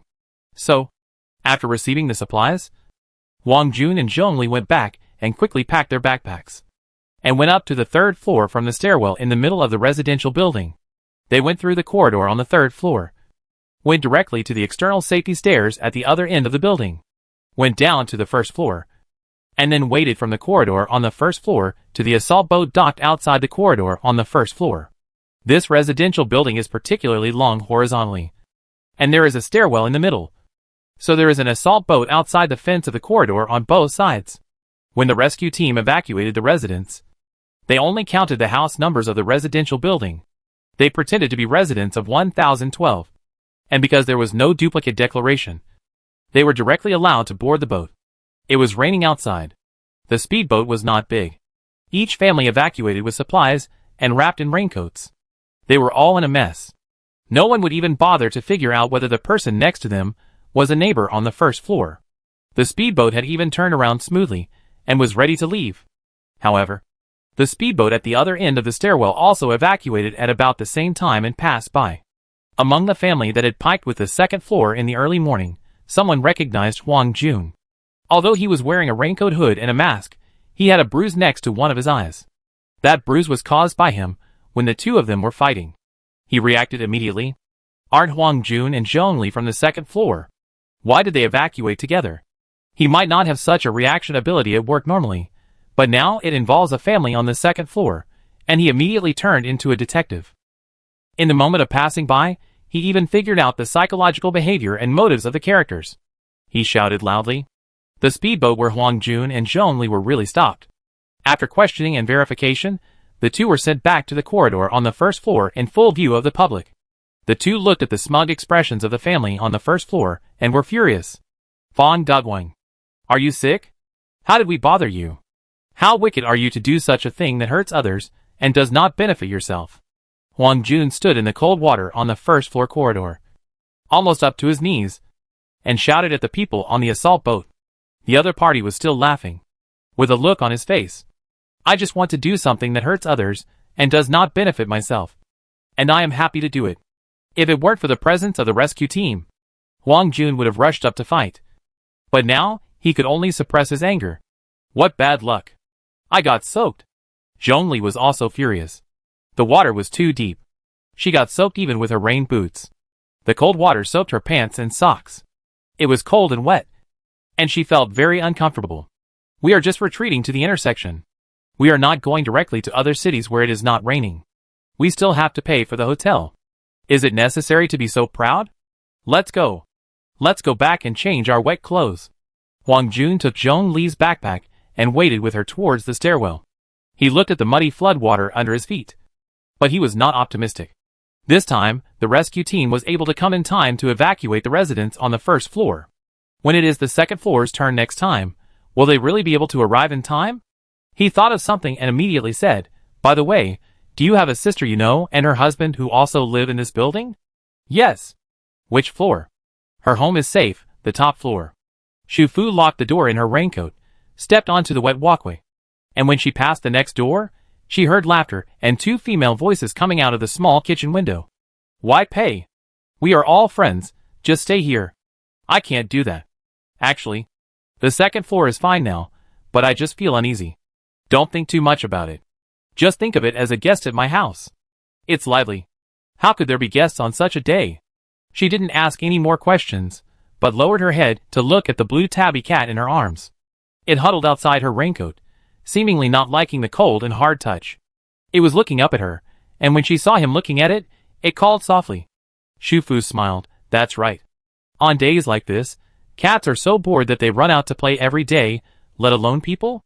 As she spoke, she reached out and tapped the cat's head, with a smile on her lips, but her tone was not very gentle. Unfortunately, I am very busy, and I don't want to entertain you at all. After sending you back this time, if you come again next time, I won't even open the door. She knew that the tabby cat couldn't understand, so she said this to herself. It's not good to stay at home for too long. It's okay to go out for a walk at the right time, but she didn't want to go out every time for the cat, after all. She could feel that except for the boy, no one else on the fourth floor was very welcome to her to send the cat back. It is evening now, before dinner, and every household is cooking dinner. She can get some inspiration from the aroma and decide what to eat in the evening. She tried to walk on the left side, avoiding the heavy rain that hit the fence outside the corridor. She walked along the corridor on the fifth floor, smelling the aroma of food, and entered the stairwell. The stairwell is closed, unlike the corridor, which will not be wet by rain. So many residents on both sides chose to tie up the garbage of the past few days and pile it in the corner of the stairwell. Fortunately, the temperature is low, and the garbage bags are tied tightly, so there is no strange smell after just a few days. She went down to the fourth floor. Maybe because it was daytime, it was easier to find the missing cat. The boy on the fourth floor was looking for the cat again. She saw him before she left the stairwell. Here, your cat. Shu Fu was simple and direct. She picked up the cat and stuffed it into the boy's arms. Little cutie. The boy hugged the tabby cat happily. He rubbed its furry head with his fingers. Little cutie. Why did you run away again? He rubbed the cat and thanked Shu Fu. Before Shu Fu could say anything, the boy's mother appeared in the stairwell in a hurry, wearing an apron and carrying garbage. She looked like she was here to throw away the garbage. But the garbage bag in her hand was light, and there was nothing in it. Mom, look! I found Xiaoguai. The sister from before helped me bring Xiaoguai back again. The boy turned around with the tabby cat in his arms. The boy's mother, like the last time, did not express any gratitude to Shu Fu for returning the cat. Her eyes passed over Shu Fu, without stopping, and fell directly on the cat in the boy's arms. Not sure if she saw it wrong, the other person seemed to have a trace of fear in his eyes, as he stared at the cat. Wait, fear? She was afraid? What? This cat? Isn't this a bit strange? When Shu Fu turned and walked upstairs, she heard intermittent conversations coming from downstairs. Mom, why are you throwing garbage again? Didn't you do it just now? The meal is ready, go home and eat quickly, I'll hold the cat, you go back and wash your hands and eat. Don't, oh it doesn't like you holding it. After dinner that day, Shu Fu put the 4 floor-standing shelves that she had spent the afternoon assembling into the bracelet space. The 4 shelves are all of the same style, aluminum alloy storage racks, a total of 5 layers, 1 person high, 2 meters wide, 25 centimeters deep, somewhat similar to supermarket shelves, but compared to supermarket shelves, the shelves she bought are very cheap, and the quality is average. If placed in a normal space, the shelves may collapse if there are too many and too heavy things on them, but in a space where time is stilled, there is no need to worry about this problem. The things placed on them will not have weight. She only needs these layers of shelves to help her organize and separate the pots, bowls, cups, cooked food, drinks and various takeaways, so that she can count and take them easily. The process of sorting and moving the existing supplies in the bracelet space to the storage racks was very healing, like playing a placement and sorting game. She started with the takeout meals, according to the types of meals, and stacked them one by one: spicy hot pot, pizza, hamburger, curry rice, beef soup noodles, sushi, fried chicken, small wontons, hot and spicy soup, bread, cake, noodle soup. Then, there were various takeout drinks, braised dishes. Then, there were the cooked food she made herself. She originally wanted to sort out and put snacks, fruits and the like on the shelves, but after putting the takeout, she found that the 4 storage racks were basically full, and the homemade cooked food and soup pot were barely stuffed in, thanks to the time being still. She could ignore gravity and stack them, otherwise these 4 shelves wouldn't even hold half of the takeout. It turned out that she had bought so much takeout without realizing it. Shu Fu sensed the space again, feeling like she had built a small food supermarket in it, feeling very accomplished, and at the same time feeling full of security. In the last 5 hours of the day, she took a shower and put the washed clothes into the sterilizing air dryer, turned on the timer for 2 hours, and then released the raft again. At present, she didn't want to waste the 5 hours of use of the raft every day. Keeping it in the evening was to prevent any accidents during the day. The temperature in the small wooden house was comfortable. Shu Fu stepped on the wooden floor barefoot, took off her thick velvet nightgown, and hung it on the small shelf next to the door. Then sat cross-legged on the large and soft single sofa. Opened the tablet and picked a movie.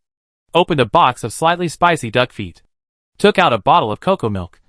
And comfortably enjoyed the time lying down.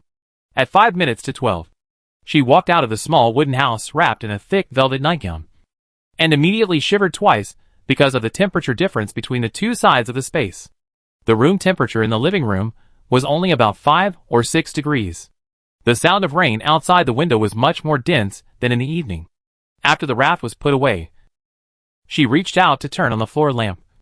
But the light was not on. The power went out again. She took out a velvet blanket from the space, and covered the quilt with it, and then took out a charged hot water bottle from the space, and then she felt the quilt warm up. She still didn't sleep well that night.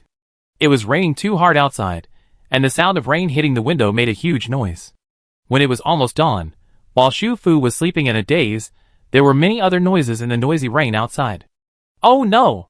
The house is flooded. Oh my god! What's going on? Why is the water rising so fast? Mom, I'm scared. Be careful. The toilet is flooded. It's all stinky water. Don't go there. I told you to block the sewer before going to bed. You were lazy, and kept making excuses. Now it's over. Oh my god. Go upstairs. Hurry up. No, it's too cold. You can't wait out like this. Drag the chair. And the sofa? Ferry it out. Put on your clothes. The lights are off. There's no call yet. Where's your phone? Turn on the flashlight. You need to bring the food in the kitchen, and the power bank. Put on all your clothes. Wear something thicker. Put on your life jacket. 2. Those were the residents' exclamations, the loud noises of objects moving, and the messy footsteps. After Shu Fu woke up, she jumped up immediately. The temperature outside the bed was so cold that it made her teeth tremble. She wrapped herself in a nightgown. She couldn't see clearly outside from the bedroom. So she hurried to the small balcony and looked out through the tempered glass. It was very dark outside. On the small road near the community, the street lights standing in the water were still on, probably because of different power supply lines. In the afternoon, 2/3 of the street lights were still above the water. But at this moment, only the lampshade and a short section of the lamp pole were still above the water. Under the dim yellow light, the dark and sparkling water surface could be seen close at hand. In one night, the water level rose by nearly 3 meters. Chapter 16 Sui Chung. The height of the street lamps on the small road outside Ping'an community is between 5 and 6 meters, which is much higher than the wall of the community. Now the wall is no longer visible, and only a row of roofs are left on the shops along the road on both sides. And these street lamps are like aquatic plants, short, bare and neat, but also full of weirdness. Standing on the upper floor and looking out, this is indeed an absurd and weird scene, at least in the minds of most people. Such a scene will never appear in reality. The sky was already bright, and the heavy rain was still falling, hitting the water surface with a crackling sound. The gloomy sunlight showed the appearance of the city outside to everyone without reservation. It was still noisy outside. Most of the low-rise houses around were only 2 or 3 stories high. Now most of them were hidden under the turbid water, leaving only a dilapidated roof. Some of the roofs still had people, some wearing pajamas, some wrapped in raincoats, some barely holding umbrellas, some standing or sitting, waiting for rescue with helpless expressions. Today's wind is stronger than yesterday's. Although the rising water level did not form a flood, it formed some undulating waves with the wind, pushing all kinds of garbage in the water and hitting the walls of the buildings that sank in the water. In those buildings, their homes, furniture, electrical appliances, all the things they had accumulated over many years of hard work were soaked in the dirty and cold water. Is this the end of the world?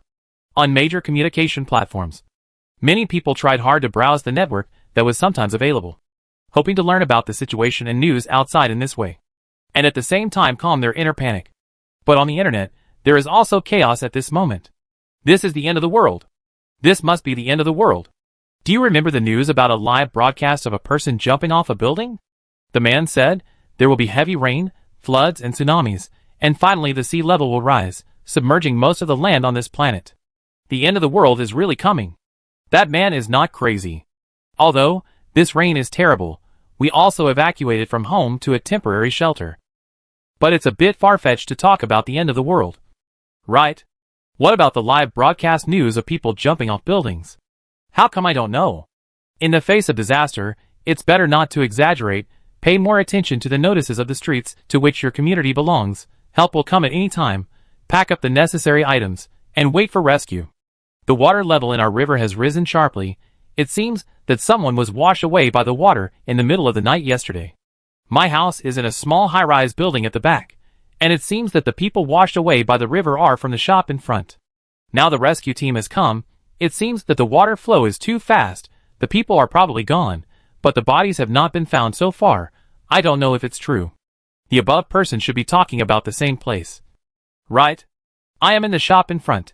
The water level rose sharply in the middle of the night, and everyone was climbing on the roof. At that time I heard someone next door screaming that someone fell into the water and rescued them.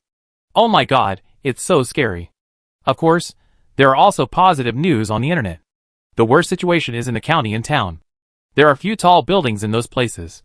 The water level rises too fast, and it is easy to cause mudslides and floods. In addition, the county has a small population, and the transportation is not convenient, so the rescue force is far from enough. Suicheng is a big city after all. The situation is not bad. At least we can hide upstairs, and the evacuation is still going on. The situation is not bad. I'll take a picture for you to see. This is the library of Suicheng University. I evacuated here yesterday.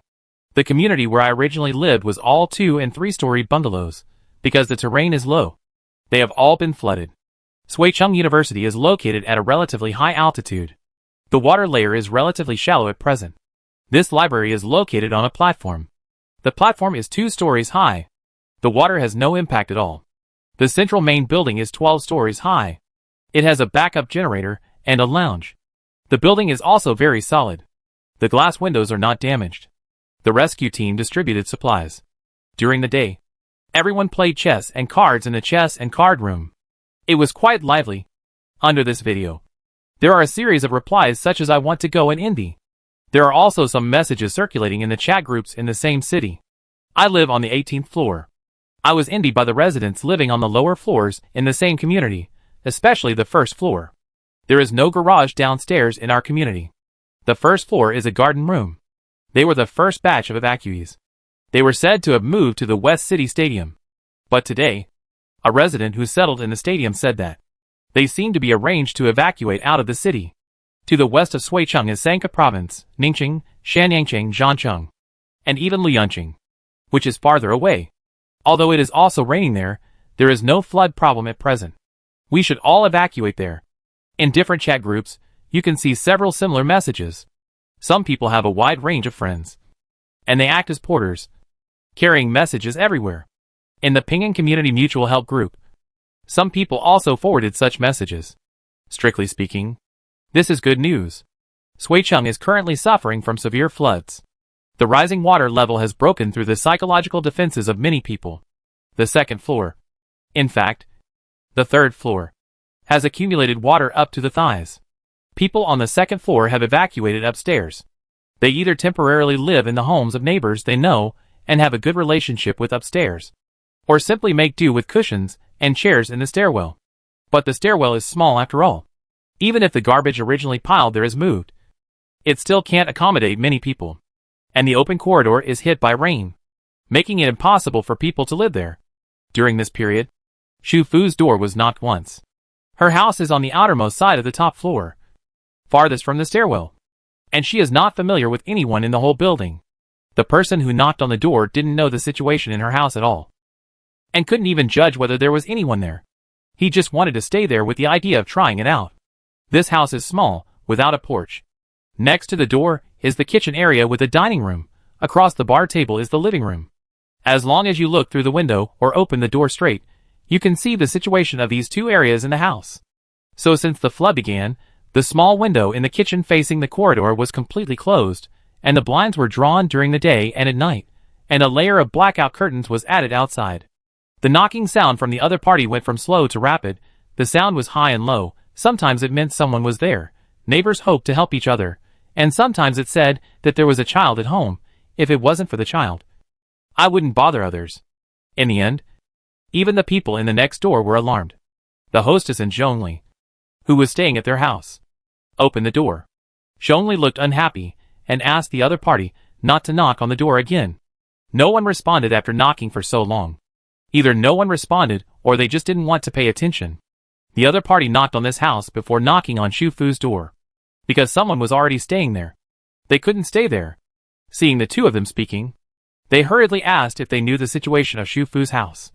This house? Zhongli seemed to want to say something, but was quickly pulled by someone beside her. The hostess next door not only stopped her from speaking, but also pulled the person in, and then answered the other party herself, saying that she was sorry that she didn't know, and asked them not to knock again, and to try other houses. The curtains facing north in Shufu's kitchen were drawn tightly, and it was impossible to see anything from the outside. In fact, she had been checking the situation outside through the cat's eye, and heard the answer from the next door, because the person knocking on the door was not a neighbor on the same floor, and she knew the other party's purpose. She had no intention of opening the door this time, and she didn't even respond. She just held the electric baton in her hand and stood quietly inside the door. The other party waited for a long time without a response, and finally had to leave with complaints. Losing the house. The living space was greatly squeezed. Cold, damp, and various inconveniences in life. Plus there were too many people, and conflicts would naturally arise. It was still raining heavily outside, and the water level was rising at any time. The residents on the third floor also began to panic. While everyone was afraid of being flooded, they were more afraid of the depth of the water at this moment. If the water flooded one more floor, most areas of Suicheng would become oceans, and the buildings would become isolated islands. Although I don't want to exaggerate, this picture really looks like the end of the world. At this time, seeing the news of evacuating Suicheng in the group is a shot in the arm for everyone. But a new problem arises. Although Suicheng is not a first-tier city, it has a permanent population of 7 or 8 million.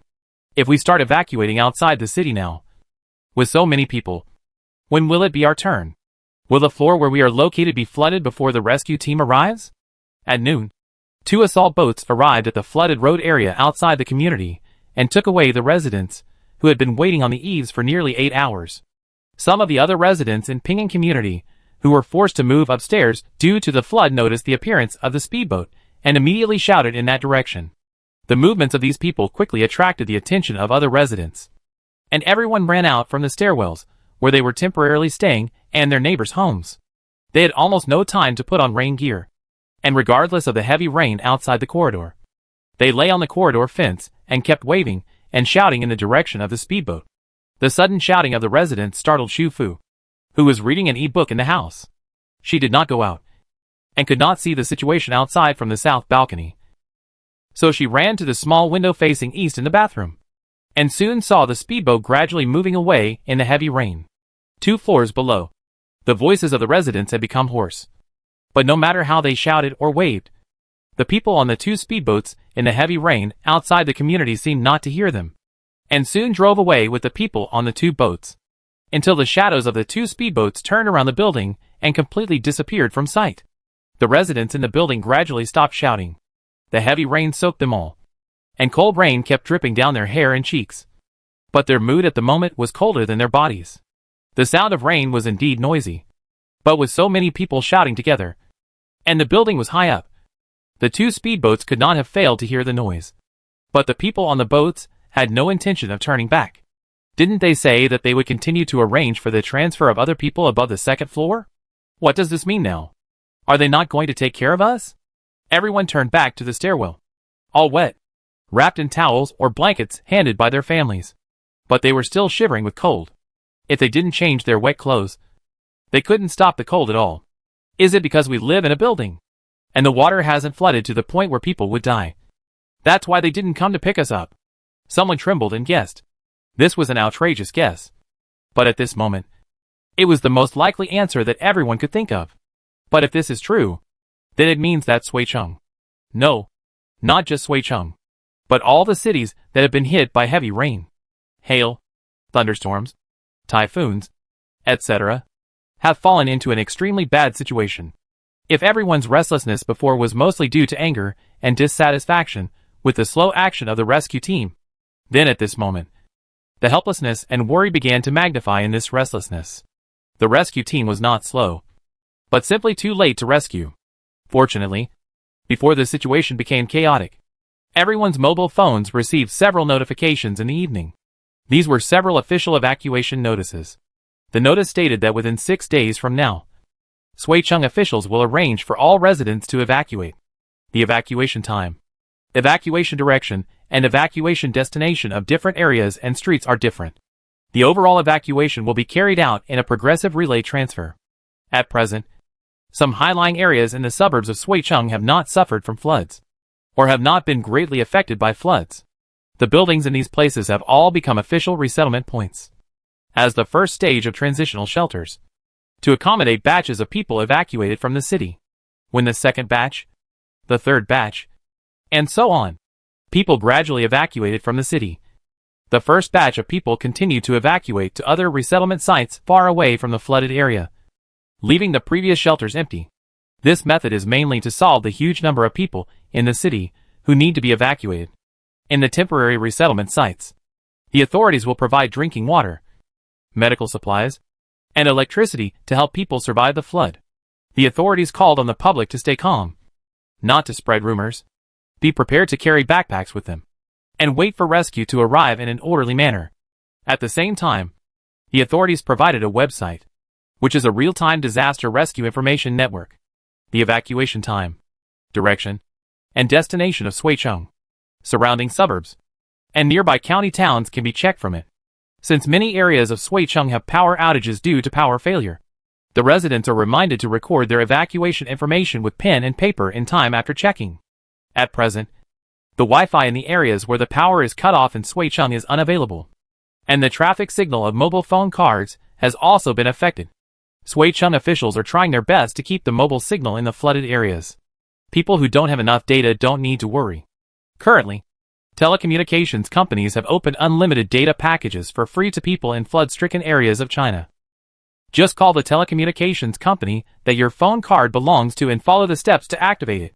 So, as long as you find a way to keep your phone charged, for example, fully charge all power banks when a call comes in, and use your phone less frequently when there is a power outage and choose low power mode, you don't have to worry about losing contact with the outside world.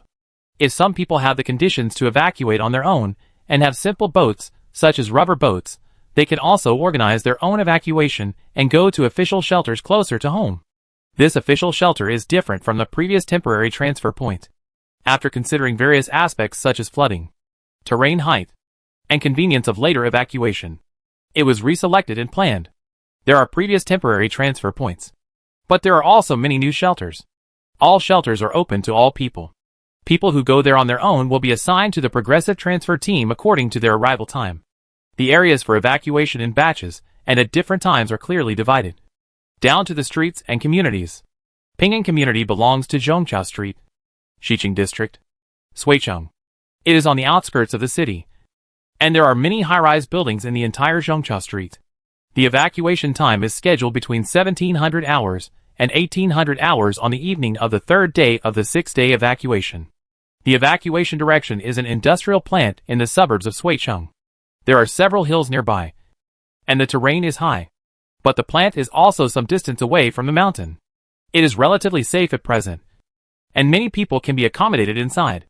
Now is the first day of the general evacuation. That is, there are at least 48 hours before the rescue team appears in Ping'an community and takes all residents to relocate. In addition to the time of the evacuation, the internet also provides basic common sense for dealing with various disasters such as heavy rain, thunderstorms, hail, typhoons, floods, tsunamis, floods, etc. In some more urgent situations, you can also upload the location, pictures and videos through this real-time information network to send out emergency calls. The air rescue team will carry out timely rescue according to the location of the call.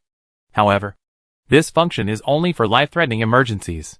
If the rescuers arrive and find that the uploaded description does not match the facts, the caller who wastes emergency rescue resources will face more than 5 years in prison. In addition, there are some detailed notices about the 6-day evacuation of Shuicheng, such as clothing, weight limits on backpacks, etc.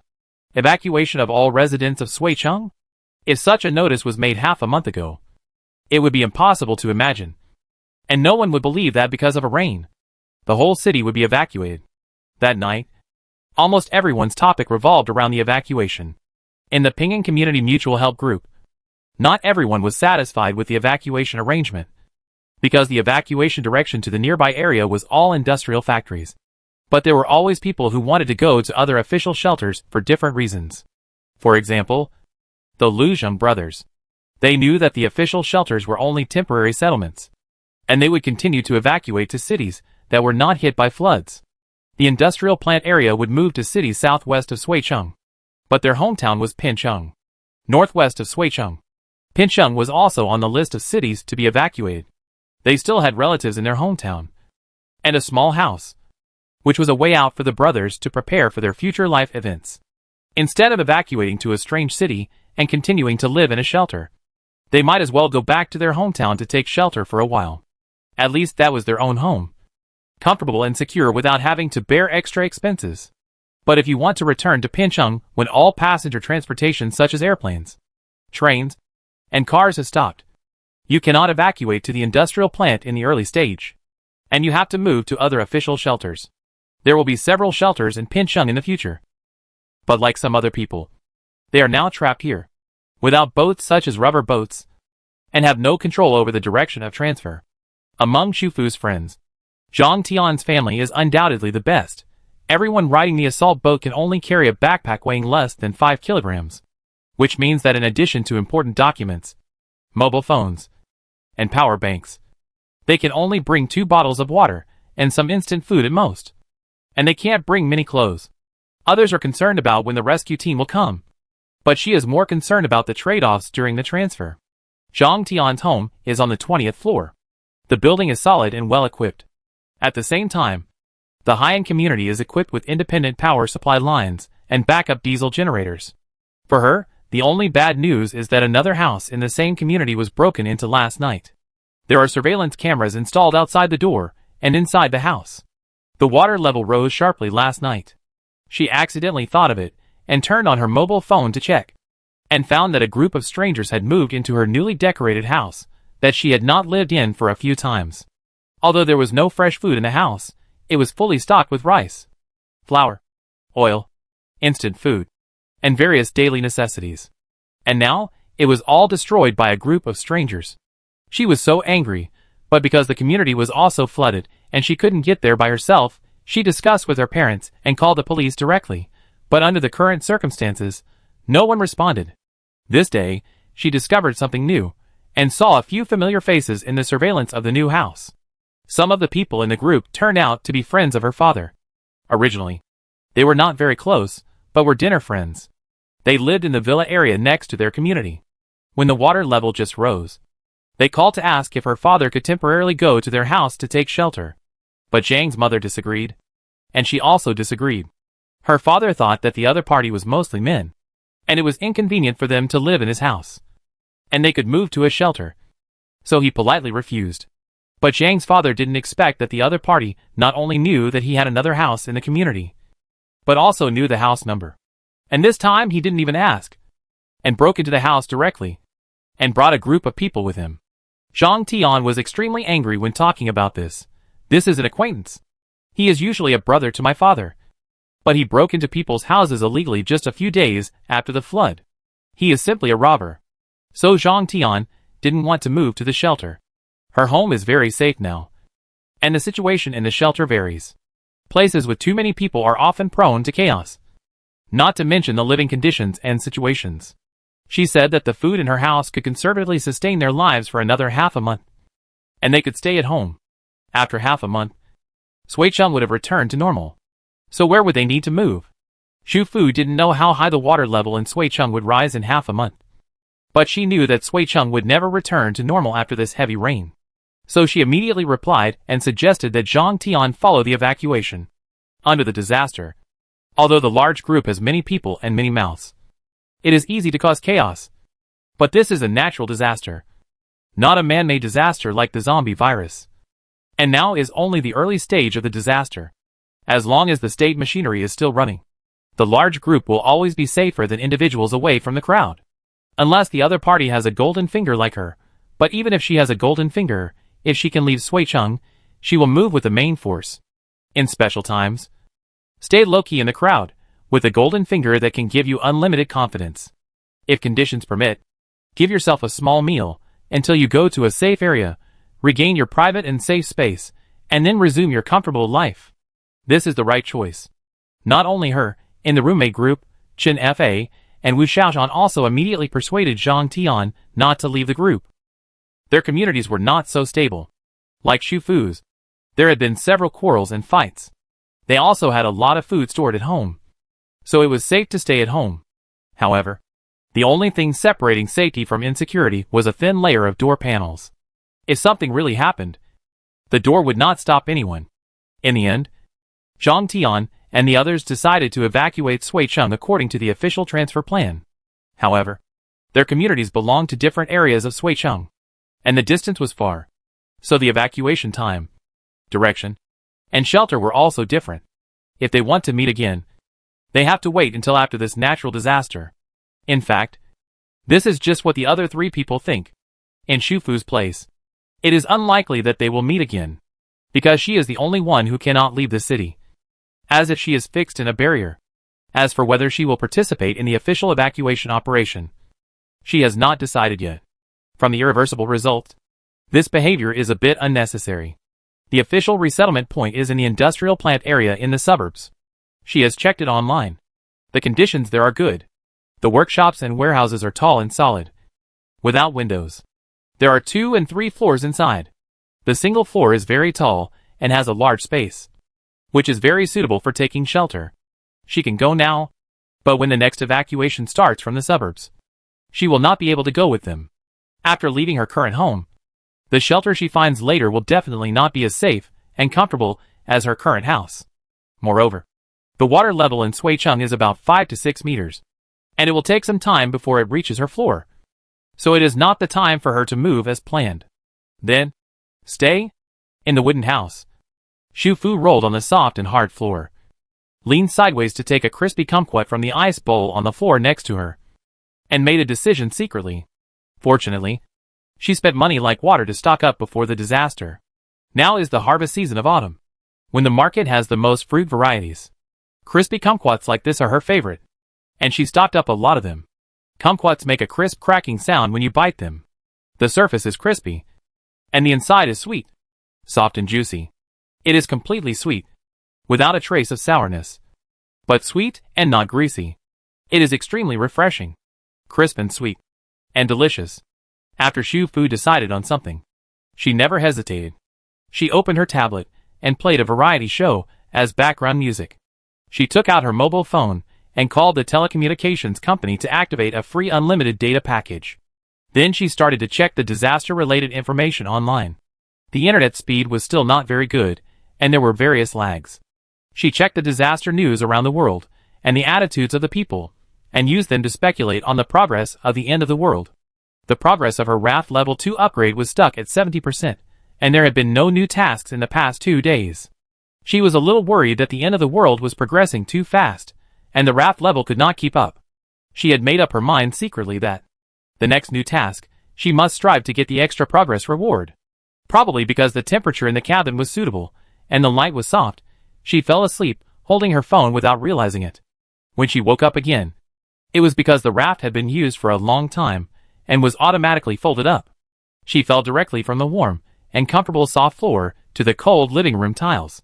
Shu-fu immediately climbed up, took out a thick velvet cotton coat from the bracelet space, and wrapped it around herself. It was pitch black around her. The electricity was still off. And there was the sound of rain outside the balcony. The house was damp and cold. The contrast was too great. Shu Fu wrapped her clothes tightly, found her cotton slippers in the living room, and trembled into the bedroom in the dark. Before she could pull back the quilt, the bracelet that had been silent for several days suddenly vibrated. Could it be that? Shu Fu was overjoyed, and after clicking it, he found that there was indeed a new task. Within 6 days, check in at the library of Suicheng University West Campus, and you will get a 15% progress bar for level 2 of the raft. Current progress of level 2 of the raft, 70%. Note, if you fail to complete this task, 15% of the progress bar will be deducted. Shu Fu? ? God damn. Check in at the library of Suicheng University. Chapter 17 Suicheng. Suicheng University is the university where Shu Fu studied for 4 years. Suicheng University West Campus, as early as a few days ago, because of its high terrain and solid buildings, became a temporary evacuation point for nearby residents. At the same time, Suicheng University was also included as one of the official evacuation points in Suicheng this time. Pingyang Community is about 25 minutes away from the south gate of Suicheng University West Campus. If there is no traffic jam, you have to cross most of the campus to get there. If it is rowing, she has never tried it. It is definitely impossible to go there by raft. First of all, the raft can only drift with the current, and it is impossible to fix the direction. Moreover, the speed is too slow. It is too eye-catching when there are still a large number of people in Suicheng. The only option is the automatic inflatable boat. The automatic inflatable boat is also a kind of rubber lifeboat. It is firm, safe and reliable, even in the strongest wind and rain. It is not easy to capsize. But the problem is that the inflatable boat is hand-rowed. Moreover, for an inland city, there are fewer people who own safety boats, such as rubber boats. Even if she has the strength to row to Suicheng University alone, she cannot completely control the accidents that may happen along the way. Suicheng is different now. Even if the order is not in chaos, some small-scale conflicts are not under control. Inflatable boats are not golden fingers. There is no absolutely safe area. So if she wants to complete this task, she has to make a good plan. Shu Fu was completely sleepless.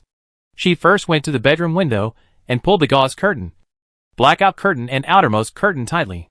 Then she took out the charged hot water bottle from the space and stuffed it into the quilt. She turned on the charging desk lamp next to her and adjusted the light to the darkest. Finally, she took out 2 mobile phones. One to open the Rescue Real-Time Information Network to find information, and the other to check the cache Suicheng map. The driving route from Pingyang Community to Suicheng University is only slightly tortuous at the beginning and the end. The rest is basically along the main road and the elevated road. The boat cannot go up the elevated road, but can go under the elevated road. These routes are straight and turn straight, which means that even if you row a boat, you can't take advantage of the straight distance after the flood, you still have to go along the original route. But there are also advantages. Because most of the routes are on the main road and the elevated road, there is a distance from the shops, buildings and residential areas on both sides. The possibility of being blocked along the way is lower. After all, the person who can stay in the middle of the road at such a high water level at least has to have a floating tool other than a life jacket and a lifebuoy, and the courage to soak in the water at such a temperature. From Pingyang Community to the south gate of Suicheng University, the driving route is 20 kilometers. If you switch to the water route, you can take a shortcut at the beginning and the end, but you still need to row 17 to 18 kilometers. According to the normal hand rowing speed, it will take at least 3 hours, and this is still the case when everything goes well. She wanted to shorten the kayaking route. And there were other ways, which was to row the boat to the streets of the city where the evacuation to Suicheng University was located, and then sneak into the evacuation team in that area, and directly take the rescue team's assault boat to go there. These materials, rescue real-time information, are all available online. The plan had a direction, and Shu Fu was refreshed, and took a cup of hot latte in a glass cup with a lid from the shelf in the wristband space. This was the first time she started to use a freshly ground coffee machine to make reserves after the power outage.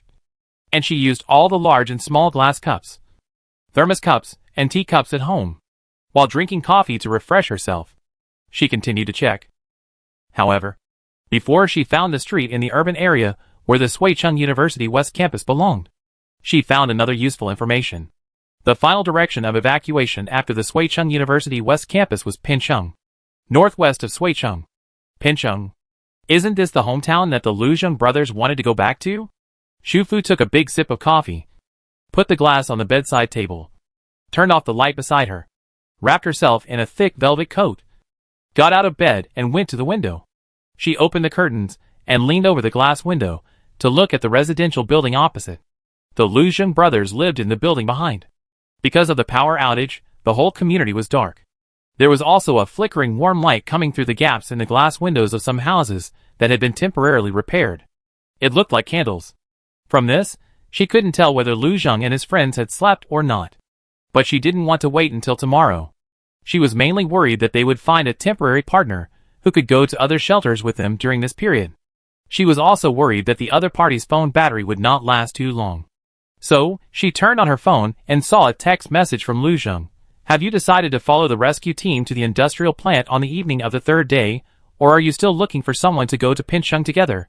She sent the text message because she remembered that Luzheng had taken in a resident on the lower floor before, and she didn't know if there were other people in his family now.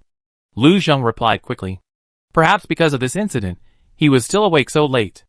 I'm still contacting people. There are people in our community who want to go to the shelter in the same direction, but they can't find transportation. I have a friend who is also gathering a team to go to the shelter in the northwest. He can get a rubber boat, but his community is 3 or 4 kilometers away from here. It depends on whether all the people are willing to go back and pick us up. Luzheng sent a voice message. The voice was not loud. He explained the situation very clearly in a few simple sentences. He is not stupid. Although Xu Fu had chatted with him a few times before, it was always in the group chat.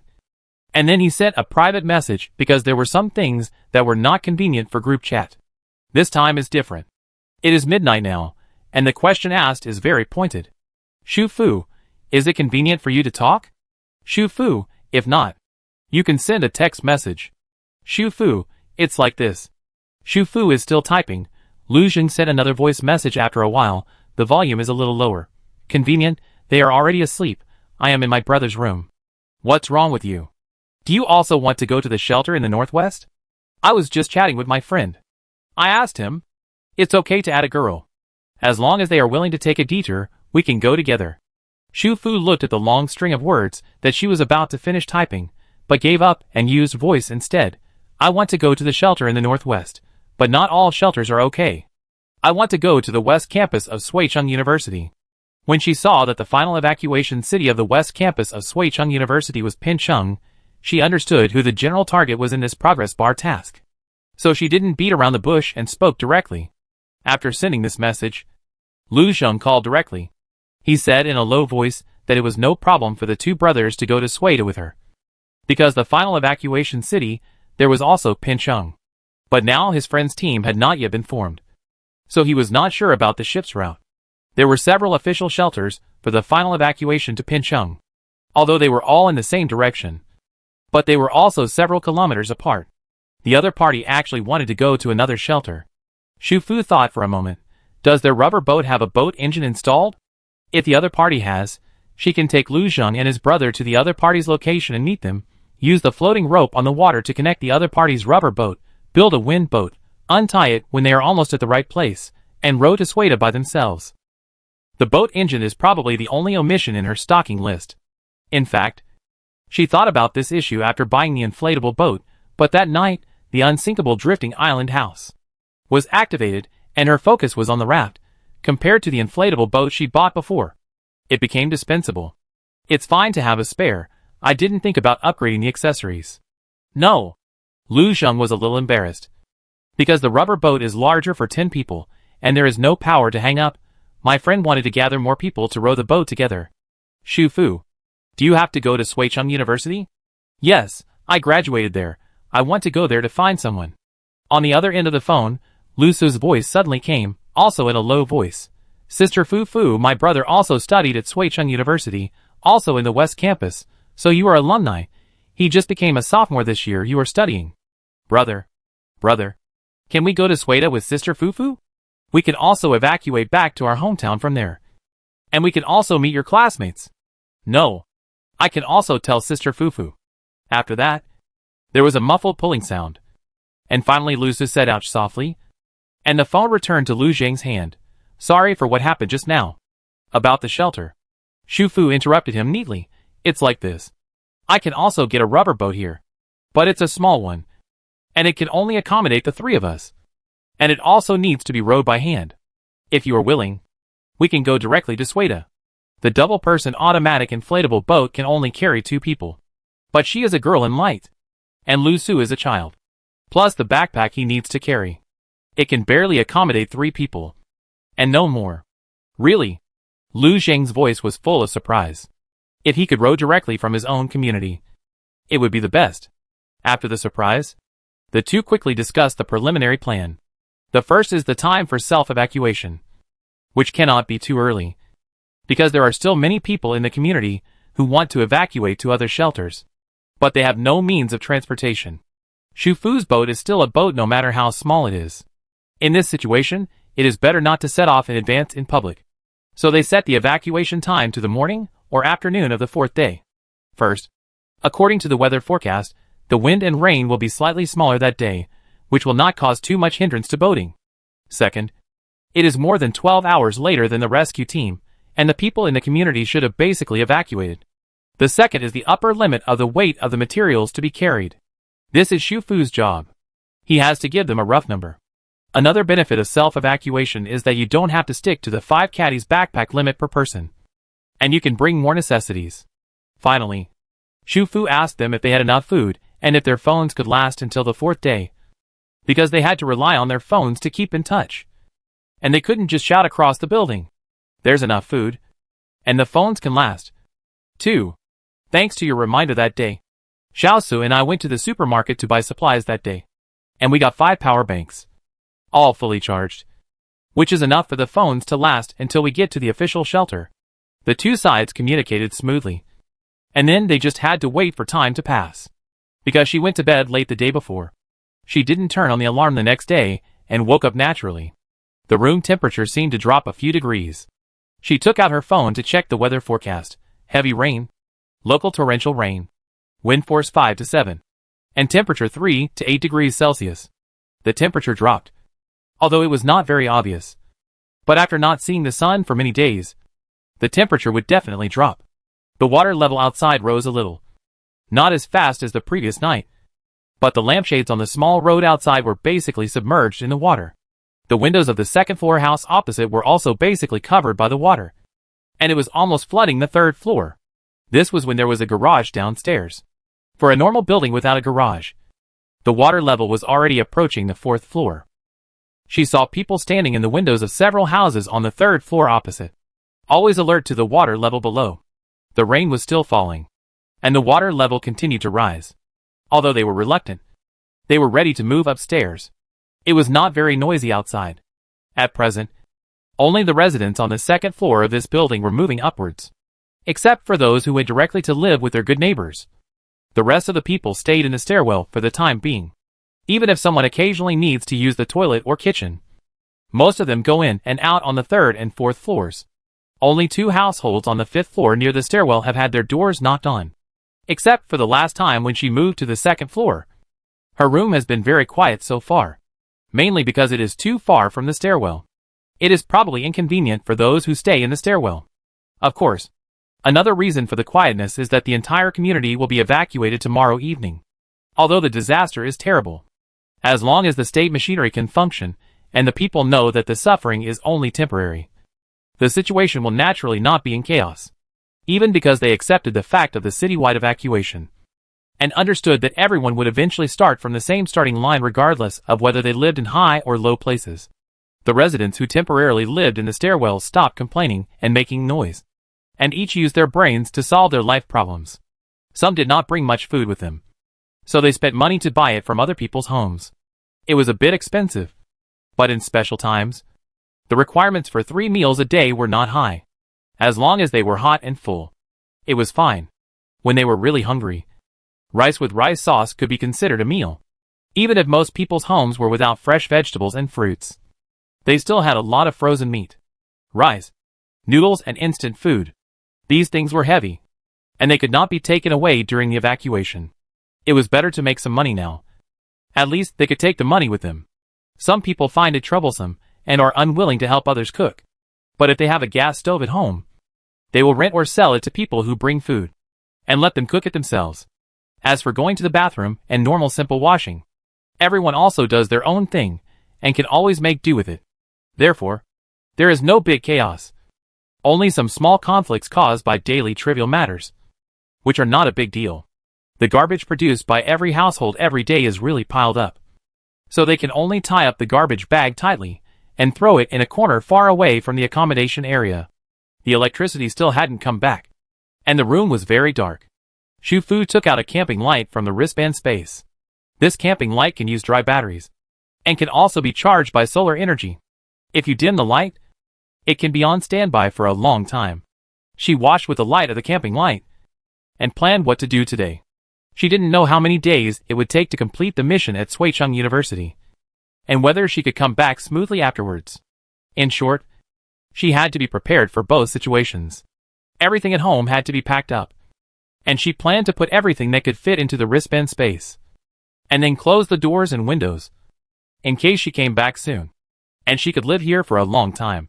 For breakfast, she made herself a simple noodle soup, chopped garlic and fried it in oil, added a small piece of spicy beef hot pot seasoning, stir-fried it, and added salt, light soy sauce, and hot water, brewed it over high heat, then added noodles and favorite vegetables, and it was a pot of spicy noodles with rich aroma.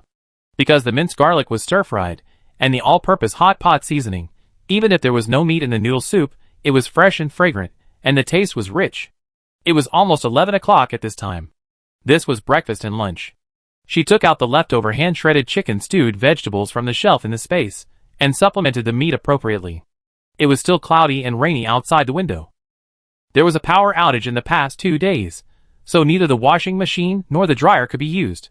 She wanted to take out the camping generator yesterday, which made little noise, and the heavy rain made a lot of noise, which could completely cover it up. After thinking about it, she gave up. The washing machine in the bathroom was a pulsator, which would make a lot of noise when it was working. Although the bathroom was not next to the next door, it was not guaranteed that no noise would be heard from the next door. I didn't know how other people's homes survived the power outage. Although the water heater was gas-powered, it also needed to be connected to the power supply. She didn't take a shower yesterday, but only used hot water for daily cleaning. Anyway, she would change her underwear every day, and over time, clothes that needed to be washed would accumulate. So, after finishing her brunch and clearing away the pots and bowls, she drew the curtains in the living room and released the raft. She had to move all her daily cleaning and washing work to the drift house, where wastewater could be stored, and there was a water tank. So there was no problem with cleaning and sewage. She used the space on her wristband to move the washing machine to the wall of the bathroom. There was another water outlet under the shower faucet in the shower room.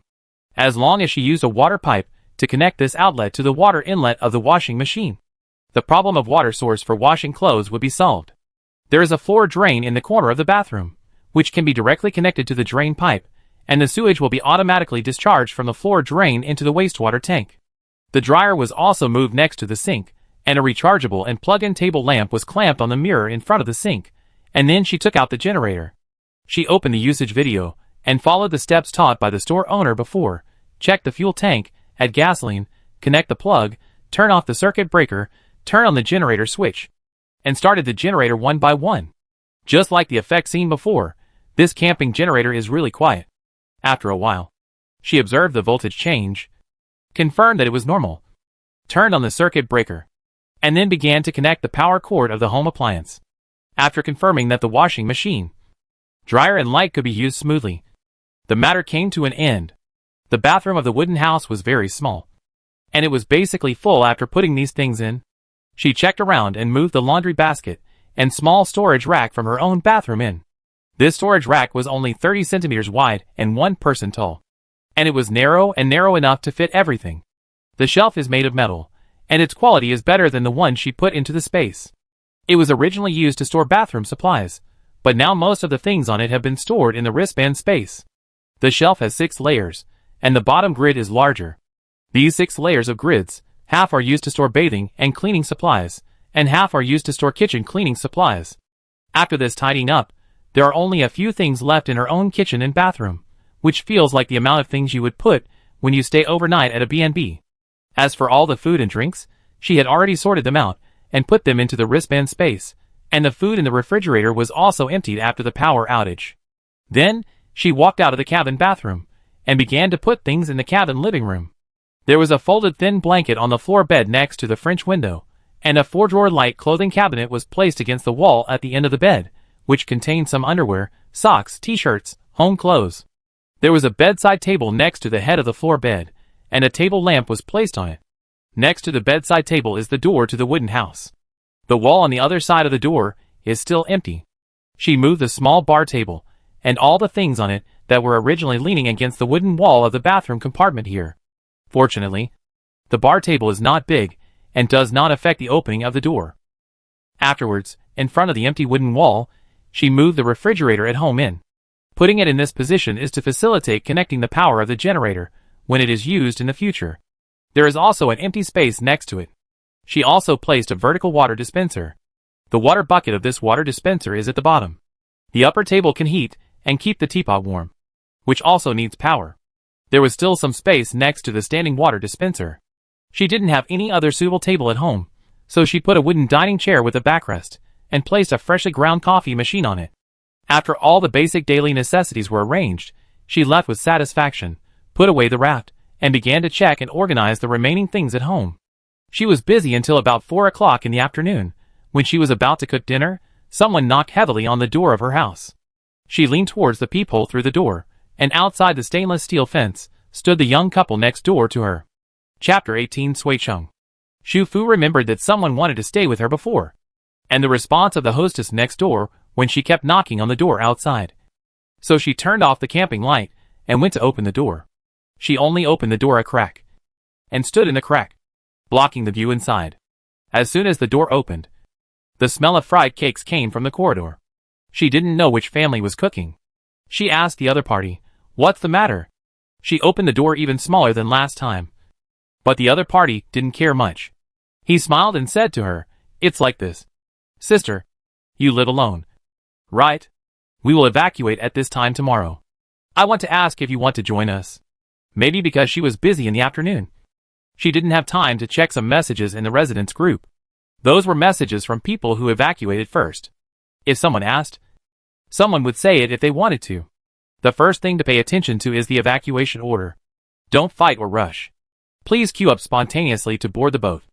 People who disrupt order and cause trouble will be directly placed at the end of the line, or recorded, and will be taken away individually when they arrive at the resettlement point. Secondly, most of the evacuation speedboats are small. In addition to the rescue personnel, they can also accommodate 8 more people. People on the same speedboat are naturally grouped into one group. After that, the rest area will be arranged at the official resettlement point according to this team number, which is convenient for counting the order of the next progressive evacuation. The same is true when you arrive at the next official resettlement point, and so on. So to put it simply, as long as you board the same assault boat during the evacuation, you will be a team for a period of time in the future, and you will be together day and night. After the people who evacuated later received this information from the people who evacuated first, they began to form a team spontaneously. After all, in addition to family members, there are always people who have good relationships in a community. Rather than being with people you don't know well, it is natural to be with people you know well, so that you can take care of each other along the way. Huang Jun and Zhongli, who were staying at the other party's house, knew them, so they naturally wanted to be together. Zhongli was smart, and she recommended a family of 3 on the 4th floor who were taciturn and didn't like to cause trouble, and successfully pulled them into the team. There were 3 men, 3 women and a half-grown boy. And now there was still one person missing. So the other party thought of the young girl who lived next door. The other party introduced herself. The woman's name was Fang Shiwen. Her husband's name was Wang Qian.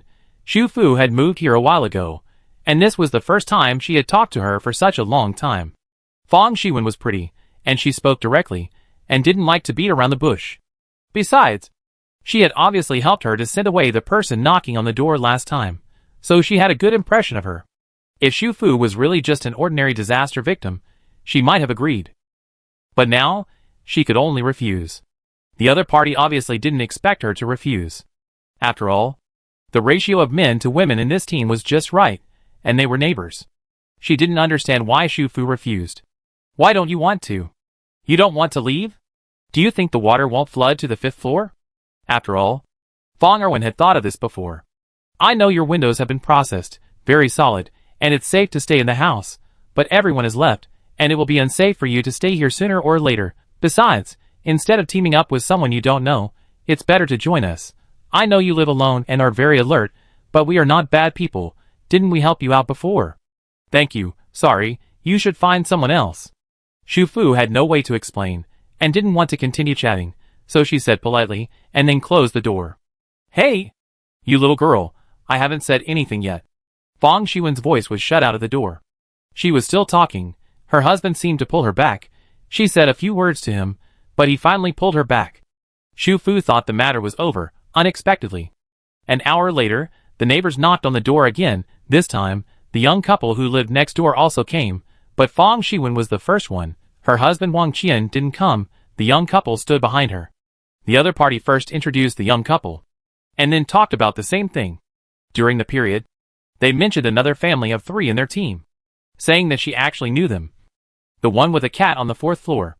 They were all familiar neighbors, and it would be great if they could team up and walk together. In his words, he meant to take care of her for her own good. But he did not mention the reason for his 2 visits to persuade her to join the team. Because of the conflicts between Huang Jun and Zhong Li's family and the 1st floor, and their past behavior. The other residents in the building did not want to team up with the 4 of them if they had a choice. After searching for a long time, they found that the team was missing 1 person. This might affect the order of their boarding the speedboat tomorrow. They might have to go around to other buildings to wait for other people who were alone to join them. What if the other party was strong and had a bad temper or was difficult to get along with? It was not a big deal. But Zhongli always liked to calculate these things. In such a major evacuation event, she wanted to plan all aspects and didn't want to suffer any loss. In the end, she pushed Fong Xiwen over. And these words and rhetoric, in fact, all came from Zhongli's mouth. But Xu Fu was Fong Xiwen's neighbor, so Zhongli said that she had to speak up. Xu Fu opened the door the same way as before. She didn't open the iron gate, but only opened a gap in the main door. Because it was late, she was trapped in the dark gap, with only one eye exposed. She didn't really listen to Fong Xiwen's words. She always felt that the couple's standing posture was a bit strange. Especially Zhongli, who was always half hidden behind Huang Jun and Fong Xiwen. Xu Fu remembered what happened when the couple had a conflict with the family on the 1st floor. She sneered, hee hee, and then reached out and closed the door directly. No matter Fong Xiwen called out in surprise or knocked on the door, she ignored it. Outside the door, Wang Jun turned back and whispered with some complaints. I told you not to take pictures with your phone. She must have found out. Zhongli put away the phone half hidden in her sleeve with some embarrassment. Turned off the recording function, but refused to admit. How is it possible? It's so dark here. She doesn't have a candle inside. It's pitch black and you are in front. How could she find out? I think she just has a weird temper. She lives in such a big house alone, and reinforces the windows into a turtle shell. I haven't seen her come out these days. And she doesn't even show her face when she opens the door. She is either socially anxious or has psychological problems. In her opinion, in modern society, you have to keep evidence for everything you do. Especially after she got a taste of success last time. They went to the other party's house to discuss things. What if the other party saw that they actually needed her help and took the opportunity to make some requests? For example, they gave up a certain share of the backpack and asked her to bring more personal belongings. In short, she had to be careful in this kind of situation and take pictures of the process. If something happened, she could directly expose her online.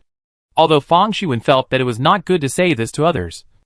Zhongli was her friend after all. In addition, Xu Fu closed the door in front of her twice. She felt a little uncomfortable. She did not blame Zhongli too much. She turned around and said, Okay, this family will definitely not agree. You should confirm it with the one on the 4th floor. I heard them arguing before. Is it because of the cat again? Zhongli obviously knew something. Well, his son wanted to take the cat with him, but his parents refused, especially his mother, who was strongly against it. She had been complaining to me behind her son's back for a long time before. Fong Xiwen recalled. Her expression became a little strange. It seems that she said that the cat was quite evil. In the middle of the night, it would squat in front of the computer to surf the internet. and would open the door and go out by itself. She also said something that shouldn't be done. She had clearly done something. What?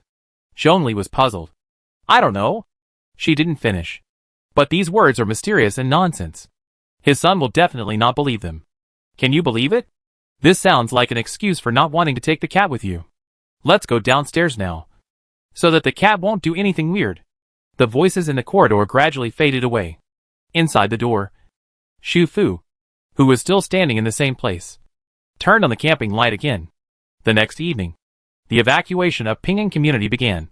Xu Fu lay in front of the tempered glass of the south balcony, quietly watching the evacuation scene below. The people next door never came to the door again, and she didn't know whether they complained privately or whether they pulled other people into the team. At this stage, evacuation is the most important thing. The other party can only do some small actions at most.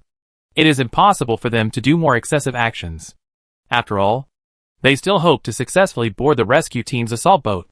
So when she found out that the other party was secretly filming yesterday, she didn't get angry or scold him, but just closed the door and ended it.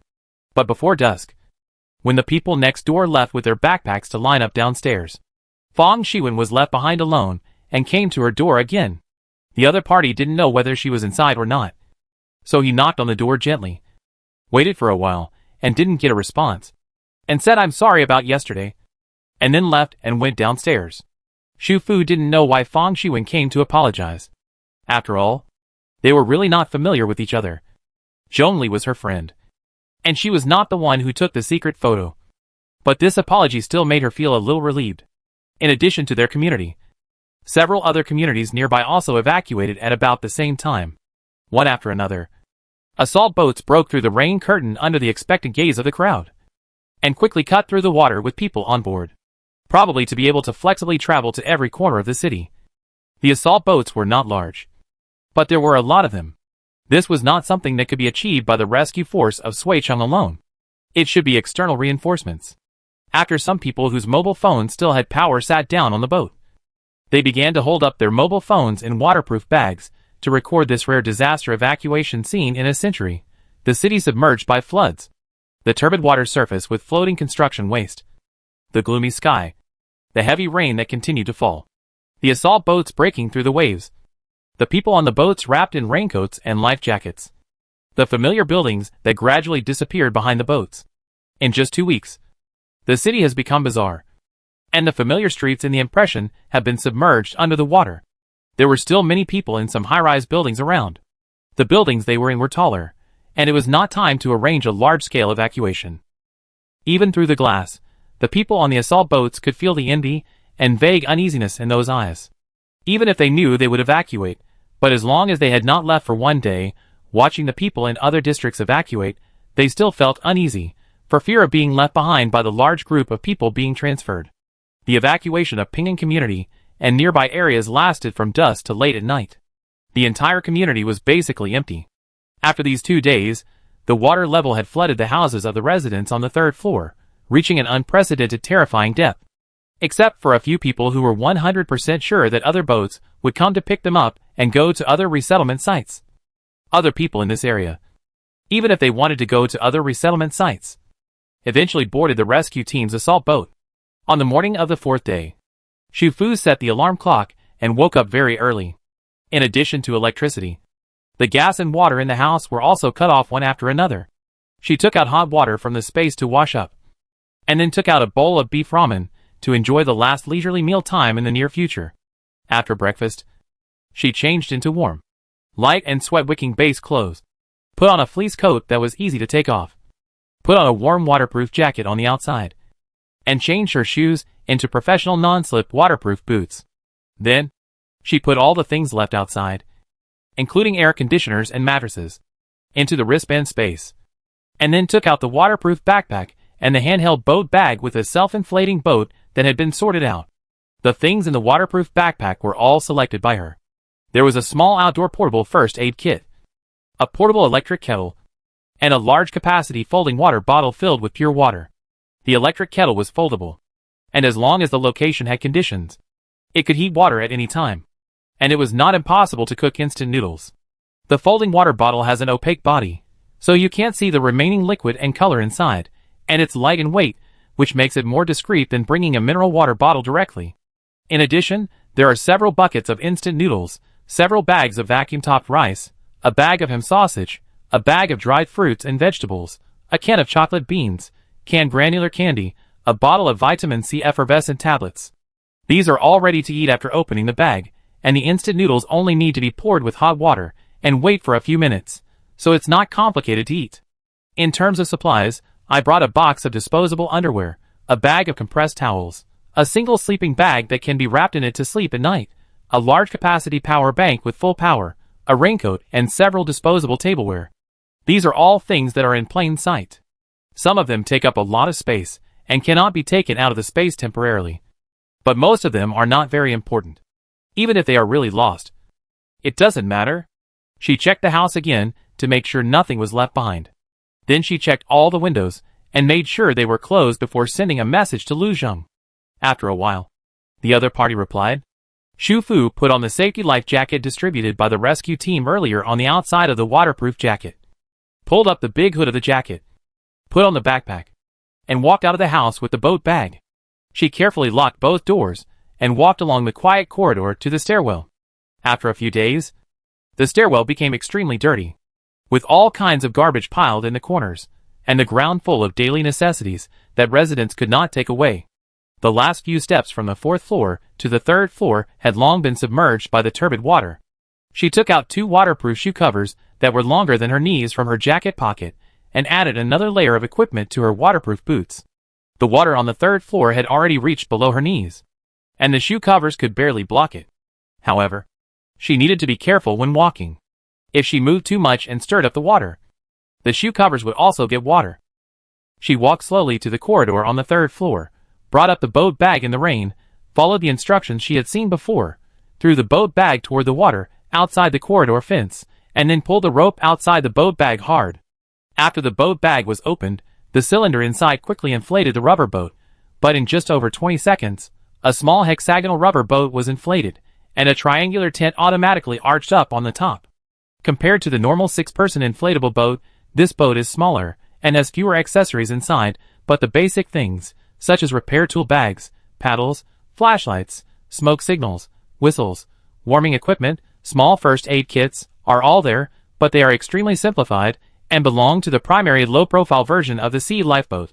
Xu Fu used a rope to secure the inflatable boat, carefully climbed over the fence, and landed on the boat little by little. She first threw her backpack into the inflatable boat tent, then put away the floating boat bag and threw it into the tent, untied the rope, put it on the inflatable boat, then found the oars in the tent, assembled them, and started rowing hard. It was still raining outside, but compared to the previous heavy rain, the rain was not heavy at this moment, and most importantly, the wind was not strong. The smaller the wind and waves, the better for traveling, which was why she decisively contacted the Lu Zheng brothers and decided to set off immediately. Xu Fu had paddled a canoe when traveling before. The inflatable boat was light and much easier to use than a canoe. But the inflatable boat was hexagonal, and now she was alone, so she needed to paddle left and right to control the direction. So she circled twice in the beginning. After getting used to the feel, the inflatable boat successfully bypassed the building and headed for the building behind. When the inflatable boat reached between the 2 buildings, she heard a subtle and familiar sound in the rain.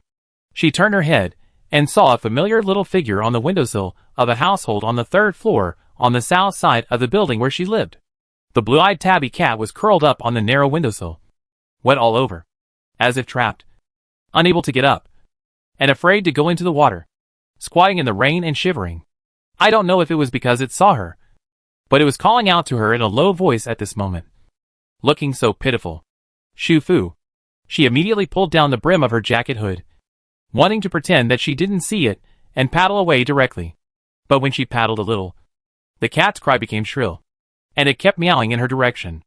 Xu Fu's side moved the inflatable boat close to the south wall, pointed to the empty space on the inflatable boat. Jump down by yourself, and I'll take you away. After a while, the cat was wrapped in a thick towel and put into the corner of the inflatable boat tent. We agreed that you can't urinate or defecate anywhere in the tent, or else I'll lose you on the road at any time. Xu Fu nodded the wet head of the tabby cat, and it meowed, and huddled in the towel obediently. Although she didn't want to keep it, She could take the opportunity of going to the library to take it to a safe place. The Lu Zheng brothers had been waiting in front of the window of the stairwell, on the third floor of the building behind. Seeing her coming, Lu Su smiled under his rain hat and waved at her vigorously. Sister Fu Fu. Shu Fu also waved at him. Everyone else in the community had evacuated. The two of them could wait for 12 more hours. And they did not ask where she got the rubber boat from. In the end, it was out of trust in her. Lu Xing took the rope she threw and helped her move the inflatable boat closer to the window. After that, the two brothers threw their backpacks on the boat first, and then boarded the inflatable boat carefully one after the other. Lu Su saw the cat in the tent at a glance, and immediately shouted in surprise, "Why is there a cat?" "Well, I just rescued it. This stupid guy was squatting on the windowsill of the outer wall and was trapped." "Sister Fu Fu, you are so kind," Lu Su said from the bottom of his heart. Shu Fu. Actually, she pretended not to see it. She heard everything Fang Erwin said yesterday, and she felt creepy after hearing it. She always felt that the mother of the boy on the fourth floor might not be talking nonsense. After all, there are time travelers and reborn people. There is nothing strange about having another weird cat, or a cat-like creature. The tent in front of the inflatable boat was open, and 2/3 of the boat was covered by the tent, leaving only the front 1/3 for rowing. As soon as the two brothers came up, Shu Fu had to give up her rowing position and go into the tent. However, Lu Xing had not thought of letting her, a girl, row the boat. It was raining heavily outside, and there were only 2 oars, which was just enough for the two of them to do the work. Lu Xing even thoughtfully pulled the curtain of the tent together to prevent the heavy rain from entering too quickly and accumulating water in the tent. However, the tent and the outside of the tent were the same boat, so water accumulation was inevitable. It was just a matter of time. Shu Fu was not idle either. She sat in the tent, turned on the mobile phone in the waterproof bag hanging around her neck, called up the previously downloaded map, turned on the navigation mode, and said to the two of them, "Let's go." Chapter 19 Suicheng. The process of going to Suicheng University was smoother than Shu Fu had imagined, because the evacuation was still in progress, and from time to time, empty or full of speedboats could be seen on the water in the city. These speedboats naturally had no tents to protect against the heavy rain. Even if people sat on them wrapped in raincoats, they would be hit by the crackling rain and their faces would be covered in rain, and they would be in a mess. Occasionally, when the inflatable boat and the speedboat passed by, the people on the boat would also look at the inflatable boat with envy. But the speedboats were equipped with marine motors, and their speed was several times faster than her inflatable boat. So no matter how envious she was, she could only look at it for a few seconds. After all, their destination was the official refuge point. The speedboats were fast, and they could completely escape from such a cold and humid environment with a little patience.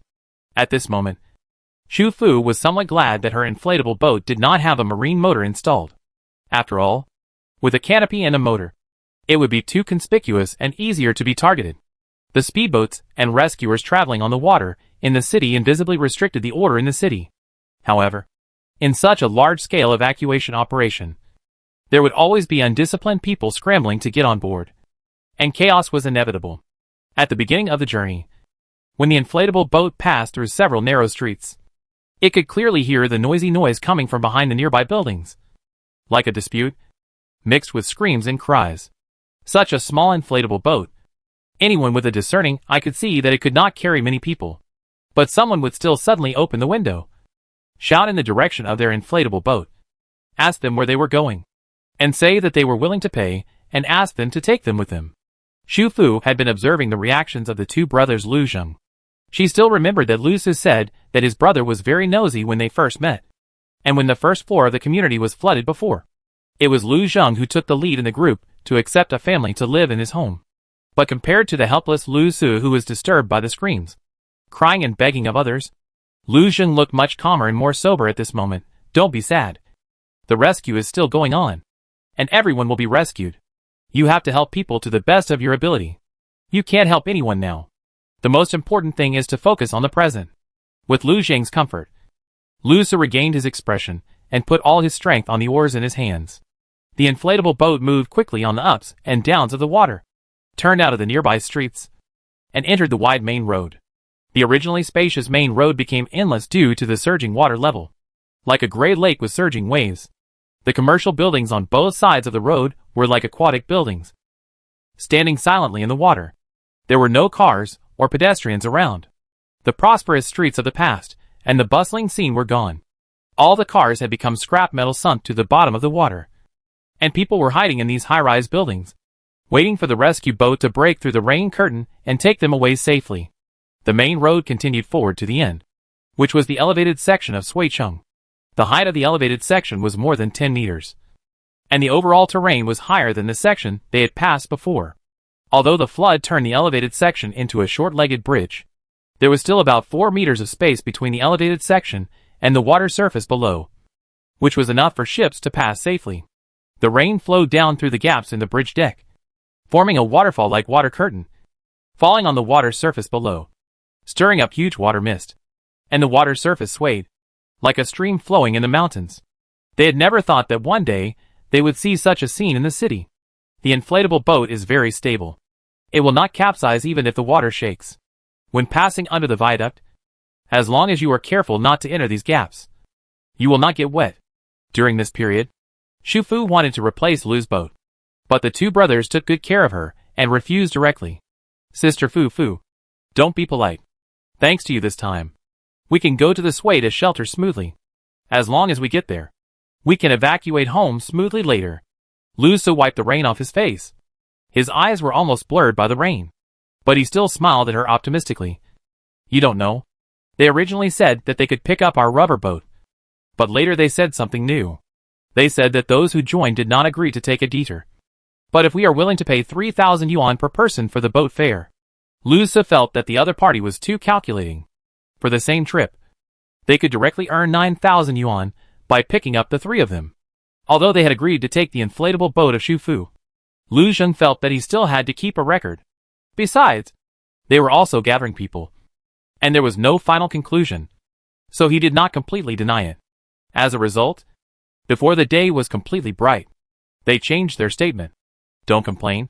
The boat belongs to someone else, and it is their freedom to make an offer. It is your freedom to accept or not. Don't talk too much about things you are not involved in. Remember what I told you? In the face of a disaster, everyone's emotions are unstable, so be careful about what you say and do. Lu Zheng spoke again, which made Shu Fu have a new understanding of him. He is not the silent and honest man she thought at first, nor is he a straightforward guy who likes to help others. He is willing to help others, but he will also consider whether he can do it. He is quiet because he is cautious and wants to avoid trouble. Although he is still in college, he has to take care of his younger brother and earn his own tuition. He has already entered this society and seen the real world. He is not lacking in enthusiasm, but he is cautious in his words and deeds and does what he can. This is his way of survival. After leaving the elevated road section, there are more floating garbage on the water. According to the 3D map, this area was originally an old building area, with low old houses of about 2 floors, narrow streets, and old houses. Various migrant workers rented houses, or rented them to open shops. The Yoji Wonton shop where Shufu had checked in before was also in this area. I didn't expect that when I came here again. Everything had changed. The construction area had disappeared. The water was full of various building debris, wooden door panels and window frame debris, garbage bags of various colors, and the original buildings were basically submerged in the gray water. Looking out, there were only telephone poles and a few old houses about 5 or 6 stories high standing here and there, like isolated islands in the water. The power system in this area was old. It was shut down once during the hailstorm. Not long after the hail stopped, the power was restored briefly, and it was shut down again due to safety hazards, because there were not many high-rise buildings around. The residents in this area evacuated very early, and some of them went to the nearby Suicheng University. As the inflatable boat approached the west campus of Suicheng University, the number of speedboats nearby increased again, carrying people evacuated from other places. The direction of those boats was very consistent, heading north, apparently bypassing the south gate and going through the east gate. Behind some speedboats, there were also several unpowered rubber boats towed by ropes. Lu Su was young, but very smart. When he approached a speedboat, he shouted "Uncle Rescue Team" and asked the other party about the direction of the shelter. The rescue team member was sitting at the rear of the assault boat, with one hand on the boat engine. slowing down to adjust the direction, and looked at Lu Su when he heard the words. The other party was very young, with a rain hat half covering his eyebrows and eyes, revealing a straight and white nose, probably because of being in the rain for a long time. His cheeks and lips looked particularly pale. After seeing the other party, Lu Su immediately changed his words and called him Brother Rescue Captain. Perhaps it was this quick and obviously flattering change of words that made a smile flash across the other party's eyes. No, I won't go to the east gate. The current water level has flooded the walls. It doesn't matter whether I go through the main gate or not. The other party's voice was very hoarse. I don't know if it was due to fatigue or a cold, but he spoke in detail and didn't perfunctorily answer Lu Su because he was busy, but the West Campus is high in terrain, and the water level is not embarrassing. There are large green forests in the area to the south and southeast, and some of the branches are sticking out of the water. If we go there, the boats are likely to run aground and get scratched. So now we all take a detour and enter from the east, where there are many open areas and it is safer. He pointed to the nearby water surface and said, there is an orange buoy there, which is the warning line. Please follow the buoy to the right area. After entering the campus, there are buoys on both sides of the navigable waterway.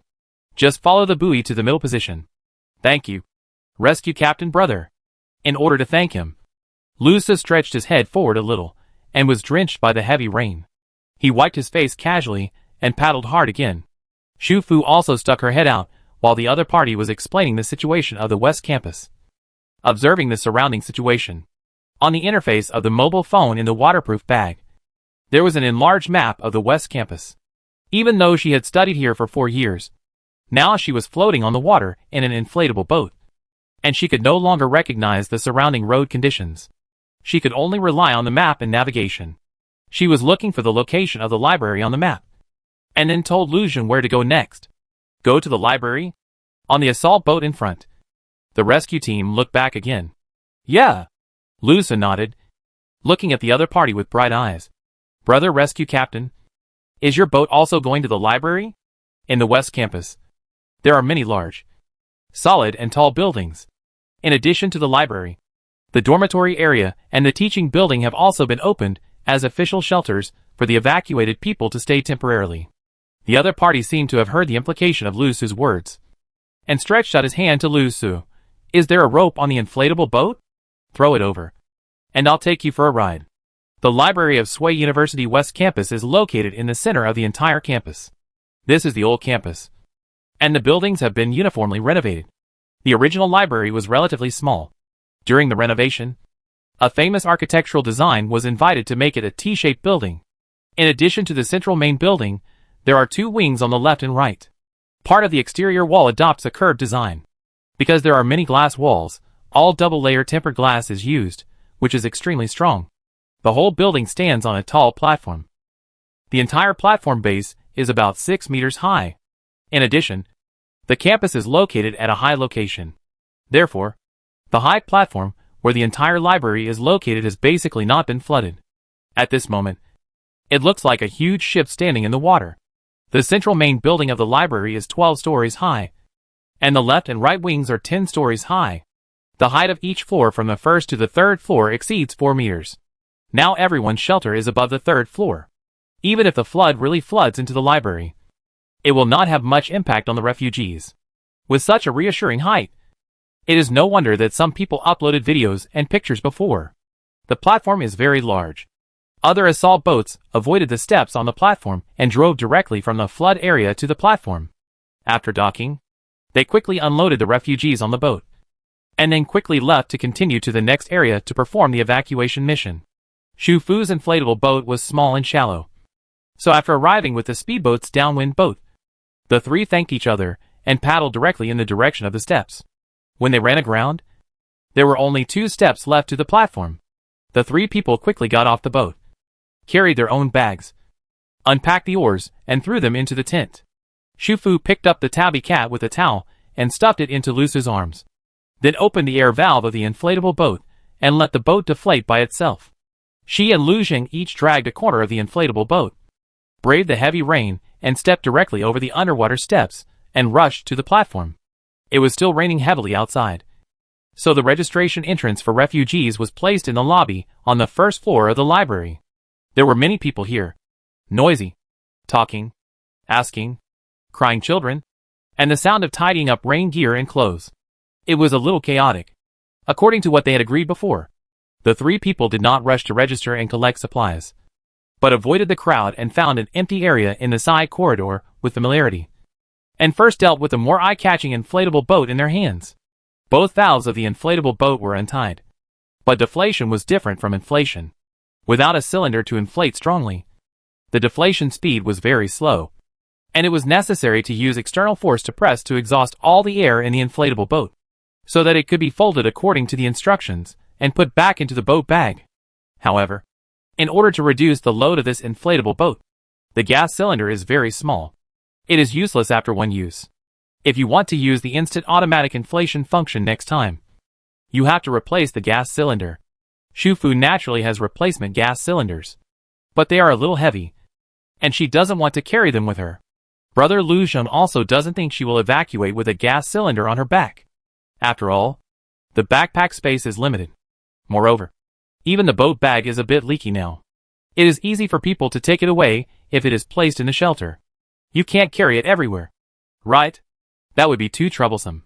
But surrounded by water, such a useful inflatable boat cannot be abandoned directly. Hide it. There is a utility room there. This is what Xu Fu had thought of early in the morning. She mainly wanted to borrow a place to temporarily hide the boat bag, so that she could find an opportunity to come alone to put the boat bag back into the space later. The Lu Zheng brothers will evacuate on the official boat later, and there will be no need for inflatable boats. She will continue to float in this water city later, and the more spare inflatable boats, the better. The utility room is used to stack old tables and chairs, broken sports and entertainment equipment, and some unimportant paper newspapers and magazines. There are a lot of things in it, and it is a bit messy. Xu Fu has been in school for 4 years, and she is a good student who spends all year in the library. Naturally, she is very familiar with this place. After Lu Zheng confirmed that the area near the utility room was a blind spot for surveillance, she and Lu Su stood guard outside, and she went into the utility room alone with the boat bag. She found a few abandoned cabinets behind a pile of tables and chairs, and originally wanted to hide it in the bottom cabinet door, but just as she put the boat bag in, she looked at the dark utility room without windows and surveillance, and changed her mind. She used the tables, chairs and cabinet doors to cover it up, and directly put the boat bag into the space. There was no need to find another opportunity later, as that would only cause trouble. There were so many things here, and it was so messy, whether she hid it or not, Lu Zheng and the others would not be able to find it or confirm it for a while. If they really need to use the boat, she can come in alone to get the boat bag. When Xu Fu walked out of the utility room, Lu Zheng was the only one in the corridor. He had taken off his life jacket and raincoat. He shook off the water on the raincoat, and was folding it neatly, and putting it in the raincoat bag. He heard the voice, and turned to look at her. I asked Xiaosu to hold the cat, and go to the queue first. How about you? Do you want to change clothes? The other party asked this because Xu Fu was only wearing a life jacket, and no raincoat. It's okay. The jacket is waterproof, and we didn't get wet for long, so there's no need to change it. She pulled down the hood of her jacket, took off her long shoe covers, took off her life jacket, patted her clothes, put the waterproof backpack back on after shaking off the water droplets, slightly brushed the wet hair on her cheeks, and that was it. She was also wet on her face, and her skin was a little pale from the cold rain, but it made her lips look even redder. Lu Zheng retracted his gaze from her lips. Staring at the girl's lips so directly was not good. He picked up the backpack on the ground, fastened the life jacket and raincoat bag to the backpack strap, then said to her, "Let's go." The time to queue up for registration was longer than they thought, mainly because the whole city was evacuated. Even if the government opened hundreds of official shelters in the western suburbs of Suicheng from north to south, the number of people allocated to each shelter was still very, very large. Fortunately, it was a progressive evacuation. Every day, a large number of new refugees arrived, but every day, a large number of previous refugees left, so at the same time, the number of refugees would not be saturated. However, with a large flow of people, chaos is inevitable. Most of the refugees came here on the rescue team's assault boats. But there are also a small number of people, like Xu Fu and others, who came on their own for various reasons, and because they have transportation. After arriving, the refugees will register uniformly. and only after registering can they go to collect supplies. In addition to basic items such as water, the supply package also includes a disposable toiletry kit, a single-size moisture-proof mat, an emergency thermal blanket, a blanket, and a raincoat. Most official shelters are like the Sweta Library, with no accommodation, so people usually sleep on the floor. After registration, the refugees collect their belongings and go to the third floor, where volunteers from the rescue team will arrange sleeping spots for everyone. The numbered sleeping spots, together with moisture-proof mats and blankets, are a simple rest area. This is the result of discussions between the authorities and the rescue team. After all, these shelters are temporary and only play a role in this large evacuation phase. The real destination of evacuation is a city at a higher altitude that has not been hit by floods. These shelters will be abandoned after all the people leave, so there is no need to waste resources. Moisture-proof mats, blankets, and emergency insulation blankets are all essential items for camping. During the progressive evacuation, the refugees may have to rotate 3 or 4 temporary official shelters. Instead of preparing these supplies for public use in every place, it is better to distribute them at the first official shelter, making them private supplies, and then each person will carry them. There is no need for the rescue team to allocate personnel to manage and organize them, and it can also avoid conflicts caused by people trying to grab public supplies. However, Shuicheng is not the only city that is undergoing a large-scale evacuation. The number of evacuees is extremely large, which means that the demand for such material packages has reached an astronomical figure. Therefore, all cities in the non-disaster affected areas across the country are now providing assistance and fundraising. Factories in cities outside the southeastern region of Huagu are working overtime to rush to produce such material packages, packing them in truckloads, and then transporting them to the disaster-stricken cities without stopping. Xu Fu originally thought that cats could not be brought into the shelter privately, but the registration staff just glanced at the kitten lying obediently in Lu Su's arms, and said, "Take good care of your pet," and did not force any requirements. Lu Su looked down at the tabby cat that had struggled hard in his arms not long ago, and seemed not to want to be held by him. Now it was well-behaved and quiet. He whispered, "Lon Lon is really smart." "Lon Lon?" Xu Fu was surprised. "I just named it," Lu Su replied proudly in a low voice. "It sounds nice, right, Xu Fu?" After the 3 of them showed their ID cards and registered, they put down their backpacks at the request of the other party, passed the security inspection equipment, and then received a wristband. The wristband is made of green silicone, slightly elastic, and has an adjustable buckle strap and a slightly larger dial like a watch. There was only one word on the dial, Sway. Before distributing the wristbands, the registration staff had to scan them on an instrument next to the computer, which seemed to be recording personal information. Afterwards, the other party told them to remember to wear the wristband with them, and not to lose it. They would need to scan the wristband when they received the supplies, and when they queued up to board the evacuation ship, and when they entered the next shelter. After receiving the first supply package, they could receive water supplies every 2 days, and they also had to scan the wristband. This is quite convenient. Lu Su looked at the wristband from left to right, and quickly put it on his left wrist at Lu Jing's urging. This bracelet reminded Xu Fu of the key to the suitcase she received when she went to the bathroom to take a bath. After entering the bathroom, she had to carry it with her wherever she went, to open the suitcase, and to pay for extra purchases. Because she had a silver bracelet on her left wrist that no one else could see, she wore this bracelet on her right wrist. The 3 of them did not stay on the first floor for long, and went directly up the spiral staircase on the left side of the center of the hall, and went to the second floor. The supplies were all placed on the second floor. There were obviously more rescue workers here than on the first floor, probably because the rescue supplies were concentrated here, so more people were needed to guard, manage, and distribute them. You still need to queue up to get the supplies package, but after the registration process on the first floor, everyone's mood was obviously more stable, plus the supplies package was right in front of them. The queue order was much better than on the first floor. They queued for more than half an hour before they got the supplies package. Lu Su was teasing the cat the whole time, calling Lon Lon, Lon Lon, in a very good mood. The tabby cat huddled in Lu Su's arms listlessly, looking listless. It tried to meow at Xu Fu, as if it wanted her to hold it, but Xu Fu pretended not to hear it, and it meowed a few times, and had to give up. The official shelter currently has normal water and electricity supply, but not all toilets are open. After you go up to the third floor, someone will arrange a rest area. There are notice boards with some details of daily life, because someone was asking at a table next to them where people were collecting supplies. The person distributing the supplies answered, and the three of them also listened. From the second floor to the third floor, there is no spiral staircase that can be directly taken up. You either take the elevator or go to the safe stairwell and take the stairs. In order to facilitate the management of the second floor material area, the staircase facing upwards is currently open only to the stairwell in the outer area. However, this stairwell is a landscape staircase. The outer wall is tempered glass, and there is a layer of hollow metal landscaping outside.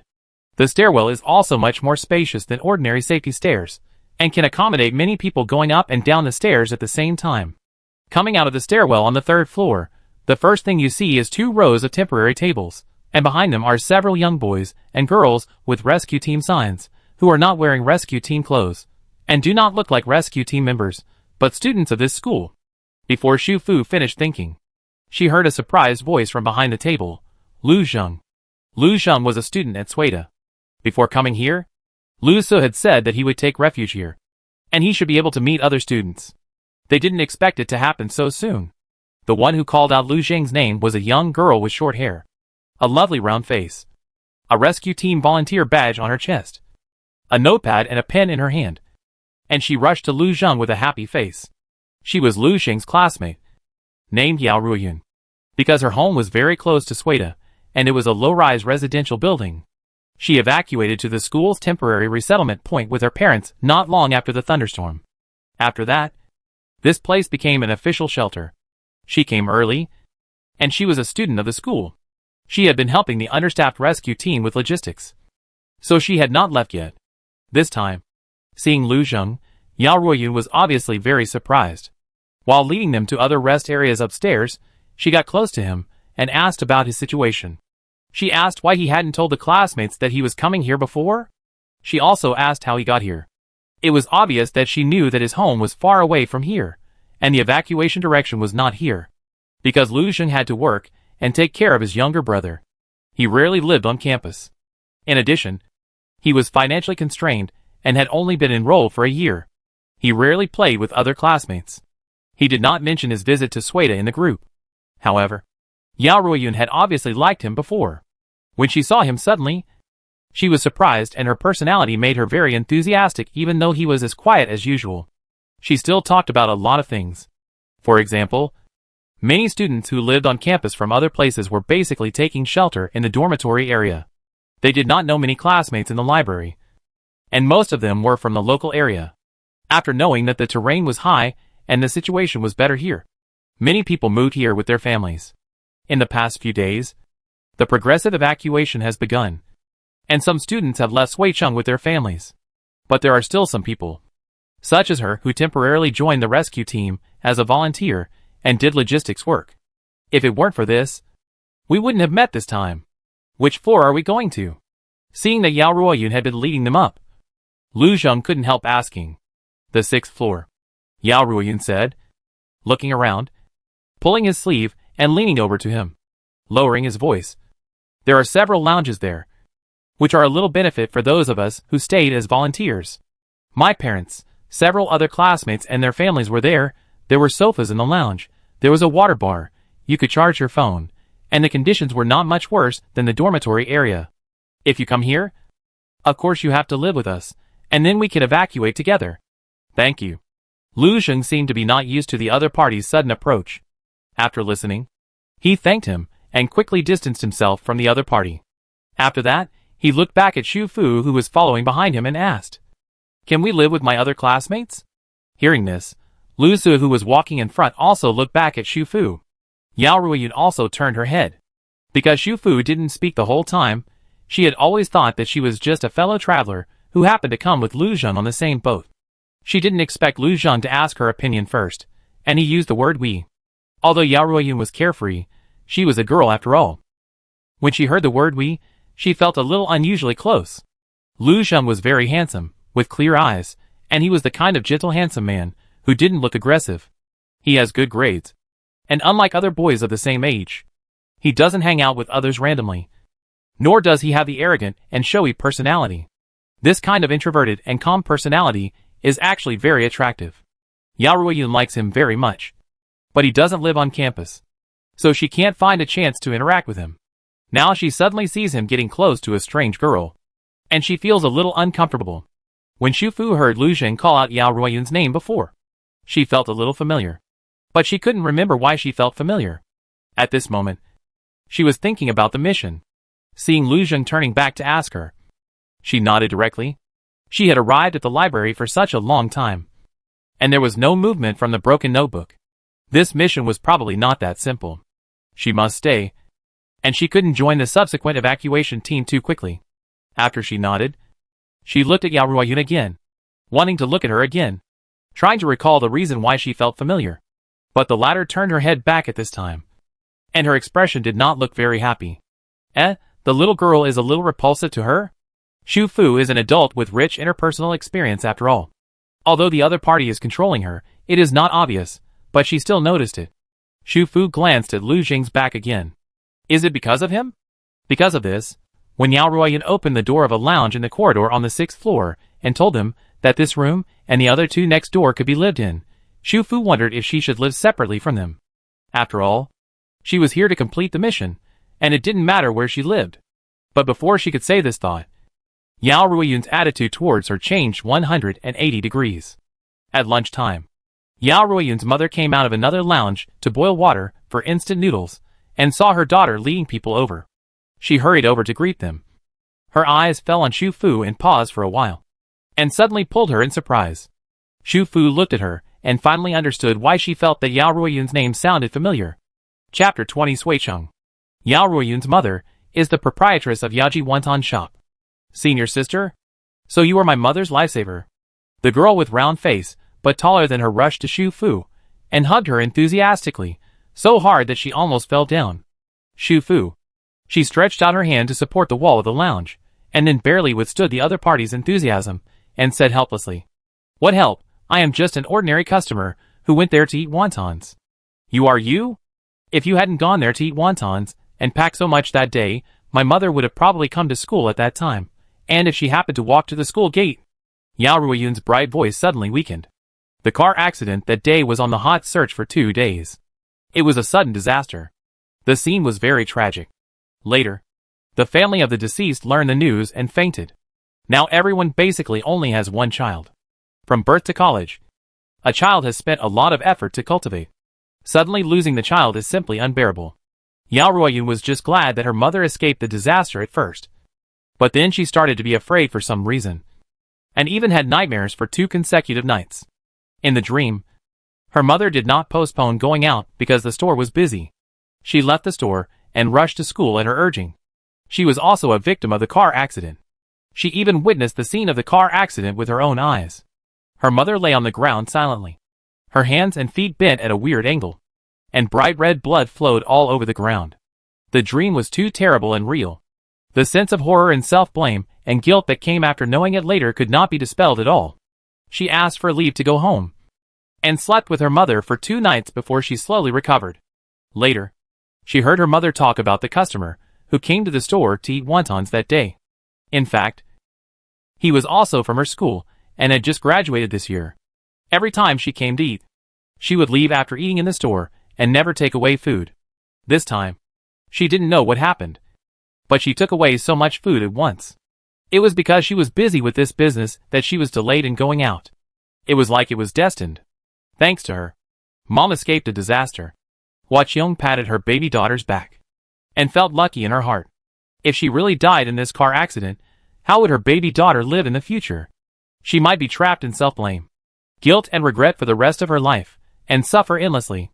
Both mother and daughter felt lucky. Their home and shop were also flooded by the heavy rain and flood. But when Yao Ruiyun saw the situation outside on the internet, she couldn't help wanting to do something for the victims, even if it was just some small things within her ability.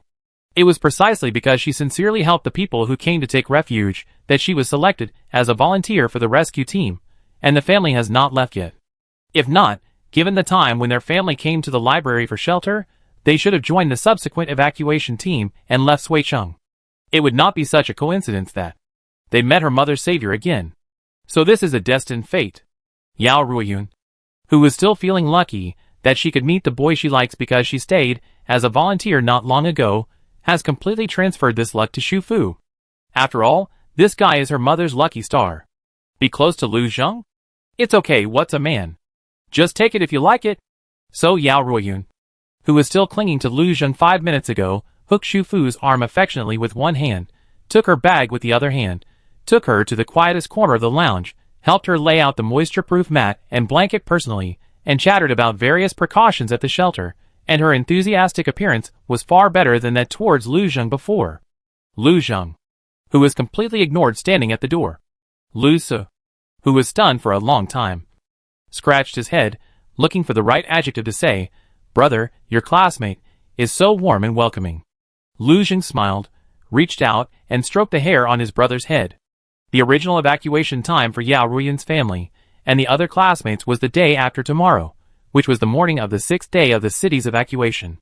The official evacuation plan was 6 days, but it was impossible for all the people in the first shelter to leave Suicheng within 6 days.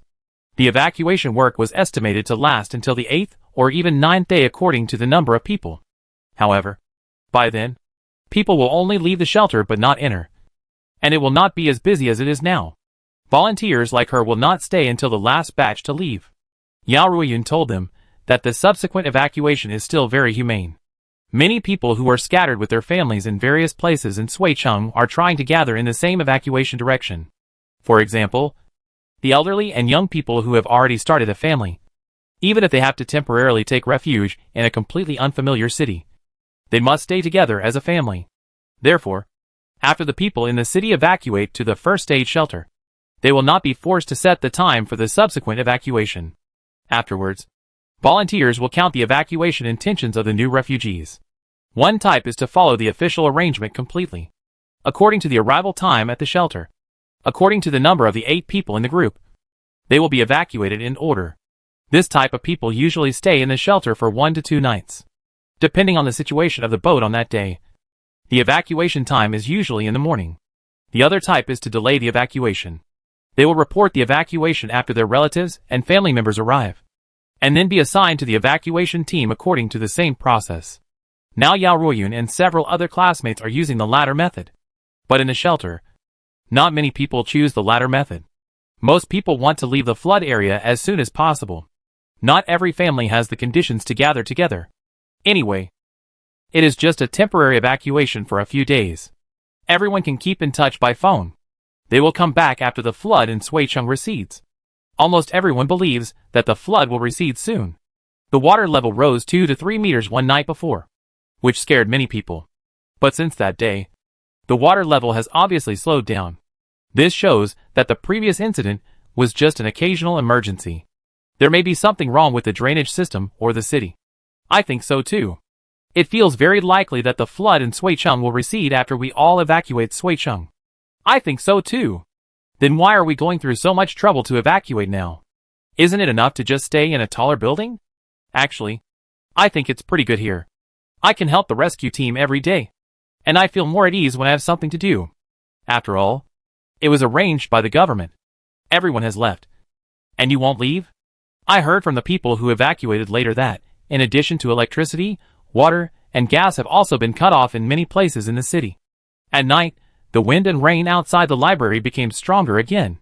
The wind was whistling outside the window, and the sound of rain hitting the glass was dense and noisy, and it seemed to be mixed with hail.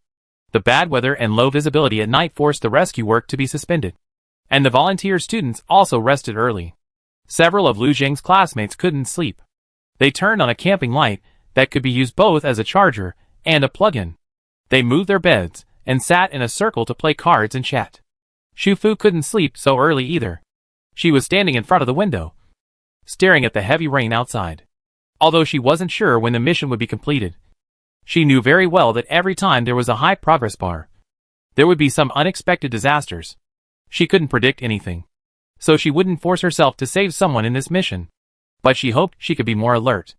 If this time was like the day of the party, and a disaster happened around her, she hoped she could react immediately and not be too passive.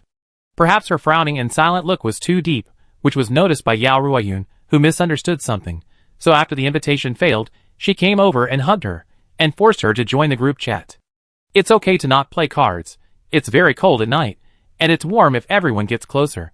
In the end, Xu Fu couldn't resist the other party's invitation, and dragged her small mat and backpack over. During this special period, plus every student had a family around, there was no distinction between men and women, and everyone spent the night in the lounge. At first, families were assigned to stay in 3 lounges on a first-come first-served basis. Later, because the biological clocks of young students and older parents were obviously inconsistent, everyone finally switched. Parents stayed in 2 rooms, and students gathered in 1 lounge. This lounge was relatively large, and there was a decorative screen, which they used to block off the space, half for girls and half for boys. When we are not sleeping, we take down the screens and treat it as an autumn outing camping trip. There were originally 4 men and 3 women here, but now with Xu Fu and the other 2, there are 6 men and 4 women. The food in the library's supply package includes 2 buckets of instant noodles, a bag of whole wheat dinner rolls, a bag of ham sausage, 2 vacuum-boiled eggs, and 2 servings of self-heating rice, which is enough for 2 days. Xu Fu had a serving of self-heating rice at noon, which was braised beef flavor. It tasted ordinary. There was not much rice, but she did not waste it and ate it all. Xiao was like this, and she was hungry at 4 or 5 in the afternoon. So when she was making instant noodles at night, she stuffed 2 sausages and 2 boiled eggs into it, upgrading it to luxurious instant noodles, which made Yao Ruoyun exclaim, "Wow." It's not that she didn't have these things. Although she evacuated early, it was a voluntary evacuation, and the situation was not so bad at that time. So her family brought a lot of food and drinks. But they stayed here for a few days, eating the same food every day, and they were tired of it. Now she had a conditioned reflex to reject instant noodles. Seeing Xu Fu eating so deliciously, she sighed and said that it was indeed her first day in the shelter. If she stayed for a few more days like her, she would rather eat bread than eat. She now really missed the rich takeaway life in the past. She was playing cards and got hungry again. Boiled fish with tofu pudding, brown sugar pearl milk tea, fried chicken wings, large tenderloin skewers, egg-filled pancakes, braised pork with rice, spicy skewers. Woo! Yao Ruoyun was talking. Tears flowed from the corners of her mouth. She was familiar with all the things she was talking about. They were basically from the food street near the school. But those shops were low-rise buildings, 2 or 3 stories at most, and they have been flooded now. Yao Ruoyun, stop howling. I'm hungry right after dinner. A fat boy with glasses protested. I can't stand this day. If it weren't for going to the Dahalan shelter, I would have taken my parents away long ago. I'll tell you what's wrong. But you? I thought you were wholeheartedly serving the people, and didn't go with the previous batch of classmates. But it turns out you were calculating which shelter to go to. The Dahalan shelter mentioned by the fat boy with glasses is in the suburbs of Ningqing, a resort hotel between Suicheng and Ningqing, with the 2 tallest and best buildings nearby. Ningqing is a small city. It is the first stop on the northwest evacuation route of Suicheng. There are about 7 or 8 official shelters set up temporarily. They are still working hard to increase the number. Dahalan was added later because it is in the suburbs, and it is also the off-season for tourism. It was originally in a semi-closed state. But after all, it is a resort hotel. The accommodation conditions are naturally incomparable to those of the library. Moreover, most hotel rooms have simple kitchens with induction cookers. Even if you can't order takeout, you can buy food and cook it yourself. To get to Dahalan from Suida, you have to take a boat through the flood area first, then take a car, and cross a river in the middle. But the terrain there is higher than Suicheng. Although it is raining now, only a few low-lying areas have accumulated water. The Suicheng rescue team was responsible for transporting the people here, and the subsequent transfer was taken over by the Ningqing rescue team, and continued to move towards Pincheng. After all, with so many people, it is impossible for an ordinary small city to accommodate them all, and they have to go to a larger city. The fat man with glasses was immediately dissatisfied when he heard Yao Ruoyun's words. He put his cards together and stopped playing. Why can't it be calculated? I have been a volunteer for so many days, and it is the same as evacuation. What's wrong with finding a more comfortable shelter for yourself? You are leaving with me, so don't be so virginal. Like the fat man with glasses. The other students who stayed until this stage were basically for the next stop. There was no other way. After spending so many days in the library where it was inconvenient to wash and lack privacy, they all wanted to return to their normal lives, take a hot shower, and have a good sleep in the room with a bed. But the evacuation ships departing from the library had different destinations. It was only through their relationship with the rescue team that they confirmed that the group evacuated on the morning of the 6th day was going to Dahalan. Fatty, don't say anything if you can't speak. Yao Ruoyun was the first volunteer. You can calculate it yourself. She really wants to help people. The boy who spoke was the tallest one in the group, a big man of 1.85 meters, not handsome, but with regular features. His name is Sun Huiming. He is a member of the swimming team. Because he is good at swimming, he not only does logistics work in the library, but also follows the rescue team to go out on a speedboat to rescue people several times. He is now the backbone of the entire student team. As soon as he opened his mouth, the fat man with glasses was embarrassed. He turned his head and pretended to tease the cat that Lusa placed beside him.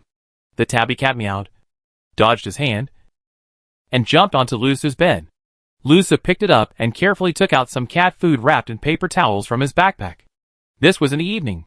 He exchanged 5 sausages with another refugee in the library. The man also brought a cat with him, probably because it was his own cat. He even brought food for the cat when he evacuated. Lusa's eyes lit up. He originally wanted to buy from the other party, but the other party only agreed to exchange with supplies. After discussion, they decided on the exchange items. Lusa took some cat food and put it in his palm. He thought the tabby cat would be happy to come and eat it, but it just sniffed it, turned its head away, and came to the ham sausage exposed in his backpack pocket, scratched it with its claws, and meowed a few times. You want to eat this? Lusa scratched his head. Is the cat food not to his taste? He was a little confused, and asked Lu Zheng, Brother, can cats eat ham sausage? Lu Zheng remembered that they could. Occasionally a small amount is fine. On the side, Xu Fu looked at the tabby cat for a while, took out her bag of ham sausage, and put it in Lusa's bag. Sister Fu Fu, Lon Lon can't eat so much. It's for you. Didn't you say that this brand of ham sausage is quite delicious? If she guessed correctly, the cat might not just eat it occasionally. Besides, she didn't need these, and didn't want him to give up his own food to feed the cat. Thank you, Sister Fu Fu. Lon Lon. You see, Sister Fu Fu loves you too, and gave you all the sausages. Xu Fu. Feeding the cat here. The other students were silent for a while, and the atmosphere was a little awkward. Yao Ruoyun was especially embarrassed. It was not the first time that Sun Huiming helped her, but she didn't care about such a small matter. Even if someone wanted to fight her, she would fight back. But when someone helped her, she couldn't just ask Sun Huiming not to help her. When the air was tense, there was a small crackling sound from the side, and then the crackling sound gradually increased, like the sound of an ice-carbonated drink being opened. Is someone drinking Coke? Everyone was immediately attracted by the noise. They turned around and saw that the sound came from the mineral water bottle held by Xu Fu. She had drunk half of the bottle of water. At this moment, she put something in it. It was bubbling with countless small bubbles. The originally transparent pure water gradually turned into orange juice. Xu Fu felt everyone's gaze. She was just making a vitamin C drink. Why did she feel like she was holding something delicious? She took out the bottle of vitamin C effervescent tablets from her backpack again, and shook it at the others who were looking at her. Do you want? Finally, the awkward and subtle atmosphere in the lounge was saved by a bottle of vitamin C. When we first arrived at the library, there were still a lot of supplies, and there was still some stock in the vending machines throughout the library. Some drinks and snacks were not in large quantities, but at least they were there. However, as a large number of refugees poured in, these public supplies were consumed in a very short time. After everyone had eaten the snacks they brought with them, the only daily food left was bread, instant noodles, biscuits, self-heating rice, ham sausage, boiled eggs. To be honest, it was difficult to even have a bite of sweets or drink a sip of juice. And now, in the dim yellow light of the camping lantern, each student held a bottle of orange vitamin C water and sipped it happily. Damn. Every time I left home, my mother liked to put a bottle of this in my bag, asking me to supplement vitamins. I thought it was unpalatable, never drank it, and always threw it away after it expired. Why do you think it tastes so good now? Yeah. The color is like juice, and the taste is also like juice. Sour and sweet. So delicious. I have been constipated for 3 days. I hope I can have a smooth journey tomorrow. Oh my God. You are so disgusting. It's so miserable. We are so miserable. Everyone talked and drank. Some thought of their parents. Got up after drinking half of it and went to the lounge next door, sharing the remaining vitamin C water with them. Yao Ruoyun capped the half-empty water bottle. And just as she was about to get up, she thought of something and said to Xu Fu and Lu Zheng, "By the way, you can go with us. Let's go to Dehailan together, so that we can take care of each other. I can do anything. But the three of us just arrived today. Can we go with you?" Lu Zheng replied, "It should be possible." "Right," Yao Ruoyun said, looking at Sun Huiming with some uncertainty. Sun Huiming's parents are not in this city, and he is sitting there without leaving. Hearing this, he replied to Yao Ruoyun, "I'll ask my uncle later." Sun Huiming's uncle is one of the captains of the Suicheng official rescue team. People who evacuate to the shelter can choose to follow the official arrangements or postpone the evacuation. But the final arrangement of which day to take which ship and which shelter to go to is still arranged by the official. Because there are so many people to be evacuated, and people want to leave the flood area as soon as possible. In order to avoid chaos, the principle of fairness must be maintained as much as possible. Even if Yao Ruoyun and his group can have a little privilege, it is just to determine a shelter, and the rescue team will arrange it afterwards. The specific time in the morning and which ship to leave were not decided by them. The situation of Xu Fu and the other two was different. On the morning of the 6th day, all the ships and personnel evacuated from Suida had been sorted. It was impossible to add people to a specific ship, unless the refugees originally scheduled to board the ship were willing to do so. The man in front of him looked about 25 or 26 years old, taller than Sun Huiming, wearing the clothes of the rescue team, probably because he had just come back from outside. His clothes and hair were still half wet. He took the dry towel handed over by Sun Huiming and wiped his hair while talking. Just like during the day, his cheeks and lips were a little pale. After taking off the rain hat, his eyebrows were delicate and sharp, and there was a bit of fatigue in his eyes. However, he was still very careful when answering Sun Huiming and Yao Ruoyun's questions, and did not show any impatience. Lu Zheng and Lu Su did not expect that the rescue team member who gave them a ride outside the school during the day was Sun Huiming's uncle. It was said that he was originally a member of the army, and his rank was not low. This time he took the initiative to request to be transferred to the rescue team, although it was to take care of Sun Huiming. He was also busy on the front line of rescue. "There are only 3 people. Can't we squeeze them in?" Sun Huiming still had some hope. "Even if we temporarily vacate space for them to board the ship, they may not go to the same shelter as you." Cheng Yu frowned slightly, glanced at Xu Fu and the other 3 and Yao Ruoyun standing beside Xu Fu, and pointed out the most critical point. He naturally understood the reason why Sun Huiming asked again and again. To be honest, he did have some selfish motives when he applied to be transferred to the Suicheng rescue team at first. He wanted to arrange for his nephew, who was studying at Sui University, to be transferred safely as soon as possible. He didn't expect that the other party would take the initiative to ask to stay as a volunteer, even if his original intention of volunteering was because of a girl. But no matter what the starting point is, it is still a good thing as long as they end up in the same place. Lu Zheng thanked Cheng Yu. He knew that the rescue team was very busy and didn't want to delay the other party's rest time. He didn't care whether he could get on the ship the day after tomorrow morning. It was just a shelter on the way. As long as he could arrive in Pincheng smoothly in the end, it would be fine. Cheng Yu nodded to them and left the lounge. Yao Ruoyun was not the type to hesitate. After Cheng Yu left, she quickly made up her mind. Since it was unlikely to add more people, it would be okay to reduce the number of people. Right? She could postpone her departure time, team up with Xu Fu and the other 2 again, and then report for evacuation. Actually, you don't have to do that. Just evacuate according to your original plan. Anyway, we will meet in Pincheng in the end.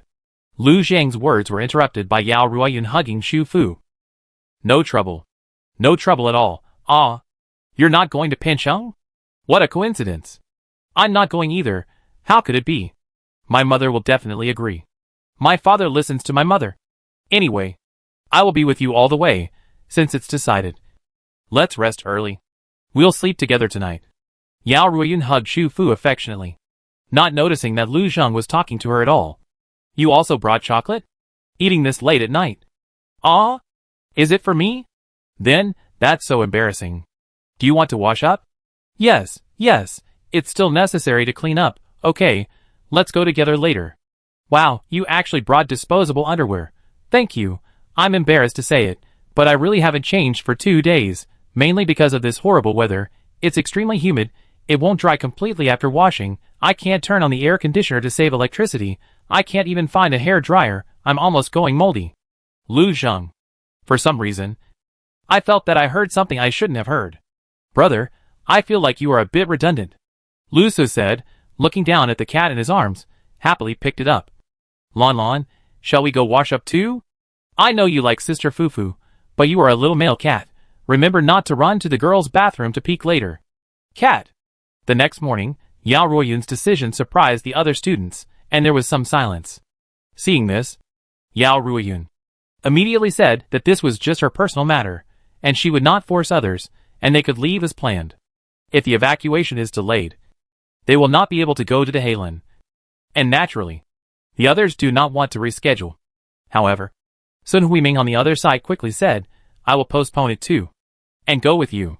Yao Ruoyun's departure from the team will not have any impact on others. But Sun Huiming is different. His uncle is the captain of the rescue team. And he himself is the backbone of this small team.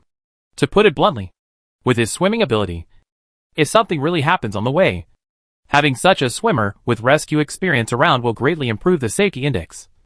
And as long as Sun Huiming is in Qingyu, he will not ignore them. Therefore, when Sun Huiming spoke, the other students could not remain silent. Unnecessary. Irresponsible. Breaking up the team. Not thinking about other students. Not keeping promises. Some words came out of the mouths of several students one after another. Sun Huiming frowned when he heard it. Am I your parents? I must be responsible for you? Where does the bandit logic come from? Also, my uncle is a member of the rescue team. Not me. Nor is he anyone's babysitter. He can't leave with us. If you calculate this, it's unnecessary. But we have already agreed to leave the day after tomorrow morning. You suddenly regret it like this. What should we do? We are all classmates, and should advance and retreat together. Yao Ruoyun is not the only one who is your classmate. We are all. You are too biased. A girl weakly retorted. She had long seen Sun Huiming's bias towards Yao Ruoyun. And she had kept silent in the past, because it did not involve her own interests. Although Sun Huiming favored Yao Ruoyun had always been generous and cared for everyone. Especially the other girls, and even their families, who would get some help because of Sun Huiming's bias. But now, once Yao Ruoyun changed sides, Sun Huiming also changed sides without hesitation. And she naturally could not sit still. Li Tong, what do you mean by that? Yao Ruoyun was most annoyed to hear these things. She just didn't expect that the girl she usually took care of said these words. You are classmates, but Lu Zheng is not a classmate? What do you mean by advancing and retreating together? I don't see you willing to retreat with me and Lu Zheng. You want to go to a shelter with better conditions, and you want to be protected by capable people. How can such a good thing come from? What's wrong with wanting to go to a shelter with better conditions? It sounds like you didn't want to go to Dahelan in the first place? Isn't it because everyone wants to go to Dahelan that you keep delaying, and finally decided to leave on the 6th day of the evacuation? Otherwise, everyone would have left long ago, and there would be no such things now. On the side, the fat boy with glasses complained again. Sun Huiming immediately looked back at him. The fat boy with glasses subconsciously shrank his neck, but then he thought that Sun Huiming was about to leave the team. Why should he still care about him? Thinking of this, he snorted coldly, dragged another boy who was on good terms with him, and left the lounge directly. The others, because they still wanted Sun Huiming to stay, still talked to each other, but they were inevitably emotional, and it sounded more like a quarrel. Lu Zheng didn't like to cause trouble. He opened his mouth to persuade him, but he was pushed away by another emotional boy before he could say a few words. He was caught off guard and took several steps back. Brother Lu Su rushed over with the tabby cat in his arms. Shu Fu, who had been sitting in a corner of the sofa, also stood up and walked over. Yao Ruoyun didn't expect that the small team that was relatively united before could not stand the test. She didn't want to continue arguing with them. Stop arguing. I didn't force you to delay the evacuation with me. You are not qualified to ask others to do what you think. Whatever Sun Huiming wants to do is his own choice. Don't involve me anymore. After she finished speaking, she turned and walked toward Shu Fu and the other two. Let's go. Let's go and get the extension and redeclaration done first. and then go to my parents' place for breakfast. Bring your bag and that, Shu Fu reminded. Yao Ruoyun still had volunteer work to do later. She didn't think that in this atmosphere, the three of them could return to the lounge to rest as if nothing had happened.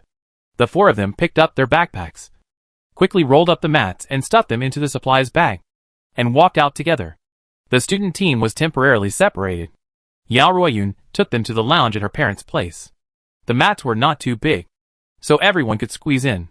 The Cold War lasted for a whole day. Sun Huiming looked for Yao Ruoyun twice in the middle, but she firmly stated her position. If he wanted to delay because of himself, then it was fine. But she didn't need him to change his original plan for her. At this point, the refusal was clear. Moreover, Yao Ruoyun acted very quickly and had reapplied for evacuation. After their reorganization, the team only had 6 people, her parents, and Shu Fu. According to the rules, the official would transfer 2 more people to their team, and then give the team number, the evacuation time, and the evacuation ship number.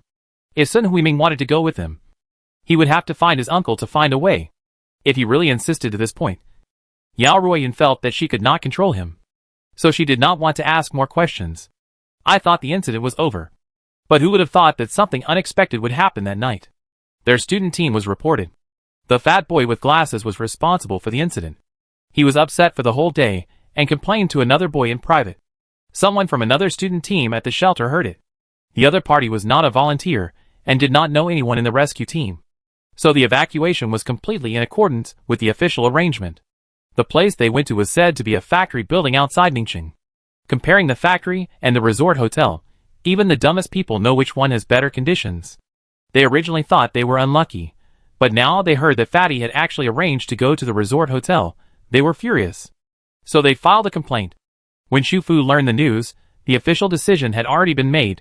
The team of Lu Zheng was defeated, and all the students and their families had their evacuation itinerary for the next morning cancelled, and had to reschedule their evacuation. The fat man with glasses led his classmates to settle accounts with the other party. Even though the rain outside was noisy, the sound of cursing could still be heard from the 7th floor to the 6th floor. Both parties were from the same school, but they were in different grades, and they were not familiar with each other. The fat man with glasses did not understand what benefit the other party would get from doing this.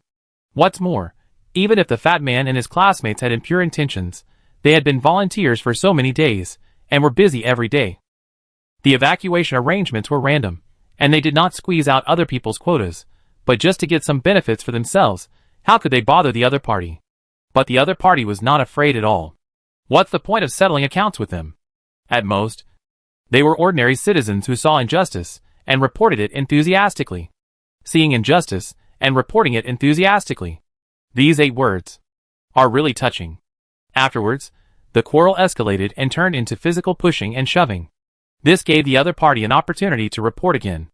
If they were not properly handled, the incident would be escalated, spread through the internet, and continue to report to the higher authorities. The rescue team was also troubled by the quarrel. Finally, they adjusted the evacuation time of the reporters' team and moved the original position of Lu Zheng to them. The matter was finally settled. At the same time, the rescue team also privately found the fat man with glasses and persuaded them not to look for the other party again. Actually, this matter was nothing. Sun Huiming's team did not squeeze out other people's quotas.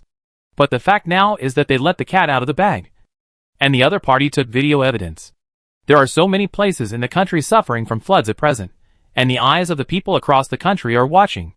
If it really gets out of hand, it will not be good for them. In the end, Lu Zheng and his classmates had to swallow this loss in silence. They were angry, hateful and regretful. If they hadn't been unable to help but find the other party, even if they reported it, they couldn't take their place. Now they are really angry. The good to Halen Resort Hotel shelter was handed over. None of Lu Zheng's classmates slept well that night.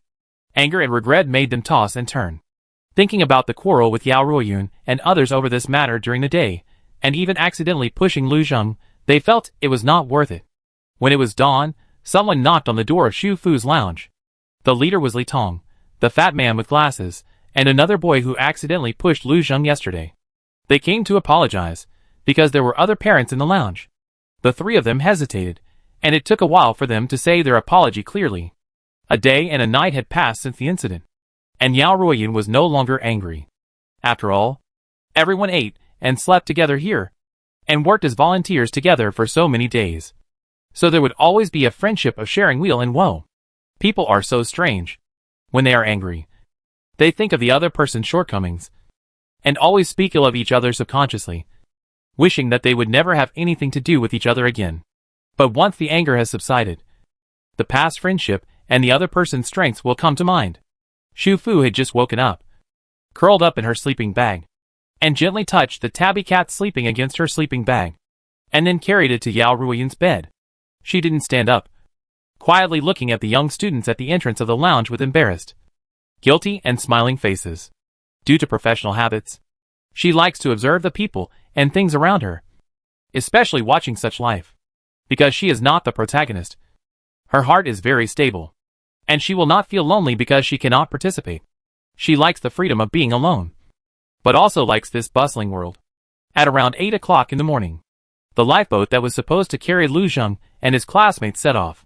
The double-decker speedboat was outside the school, and the small lifeboat was just a ferry. The double-decker speedboat has a roof to keep out the rain. After leaving the suburbs of Suicheng, you still have to cross a river to reach the suburbs of Ningxing. It is still raining heavily today. It is gray outside. Lu Zheng and his classmates stood in front of the floor-to-ceiling glass on the 3rd floor of the library, watching the lifeboats leaving one by one in the water below, and felt that their hearts were as gloomy and cold as the sky. De Halen. Some people couldn't help but whisper. Some people saw a few people below waving in their direction in spite of the heavy rain, and gritted their teeth, these grandsons. Finally, Sun Huiming came over. Don't look at it. A new batch of refugees will come soon. Hurry up and pack up and continue working. Forget it.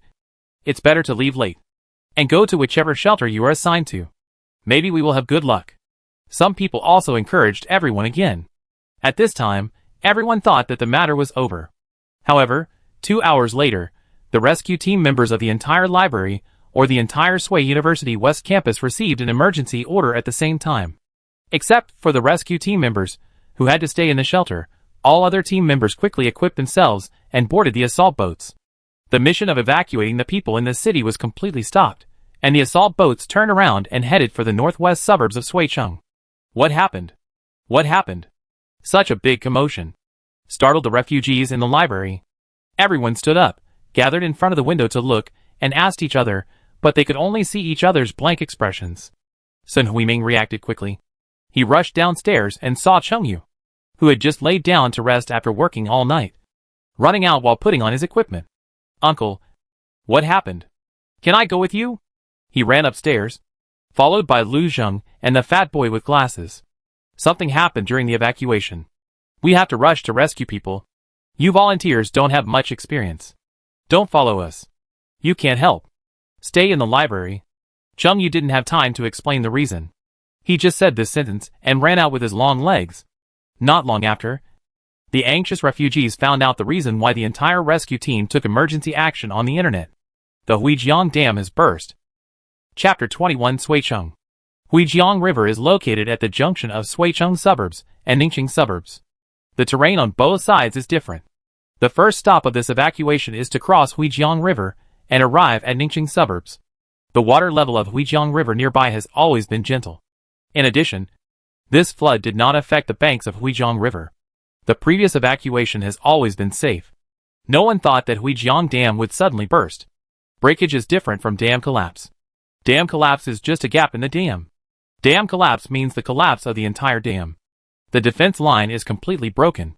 The flood is raging like a mountain and sea. There is no way to save the situation. In the picture, the dark brown water rushed like a mighty army, broke through the embankment, took away the surrounding soil and trees on the shore, and rushed down with a devastating momentum. The Huijiang River, which was originally calm, has now become a place where huge waves roar and rush. The entire river bank is flooded, and the few houses are all washed away. Not to mention the evacuation ships that were originally on the river. From hearing the sound of the air defense alarm, to seeing the flood roaring on one side of the Huijiang River, to the ship overturning and falling into the cold river water, it only took a few tens of seconds. The surging waves rolled over the people who fell into the water. No matter how hard they struggled, they could not get rid of the cold and suffocation. There was no time to react. No time to escape. The pictures were taken by the aerial photographers, and some were taken by people in several high-altitude buildings far from the river. Even through the pictures, everyone could feel the roar and horror of nature. The refugees in the library gradually stopped everything they were doing. Almost everyone looked at their own or the people around the mobile phones, and their hearts were beating like drums as they swiped the latest news about the Huijiang Dam. In the crowd, suppressed sobs and sighs gradually appeared. Before the rain came, when everyone was still living their ordinary lives, such disaster news and pictures might have attracted their attention. But if it was at that time, the busy real life and the peaceful atmosphere of the city would quickly dilute their emotions before they had time to grieve. They would feel emotional and melancholy. Perhaps many people would lend a helping hand and donate a little to the disaster area through the platform. But they would never feel the huge fear and sadness like they do now. This rain changed everything. They were in the midst of a disaster, and such a huge change so close to them made them feel the same. The suburbs of Suicheng, Huijiang, the suburbs of Mingcheng, these places are also the places they must evacuate. Some of them knew friends, even on these evacuation ships today. And they, at this moment, were swept into the cold and terrible waves, and their lives and deaths were unknown. In such a huge and turbulent torrent, even if they were wearing life jackets, their lives were hanging by a thread. Yao Ruiyun, Li Tong, Sun Huiming and others stared at their phones, and felt the suffocating fear spreading from their feet. They almost got on those ships together. The feeling of brushing shoulders with death made them tremble with fear. The two timid ones trembled so much that they almost couldn't hold the phone in their hands. Lu Zheng held the phone in one hand, and tightly held Lu's shoulders with the other hand. They came late, and they would not have boarded those ships. But after all, they had thought about evacuating with other students. Fortunately, they did not succeed. In fact, because of this incident, the original evacuation time of other students was indirectly disrupted. He couldn't help but think, if they didn't come to Suida, but followed the rescue team or another friend's boat to other shelters, would his classmates also encounter this disaster today? Thinking of this, he couldn't help but look up at Xu Fu in front of the window. She was also looking at her phone. Her brows were furrowed, and her face was not very good. Speaking of which, if Xu Fu hadn't contacted him before and said that there was a boat, and she must come to Suida, the probability of him and his brother coming to Suida was very low. She told him at the beginning that she came to Suida to find someone, but they had been here for 2 days, and he had never seen her find anyone. So, did she really have someone to find here? Some incredible, even ridiculous thoughts flashed through his mind. He wanted to ask, but he didn't know how to ask, and even felt that the thoughts that came to his mind at this moment were too inexplicable and unreasonable. Xu Fu could feel Lu Zheng's gaze and hesitation. But as long as he didn't speak, she would just pretend that she didn't feel it. Some things were originally mysterious, and even she herself couldn't figure out the ins and outs. She could only follow her heart, move forward with the task, and then wait quietly. Not long after, the silver bracelet on her wrist that others couldn't see shook slightly. Mission completed? Within 6 days, the task of checking in at the library of Suicheng University West Campus has been completed, and the RAF Level 2 progress bar of 15% is obtained, and the extra progress bar bonus of 15% is obtained, and the wheel lottery is obtained 5 times. Current progress of RAF Level 2, 100%. Congratulations! The raft has been upgraded to Level 2. You can view the raft Level 2 functions in Unsinkable Drifting Island House. Sure enough, this time there are several related characters. The progress bar has risen sharply, and even rushed directly to Level 2. The raft is not convenient to take out for the time being. She thought about it, and took out the small drifting bottle. When the drifting island house was first activated, the drifting bottle showed a different font. Sure enough, because the raft was upgraded to Level 2. The font on the drifting bottle also changed. Unsinkable Drifting Island House has been activated. Raft Level 2 Drifting Island House size, 40 square meters. Driving mode, directional drifting. Daily usage limit, 12 hours. Xu Fu was attracted by the 12-hour usage limit at first sight. Great joy came over her. The best result she had imagined after the upgrade was that the usage limit would double, from 5 hours to 10 hours. But now it is 2 hours more than she hoped. A full 12 hours, which is half a day, can allow her to sleep peacefully. If there is any emergency, 12 hours is enough for her to hide in the drifting island house and escape. The driving mode has also changed. From the literal meaning, it seems that the direction can be controlled, and the area of the cabin has increased from 10 square meters to 40 square meters. It is not known whether the raft has become larger as a whole or the internal compression space has increased. She thought of the unlimited electricity card that she had won in the previous lottery, which could be used for 24 hours. It was used on the raft at level 2. Now that the raft had been upgraded to level 2, would there be more surprises waiting for her? Shu Fu was very curious and wanted to release the raft immediately and go into the cabin to study. But it was definitely not possible at the moment. Although the task had been completed, she could leave the library now. But she could not jump into the water in front of everyone and then release the raft and leave. What's more, if it was possible, she still wanted to try again to see if she could leave Suicheng now. She couldn't leave before because she couldn't pass through the suburbs of Suicheng. But now she has the rescue team's boat as a carrier, so maybe she can leave smoothly. The rescue work at Huijiang Dam continued until the evening. Netizens paid great attention to this matter. The additional rescue helicopter arrived before noon and continued to search for survivors. The Suicheng rescue team recalled some assault boats and returned to the city to continue evacuating the people in the city. The progressive evacuation rhythm of Suicheng was disrupted by this dam incident. The boats that were originally evacuating to Huijiang were forced to stop, and many people who were originally scheduled to be transferred this morning had to stay in the original shelter. In the afternoon, more refugees evacuated from the city to these shelters, causing a sharp increase in the number of people in each shelter, reaching an unprecedented saturation. The library has many floors and a large internal space. Although it is not as saturated as some other shelters, it has become noisy and chaotic due to the increasing number of refugees arriving. The number of rescuers has decreased, and the number of refugees who need to be accommodated has increased. Yao Ruiyun and his team did not have much time to sigh, and once again devoted themselves to the busy logistics work. Afterwards, Shu Fu and Lu Jing also joined the logistics support work. Everyone worked silently, and the sense of fulfillment from being busy replaced the fear brought by the breach of the Huijiang Dam. When they were not busy at night, they gathered together to play poker and share the same bottle of candy or the same bag of dried fruits and vegetables. Shu Fu was never stingy with such snacks. As long as it was a small food that could be stored at room temperature, she would share it. It was not until the next morning that the evacuation route to the northwest of Suicheng returned to normal again.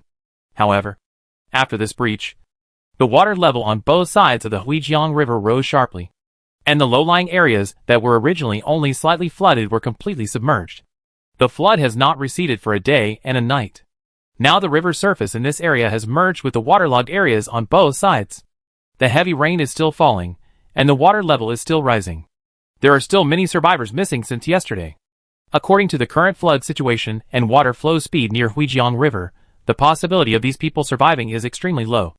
Among all the bad news, the only good news is that, because of the sudden increase in waterlogging, the boats departing from Suicheng shelter no longer need to change transportation several times. The refugees can stay on the boat and directly cross Huijiang River to reach the suburbs of Ningxing. This time, Lu Zheng, Yao Ruiyun and other students were arranged on the same ship, and the evacuation time was the morning of the 9th day. Shu Fu did not follow the large team this time. She said she had to wait for someone and was evacuated later. She was arranged to leave in the evening of the 10th day. This was the last group of people to be evacuated from Sui University, and one of the last few evacuation teams in Suicheng. Even if there were some other situations during the journey, the evacuation would not be delayed until the next day, and would leave late at night. This time was just right for Shu Fu. In today's weather, it was basically dark after dusk. After boarding the ship, she would find an opportunity to stay near the water on the ship. If there was a problem, she could jump into the water at any time under the cover of night. This was an action she had planned long ago. She just didn't expect to meet new friends so soon, and to face separation again in such a short time. Yao Ruiyun tried to persuade her, wanting to stay and go with her. But this time Shu Fu was very persistent, saying that she would wait until the last moment. Yao Ruiyun had been in the library for too long, and even if she didn't consider herself, she had to think about her parents. So it was not suitable for her to wait and wait. Yao Ruiyun couldn't persuade her, so she could only hug her and say goodbye, and told her to remember to send her a message when she settled down. Shu Fu smiled and nodded. and stuffed a box of unopened disposable underwear into the other person's pocket. No matter how big her backpack was, it still had limited capacity. It would be inconvenient for her to take out more. The act of giving underwear as a parting gift successfully made Yao Ruoyun laugh. After laughing, she sighed, "You must like that person very much, right?" On the side, Lu Zheng also looked up at her. Yao Ruoyun hurriedly explained, saying that Lu Zheng mentioned it unintentionally, saying that she originally came here to find someone, and she had her own plan, and asked her not to force her to go with him. As for the rest, they were all Yao Ruoyun's own imagination. Xu Fu was a little speechless, but she thought it was good to let the other party justify the misunderstanding, so she didn't explain in the end. On the morning of the 9th day, Xu Fu got up early again. Although she didn't get on the ship, she planned to see them off. Everyone had left, and it was inconvenient to leave her things there, so she packed them up and stuffed them into her backpack and took them with her. Lu Su didn't talk to her much the whole day yesterday, probably because he knew that she wouldn't go with them, and he was a little depressed. When he finished packing and went to line up, he kept his head down and teased the tabby cat in his arms. He had kept the cat for a few days and found that it loved cleanliness, never pooped anywhere, and was not noisy. It always stayed by his side and was very obedient. He had decided to take it back to Pincheng. At this moment, the tabby cat was stuffed into the backpack in front of him, with only its head sticking out of the backpack. Lu's warm body temperature warmed it. It struggled only a few times at first, but soon calmed down, but still tilted its head and looked at Xu Fu pitifully with its beautiful blue eyes. Xu Fu stretched out her finger and tapped on its furry head, as if to say to Lu Su, or just to the cat, Lu Su will be a good owner. Yao Ruoyun and her mother Hua Qiong stood beside her and gave her careful instructions, saying that she had to spend the night alone tonight and asked her to be careful. Although there were rescue workers here, the place was large and crowded, and she was a girl alone, so she had to be careful. Sun Huiming turned around after hearing this. "Don't worry. I've told my uncle that he will also leave around the same time tomorrow, and he will help take a look." After he finished speaking, he saw Yao Ruoyun looking at him, and smiled at her and raised his eyebrows. "What's wrong? Xu Fu is also my friend, although we haven't known each other for a long time.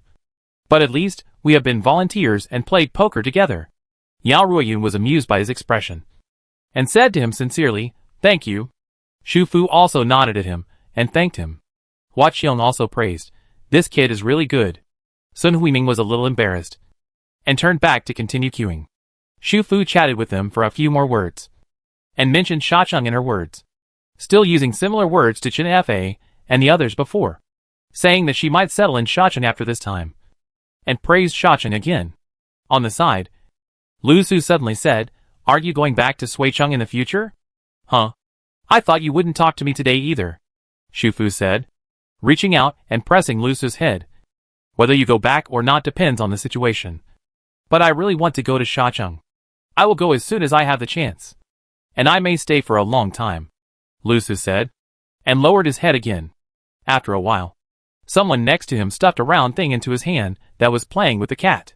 He looked carefully and found that it was a can of chocolate beans. It felt heavy in his hand, and it should be full. He felt a little sad. He understood that this was a parting gift.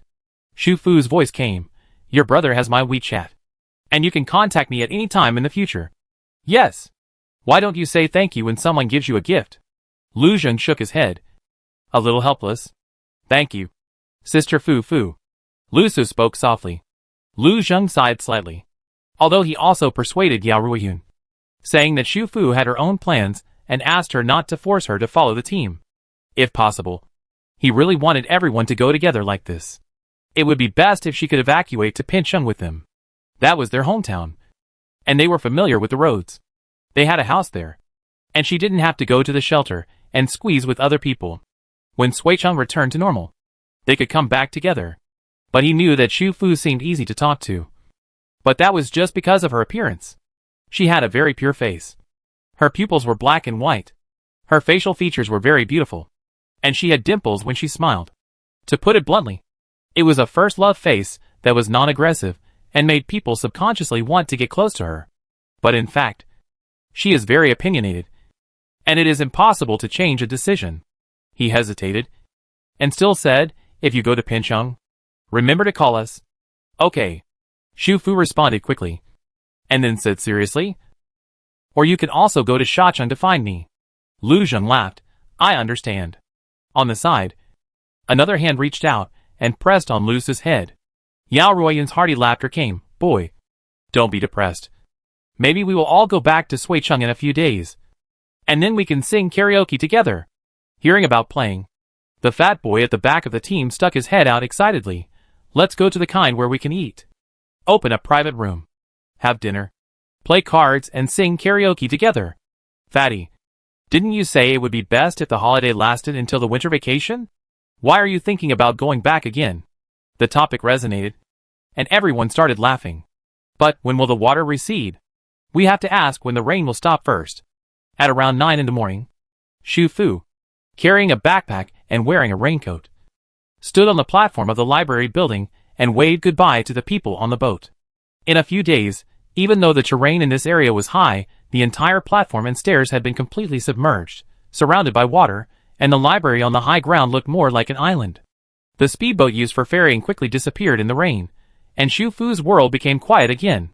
She turned around, stepped over the puddle on the platform, and walked into the library. The next day, in order to prepare for the night, she found an opportunity to go to the bathroom in the afternoon. In the cubicle, she took off her fleece, base layer, and underwear, and put on a cold-proof diving suit. This cold-proof diving suit is a two-piece suit with a front zipper. The hem of the top has a buckle fixed at the crotch, which is very convenient to wear when not wearing a diving cap. The collar is below the neck. Wearing a waterproof jacket outside and zipping up can just cover it tightly, and no one will notice it. She is afraid of cold and wet, and wearing this suit inside, she won't feel too uncomfortable even if she enters the water. At almost 4 o'clock, Chung Yu came to see her again. She had stayed in the coffee shop where the rescue team members rested the night before.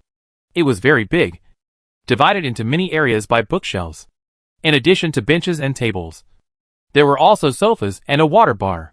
The members of the rescue team had different rest times, so they set this place as a rest area. There were also many female members in the rescue team. He found Shu Fu and arranged for her to come here directly, saying that it was only one night, and it was not considered a violation of the rules. Shu Fu noticed that Chung Yu's tone when talking to her was gentler than before, and there was a lot of care and advice in his words. She understood after a little thought. If the three of them had not come to join the team of classmates, the dam burst on the morning of the 6th day would probably have taken Sun Huiming's life. Even if in the eyes of others, it was just an unexpected coincidence. But as long as the result of the coincidence was good, some people would naturally remember it. For example, Yao Ruoyun, Lu Zheng, and Chung Yu. They were about to line up to board the ship, and he came to find her at this time, saying that he could temporarily switch and take her to the ship he was on, because they were the last batch of refugees. Some of the boats were not fully occupied. Shu Fu thanked the other party for his kindness. She said that she could board the boat as usual, and there was no need to change specially. Anyway, she was alone and could go to any shelter. Chung Yu did want to take care of her, but seeing that she insisted, he did not force her. Instead, because of her answer, he looked at her sideways for a few times, and then asked, "You are still alone?" Shu Fu nodded. He seemed to be hesitant to speak. I don't know if he heard something from somewhere. His tone became more gentle. He gave her a few more words, then took out his mobile phone and exchanged numbers with her. I should be very busy during the evacuation later. If you have anything, just call me directly. Okay. Thank you. Shu Fu knew that he had misunderstood something, but this misunderstanding really saved her a lot of trouble to explain. So she didn't say much and thanked him again. The evacuation boats were of different sizes, including double-decker ferries, yachts for water sightseeing, and some fishing boats. Most of them were not very deep, with 2 or 1 layers, but all of them had roofs. However, some of these roofs did not have walls, and they could not block much wind and rain when driving in heavy rain. Fortunately, everyone had gotten used to wearing raincoats recently, and thought that they could evacuate to a place without water on the ground if they could bear it a little longer. So they did not complain.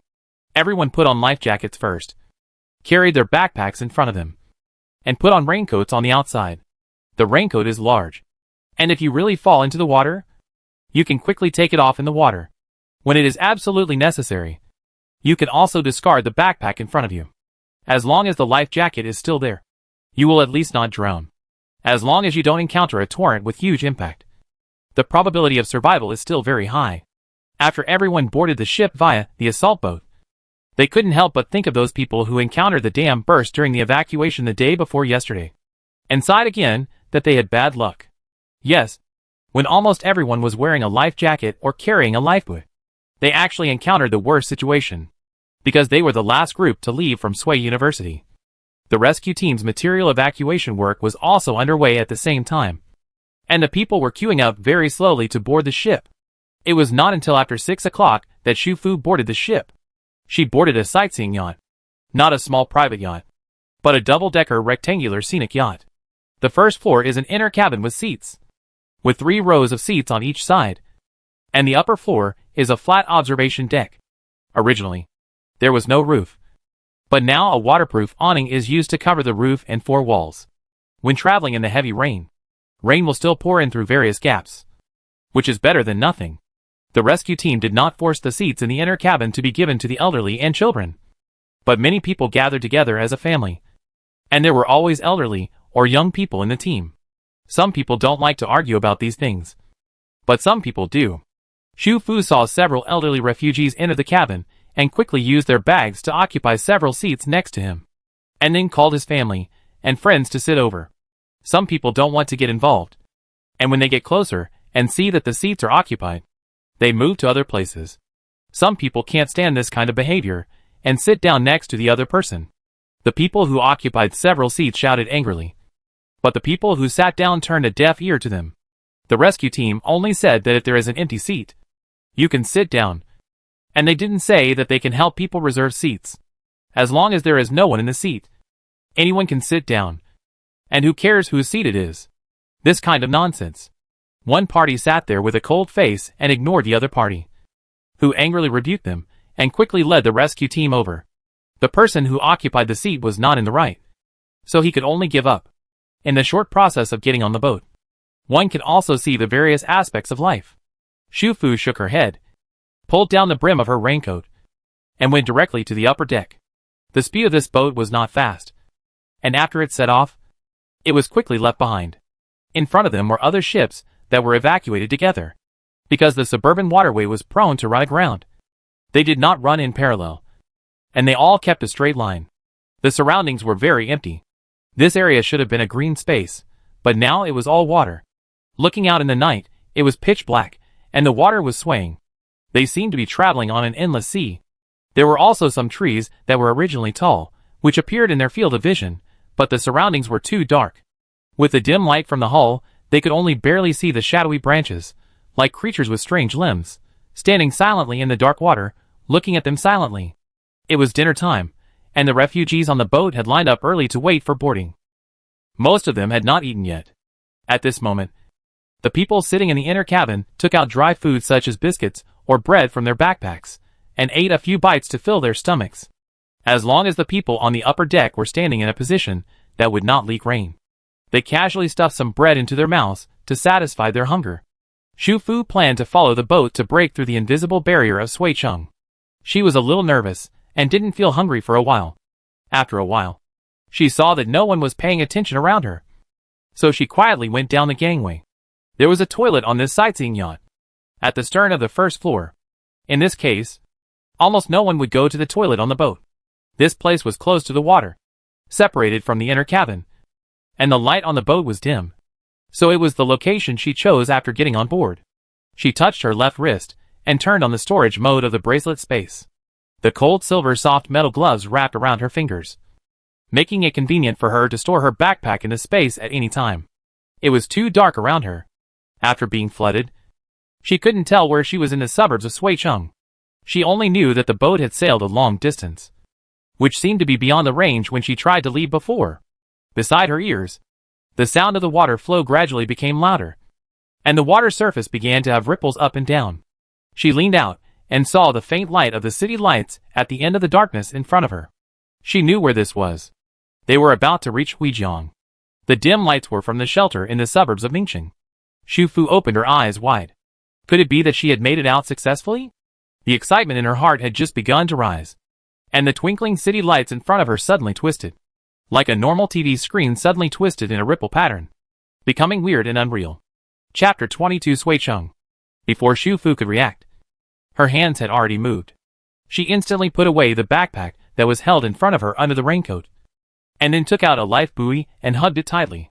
The life buoy is smaller than a life ring, but it can be held and crouched on it, which can better maintain balance. She thought she would fall into the water, but when she reacted, she found that she was already submerged in the water. It was pitch black around her, and there was water everywhere. The overwhelming coldness surrounded her. The raincoat on her body was a hindrance. She didn't care about anything else, and immediately put away the raincoat, and then hugged the life buoy. The life vest on her body and the life buoy on her chest played a role in time. She felt that her whole body was floating upwards. After a few seconds, she finally broke through the water and touched the air. Although the situation was sudden, she was not unprepared. So she held her breath at the right time and did not choke on the water. Shu Fu used one hand to wipe off the water drops on her face and found herself in a dark water area. There was no shadow of any ship in front of her. The sightseeing yacht that had just carried her had long since disappeared. As expected, she still couldn't leave Sui Chung. The invisible barrier, like a filter, covered the entire Sui Chung. Others and the boats carrying them all passed through smoothly. But she was like an alien selected by the net, left alone, and randomly landed in a water area somewhere in the suburbs of Sui Chung. The water surface was shaking slightly, and no lights or boats could be seen in all directions. This didn't seem to be the water area where the rescue fleet had just passed. This dead silence made her feel uncomfortable. Shu Fu did not hesitate any longer, and she put on the bracelet and released the raft. On the dark water, the raft appeared silently. A small wooden floating platform and a low wooden house, the same size as before, looked completely unchanged from the outside. In the dark environment, it looked like a part of a building that had collapsed and floated on the water. It was inconspicuous. This was the first time she released a raft on the water. The fear of being alone in the empty, cold and unfamiliar waters disappeared completely after the familiar raft appeared. She held the life buoy and swam forward with all her might, reaching the edge of the raft. The water had completely filled her jacket, and she became unbearably heavy. She tried several times before she finally flipped onto the raft. She climbed onto the platform at the back door of the raft, wanting to go directly to the bathroom. However, after opening the door with trembling hands, she found that the back door area, which originally only had one compartment on the right, also had an additional compartment on the left. She was wet, cold and heavy all over, and had no time to explore the upgraded drifting island house. So she immediately opened the door of the compartment on the right. This is still the bathroom. It is very dark inside. She fumbled and found the clip lamp on the mirror in front of the sink.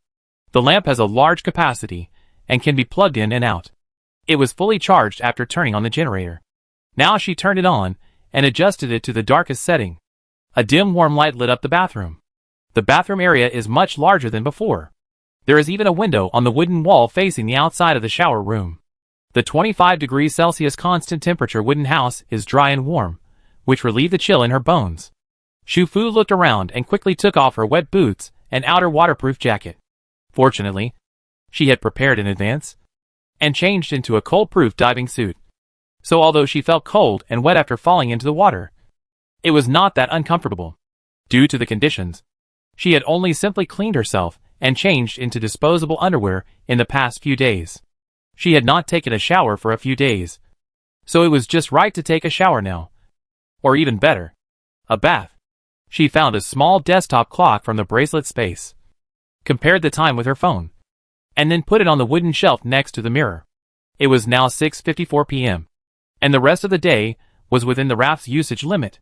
She could stay here safely until midnight, and then consider whether to use the raft to return to her original residence, or use an inflatable boat. She didn't know where in the suburb she was. There were no lights around, and she couldn't see any rescue boats. This was her first time using a raft on the water. The raft should not have drifted, but it would have slightly moved with the fluctuations of the water. But when people were in the cabin, they couldn't feel the floating. The surroundings were very stable, as stable as being in a house on land. It seemed that the raft was different from the cabin. The cabin was not only safer, but also had perfect stability. Shu Fu wanted to try to let the raft stay on the water for a while. Thinking of this, she walked out of the bathroom and came to the back door and turned on the operation screen. After the upgrade, the raft's function had obviously changed, but she was cold and wet all over and was still shivering. She just wanted to solve the current situation first, so she didn't look at the other new functional changes for the time being, and directly selected mooring in the raft function column. Raft has been moored. Very good. It seems that even if there is no embankment to dock next to it, the raft can stay on the water at any time. After that, she focused on checking the water source options. 1. Purified water 50 L per day. Used today, 0 L. 2. Water tank storage, 500/500 L. The purified water of the level 2 raft has increased from 10 L per day to 50 L. Even if you don't drink this water, it is enough for daily washing and cleaning. Shu Fu set purified water to use order 1. Then returned to the bathroom and turned on the wooden faucet of the sink. This time, after waiting for a while, water flowed out of the faucet. She took the wash basin from the metal rack next to her, collected some water, lowered her head to smell it, and then turned on the light to check. She found that the water was clean, without impurities or odors, and could be used with confidence. After dimming the lights again, she went into the shower room, turned on the tap on the round wooden barrel, and after draining the 50 liters of purified cold water for today, the tap began to draw water from the water tank. After that, she took out the water tank full of hot water from the space, added some hot water, and adjusted the water temperature to a suitable temperature.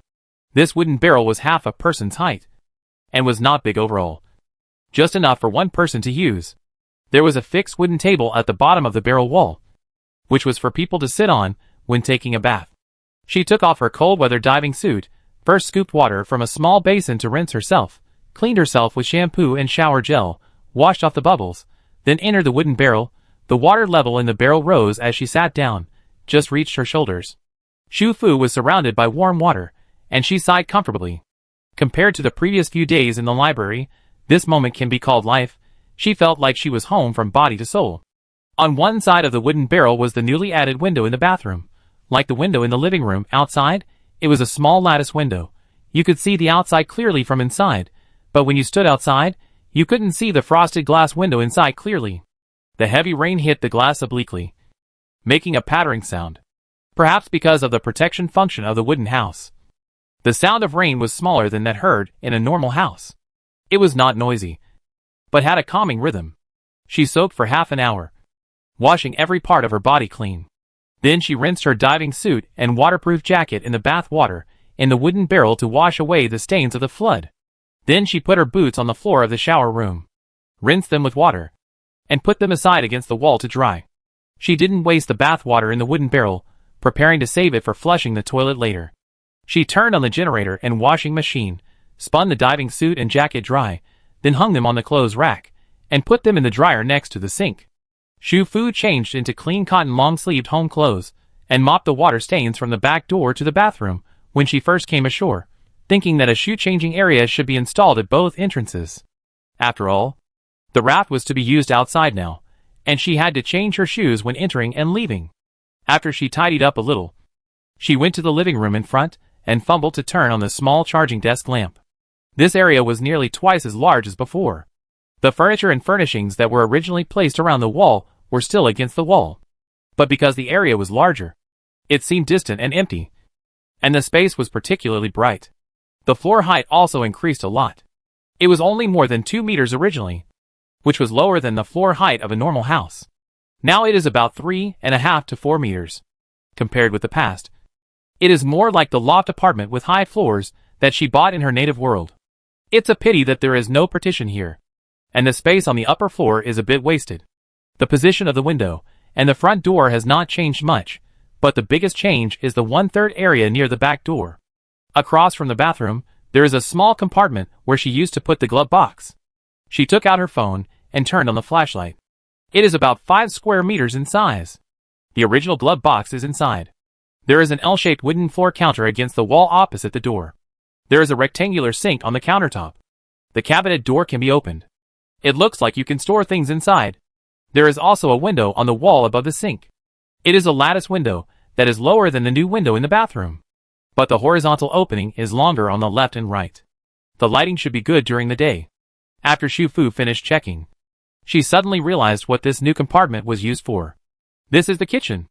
L-shaped kitchen counter. Sink for washing. Except for the lack of a gas stove. This is a simple kitchen. When she arranges it later, she will have a separate space for washing vegetables and cooking. She returned to the outer living room, poured herself a glass of water from the standing water bar, drank it all in one breath, and then stood in front of the screen to study the functions of the upgraded raft. Raft level, Level 2. Drifting island house size, 40 square meters. Level 2 protection. Cabin area master mode. The interior of the master area is disaster resistant, constant temperature, exclusive safe living space, raft area strength. Primary. Raft function. 1. Mooring. 2. Drifting. Driving mode. 1. Directional drifting, flow rate adjustment range. 10, 40 km/h. 2. Direction selection, automatic bypass of obstacles east, south, west, north. 3. Water map. Daily usage limit, 12 hours. Today's remaining, 11 hours and 01 minutes.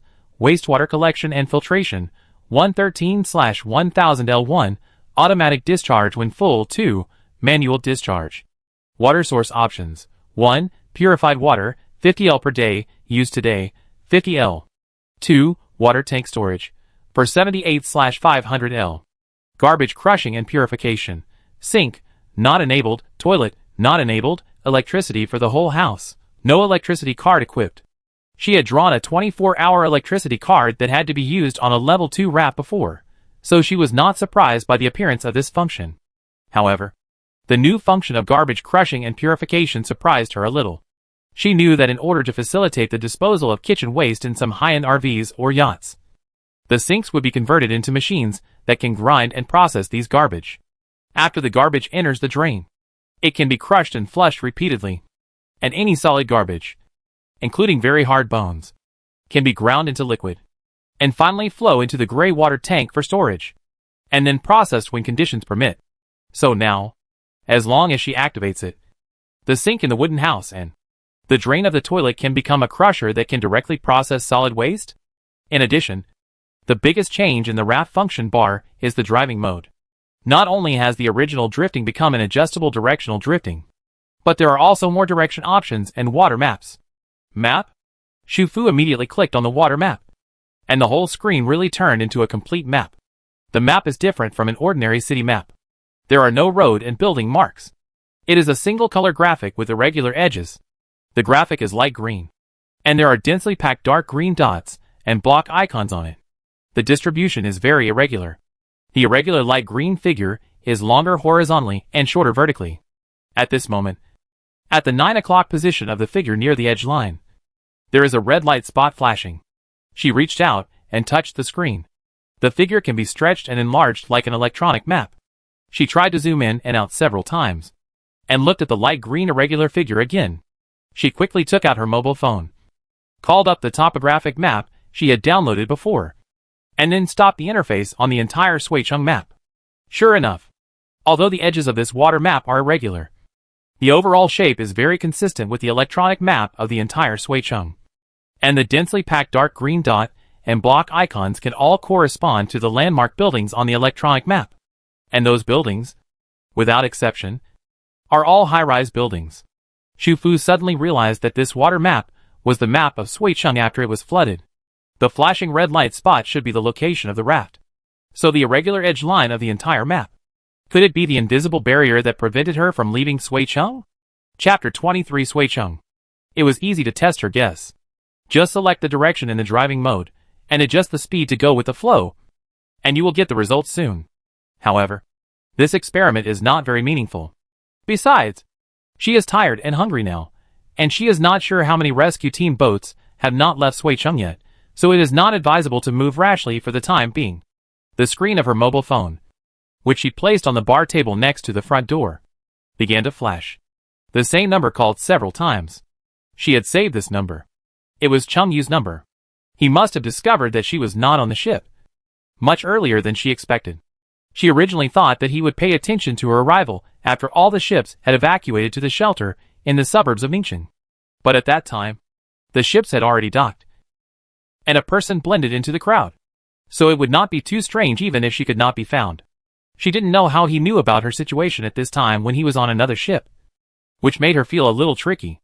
Zhang Tian, Chen Fa, Wu Xiaoshan and Zheng Feifei were not in the same evacuation shelter as her. They always thought that she evacuated according to the procedure. They occasionally contacted each other in the past 2 days, and she always responded in time, because they would not doubt the truth of her evacuation. But she couldn't answer Cheng Yu's call. They came out of the same shelter and boarded the same boat. At this moment, the boats had not yet docked. In his eyes, she had disappeared from the boat for no reason. There was only one possibility for disappearing from the boat in this environment. That is, falling into the water. Xu Fu didn't know whether he would ask rescuers to return to the surrounding waters to look for her. But she knew that it was impossible to explain this matter to him clearly anyway. So she couldn't answer the call. But it was not appropriate to ignore it all the time. She didn't want to waste other people's rescue resources. Xu Fu thought for a moment, picked up her phone and wrote a message. Sent it to Cheng Yu. Then quickly turned off the phone and removed the SIM card. The message she said was, I'm safe, but I have some personal matters to deal with. Sorry. Please let others know I'm safe. Thank you. In her heart, she still had a glimmer of hope that she could return to her original world. Whether it was Cheng Yu, Yao Ruiyun, Lu Zheng, or the others, they were people she would never see again. So there was no need to explain. But she didn't want others to worry about them for no reason. This is the best, leaving an unexplainable answer. And as time goes by, they will naturally forget it. Fortunately, when she bought other mobile phones and satellite phones, she also bought new phone cards. So if she really wants to contact the outside world, she will not be completely unable to do so. As for Zhang Tian and the others, she can change electronic products and log into WeChat directly to contact them. Cheng Yu doesn't know her WeChat, and as long as she doesn't turn on the location permission on WeChat, others can't locate her. During this period, she has to hide for a while, until the evacuation of Suicheng is completely completed, and others really realize that the end of the world has come. The world begins to be in chaos, and the number of casualties and missing people increases. Only then can she really hide in it, and not worry about attracting other people's attention because of her disappearance. Xu Fu took out a large pot of oxtail bone and radish soup from the storage rack in the wristband space. This was cooked at home earlier. It was a full pot. She had only drunk it once. At this moment, as the lid was opened, the aroma of oxtail bone soup filled her nose. She took out bowls, chopsticks and spoons from the cabinet under the bar table, served herself a large bowl of soup, put the pot back, and took out a box of crispy fried chicken wings and a cup of taro paste pearl milk tea. These days, she had 3 meals a day, either instant noodles or self-heating rice, and at most 2 small breads for breakfast, and the side dishes were only braised eggs and ham sausage. The taste of self-heating rice is far inferior to the takeaway rice and homemade fried rice. Although instant noodles are very fragrant, after eating them for 5 or 6 days in a row, no matter how fragrant they are, they start to make you sick. Moreover, she is used to eating fresh fruits, fresh meat, vegetables, and sweets every day, but she can't eat any of them these days. When she is bored between meals, she can only choose some small and easy-to-store snacks such as dried fruits and vegetables and candies. But even with these, the amount should not be too much, because the backpack space is limited. It is reasonable to take out 1 or 2 cans of candy and a few bags of dried fruits and vegetables. But it is impossible to move things into the space without limit. Therefore, although she was very hungry, she didn't want to eat noodles, and she didn't want to eat rice. She just wanted to eat some fried and crispy meat. The fried chicken wings in this shop were all made from the best chicken wings. The skin was fried crispy and sprinkled with cumin powder. When she took a bite, the salty and fragrant gravy inside burst out immediately. The chicken wings were marinated, and the chicken was well seasoned. When she bit into them, the chicken was torn apart in strands, and the delicious juice overflowed. The fragrance made her instincts open, and she felt a sense of happiness that went straight to her soul. After a bite of chicken wings, a mouthful of taro pearl milk tea, and a sip of the nourishing oxtail bone soup sprinkled with chopped green onions, Xu Fu felt that she was completely alive. There were 10 crispy chicken wings in a box. She drank a big bowl of soup and ate 6 chicken wings before she could eat no more. She put the bowls and chopsticks with food waste into the kitchen sink. She first enabled the two options of garbage crushing and purification on the function screen, and then started using the new function. The kitchen sink is different from the bathroom sink. The drain has a cover and a filter. After removing all of them, it is the sewer opening where garbage can enter. Xu Fu has 100% trust in the function of the drifting island house. She directly poured the food waste into it. There was a very subtle clicking sound from the depths below the sink, as if something was being ground, accompanied by a slight sound of water. After about 3 or 4 seconds, all the subtle movements were calm. Is this the end? Xu Fu was a little surprised. She had seen videos of this type of household garbage crusher before. Not only did she have to turn on the faucet first, but she also had to start the machine manually, and then wait for more than 10 seconds, and the water flow had to be maintained throughout the whole process. But now, the process is completely automatic. She checked the function screen, and found that the water volume in the water tank was still 478 L. The amount of water used to process the garbage just now should not even reach 1 L. This garbage crushing and purification function is so practical. It perfectly solves the problem of domestic garbage. Of course, there is another trash can in the living room outside the wooden house, which is convenient for throwing away some ordinary dry garbage. If she can find a place to throw it in the future, it will be the best. If she can't find it, she will throw it into the sink drain. Xu Fu put the sink filter back, washed the dishes, took out a radio-shaped Bluetooth speaker from the space, turned on another mobile phone, opened the soothing music playlist downloaded before, listened to the music while listening to the rain outside, drank taro bubble milk tea, and began to arrange the new kitchen area. All the stacked boxes of various sizes were moved to the outside of the kitchen compartment and neatly placed against the wall of the compartment. The refrigerator, coffee machine, and daily dishes and cups that were originally placed in the living room were all moved to the kitchen. The door of the kitchen compartment happened to face the door of the bathroom compartment, so it was convenient to connect the power cord, because there was a wristband space as a moving tool. The speed of setting up the kitchen was very fast.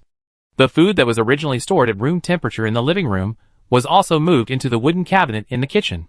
The cabinet does not have 24-hour electricity, so she temporarily uses the refrigerator as a storage cabinet, storing some room temperature beverages that will not go bad in a short time. The microwave oven, pots, electric kettle, induction cooker, knives, cleaning utensils, etc. that were originally placed at home were also taken out of the space by her, and put in their proper places one by one. This originally extremely simple small compartment finally looks like a kitchen. Finally, she attached 2 long strips of rechargeable human body induction lights on the wall above the kitchen counter and the wall at the entrance. This light can be attached anywhere. It is a long and thin strip. It can be used for a long time after charging once. The most important thing is that as long as the switch is turned on, it will automatically sense that it will dim when no one is around and light up when someone is around. In the living room, on the side near the bathroom wall, after the refrigerator and coffee machine were taken away, only the standing water bar remained. Now that the area is larger, this area seems empty. So Xu Fu took out a small rotating bookcase that was originally placed in the living room and placed it against the angle between the 2 walls. The revolving bookcase is more than 2 meters high, 360-degree revolving, and has 6 layers in total. In addition to books, you can also put some small things. For example, Bluetooth speakers, power banks, cups for drinking water, tea cans. The left side of the bookcase near the floor-to-ceiling window is covered with thick cushions, and pillows are placed on it. You can listen to music and read books here every day. The single sofa is replaced with a larger, wider, and softer double sofa. You can choose to nestle here when taking a nap. A small dining table and a dining chair are placed on the other side of the window. Now you have to eat in the drifting island house every day. You can sit on the ground and eat in front of the coffee table, but it will be uncomfortable to sit for a long time. What's more, the space in the house has increased. In addition to the sofa and coffee table, there is more than enough space to add a dining table and chairs by the window. Afterwards, she put away the camping air mattress next to the French window on the other side, put the mattress that had been stored in the space in the place where the bed was originally, and put the sheets and thin blankets on it again, and put pillows and thin quilts on it. This mattress is 1.5 meters x 2 meters, and it was newly bought when she moved here. It is moderately soft and hard and very comfortable to sleep on. Before, because the drifting island house was too small. She didn't think of putting it in. Now that the raft has been upgraded, this mattress can be completely put in, and it will be more comfortable to sleep in the cabin at night in the future. There are also shoe-changing places at the front door and the back door. She decided to lay carpets and put a simple small shoe cabinet of the assembled style. Shu Fu enjoyed decorating the cabin. Each one was a trivial matter. But for her now, this is her daily life in the future, and each one is very important. After simply decorating the cabin, she took out the electricity card and tried out the new function she had been thinking about for a long time. Electricity for the whole house. Equipped with electricity card, 23 hours 59 minutes and 58 seconds. After the activation of the electricity card, a string of numbers was immediately displayed behind it. According to the 24-hour usage time of the electricity card, this should be the remaining time that the drifting island house can use electricity. But after activation, how to use electricity? She never found any socket switches in the cabin. After clicking on the function screen, except for whether to uninstall the electricity card, no new options popped up. Shu Fu was a little confused.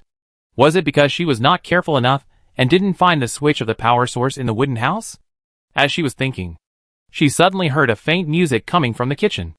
This music sounded like the music reminder when a text message came on the mobile phone. It was short and very familiar. She walked into the kitchen with some suspicion. The sensor light automatically lit up. She saw that the light of the setting interface on the double-door refrigerator in the kitchen lit up. How could it be possible?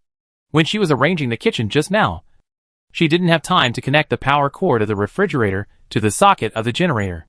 How come there is electricity now? Shu Fu reached out to open the refrigerator. The light inside really lit up. At the same time, she also heard the sound of the refrigerator starting to cool. She was stunned for 2 seconds, and suddenly understood. She turned around and tried to turn on the microwave, oven and induction cooker one by one. Sure enough, every household appliance that needed electricity had electricity, and she didn't connect any of them to the socket. So this is what whole house power means. As long as you equip the electricity card, within the usage time, all the household appliances in this wooden house do not need to be connected and can be used directly. Awesome. Shu Fu couldn't help but praise. What kind of black technology is this that lazy people must have for home travel? Shu Fu quickly checked every corner of the cabin again, hoping that she would not overlook any functions, and she actually found something different. When the cabin is equipped with an electric card, some rechargeable electronic products such as mobile phones, power banks, electric hot water bottles, rechargeable lights, will automatically enter the charging state as long as they are placed in the cabin. When the faucet is turned on, the water flowing out is no longer cold water, but warm hot water, and the temperature of the hot water will change as the faucet is turned left and right. Similar to the gas water heater she used to use at home, it heats up immediately after it is turned on, and the temperature can be adjusted at will. The new function is perfect and impeccable. The only problem is that the electricity card seems to be available only through lottery, and the chance of winning depends entirely on luck. Thinking of it this way, this electricity card seems particularly precious. She immediately went to the screen to uninstall the electricity card. Such precious energy for the whole house, she wants to save it for the most needed time, and it is best to take out all the appliances that need to be charged in her space, and charge them at the same time, making full use of the usage time. If you use a small amount of electricity on a daily basis, a generator is more suitable. She carefully put the electric card into the space, and took out another golden card. This was the Drifting Bottle Shield Experience card she drew, which can be used on any level of raft. In the current situation, she felt that she needed to figure out what kind of shield it was. She put the card on the screen, and the screen sensed the card, and the font popped up, Drifting Bottle Shield 24-Hour Experience Card. Do you want to use it? She clicked Use. The raft has entered the Drifting Bottle Shield state, 23 hours 59 minutes and 57 seconds. In this protection state, all areas of the raft are upgraded to Master Mode, and a drifting bottle barrier is formed around the raft.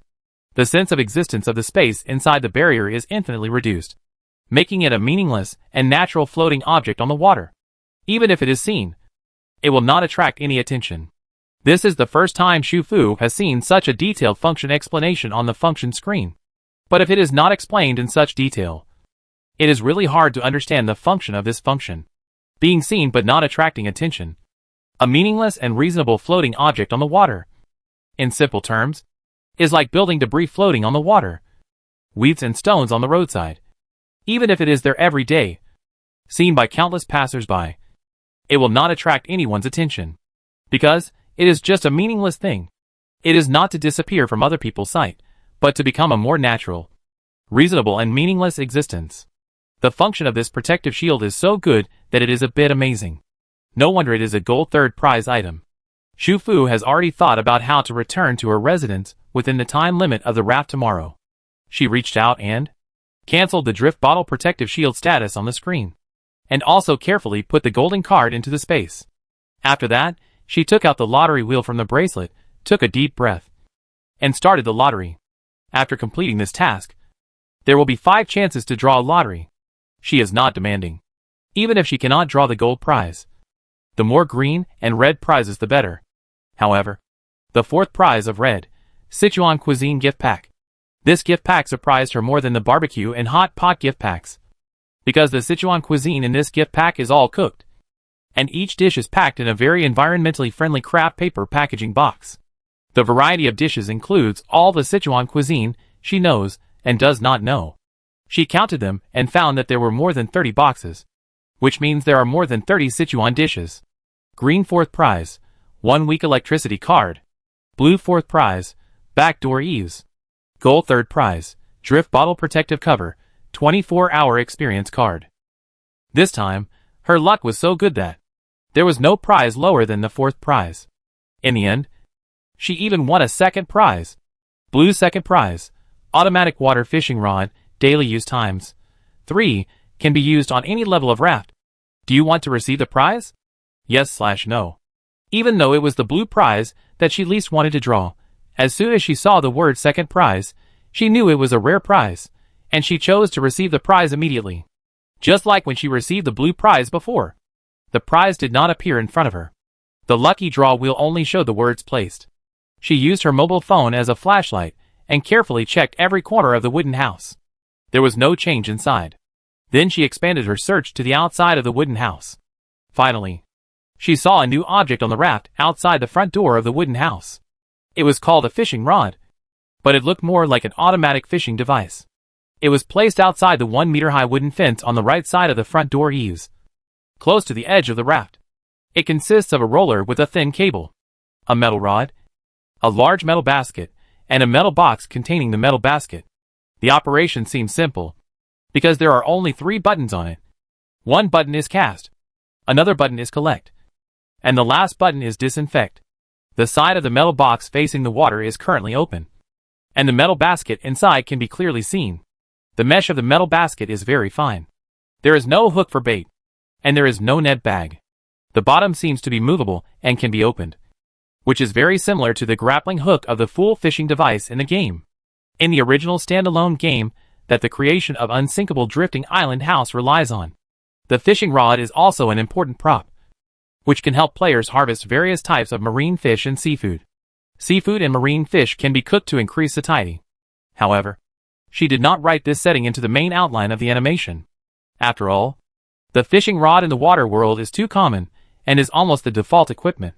Moreover, the fishing rod in the game and the one in front of her now, except for the name, have nothing in common. Xu Fu squatted under the eaves to check for a while, and finally decided to give it a try, and reached out and pressed cast.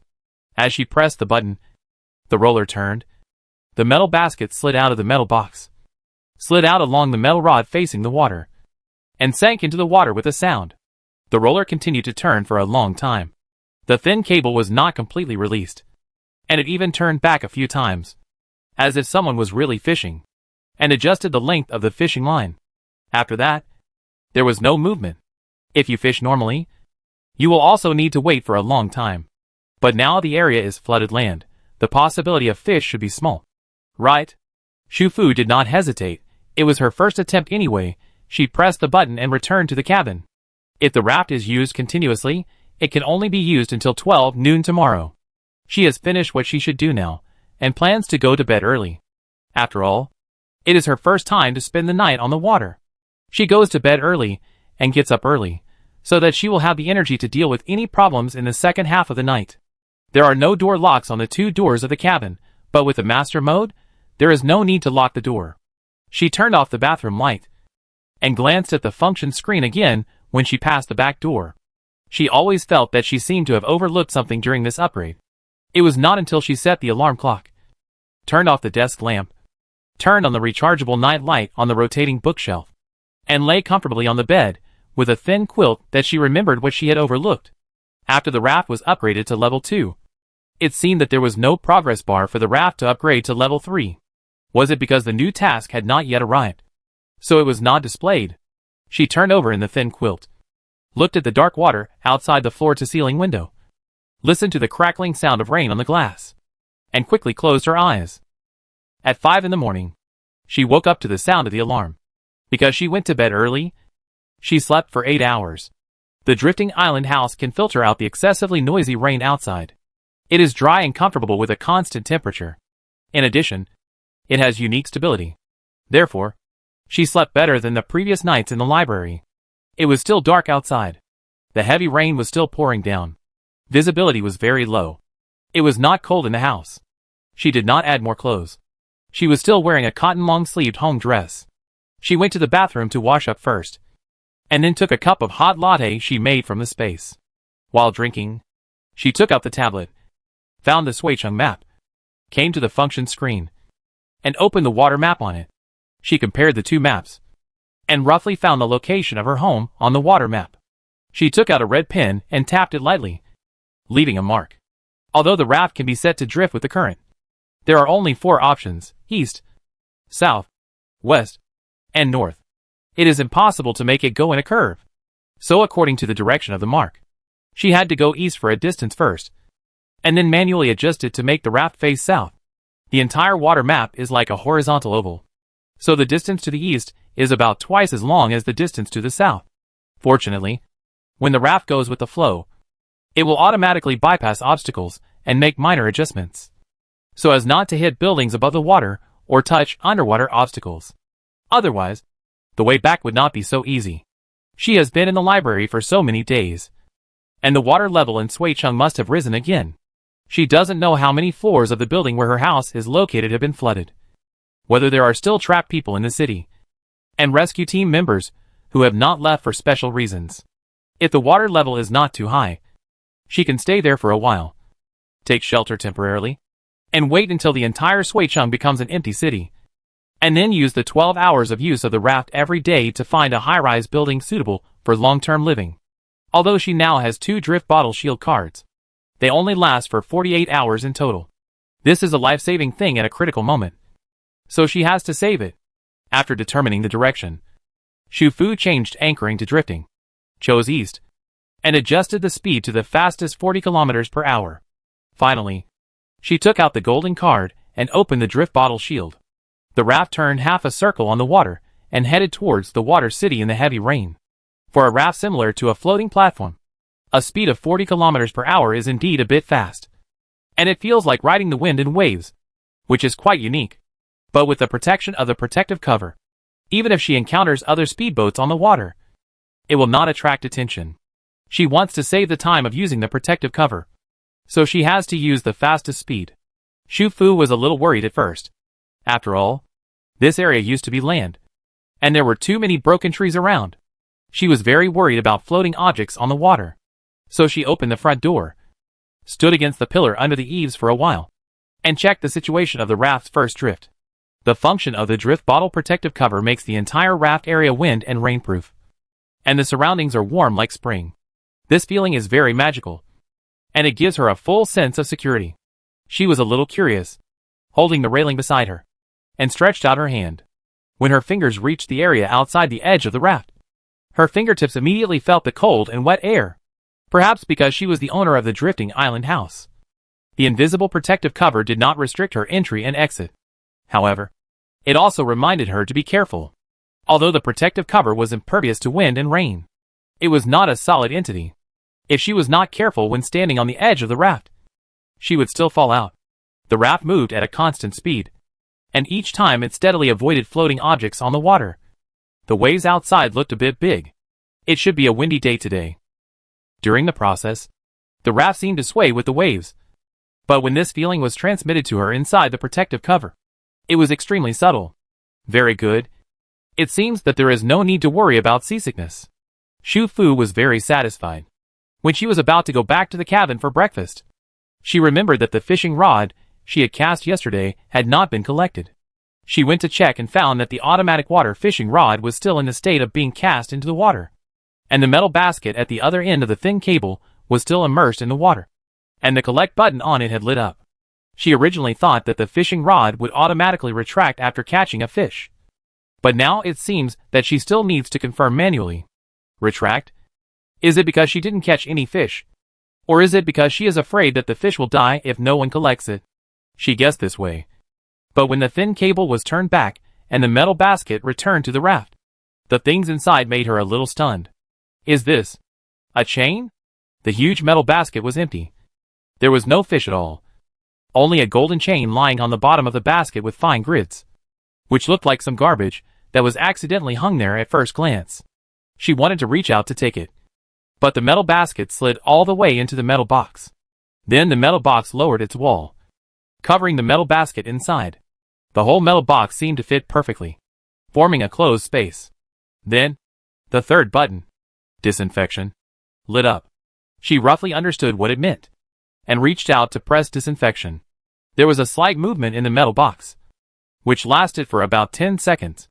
The movement ended, and the wall of the metal box on the inner side rose, and the metal basket slid out, stopping at just the right angle.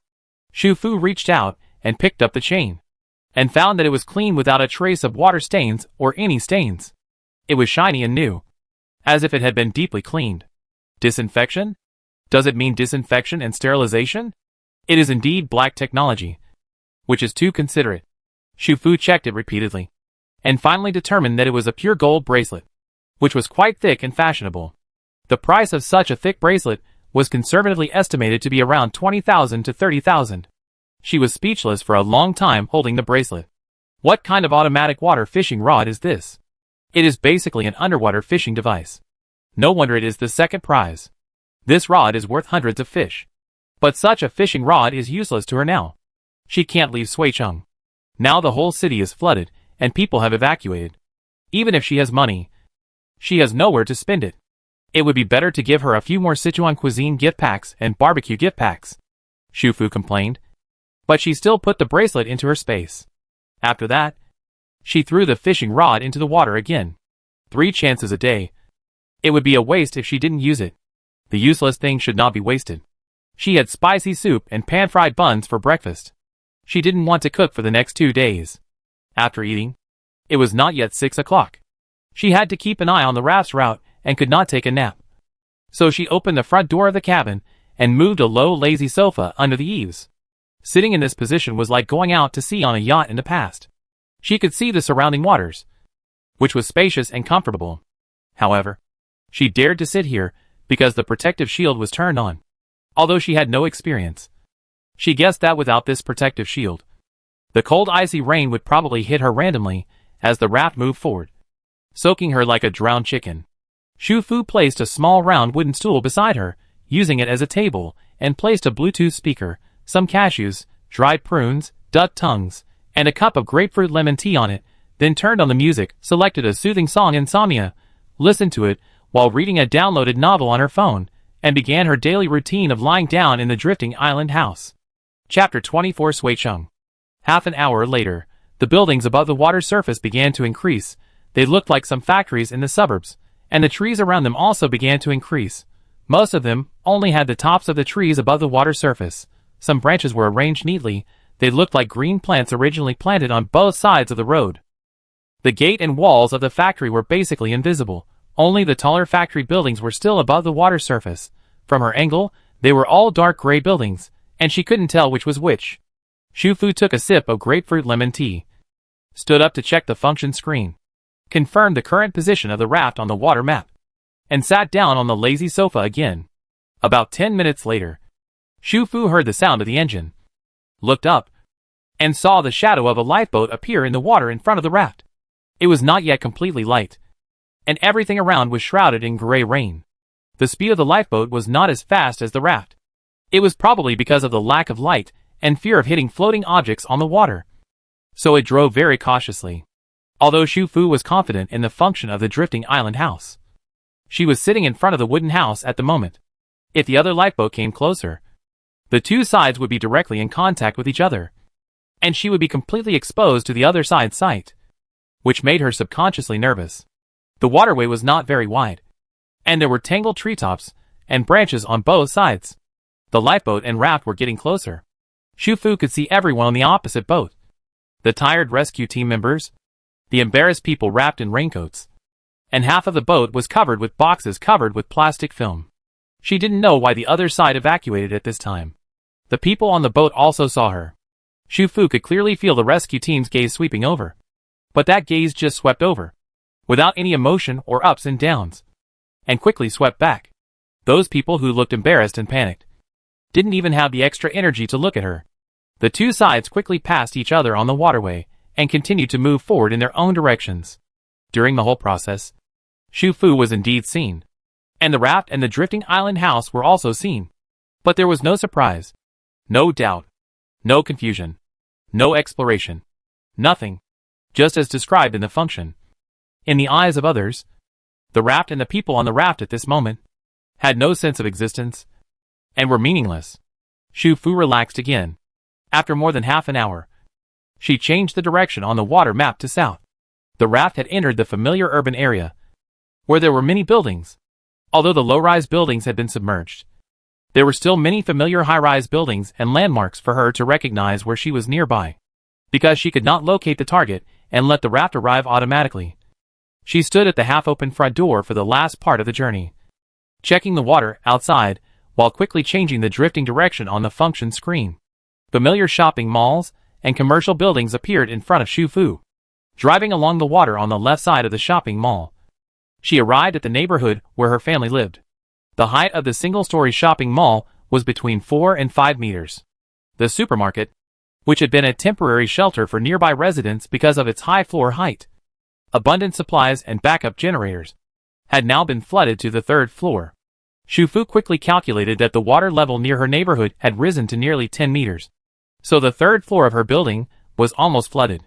Her home is on the 5th floor, and if she is lucky, she can survive for a few days. On the way back, she saw not only a rescue team's assault boat, but also several civilian rubber boats and even small wooden boats. The people on them seemed to be carrying and transferring some supplies from the buildings in the water. She speculated that this situation would continue for a few days. There were always some people who were unwilling to follow the official arrangements and acted independently for various reasons. When the raft passed the supermarket shopping building, the collect button on the automatic water fishing rod suddenly lit up.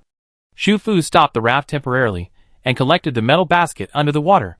This time, the metal basket was filled to the brim. Bags of dried scallops, bags of abalone, bags of cod, bags of oysters, bags of tiger shrimps, bags of toilet paper. There were more than a dozen bags of seafood, mixed with a bag of toilet paper, which was jaw-dropping. Was it because there was a supermarket nearby that the harvest this time was so special? After the disinfection was over, the metal box was opened, and the metal basket full of harvest slid out. The seafood bags were all vacuum sealed. I don't know if it was because they were originally frozen foods, or because the fresh frozen food section of this supermarket was on the 2nd floor and was flooded relatively late, and the weather was cold. Anyway, when she opened the bags to check the seafood inside, she found that everything inside was good, and after being disinfected with black technology, all of them were safe and edible. Shu Fu was very happy, and felt that she had another way to obtain supplies. She put all the seafood into the space, and put the roll of toilet paper in the item area outside the kitchen, and continued to let the raft go to Pinyin Community. The plants on both sides of the path are gone. The small shops are gone, and the street lights are gone. From the intersection to Pinyin Community, you don't even have to turn and take the original lane. You can go directly to the buildings in the water from the open water.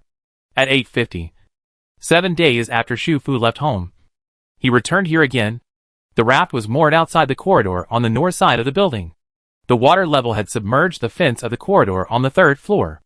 There was about half a meter of space between the water surface and the ceiling of the corridor. Fortunately, at this height, she could just climb into the corridor on the 4th floor with a little effort. Shu Fu put on her fleece jacket and waterproof jacket again. First canceled the protective shield of the drift bottle. Put the golden card with 20 hours left into the space. Put on waterproof boots at the door. Pulled up the hood of her jacket. Reached out to grab the fence of the corridor on the 4th floor. Stepped on the extension of the corridor on the 4th floor. And tried to climb up. The tallest building here is the 5th floor, with a garage like the one she is in. And there are several 4-story buildings, or 5-story buildings without garages, which are now flooded. The people in the entire community had already left. There were no supplies, and the building was not tall, and no new people would come here. There was a dead silence all around. Shu Fu walked through the wet corridor, and entered the stairwell while operating the bracelet to fold up the raft. Everything was the same as the day she left, including the garbage in the stairwell. Shu Fu did not go home immediately. She put on a mask and disposable gloves, took the broom left in the stairwell by other residents, and swept the garbage from the 5th floor to the 4th floor stairwell from top to bottom, and finally swept along the 4th floor corridor in the opposite direction of her home, and swept all the way to the external stairwell at the other end of the 4th floor. Afterwards, she returned to the 5th floor and cleaned the corridor on the 5th floor in the same way. It was unknown how many days these garbage had been there. Even in the cold weather, they still emitted all kinds of unpleasant odors. She had no way to deal with them, and could only try to clean them as far as possible from her home. Shu Fu threw the mask, gloves and broom in the stairwell and quickly returned home. The house, which had been closed for many days, was cold and damp, and there was a bad smell, which should be the smell from the sewer. Shu Fu changed into clean flat cotton shoes, and went to the kitchen to try it out. The water, electricity, and gas were all turned off. That was right. The people had all evacuated Suicheng. So even if the pipes were not broken, there was no need to keep them open. She first opened the north-facing glass window in the kitchen, and only locked the iron gate at the main door. She opened the inner door halfway, and then went to the balcony and opened a gap to ventilate the entire house from north to south. As soon as the glass on the balcony was opened, the heavy rain outside rushed in. She placed a large plastic basin underneath to catch the rain. As for the rainwater that splashed outside, she would just mop it up later. After that, she first sprayed alcohol disinfectant everywhere in the room, and then lit a scented candle in the room and the living room to deodorize. Then, she found some foam boxes, old towels and sealant from the space, blocked all the sewer openings in the house, and finally sealed the outermost layer with glass glue, and reinforced it several times. If the water level flooded the 4th floor, the sewer on the 5th floor would backflow. The backflow of sewer water into the house was more terrible than hail breaking glass and heavy rain pouring into the house. Although she might have moved to another place by then, it was better to make preparations early. After ventilation for a while, the air quality in the house improved. She poured the rainwater in the plastic basin out of the balcony, closed the doors and windows again, and mopped the rainwater on the balcony floor. After that, she mopped the house again. After a simple cleaning, she took off her waterproof jacket and trousers and changed into home cotton padded clothes and trousers. These cotton padded clothes and trousers are winter clothes. In the past, she only wore thin autumn clothes inside, and she would not feel cold at home. Now, although she is wearing a fleece jacket and trousers inside, she still feels chilly. Although she could use the generator to turn on the air conditioner, the outdoor unit would rotate when the air conditioner was in use. There were still people in the city, and she didn't want to get involved. So she pulled all the blackout curtains tight, took out a kerosene stove, filled it with special oil, and lit the stove. Kerosene stoves are more convenient than diesel stoves. They are portable and safe. There is no need to exhaust ventilation ducts. They can be used in rooms with normal air circulation. Of course, the heating effect will vary depending on the size of the room, and there will be some special smells after the special oil is burned when it is used. You can get used to it after a while. Her living room was connected to the kitchen and corridor, and the space was slightly larger. After the kerosene stove burned for about 10 minutes, the temperature stopped rising and remained at around 16 to 18 degrees, which was about 5 degrees lower than the normal use of a small space inside a tent. But this was enough. The dampness in the house had been completely dispelled. She leaned on the sofa, looking at the flickering fire in front of her, and felt warm all over. It was almost noon. She had breakfast early, and was a little hungry after being busy. Thinking of another use of the kerosene stove, she added the top cover. After that, she took out a camping pot with a handle, a set of camping folding tables and chairs, a tablet with various movies, TV series and variety shows downloaded, and finally took out the hot pot gift package she had won in the lottery. She fried the garlic and beef hot pot base until fragrant, added mineral water, placed it on the top cover of the kerosene stove, and put all the hot pot dishes she wanted on the table: fat beef rolls, crispy lamb rolls, luncheon meat slices, tripe, cuttlefish, chrysanthemum, vermicelli, rice cake, kelp knots, and several seasonings and coriander, garlic and chopped green onions that came with the gift package. The camping pot was not big, and the hot pot soup soon started to boil with gurgling bubbles. She put half a box of beef rolls in, opened her tablet to find a comedy movie, and began to enjoy her hot pot lunch. The beef was spicy and fresh.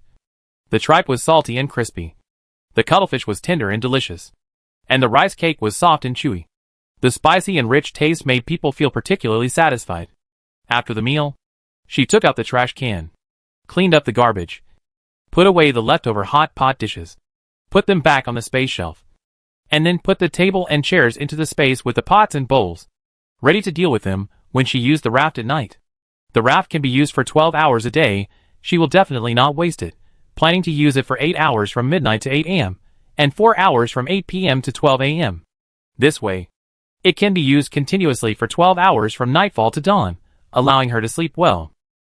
There are 3 hours left today. She plans to take out the raft at 9 o'clock in the evening. She doesn't have to go to work, and there is nothing to do.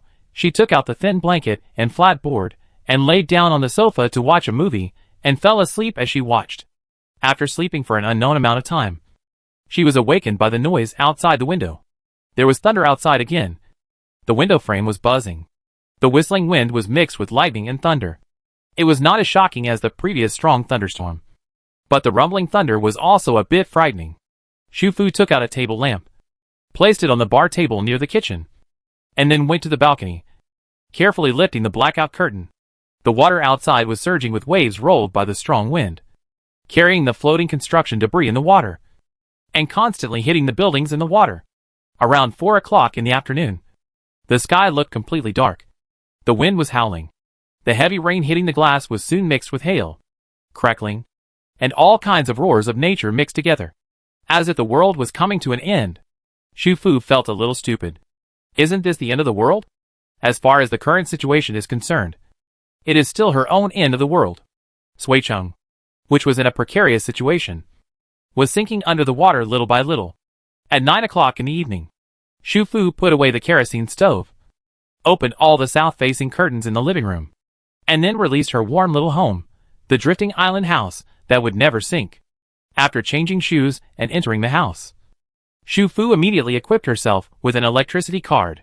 She had drawn a new 1-week electricity card, together with the original one.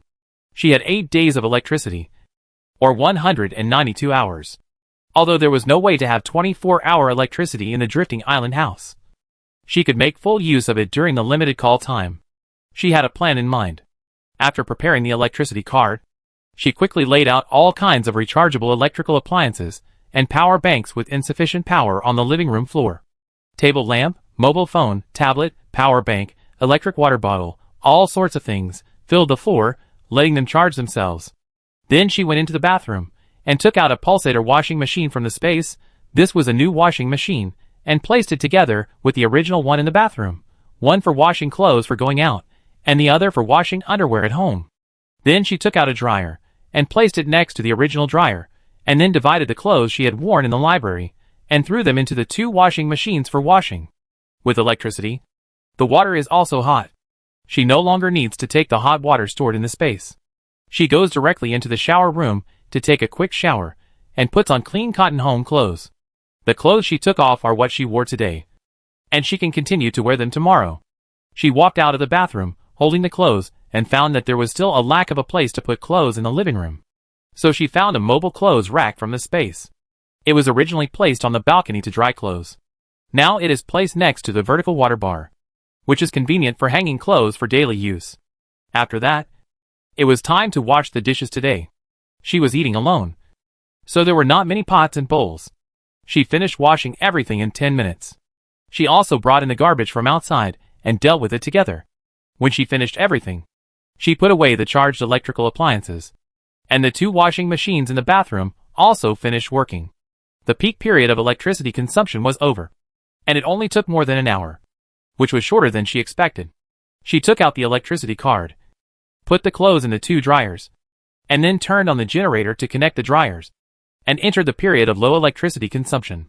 She turned on the Bluetooth speaker, sat barefoot on the sofa in the living room, drank hot milk, and took out the notebook with the survival plan, and wrote down what she needed to do in the next few days. First, the water level should be measured every day. It is best to go directly to the corridor on the 4th floor to measure the exact rise of the water line. Secondly, the automatic water fishing rod can obtain supplies. It is best not to waste the 3 opportunities to use it every day. At present, it seems that the supplies obtained depend on the location. The supermarket at the intersection is a good place to cast the rod. But there are still people in the city. It will take time for the protective shield to go there. At this stage, supplies are not as valuable as protective shields. So if she wants to use them, she can only try them in the community temporarily. Finally, compare the water map and Shuicheng map. Find out the locations of the previously selected high-rise buildings on the water map, and prepare for migration. After recording, Shu Fu thought about it, and felt that during the 12 hours of using the raft at night, she could also release the raft on the water outside the building. The light is dim at night, and it is fixed next to the building in the community, so it will not attract attention. The advantage of doing this is that the 3 daily opportunities of the automatic water fishing rod will not be wasted. In addition, purified water can be used. In case the water level suddenly rises while she is sleeping, she will not have to wait until the water floods into the room before noticing. Although the raft will not sink, it is outdoors. There is a ceiling in the house.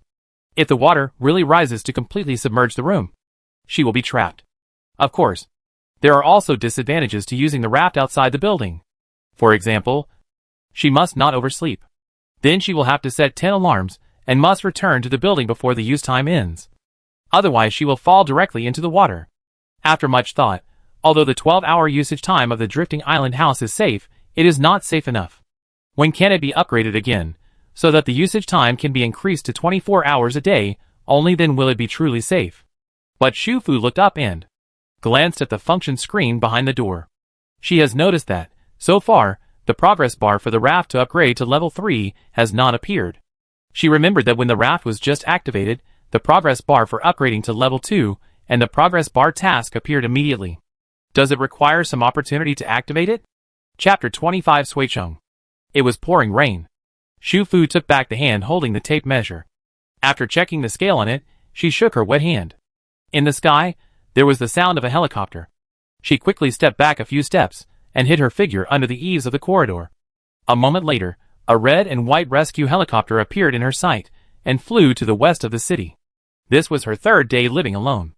In these 3 days, 4 helicopters appeared before and after. She didn't know whether these helicopters passed through Shuicheng, or rescued people in Shuicheng, or transported some supplies away. This situation was not favorable for her. She had always wanted to wait until Shuicheng became a real empty city on the water before going to the next higher building. But obviously, she could not predict the appearance of helicopters. These helicopters flew quite low, and she could not guarantee whether the people on the helicopter would notice her small raft on the water below. They might ignore it as a floating object like a building door panel, or they might lower their altitude to check. Fortunately, the water level had not risen to the 4th floor yet, so she still had time. She waited until the red and white helicopter completely disappeared in the heavy rain before she turned back to the 5th floor. 2 days later, the water level reached the ceiling of the corridor on the 3rd floor, and the 3rd floor was completely submerged. 3 days later, the water line was above the first step on the 4th floor. Shu Fu removed the door panels of the bedroom and bathroom, used space transfer, and added the iron bucket and stove abandoned by the neighbors in the stairwell to make a simple wooden bridge between the stairwell and the corridor on the 4th floor. That same night, she began to release the raft outside the corridor on the 4th floor to spend the night, and began to cast and reel in the rod 3 times a day. The harvest was not satisfactory. They were small stools, iron buckets, stainless steel pots, hammers, and other things that would not be damaged after being soaked in water. Occasionally, I received small things such as canned brown sugar, bags of vermicelli, bean curd, and red dates that had not been opened. It seemed that the residents of Ping'an community collected their things very cleanly when they left. She suspected that these foods were left under the water when the residents did not have time to clean up on the night of the flood. But overall, the automatic water fishing rod is still very reliable. All the harvests were unspoiled food, or items that could be used after soaking in water. There was no garbage or waste. After that, one-click disinfection was used, which was non-toxic and sterile. 2 days later, in the morning, when she walked out of the drifting island house, she found that the simple wooden bridge she had built on the 4th floor corridor was also submerged in water. Shufu looked at the time. It was less than 6 o'clock in the morning, and there were still 6 hours left for the raft to be used today. She did not stay on the raft any longer. She changed into a waterproof jacket, put away the raft, and went back upstairs. At 9 o'clock in the morning, she stood at the door again and looked back at the rented cottage. Although it was rented, before she awakened, she really regarded this place as her future home. Spent a lot of time on decoration, and also envisioned the scene of living here in the future. After today, she will not come back here again. This house will probably be submerged in water soon. Shufu closed the door and locked it, then went directly to the corridor fence and released the raft to the water below. The water level had already submerged several steps on the 4th floor. After releasing the raft, she flipped over the 5th floor fence and landed on the roof of the drifting island house, and then went down to the raft. When moored, the raft was as stable as flat ground, and did not shake because of her flipping and jumping. Shufu changed her shoes and went into the house. The inside and outside of the wooden door were still 2 different worlds. It was raining outside, and the temperature was cold. But inside the wooden house, it was like the peaceful and refreshing early summer, dry and warm. Even if the wooden door was open, the slanting rain could not penetrate the door frame and enter. She tried twice to confirm that, even if the drift bottle protection cover was not turned on, starting from the eaves of the wooden house, the invisible barrier already existed. Shufu thus confirmed that the hardware home connected to the drifting island house produced by the Blue Prize will become part of the wooden house after being equipped and be included in the master mode, becoming a disaster-resistant, constant temperature, and exclusive safe space. Therefore, the small space under the 2 eaves at the front and back doors has been used by her. The 2 small shoe cabinets have been moved to the outside door. On the other side of the door, there is a camping chair with a backrest and a small camping table. You can sit here when changing shoes. The table is convenient for placing things. You can also sit here to get some fresh air when the raft is drifting. However, the eaves are not as small as the internal compressed space. It is not as windproof as the drift bottle protective cover. When she occasionally moves a little bit under the eaves, her hands and feet will be wet immediately. Shufu started drifting, set the direction, and skillfully operated the raft towards the intersection. The 2 buildings at the intersection were very eye-catching even through the rain. The buildings nearby were not very high.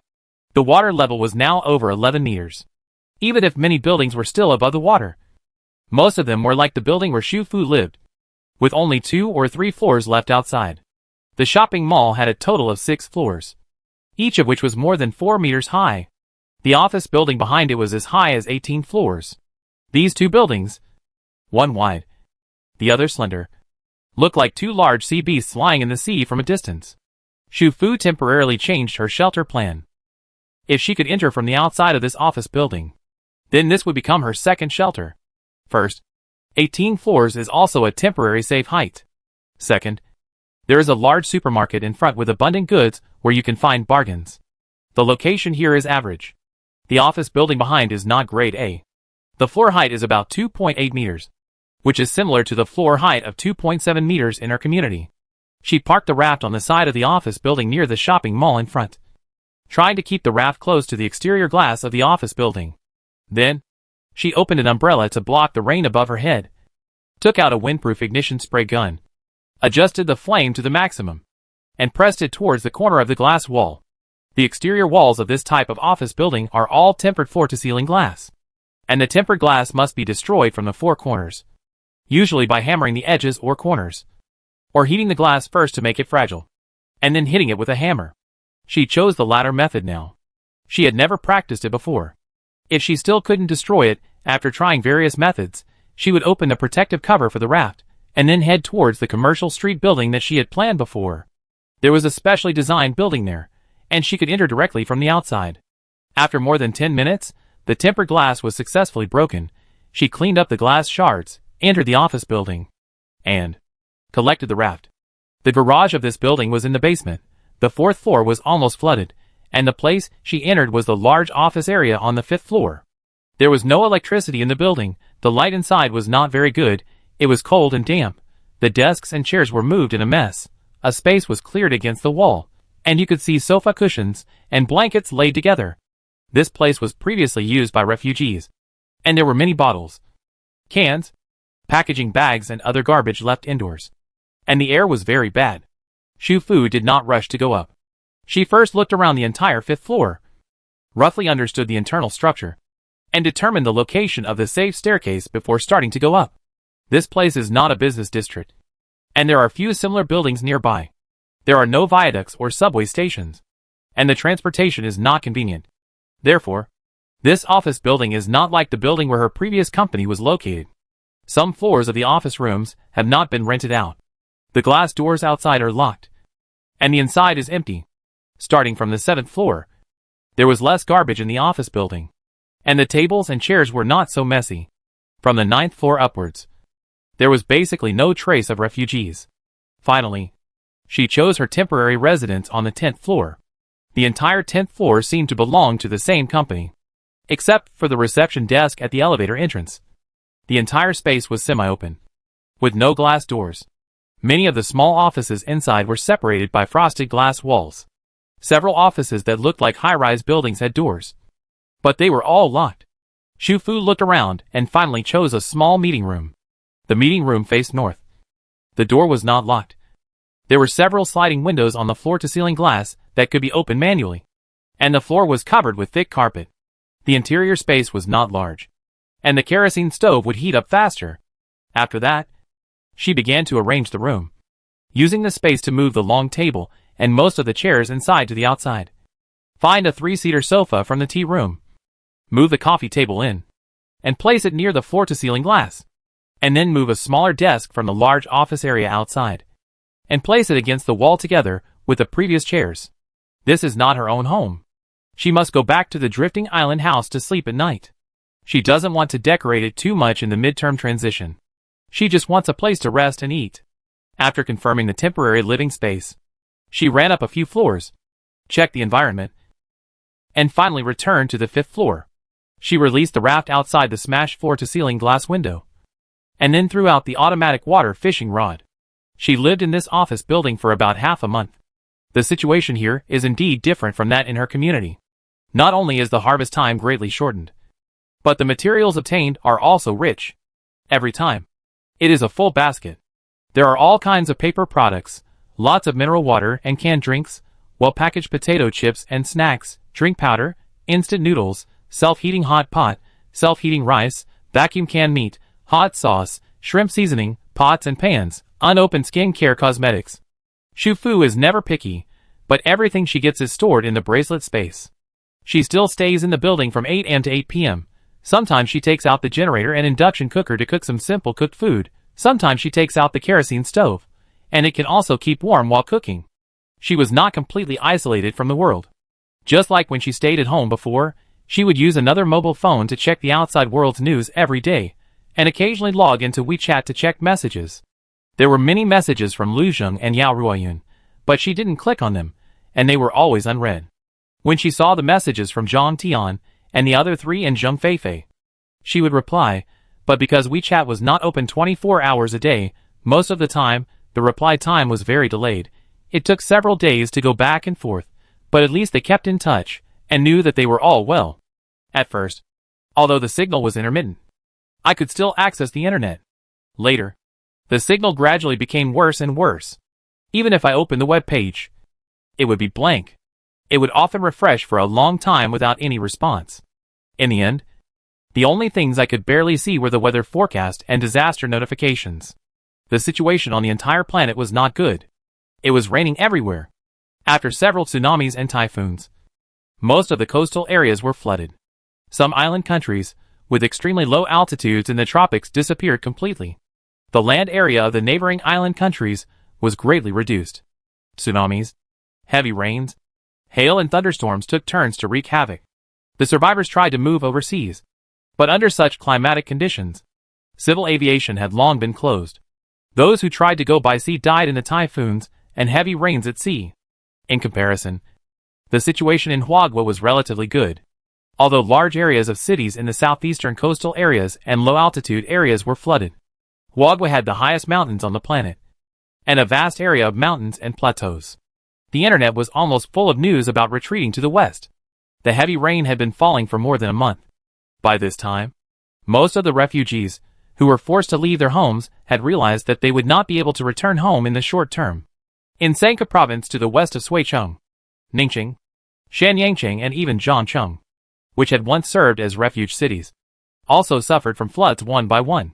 The refugees had to move again with the people in these cities. The country began to renovate and build temporary residences in cities with higher altitudes to accommodate these refugees.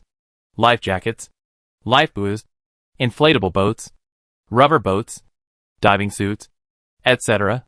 These water life-saving products became the most in-demand goods. Prices began to rise, especially purified water in food, which doubled or tripled. These were the prices in some large supermarkets under state control. Some private supermarkets had prices that increased 5 or 6 times. Some people even bought cabbages for 100 yuan each and eggs for 200 yuan each. Of course, occasionally, you would see news that someone got a high-priced vegetable through the community property or a homeowners group, but ended up receiving a bag of rotten vegetables. Every 1 or 2 days, you would see scammers being caught. Sometimes, some supermarkets will release a batch of limited purchase low-priced drinking water supplies, which can slightly ease the pressure of people's lives. These supplies are aided by the country and other cities. In the era of great disasters, everything is in chaos, and the news is good and bad, and true and false. The day before the internet was completely cut off, Xu Fu saw the news on the internet that several cities in the west were preparing to build a bypass dam. The news she saw was not officially announced, and she didn't know whether it was true or false. However, these cities are basically hilly and mountainous, with a high altitude. Although it is raining heavily at present, the situation in the city is normal. The rain in Suicheng basically switches between heavy and very heavy, occasionally accompanied by thunderstorms and hail. Sometimes when she wakes up in the middle of the night, the water level has risen by half a floor. She had to break a piece of floor-to-ceiling glass every once in a while, so that she could release the raft to spend the night in the drifting island house. At first, she spent most of her time in the small meeting room during the day, watching dramas, variety shows, reading books, and listening to music. She felt that her time alone was quite comfortable. But soon, she realized that such a pure lying life would gradually make her useless. More importantly, her daily lying routine of drinking milk tea, snacks, coffee, and fruits made her weight increase by 3 pounds in more than half a month. So, she began to use the safety stairs in the building to go up and down for simple climbing exercises. When she was bored, she would go to each floor to look around, and if she found any useful supplies, she would store them in her space. Some unopened bottled water, tissues, bagged coffee, box-scented tea and fruit tea, instant noodles, new A4 paper and pens, brand new office chairs, as long as they were small, considering that they would be used in the future. She would store them in her bracelet space. According to her original idea, she planned to stay here until the waterline passed the 14th floor, and then move directly to the commercial area. But as time went by, the helicopters passing over Suicheng gradually disappeared. There were no people, no boats, no planes, only the sound of rain, from morning to night, without end. The bracelet on her wrist was always quiet, and never vibrated once. She took out her black mini notebook many times, flipped through it, and tried to find the font of the new task on it.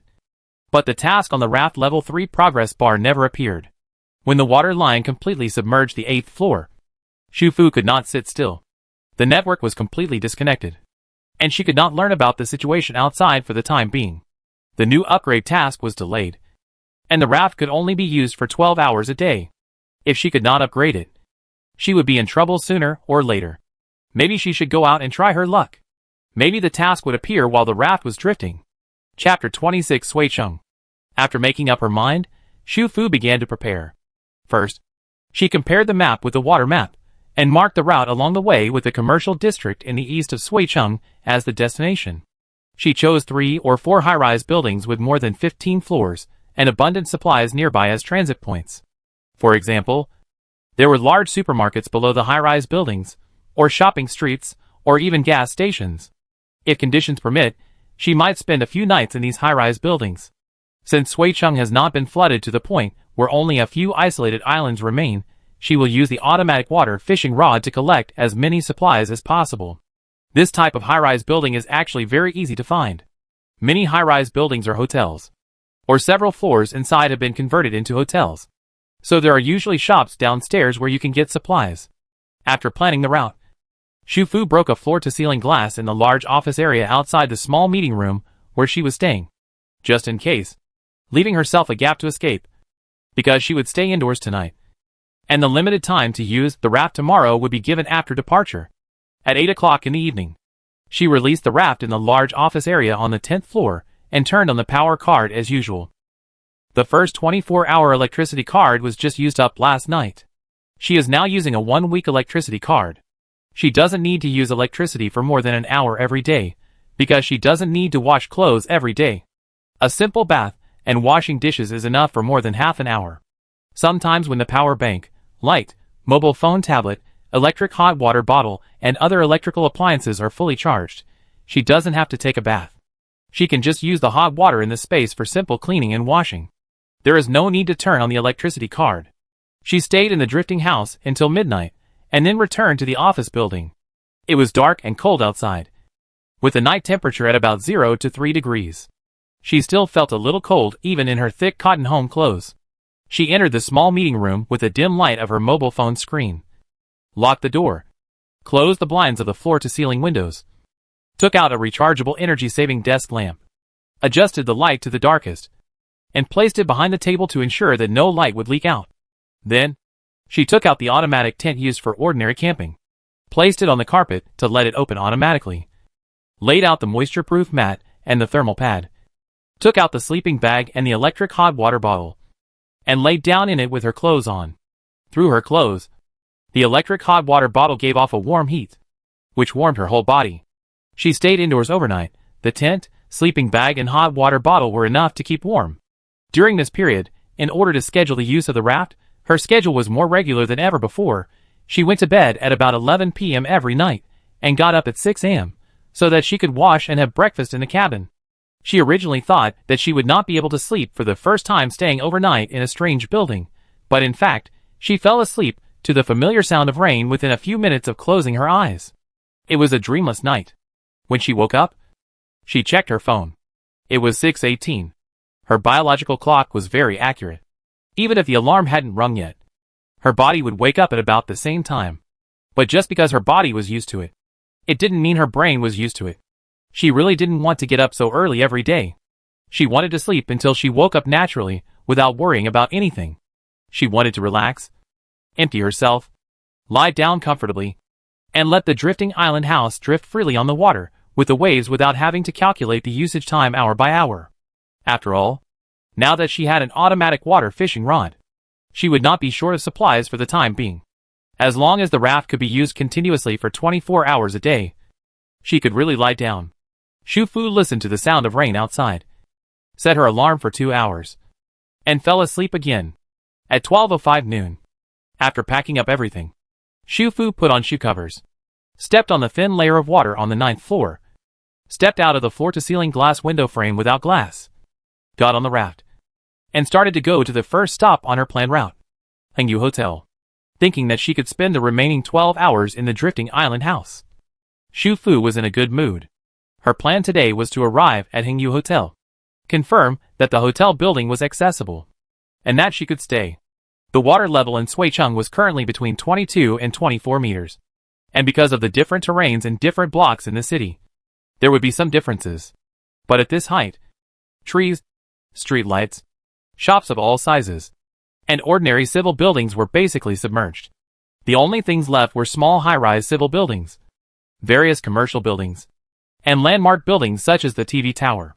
As the water level rises, the color of the water gradually darkens, from the original light gray to the current dark gray. When the wind is stronger, The waves surge, and it feels like being on the sea. Recently, as the number of buildings above the water in Shuicheng decreases, she finds that the water map is also changing. Those dark green dots and block icons that were once densely packed are slowly disappearing. Xu Fu quickly realized that it was because the buildings represented by dark green had sunk below the waterline. Every time a dark green dot or block icon disappears, it means that there is one less straw that can save her life. There is an external escape staircase on the side of the staircase of Hengyu Hotel. She didn't need to knock on the glass. She climbed the stairs to the 9th floor and found that the safety door on this floor was locked. So she continued to go up and look for other safety doors. Finally, she entered the hotel building from the 11th floor. There are 15 floors here in total. There are also traces of refugees staying there. The people were in a hurry when they evacuated. Many room doors were open. The 12th floor of the hotel is the executive suite. 1 bedroom and 1 living room. The interior decoration is luxurious, with a simple induction cooker and a bar. The doors and windows are intact, except for the water and electricity. This place is perfect. Xu Fu felt a little pity. If the daily usage time of the raft could be paused and accumulated like an electric card, it would be great. In this way, when she temporarily stays in a relatively safe and comfortable building, she doesn't have to go back to the drifting island house to spend the night. She can save the raft time as much as possible for future use. As for now, compared to staying alone in a strange, empty, dark building at night, her temperature-controlled drifting island house is naturally safer, more comfortable, and warmer. The first harvest of the automatic water fishing rod here was 30 bags of well-packaged snail noodles. Snail noodles are room temperature food. After a one-click disinfection, they were still stored in her space. After harvesting a lot of snail noodles, Xu Fu thought that the second and third rods would harvest other different kinds of supplies, like in the previous supermarket area. As a result, she cast the rod for 2 consecutive days and harvested nearly 300 bags of snail noodles and potato noodles. It was outrageous. This thing is convenient and easy to cook. Why didn't people buy it all when the flood first started? Or, a soup noodle store opened on the street under the building. Because there was too much inventory. This amount was just the remnant.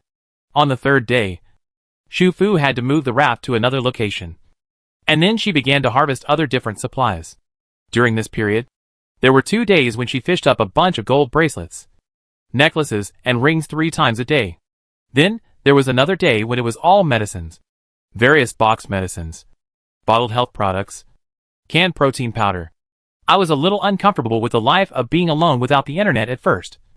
But it got better slowly. Fortunately, she was well prepared. She downloaded almost all the TV dramas, variety shows, novels, music, fitness videos, food information, and disaster information on the internet. When she was bored every day, it was easy to kill time. Every day, she entered a stable and regular period. Time flew by quickly. A month passed quickly. Xu Fu had already passed through several planned transit buildings and arrived at the planned destination. A 36-story office building. And a few hundred meters south of this building is the tallest building in Shuicheng. The 66-story Shuicheng Mingwei building. This building is not just a commercial building, but a super complex building. With a garden inside, international super-grade office buildings, 6-star hotels, cloud apartments, cloud top sightseeing and city exhibition halls, and is a landmark building in Shuicheng. Xu Fu plans to move there when the water reaches the 30th floor.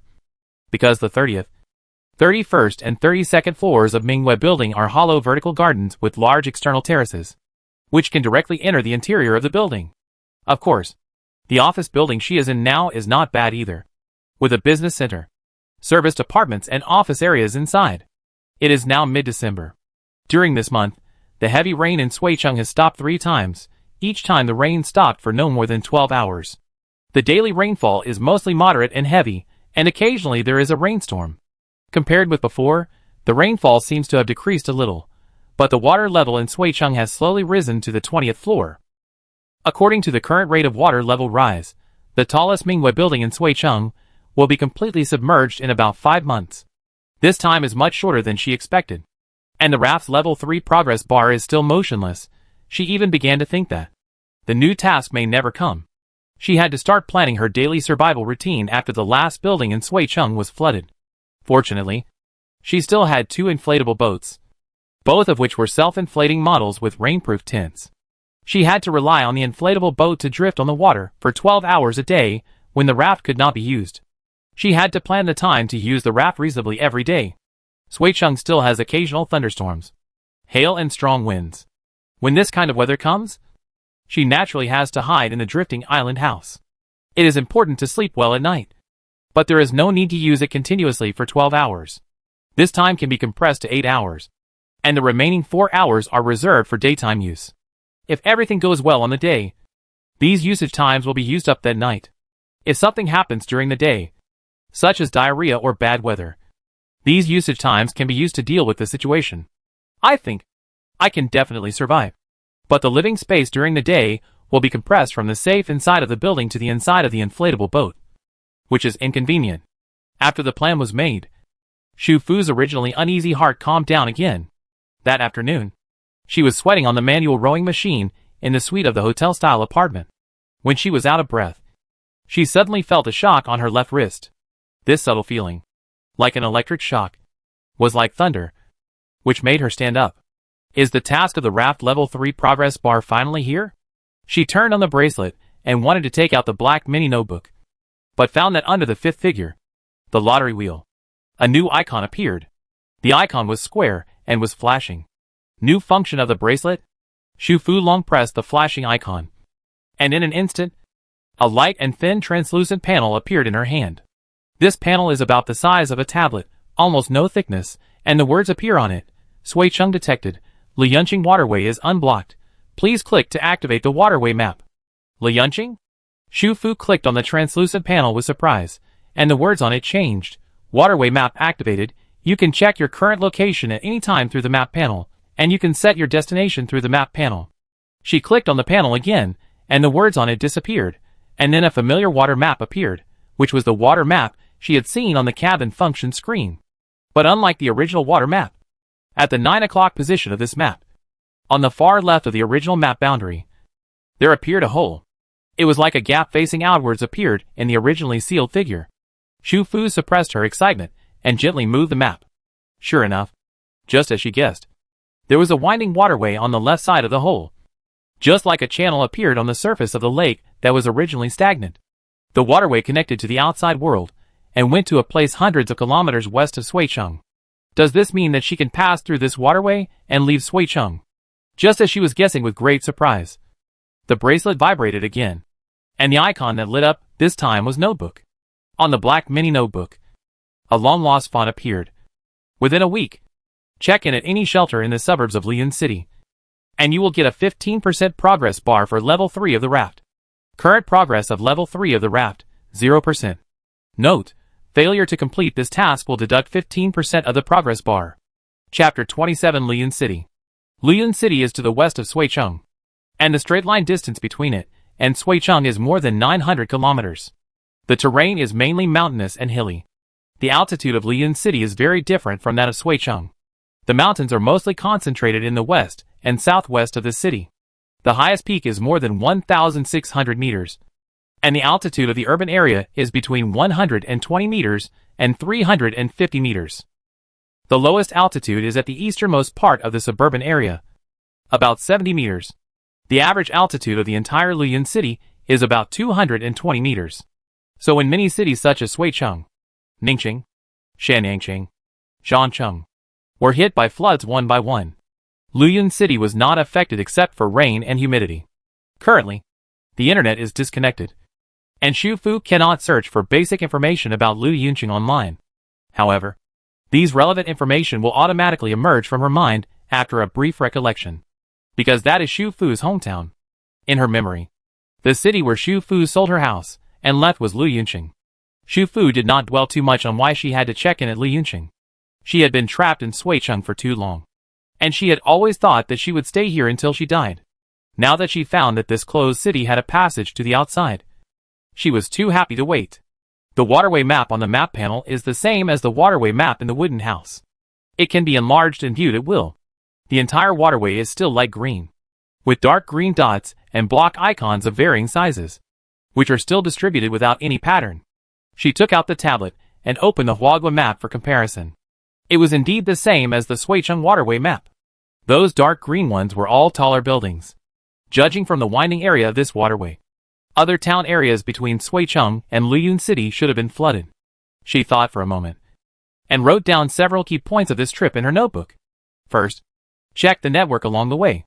Once she reaches an area with network, she will immediately go online to check the information to make up for the lack of external information in the past month. Second, the area that is truly flooded cannot be as winding as this waterway, but should be a vast ocean. So she can try to explore the boundaries on both sides of the waterway to check the so-called waterway boundaries, to see if there is still an invisible barrier that traps her. Third, from Suicheng to Lianqing, the straight line distance is 900 kilometers. And judging from this waterway, the entire journey is about 1,200 to 1,300 kilometers. At the maximum speed of the raft of 40 kilometers per hour, it takes about 32 hours to travel the entire waterway. These 32 hours cannot be continued, and the raft cannot be used for a long time. Fortunately, there are high-rise buildings in the middle of the waterway.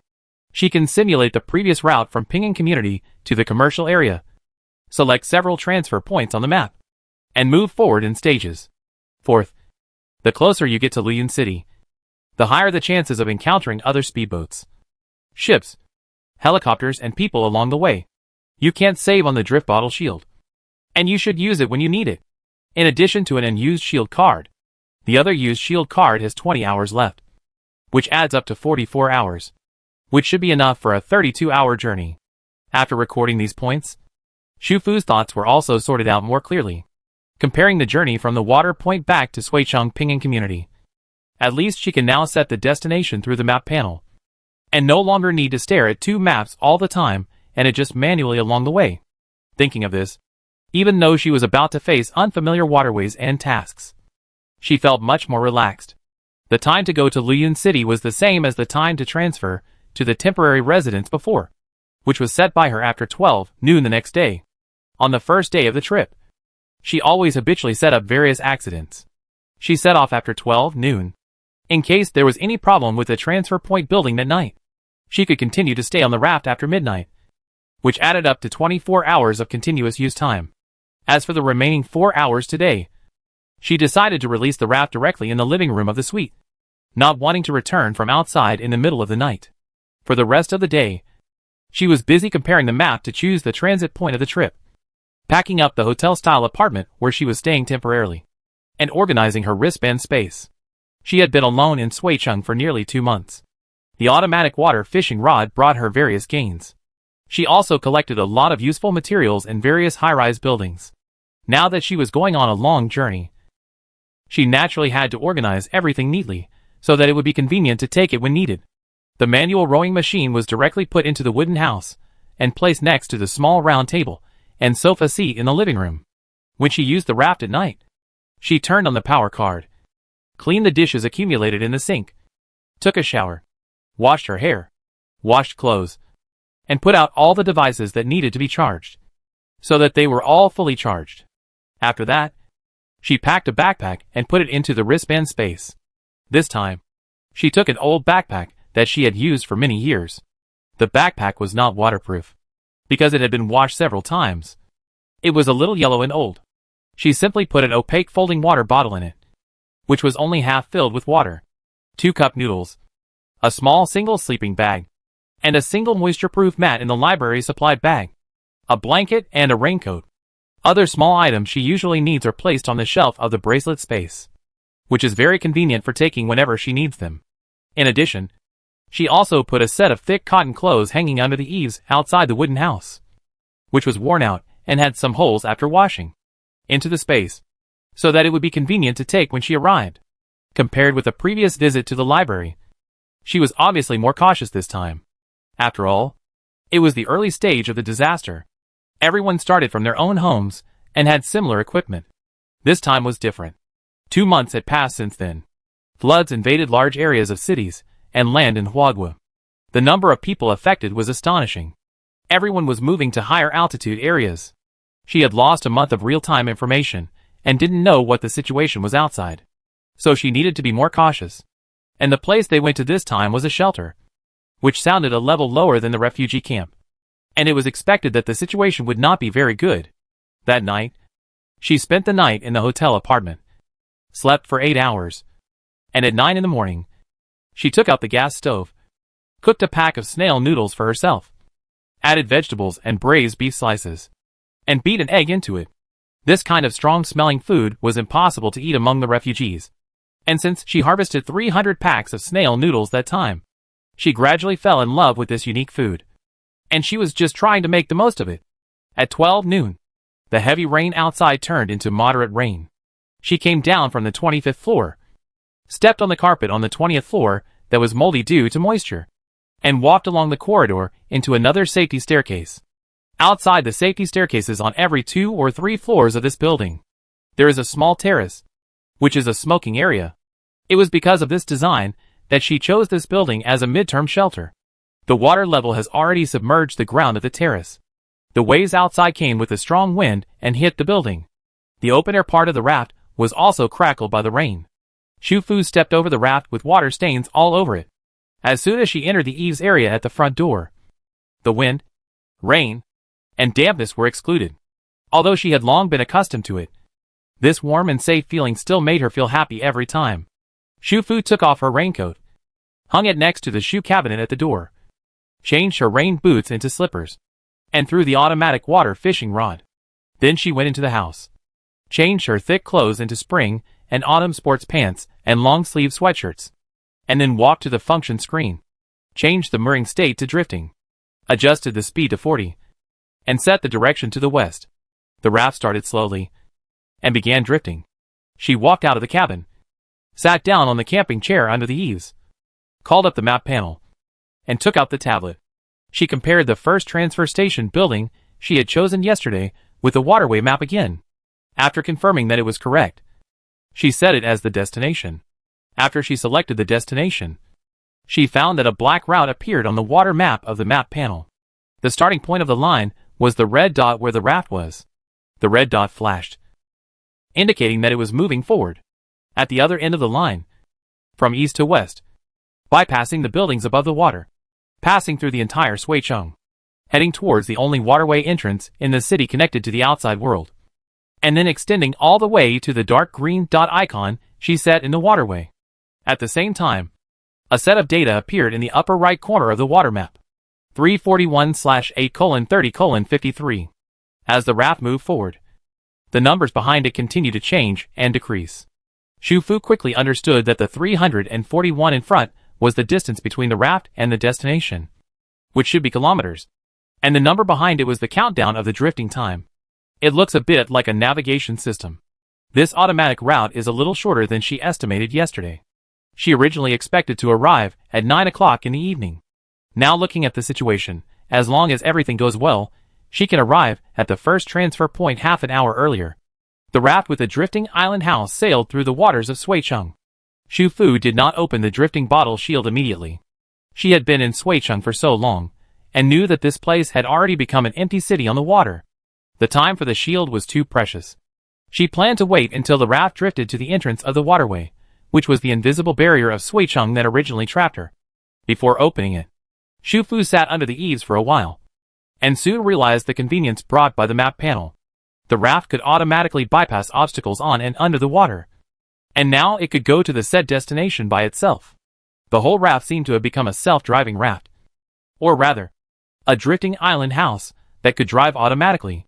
Shufu took out a cup of pearl taro milk tea, a ham and cheese sandwich, and a box of jackfruit from the space, and then selected a short play about rebirth and revenge from the massive resources on the tablet, and started lying down in the drifting island house.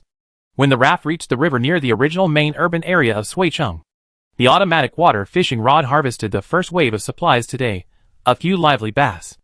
About 20 days ago, the automatic water fishing rod occasionally harvested some supplies that really fit the name of fishing rod. Live fish, live shrimp, live crabs, all kinds of species, all of which looked freshwater species. After one-click disinfection, these aquatic products were still alive, looking clean and healthy. But these living creatures were different from other harvests before. After all, this was not a real river or lake. Under this vast expanse of water, there is all sorts of garbage, including human corpses. However, these aquatic products look very fresh, and it would be a waste to throw them away. Therefore, whenever she harvests such living things, she puts them into a specially emptied box in the space, preparing to study them later. Now, when she goes to an area with internet access, she can check it online to find out. Just like a car with navigation turned on, the automatic drifting after setting the destination is much faster than her manual adjustment of the raft, because it takes the most accurate and shortest route. It took the raft less than 3 hours to reach the westernmost waterway entrance of Suicheng. She called up the map panel again, enlarged the map, looked at the flashing red dot representing the raft, and slowly left the Suicheng water map and entered the new waterway. This time, the surrounding scene did not show ripple-like distortion, nor did it suddenly change. She was still sitting under the eaves in front of the wooden house, and there was an endless ocean in all directions. Compared with the night 2 months ago, the suburbs of Suicheng could no longer be seen in their original appearance. The height of 20 floors, and the average water depth of nearly 60 meters. The flood had already swallowed everything here. Only in the direction of the original few small hills, a part of the mountain that was exposed above the water could be seen, like an isolated island in the sea, desolate and bleak. The raft automatically moved to the middle of the waterway area on the map. Xu Fu waited for another 20 minutes, got up and went into the house, put on a life jacket, and then changed the drifting direction from west to north on the function panel. Because of manual intervention, the raft temporarily left the automatic route and headed to one side of the waterway. The waterway map was very clear on the map panel, but in reality, the boundary could not be seen. This time, she tried to first find out whether she could go to the area outside the waterway and Liyun City, the end of the waterway, after leaving Suicheng, where she was trapped. Second, if there was an invisible barrier blocking her in the waterway, would the raft she was on be blocked in the barrier like her? Or would it leave the barrier after she was filtered and left behind? Just like the tour boat last time, the raft had a recycling function, so she was not afraid of losing it. At the same time, she was also prepared to fall into the water. But this time, she intuitively felt that it was unlikely to fall into the water. Soon, the raft came to the sideline of the waterway, and then stopped there, as if it was blocked by an invisible barrier. She didn't fall into the water, and the raft couldn't get through. Just as she guessed, the waterway map was the same as the water map, and the boundary line of the map was also her boundary line. The raft was assumed to be one with her, and it couldn't get through either.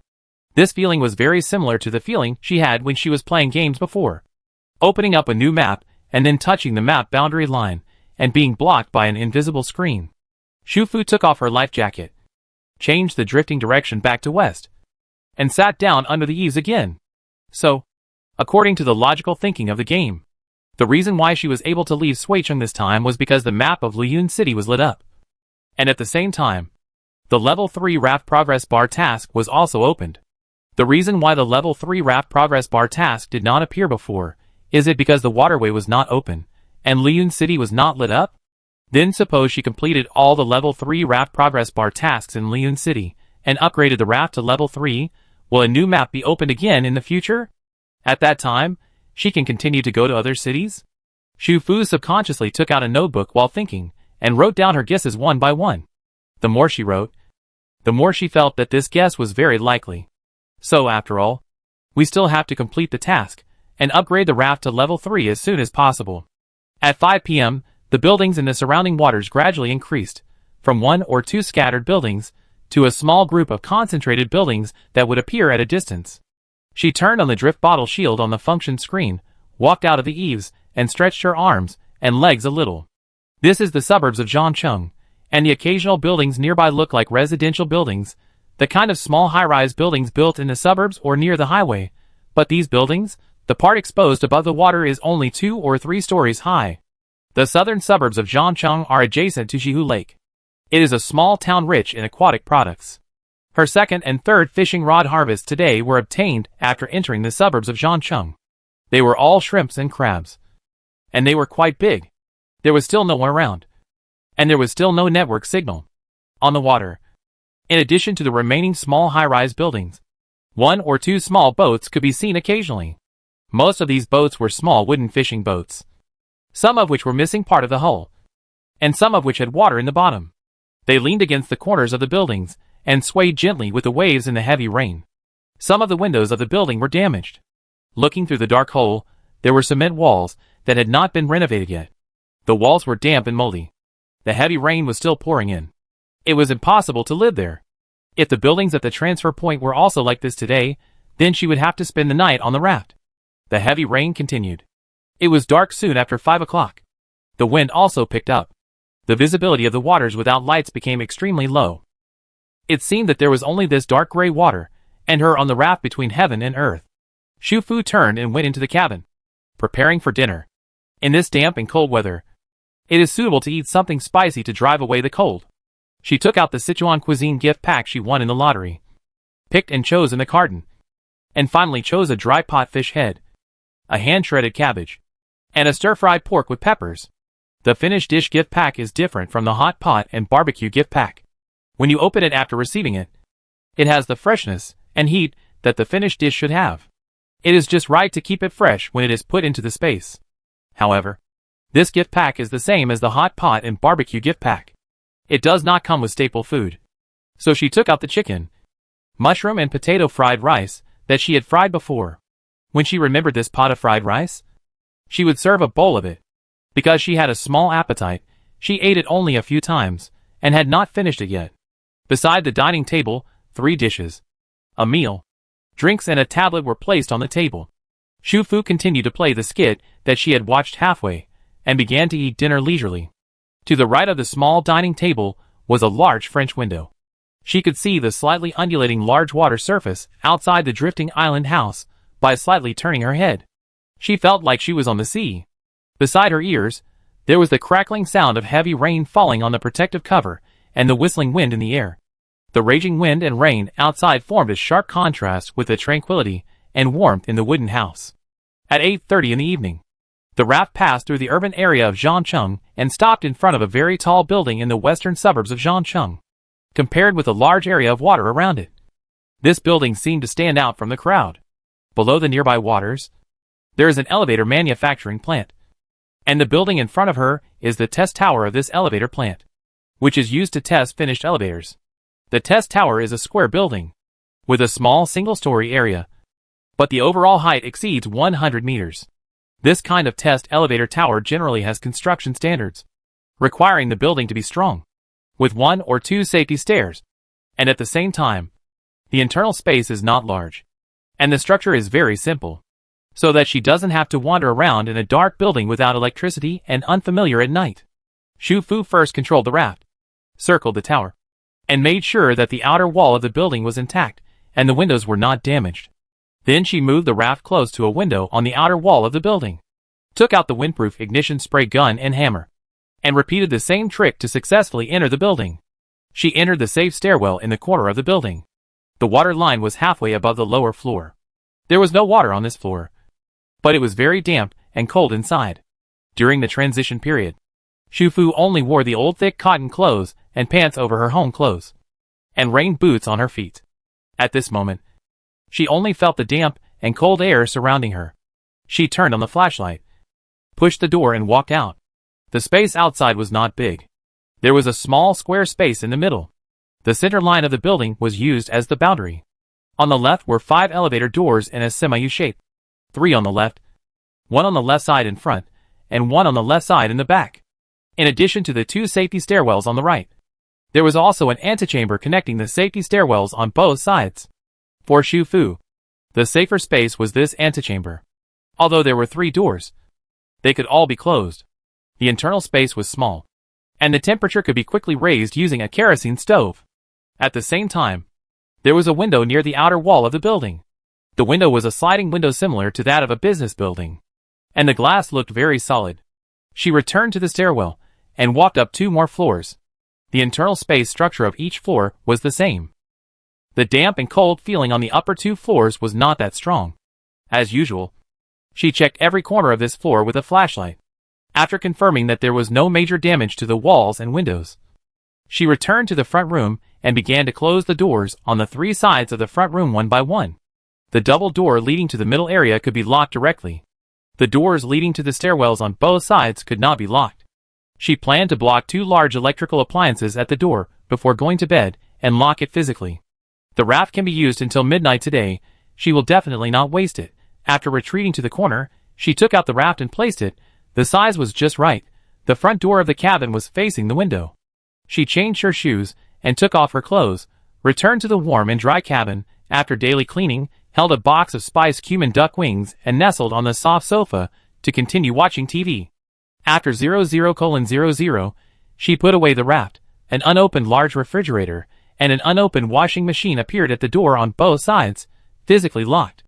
Then, Shufu took out the kerosene stove, filled it with oil and lit it, and then took out a single-arm sofa and stretched it out with a familiar lift and pull.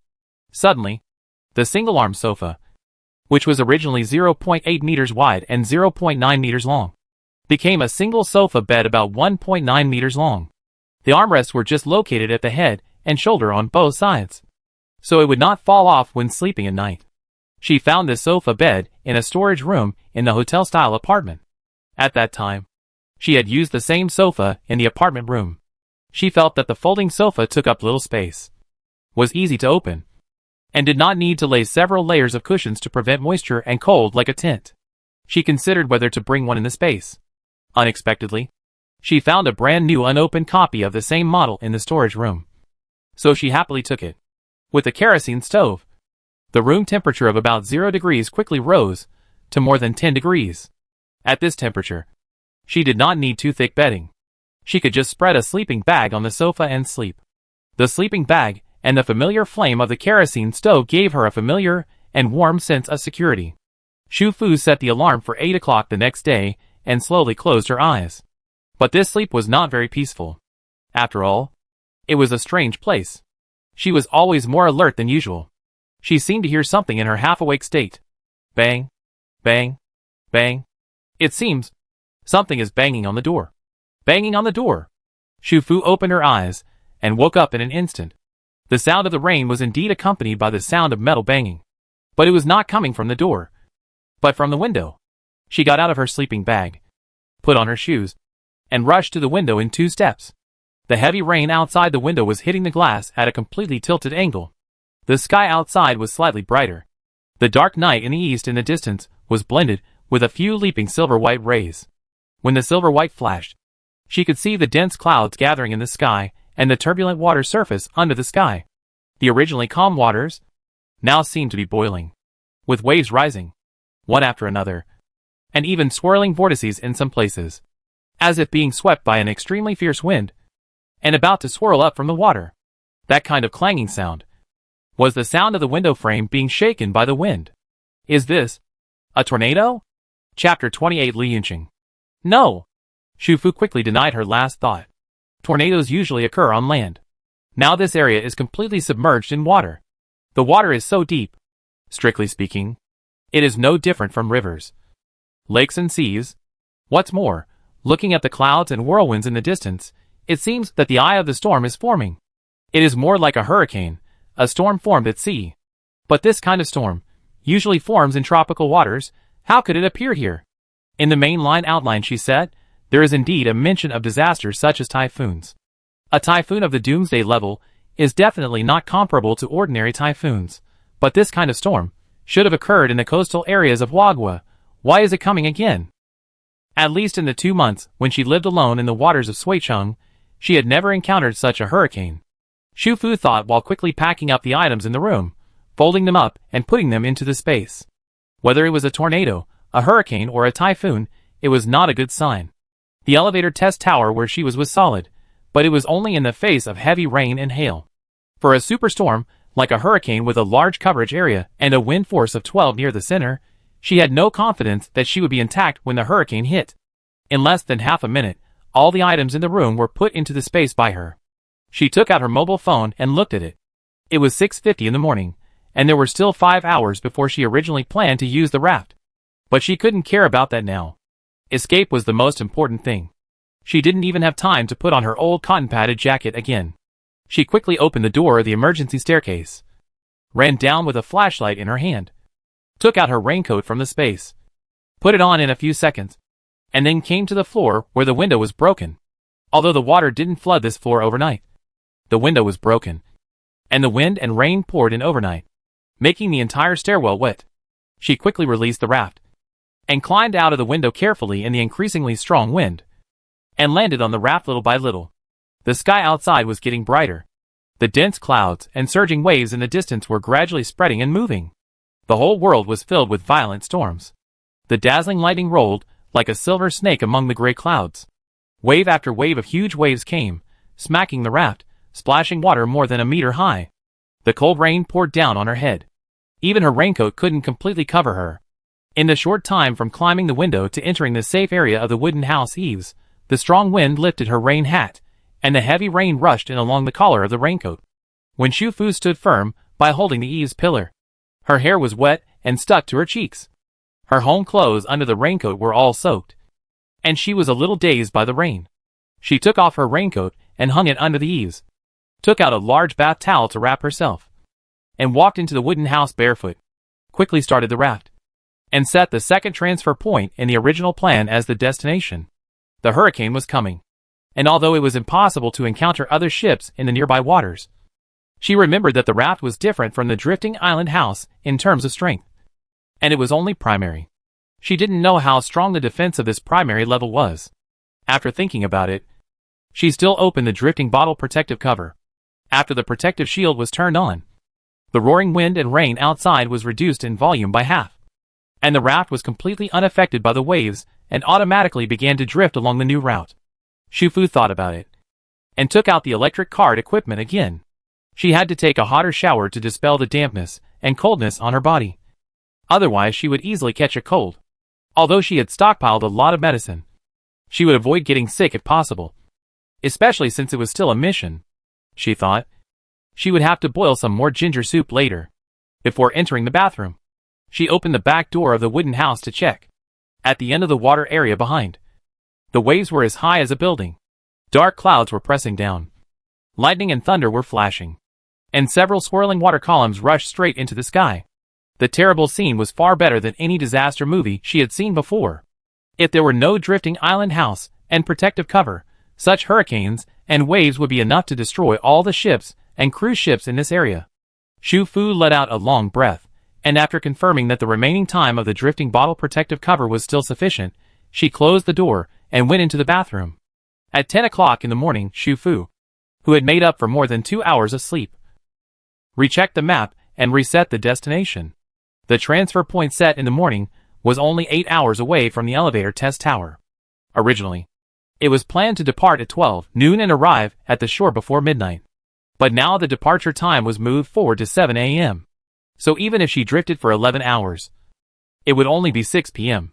She didn't want to waste the raft's use time today, nor did she want to rest on the shore too early. She subconsciously wanted to get as far away from the storm area as possible. At 5:45 p.m., she docked at the northern suburbs of Shanong City. This was already the border area of Sanku Province. If she continued to head west, she would reach Muzhou Province where Liyun City was located. This trip was almost completed. For the remaining distance, she used the building at the end of the waterway map as the destination. There were still 11 hours left, which meant that there was still 1 day left. The building she chose to land on was a large shopping mall in the suburbs. Although it was far from the city, it was well built because it was close to the elevated road. There were small high-rise buildings nearby, as well as commercial buildings. Many of them were about 30 stories high, which gave her a wide range of choices. She chose this place on purpose. When she arrived here today, the raft only had more than an hour of use time left, so there was not much room for her to change places. There were more buildings above the water around, so she would not overturn when choosing a building to land on. She still chose a sturdy building with a simple internal structure among many buildings. She had no intention of staying here overnight. After witnessing the storm this morning, she could not sleep anywhere other than the drifting island house. She just wanted to find a safe floor to stay and spend the rest of the day. Fortunately, probably because the raft had drifted for a full 11 hours today, it was far enough away from the hurricane zone, and everything was safe until midnight. After midnight, the raft usage time was refreshed. She boarded the raft again, set the final destination, and found that the first drift bottle card only had 5.5 hours of usage time, when she opened the drift bottle protection cover. In order to rest well, she used another brand new drift bottle card. After that, she simply cleaned and washed, changed into home clothes, and went to sleep peacefully. It was less than 7 o'clock in the morning, and before the alarm clock rang, she woke up automatically. She noticed something strange outside, and without even brushing her teeth, she opened the door of the wooden house in slippers. She walked out of the eaves, and the bright morning light gently fell on her through the invisible protective shield. She looked up and saw the long-lost light blue sky. This blue was very light, and there were still many clouds in the sky, but the rain had stopped. This was the 4th time she saw a sky without rain since it started raining in Suicheng. This light blue sky with a faint golden morning light is really very beautiful. Although the weather outside has improved temporarily, Xu Fu dare not close the drift bottle protection cover. In the short half an hour from when she woke up in the morning to when she had breakfast, 2 helicopters had already flown over her head. One flew from south to north, and the other flew from west to east. Moreover, this is already the Muzhou province area. The terrain of this province is completely different from that of Sanku province. Many places in the suburbs are hilly. The waterway bypasses these hills and passes through the lowest altitude area. However, in the waters near the hills, 1 or 2 ships can be seen occasionally. There are speedboats with rain shelters, and rubber boats with hanging engines, operating near the hills. Xu Fu took out a telescope and looked for a moment, and soon realized that the hilly area here is at a higher altitude, and the part exposed above the water has safer land, and there are some buildings similar to homestays on it. A large area of land in the southeast of Huagua was flooded, and countless people moved westward, which was bound to squeeze the living space of inland cities. These homestay buildings located on the hills generally have their own water and electricity equipment, are equipped with planting and breeding areas, and have basements for storing supplies. As long as there are sufficient supplies and the BNB is reinforced, the storm will not have much impact on it, and the accommodation conditions are likely to be better than those in the city. Of course, because the hills have become a water area, logistics are blocked, and there will be a shortage of supplies over time. So taking shelter in these places has both advantages and disadvantages. Under the eaves, Xu Fu checked for a while, and then continued to eat breakfast. On the camping table, there was a bowl of wonton soaked in bone soup sprinkled with green onions, a basket of thumb pan-fried dumplings, a poached egg, and a portion of cold cucumber. The raft will reach the end of the waterway at around 11 a.m. Based on the experience of the previous library check-in task, she may have to eat biscuits and instant noodles for a while. This is her last bit of free time recently, so she still has to eat a good breakfast. She was not idle either. While eating, she compared the waterway map with the electronic map on the tablet, planning how to arrive at the shelter in a low-key manner under the premise of safety. At this time, the mobile phone placed aside suddenly had a series of text message notification sounds, which sounded like the sound of the mobile phone after getting off the plane in the past. A series of text messages, all of which were messages she received during the time when her phone was turned off, and reminders from the telecommunications company and weather forecast when she arrived in a new city. This phone and the number inside were newly purchased, and the phone bill was sufficient after the application. After she removed the phone card in the original phone, she had been using this phone to check the internet and receive messages from the outside world, and occasionally log into WeChat. No one knew this phone number, and she had been in Suicheng before the signal was completely disconnected, so she had never received so many text messages at the same time. After the communication in Suicheng was disconnected, the phone became completely silent. Now the text message notification sounds came one after another. Did it mean that she had entered the area with signal? She hurriedly unlocked the screen to check. As expected, it was all the latest news from the communication company and the weather forecast. Among them, the news from the communication company was particularly eye-catching. Welcome to Guanyu County, Muzhou Province. To know the disaster information in advance, please log into XXXX, click to jump to the web page, and always check the nearby disaster information. Emergency notice. Guanyu County has reached the warning water level. People who have not yet evacuated, please enter the safe area of the dam as soon as possible. Dear customers of Huagua XX Communication Company, welcome to Muzhou Province. You can call the province's exclusive helpline 1-888-8808 to find people, and rescue is online 24 hours a day. Natural disasters are ruthless, but people are kind. I wish you to arrive in a safe city and reunite with your family as soon as possible. Shufu. It really keeps pace with the times. With the internet, it is like returning to civilized society from the isolated wilderness. Shufu spent more than half an hour browsing various websites, downloaded several new disaster information apps, and collected several disaster information websites in Muzhou province, quickly searching and extracting the information she lacked and needed from a large number of news messages. After comparing the waterway map with the normal electronic map, she developed two methods to check in at the Luyun City shelter. First of all, the so-called shelter is actually a refuge, but in Luyun City, or in other words, in all the safe cities with higher altitudes in the inland that are not affected by floods, whether it is a spontaneous refuge from the people or a refuge established by the government. It is called a refuge by the people here. The shelters house refugees who have fled from other cities and have greatly squeezed the original living space of the people and taken away their living materials, causing prices to soar, city congestion, and a sharp rise in crime rates. For the people in these safe cities, based on normal kindness and sympathy, they can accept their existence for 1 or 2 days, or even a week. But after more than 2 months, when they found that these refugees could not leave their cities at all, they became disgusting refugees. The same is true in Luyun City. Heavy rain and occasional hail and thunderstorms have hampered traffic. Aircraft have been grounded for a long time. Trains and buses are restricted. Tickets are hard to come by. Many people want to leave, but there is no way to leave.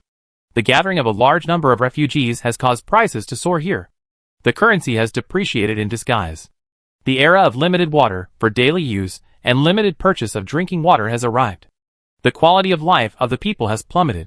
Large supermarkets and large farmers' markets have a full range of fresh goods, but they are all under unified supervision. Unified control of procurement channels, cancellation of private stalls, and comprehensive purchase restrictions. Private small supermarkets, bazaars and markets do not have purchase limits, but the quality cannot be guaranteed. The prices vary, and the supplies are not complete, especially for fresh food. Because of the full control, the supply is blocked. The variety of goods in these places is very single, and most of the time, there is a situation of barter. Unlike large supermarkets under official supervision, these places do not have enough staff to maintain public order.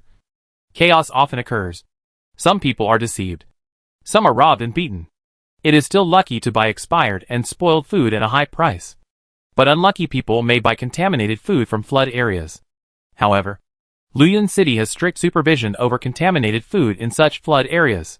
Once discovered and reported successfully, not to mention a single stall, the entire market or supermarket may be directly closed.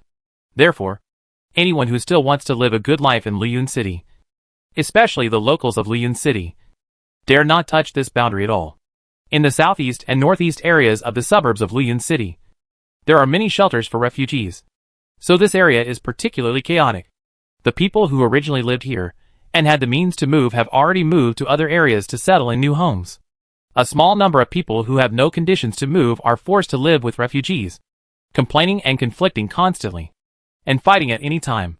However, this type of shelter is not the target of Shufu's mission, because they are all outside the water area, a little far from the waterway. And most importantly, there is a dam between her and these shelters. This is the second important information she obtained. The water-blocking dam. Chapter 29 Luyun City. Shu Fu first saw the news of the dam construction before Sui Chung was disconnected from the internet. At that time, she only saw it occasionally. It was not officially released, and she didn't know whether it was true or not. But now, in just 1 or 2 months, several safe cities have built such dams. The water-blocking dam of Luyun City was built in the eastern suburbs of the city, from north to east, and then from east to south. With the unique geographical advantages of the hilly area, the first phase of construction was completed in a very short time. Such a dam is different from a water station dam. It does not require such complicated fortifications. It mainly plays the role of protecting the city and blocking the water line. Therefore, the dam is also called a safety wall by the people here.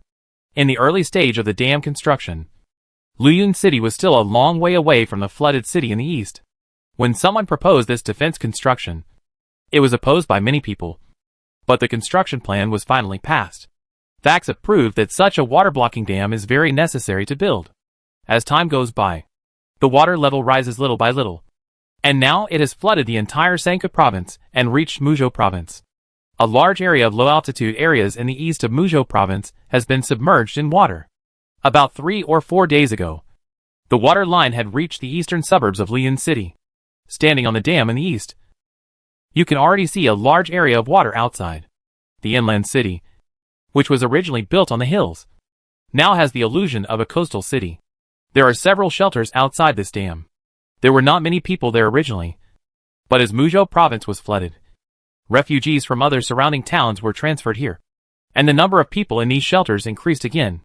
The authorities regard this place as a temporary transit station for refugees before they enter the safety wall.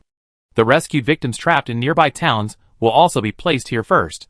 Some comfort, registration and sorting and allocation work will be completed in these shelters, and then the authorities will arrange their destination after they are transferred to the city. People from Lianqing who go to work in other places only need to show their ID and property certificates, and they will be arranged to enter the city soon. Other refugees, those with relatives and friends, will go to them after verification. Those with conditions can rent houses by themselves or pay to stay in hotels. Those with insufficient money have several officially designated communities where they can rent together. Those who have nothing need to obey the arrangements and stay in the official shelters within the safety wall.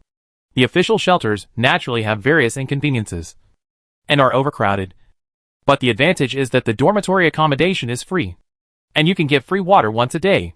The free water now is not as abundant as in the Suicheng shelters in the past. It is basically a bag of bread with 300 milliliters of water, or a pack of instant noodles with 300 milliliters of water, and so on.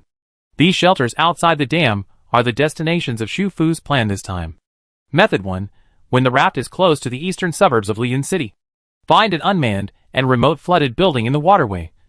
Use the building to fold up the raft. Then dress yourself as a refugee. Release the inflatable boat, and paddle to the shelter outside the wall by hand to complete the check-in. Method 2.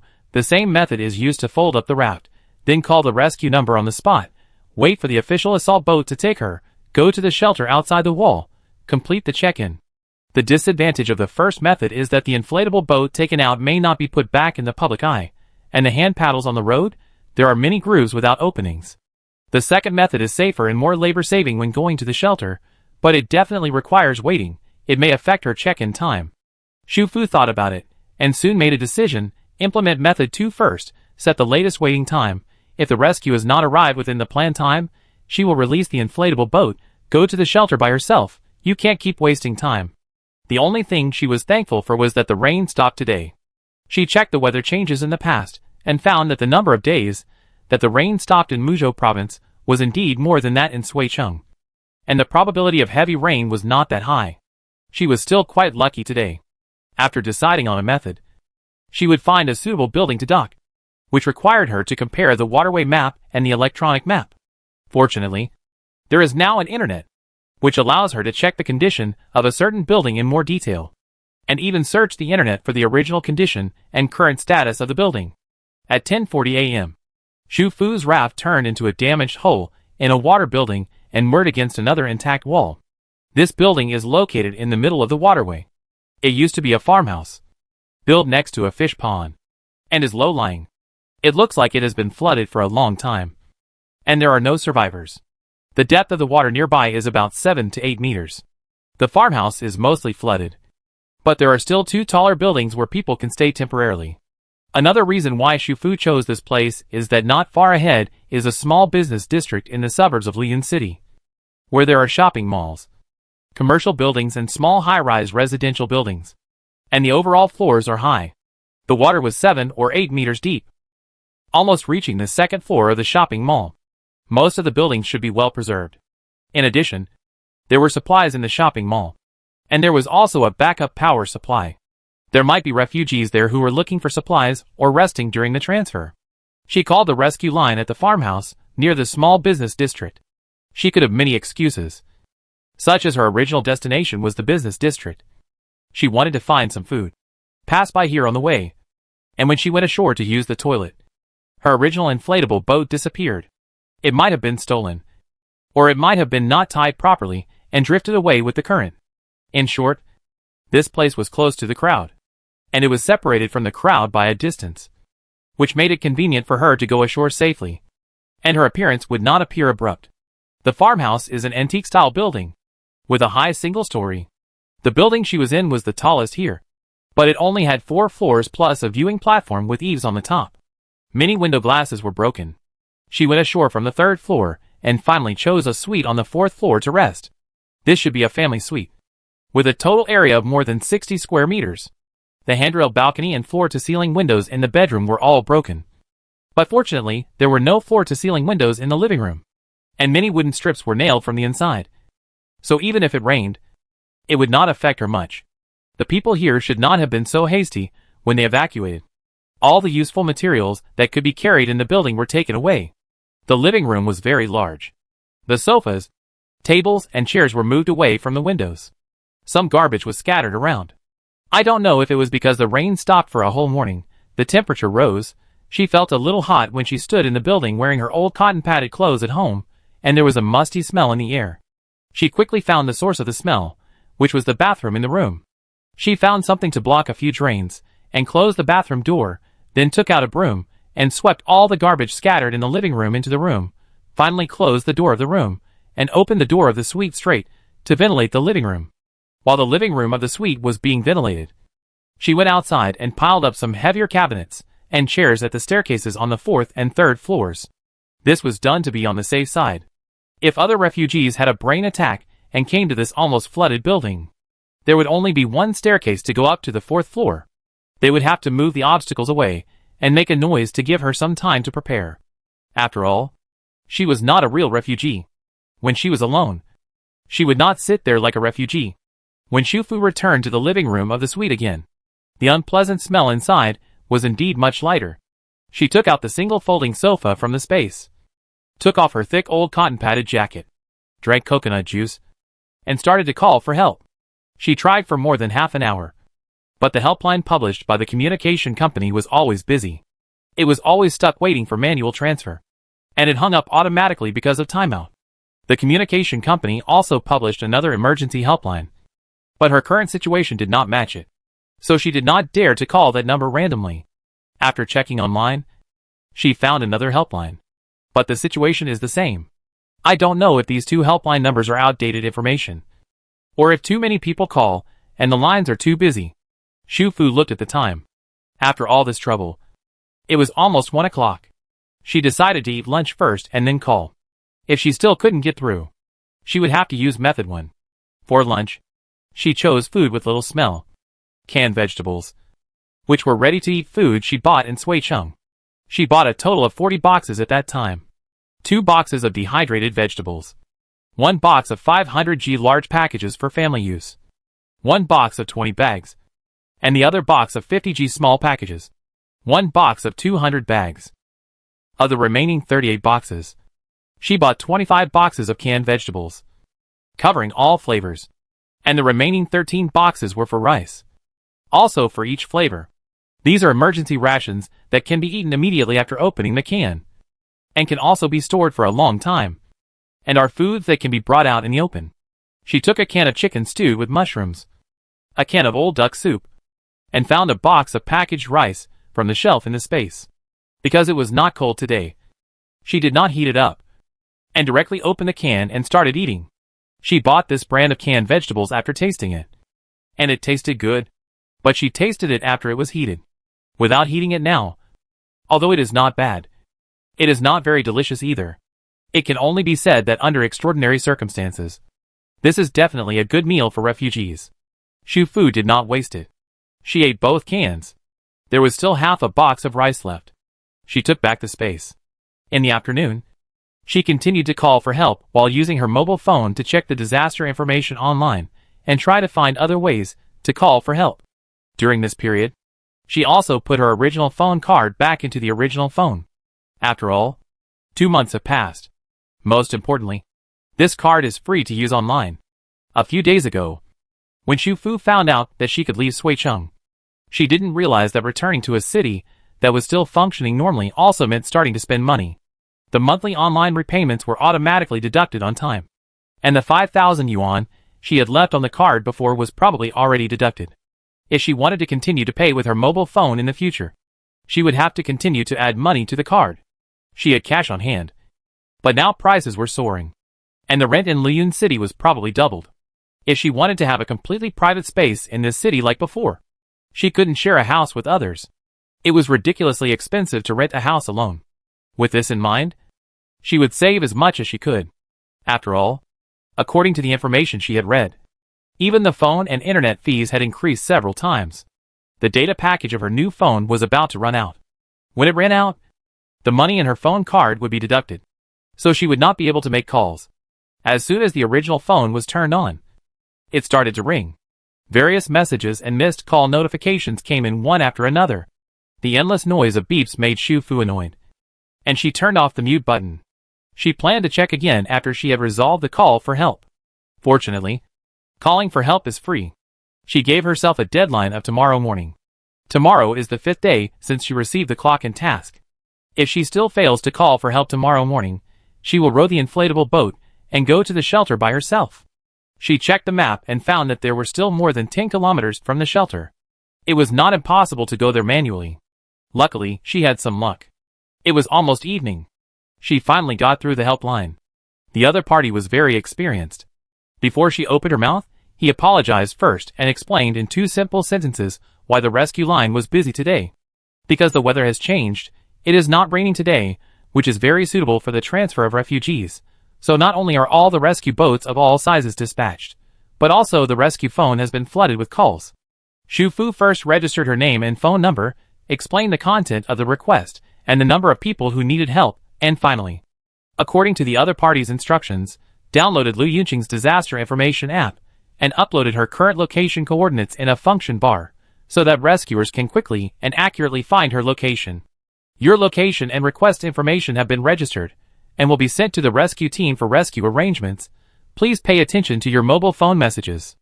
After hanging up the phone, Xu Fu thought she would have to wait for a long time, but in less than 5 minutes, the message came. The message was similar to the message reply confirmation after booking a hotel and air ticket on the website in the past. It contained her name, the request content and number of people, the number of the rescue team assigned, and the arrival time of the other party's assault rescue boat. Perhaps there were too many people who needed to be transferred and rescued today. Her transfer time was scheduled for tomorrow morning, between 9 and 9:30, and the time might fluctuate. At the same time, she was asked again to stay where she was and not to transfer on her own, because she would be blacklisted if she missed the appointment twice or the information was inconsistent. Xu Fu took out a power bank from the space to charge the phone she was using to ask for help. In order to keep the call flowing, she decided not to use this phone to surf the internet before arriving at the shelter. She took out her old phone, which was piled with hundreds of unread text messages. After logging into WeChat, a large number of unread messages also popped up. The last time Zhang Tian and the other 3 chatted with her was a month and a half ago. Because she hadn't replied for a long time, there were many messages from them asking for help, and they hoped that she would report her safety when she saw the message. Xu Fu replied to the 3 of them one by one. As for Zheng Feifei, the last message in their chat box was sent by her in the library 2 months ago. Because Zheng Feifei's family did not move in time, she and her family moved to other residents' homes upstairs after the water level rose. Since Xu Fu had reminded them, they had negotiated the conditions for temporary stay with the other party early in the morning, and moved upstairs with their water and other supplies smoothly. Later, when Xu Fu decided to go to the library, he heard Zheng Feifei complain that the family who was staying with them had moved in with several more people, and the living space was getting smaller and smaller, and it was inconvenient in various ways. She regretted that when Xu Fu gave her advice, she did not immediately take her parents to move. However, she also said that fortunately the evacuation had begun, although her family lived on a high floor. The date of the move was a little later, but at least there was hope. After this chat, Zheng Feifei did not send any messages again.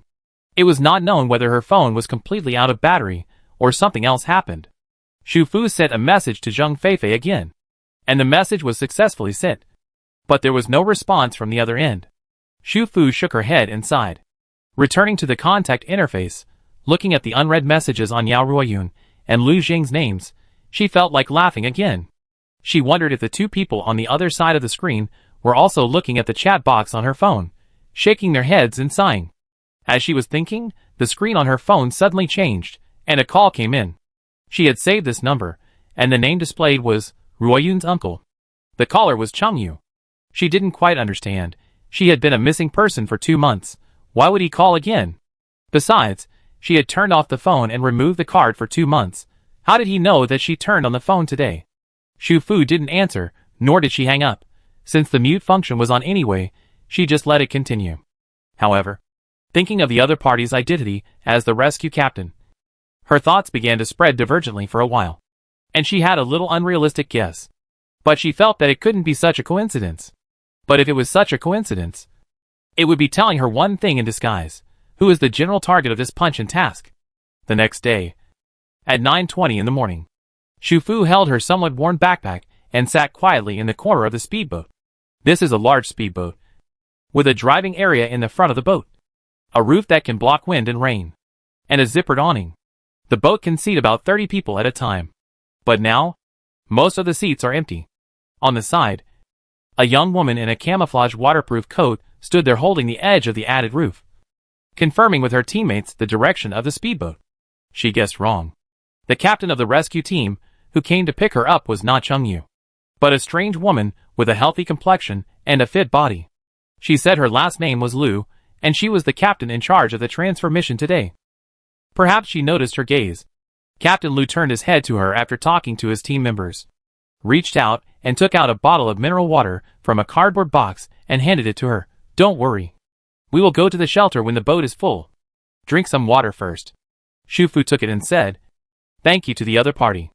The other party smiled at her, looking at her with a gentle gaze, probably because she looked a little miserable at the moment. In order to be more in line with the appearance of a refugee, Xu Fu worked hard on herself. Her hair was greasy, and it was obvious that she hadn't washed it for a long time, and it stuck together in strands, and there were fine dandruff in the hair, looking dirty. Her face and hands were very dirty, especially the gaps between her nails were full of black ash. It hadn't rained in this area from yesterday to today, and the temperature had soared to more than 20 degrees after the sun came out today, and the rescue team members felt a little stuffy in their waterproof clothes. But Xu Fu was still wearing her dirty thick cotton coat at home, and a pair of old rain boots on her feet, probably because she couldn't find any other clothes to change. She was very quiet, unlike other disaster victims, who, when they saw the rescue team, begged for water and food, or asked the rescue team to build relationships, wanting to know more about the shelter and the situation in Liyun City. After she got on the boat, she said thank you to them, and sat quietly in the corner, holding her bag tightly, looking at the little one, not knowing what she had experienced before, where her family was, and how she was left alone in this building that was about to be submerged. Lu Shuang shook her head and sighed silently. She knew that in this world, being able to reach a safe city alive was already a very lucky thing. But every time she saw this kind of girl, who was alone and quiet to the point of being almost dull, she could not help herself, because she also had a sister of about the same age. Moreover, she always felt that the girl in front of her looked familiar, as if she had seen her somewhere before. Xu Fu, who looked alone, quiet and dull, but was actually about to die of heat. The effect of her appearance seemed to be a little too good. But it was better not to doubt it. Finally, she wanted to thank the fragrance-free hair oil, fragrance-free toner, fragrance-free brunette foundation, lead ash of AB pencils. The rescue boat first went to the small business district in the suburbs of Liyun City that Xu Fu knew, and then took a group of disaster victims who took refuge in the shopping mall. When the boat was full, it headed west to Liyun City. The assault boat suddenly became crowded. The new group of people on the boat actually didn't suffer much. After all, Muzhou province had just suffered a flood. They were transferred from Guanyu County and several other towns in the east early, because Liyun City was the nearest safe city with a dam. When they came to the small business district, there was water nearby, but only in some places, and most of it was only up to the depth of the calf. At that time, there were still many residents in the residential area of this small business district. They wanted to find a place to rest for the night and replenish supplies. They couldn't enter the residential building, so they went to the shopping mall. They stayed there until now. At first, the food and water supplies in the shopping mall and supermarket were still bought with money. Later, everyone in the mall evacuated and the supermarket was closed.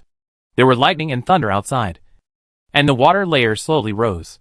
The people who were still hiding inside gradually lost their scruples. They smashed the glass to grab supplies, formed gangs, and various conflicts occurred frequently. If it weren't for the fact that it was getting more and more chaotic inside, and the supplies were getting less and less, these people would not choose to move. After all, everyone knows the situation in Liyun City. The shelter is called a shelter. The daily meals distributed are pitifully small. The prices are soaring. They are outsiders. They have no property, and no relatives to go to. Every step costs money. It is better to stay in the shopping mall. Although I took the initiative to call for help this time, I was not in a good mood when I thought about the situation in the shelter. The people on the boat were not from the same team. Not long after the boat started, they quarreled because of a small matter. The man sitting next to Xu Fu was extremely excited. He followed several people in his team and tried to join the verbal fight. Because he was too excited, his butt moved, and he squeezed Xu Fu several times. "What are you arguing about? We are on the boat. If you want to argue, find a place to argue." Lu Shuang has seen this kind of thing many times. Now is a disaster year, and the people are restless. They will not listen to what they say. As long as it does not affect their rescue team's mission, and does not escalate into a bloody incident, they generally will not care about small-scale conflicts because they can't handle it at all. She scolded a few words, walked over, patted the person sitting next to Xu Fu, asked him to change to her seat, and sat next to Xu Fu, separating her from the others, who were still glaring at each other. Xu Fu was a little surprised, turned her head to look at Lu Shuang, and thanked her again.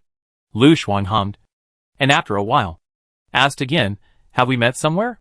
Xu Fu was surprised, and looked at Lu Shuang again. She was sure that she didn't know him, but it was obvious that Lu Shuang would not say this for no reason. She suddenly had another guess.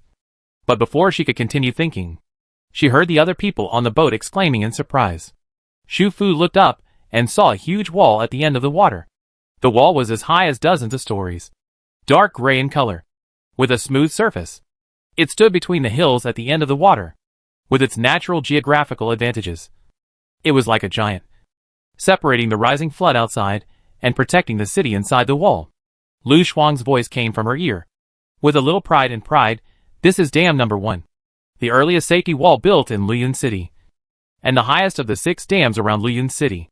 It is currently 71 meters high and is still under construction." Xu Fu raised her eyes and looked at the top of dam number 1. As expected, she saw the construction work still in progress at the top. Lu Shuang looked back at her and smiled at her. "Welcome to the safest city in Muzhou province, Liyun City." Xu Fu stood in front of the window of the factory warehouse, and her eyes slowly moved up. From such a close distance, dam number 1 in front of her was even more magnificent and huge. The tall dark gray walls did not completely block the Liyun City behind. This was a city built on a hill. The altitude of the city varied.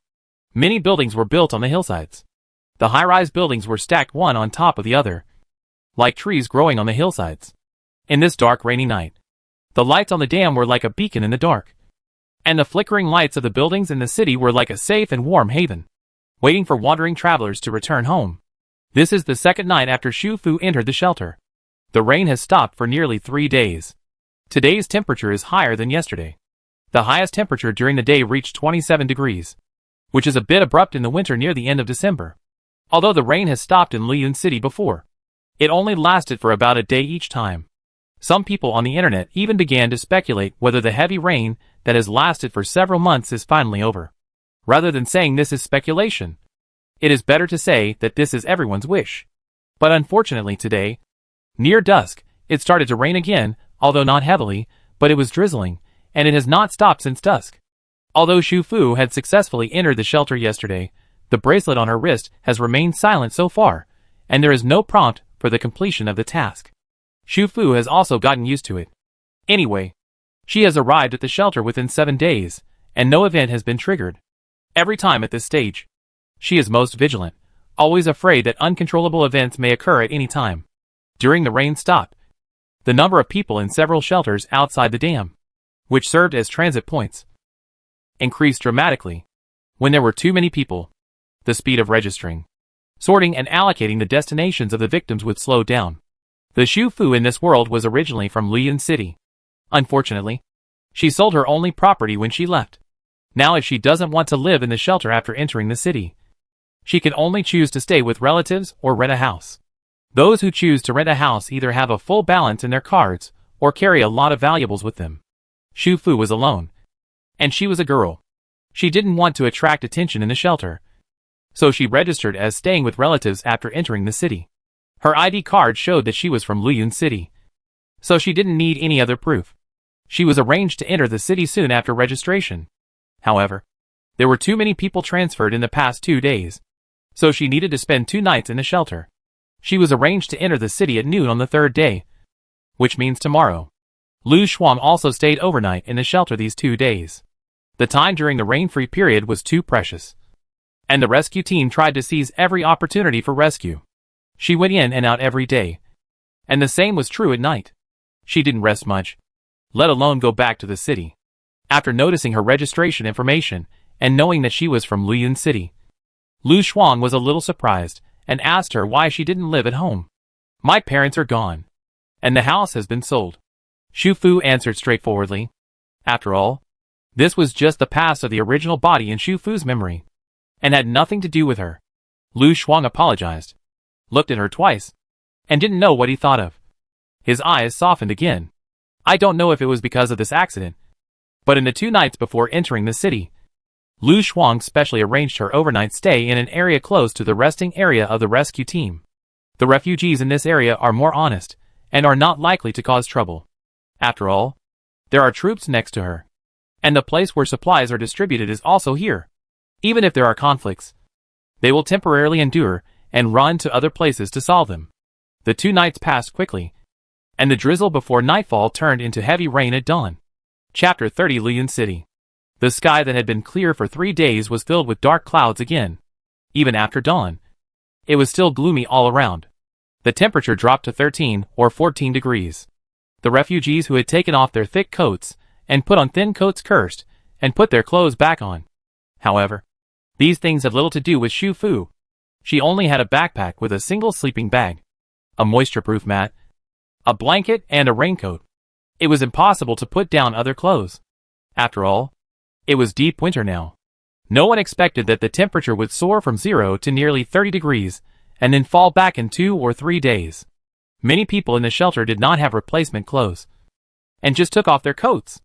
Shu Fu's clothes were all clean, so she would rather be hot than take them off. She had been wearing her old cotton-padded clothes for the past few days. The conditions in the shelter were not good. There was a time limit for water use. Every day, a large number of people would line up before the time was up. Some people would help their family members, young and old, to reserve a place together. Some people would cut in line without any reason.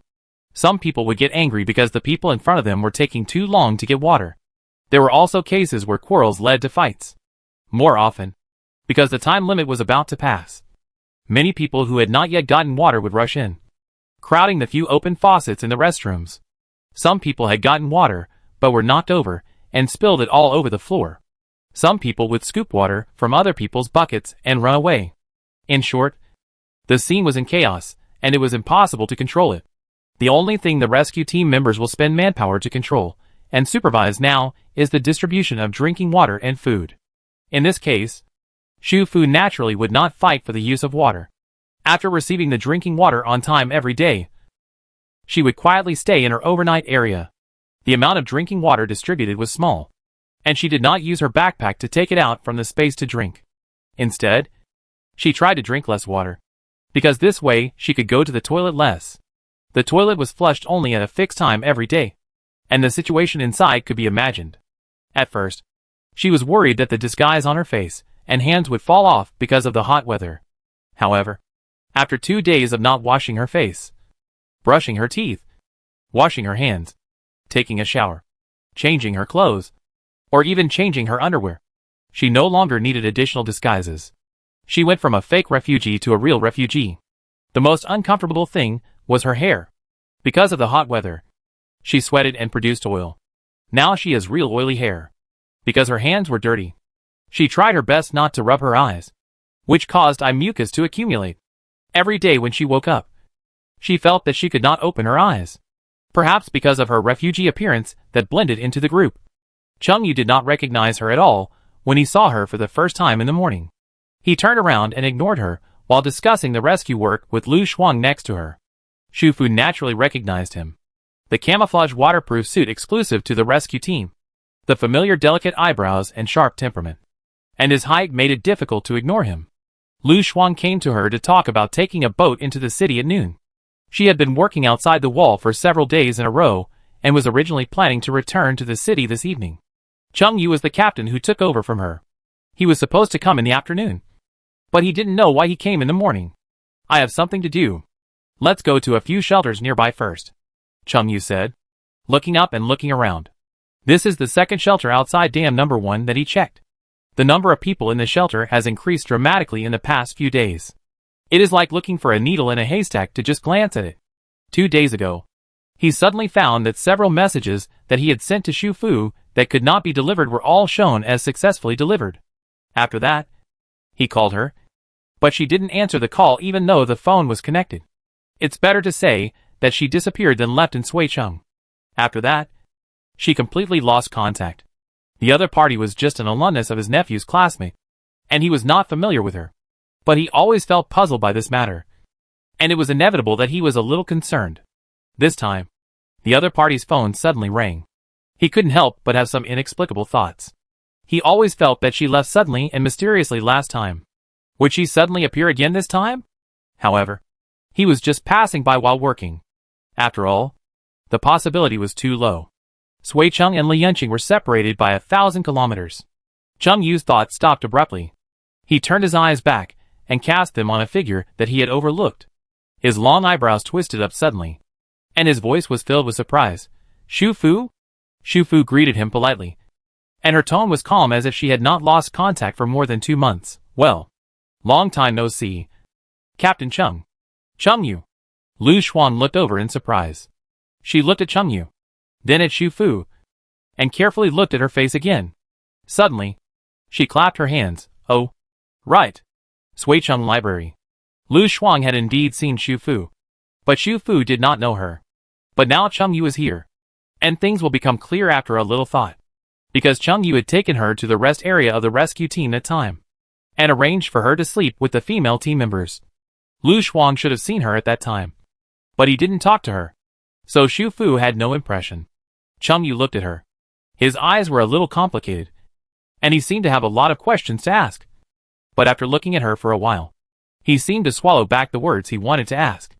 Shu Fu always felt that he seemed to have a hard time swallowing, and finally just said to her, You, call back your friends who are worried about you. In the past 2 months, he has been complained by Sun Huiming a lot. Complaining that he didn't keep a good eye on people. Complaining that he lost people. Of course, the most talked about was that his female classmate was worried and sad for a long time. Chung Yu never refuted. He thought so too. But he thought she left with a plan at the beginning. Maybe because of the boyfriend she had been waiting for. But he also thought that she knew what she was doing, and could take care of herself and live well even if she lost contact. But now, she reappeared. But she looked so miserable and pitiful. He suddenly couldn't bear to say much. Chung Yu turned around and planned to ask Lu Shuang. But he took 2 steps away and turned back to Shu Fu. Wait for me. Don't leave. No. Shu Fu spread her hands, looking innocent. The 2 possible targets of this mission were here. Where could she go? She guessed that Chung Yu must be a little upset. After all, she turned on her phone before, but didn't reply to his messages or answer his calls. Clearly looking like a dead person. But she suddenly appeared 2 days later. Not only alive and well, but also looking like nothing happened. Which clearly showed that she was just pretending to be dead and didn't want to pay attention to him. If she were Chung Yu, he would have asked her a few more questions, at least to find out how she left the boat last time. But he endured it silently. From this point of view, this man has a good temper. Chung Yu talked with Lu Shuang for a few words, talking about Shu Fu, and learned about her current situation. He avoided her because she looked too miserable now, and he didn't want to ask more questions to avoid irritating her. Shu Fu didn't know what the 2 talked about, but she was sure that the content of the conversation went astray. Because when they finished their communication and came over again, Chung Yu looked at her with a more gentle look, and proposed to take her back to the city in person at noon. Don't you have work? Nothing, I'm here to take over. It's raining heavily today. I'm stationed here tonight. If there's a mission, I'll have to wait until tomorrow morning, he said, and looked at Lu Shuang again. I'll finish your afternoon work with you now, and you can come with me when I send her home at noon. That's fine, I'll take her back to my dormitory first, and let her take a shower and change clothes first. Do you think it's okay? The last sentence, Lu Shuang asked Xu Fu, seemingly afraid that she would not accept it. The bracelet on Xu Fu's wrist was still quiet. She nodded to the two of them, and thanked them again. It was already 3 o'clock in the afternoon, when Cheng Yu and Lu Shuang came back. It was unknown what had happened. Cheng Yu was injured. There was a long bloody wound on his forearm. He only did simple hemostasis. Xu Fu was shocked by his bloody sleeve. He himself didn't care about the wound. He hurried back. Seeing that she was still there, he seemed relieved. The mission was not completed yet. Xu Fu would not disappear at this time. She originally wanted Cheng Yu to sew up the wound first, but the few medical staff here were very busy and couldn't move their hands at all. Let's go back to the city first. Go to the infirmary to treat your wounds before coming back, Lu Shuang said, looking out the window. It's very windy outside, and it's going to rain hard soon. We have to hurry. Xu Fu moved quickly, carrying her backpack in front of her, taking out her raincoat and putting it on, and followed the two people, and quickly got on the speedboat. It was still a speedboat of the same style as before, but it was a little smaller. There were life jackets on the seats, and a rainproof roof and zippered awning were added later. However, when sailing in such heavy rain, rainwater would still flow into the boat with the wind. There were other refugees traveling with them. Other boats heading toward the dam could be seen in the waters ahead and behind. The wind was getting stronger outside. The waves were rising, and the heavy rain blurred Xu Fu's vision. The closer she got to the dam, the more she could feel its size. It was hard to imagine that this waterproof fortification was built in just 1 or 2 months. According to the information she found online, the height of this safety wall is expected to be 120 meters, and the bottom thickness is currently 20 meters. It is also being widened and reinforced after the dam is fully built. In addition to blocking the rising water level, it can also reduce the impact of storms on safe cities. According to the current rate of water level rise, these safe inland cities will sooner or later become seaside cities. Although many places in the city have high terrain and buildings, the safety wall also protects some suburban land with lower altitudes, field and orchard planting, breeding factories, water purification plants. These are the most important in the current situation. The route for ordinary people to enter the city is on the hills next to the dam. First, use a boat to drive to the end of the water. Then land and transfer to a bus to enter the city from the mountain road. There is no safe door at the bottom of the dam. There are several built-in elevators on the wall, which can reach the safe passage on the upper level of the dam. It is only for emergency travel of troops and rescue personnel. Xu Fu, who was looking at the dam, suddenly heard someone shouting "Hold on tight" at the bow in front of him. His mind tightened, and he held the metal rod on the boat tighter. A big wave came, and the awning on the assault boat was opened. The heavy rain poured in, and the boat was tossing up and down on the water, like a leaf drifting. The other refugees on the boat screamed nervously. Waves came one after another. A heavy rainstorm had already arrived. Some people started to complain out of fear. It had stopped raining for 2 or 3 days before, but they were unlucky. It rained so heavily when it was their turn to enter the city. They were so unlucky. Someone asked the rescue team loudly whether they should return to the factory at the shelter first and wait until the heavy rain was over before entering the city. After all, after the boat reached the hills, they would have to transfer to a bus and walk along the mountain road. As soon as this person spoke, some people on the boat immediately echoed him, and some looked around, trying to check the situation of other boats in the heavy rain. Soon, they found that the boats that were following behind them began to turn back one by one. At this time, everyone could not help it, and they shouted to the rescuers to turn around quickly, and they wished they could turn the boat around themselves and go back to the factory. The boat Xu Fu was in an awkward position. The speedboat in front of them was about to reach the hills, and they would be able to land and get on the car soon. The boat behind had not gone far from the shelter. The way back was much closer than driving to the hills, so they immediately turned back. The heavy rain was mixed with the noise of people talking at once, and all kinds of noises were everywhere. At this moment, the intercom on the bow of the boat rang. It seemed that someone on another boat was traveling nearby. Lu Shuang picked up the phone and listened for a long time, but could not hear clearly what the person on the other side said. She frowned, took off the tool knife from her waist, and knocked on the metal rod on the boat, and ordered everyone to be quiet.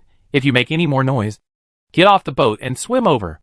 Perhaps seeing that she was really angry, the noisy voices of others suddenly stopped, and Lu Shuang finally heard the voice on the intercom clearly. It was indeed sent by the rescue personnel on the boat next to us, asking the same question, whether to go back or continue forward. If we continue to go to the hills, there is still a long distance to go, and the wind and waves are so strong now, and the boat may capsize at any time. But it is not cost-effective to go back.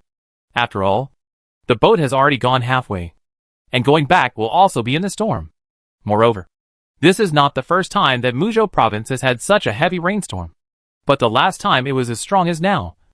The water line did not rise to this area, and everyone was traveling by land, so there was no need to worry about the problem of capsizing. The boat slowed down temporarily because of the question of whether to turn around, but even though the speed had been reduced to the slowest, the boat was swayed left and right by the wind and waves. Every time the waves hit, the boat was bumped hard. This bump was like riding a roller coaster, being thrown high up by the waves and then falling hard. Every time, everyone on the boat couldn't help but scream. Cheng Yu was originally near the stern. He stretched out his hand to hold the top of the boat and moved to the stern with difficulty, wanting to confirm the situation of other nearby boats. There was no roof at the stern. The rain was so heavy that the brim of his raincoat was blown open, and his whole face was wet.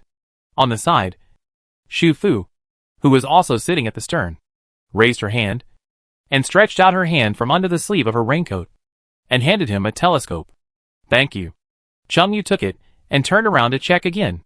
The sky above the water was gloomy and dark, and the clouds pressed in the air, as if they would fall down at any time. He kept wiping his face hard, trying to check the surrounding situation. The other two boats that were originally in a similar position to them also turned around. In this situation, he had to be responsible for the people on the boat, so he couldn't go forward alone. Just as he was about to gesture to Lu Shuang at the bow to turn the boat around, his body suddenly froze, and he quickly looked back again. The telescope that Xu Fu handed him was not big, but the field of view was very clear. In fact, he had also caught a glimpse of it when he checked the surrounding ships before, but he thought it was just dark clouds in the distance of the water, just like the clouds above their heads at this moment. But something was wrong. If it was clouds, how could it move so fast? That was... Cheng Yu's pupils suddenly shrank. That was not clouds. That was waves. Giant waves that were taller than buildings.